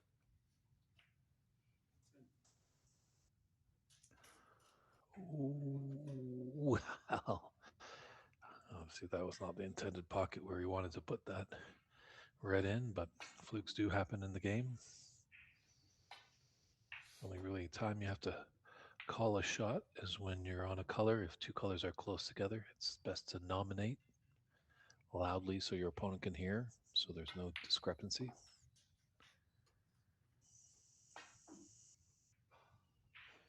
Always good in these matches when there's no referee present and it's just player against player. Announce free balls, touching balls very loudly, because sometimes you can come to the table, see a touching ball, and just hit away very quickly and not announce, and your player back might be turned, and then they turn around after the strike of the ball and kind of scratch their head about, like, what did you do? And then there's a debate of if it was touching ball or not.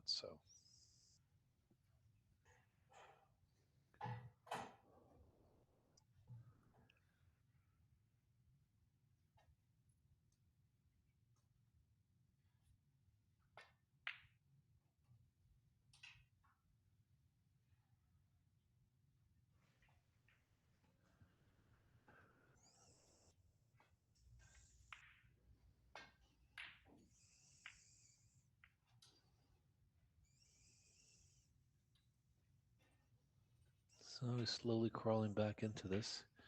Krishna trailing 2 frames to nil in the match and trailing by 14 points, but 51 on the table. Still anybody's frame.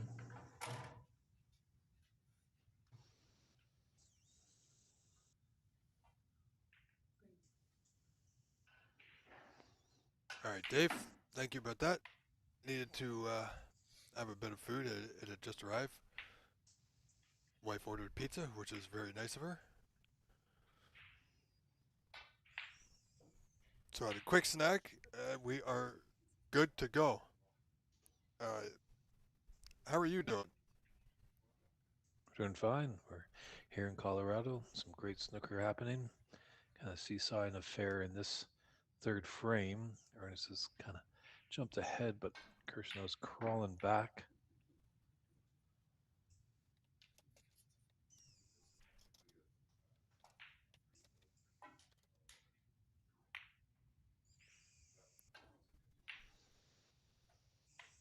This is definitely going to be an interesting frame, especially if Krishna can somehow win this frame.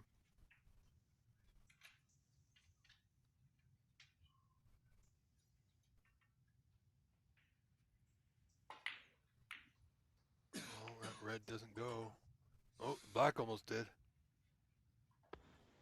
And that red has not come up to block the path for this red closest to cue ball.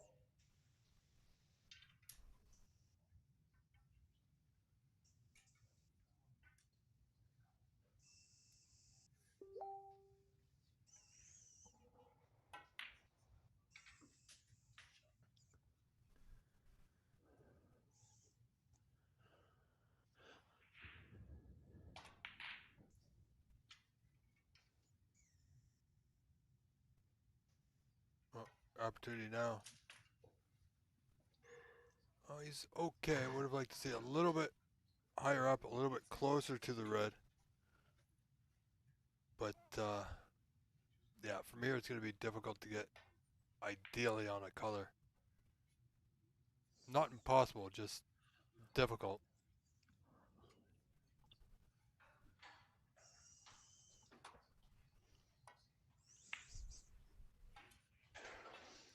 Yeah, exactly. I wonder if he was just thinking of his color, took his mind off that red. That happens a lot on those shots, Dave. I mean, they really want to get positioned that bad that, oh boy, what's Ernst done there? I think the same thing. He was having thoughts of that black.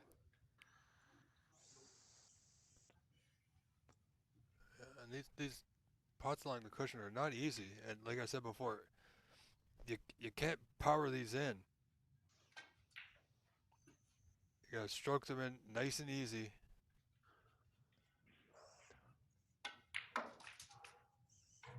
do.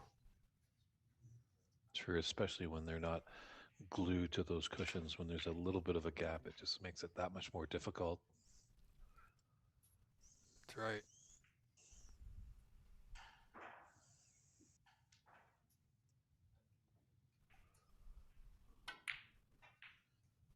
Oh boy.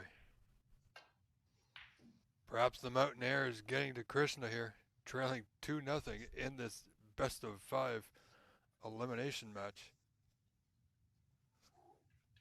Here in our, I believe this is still a top 16. Yeah, this is one of, I think, one of the few matches we have left to go.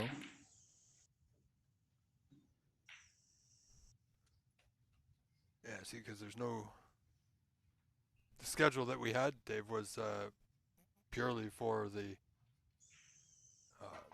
group stages, so I don't know where we're at anymore.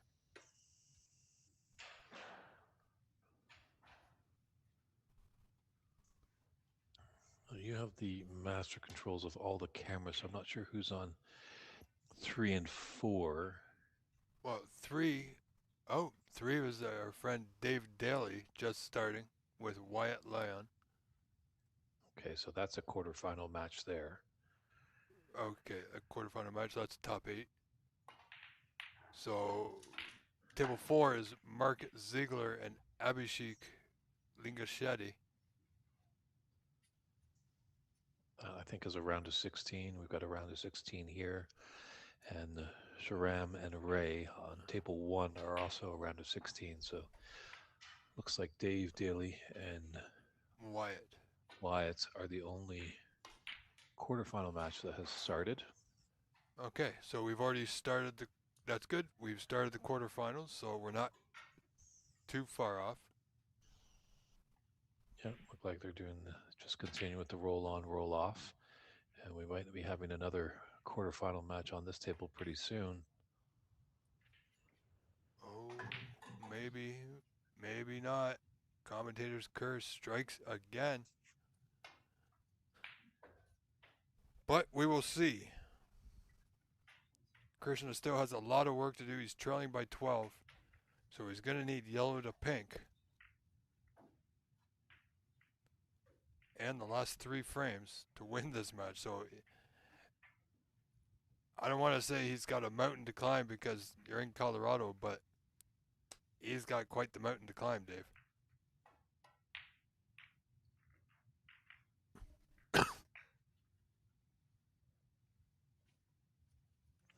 That's going to make that mountain even steeper. Oh, yeah.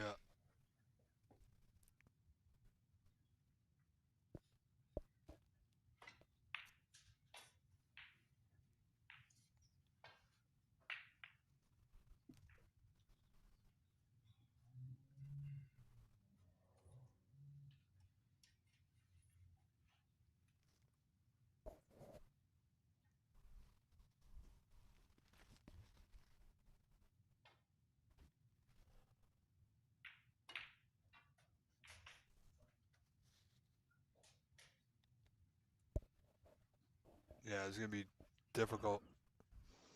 Not impossible, just difficult. Yeah, that was a nice screen there by Ernst. Left him with a mid-range brown frame ball right here. And it's there. Yeah, being up 2 frames to 0, he kind of could have just floated that in. Pink is relatively safe, a ball that Krishna needs to extend this match to win this frame. Krishna will be coming back to the table.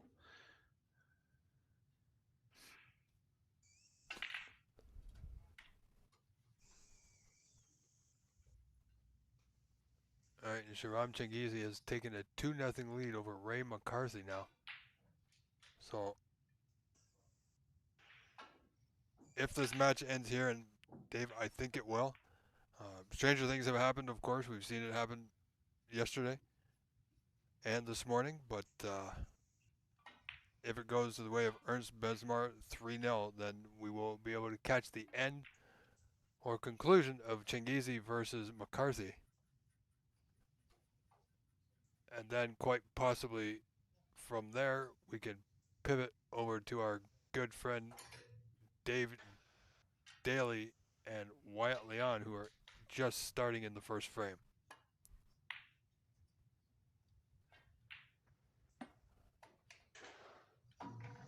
So we'll keep it in the round of 16 and then move on to the round of 8 as it's underway.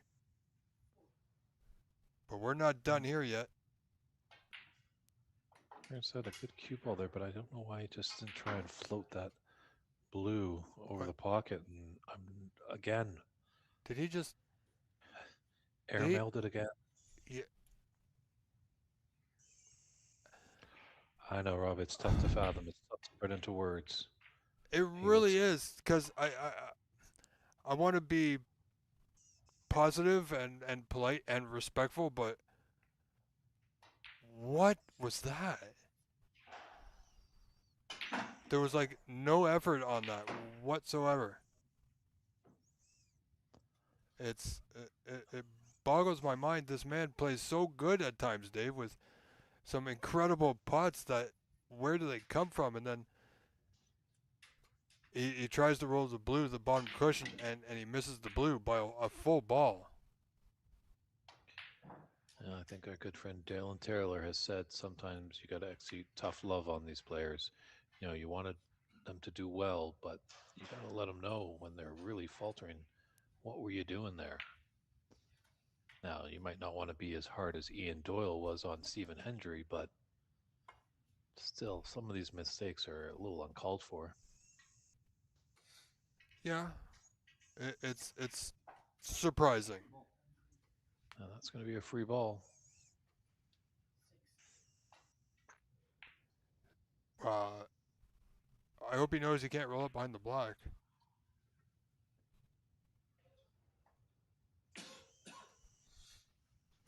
So back to 21 is the difference. 21 the difference? He can win.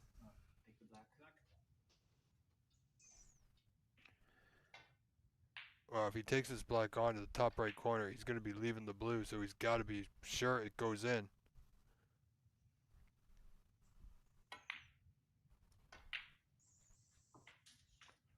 Wow. What a Dave, steal this would be. we're not done yet. That's me knocking on my fake wood desk. You know, I want the best for all the players, but wow. If he can steal this frame after playing that blue like he did, wow. I think Ernst was just a little careless, but you know, it's getting late in the day. Oh, he's got a good angle on the pink here. But yeah, you know what? If he tries to hold it for the black into the left corner, he may not get it. If he tries to put too much pace into this pink, he may not get the pink.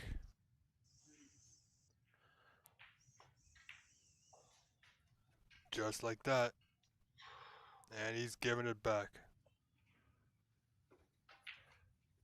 I think there's a big sigh of relief in the head of Ernst.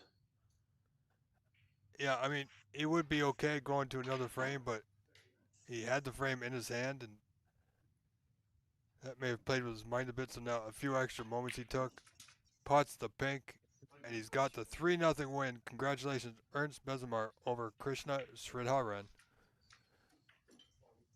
All right, Dave, so we're going to pivot quickly because it's almost finished on to table 1 now, where Shahram Chengizi's leading Ray McCarthy 2-0, and he's up 57-11 with 51 on.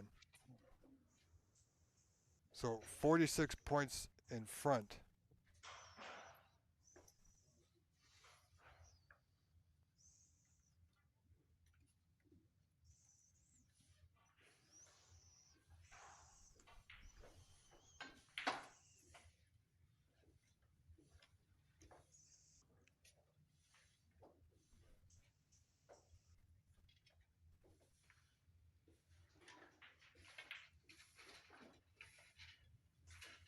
So Ray McCarthy looking to get some points on the board here, putting the red and pink.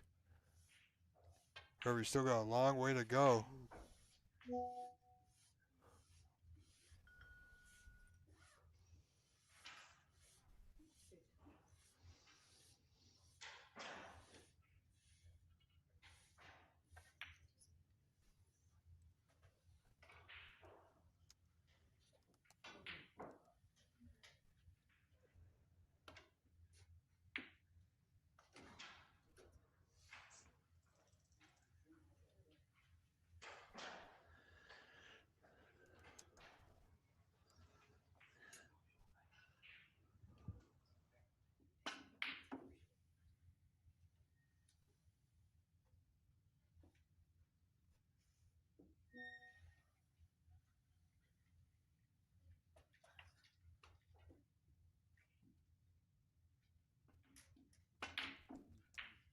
That was guilt. Yes. That was guilt. You have to pay penance. Oh my God. I think that's already 3 snookers, right? 58-25 in front, so he can still play on.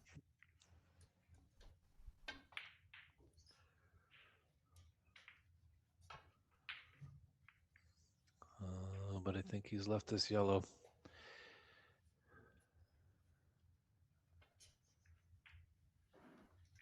Oh.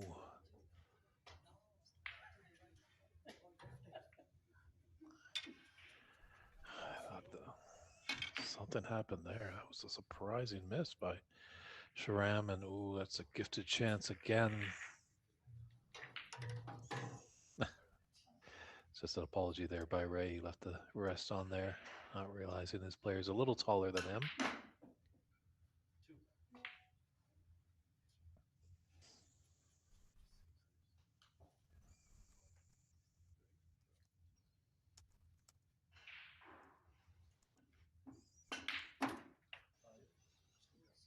Yeah, he snookered himself, but I don't think that's going to be a problem.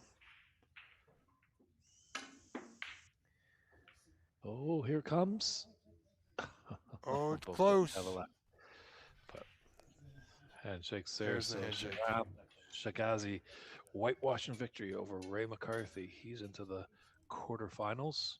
And is that where we're going to go now, Rob? Are we going to jump in and take a look and see what defending champion Dave Daly is doing with Wyatt Leon? We are. Table 3, live 3.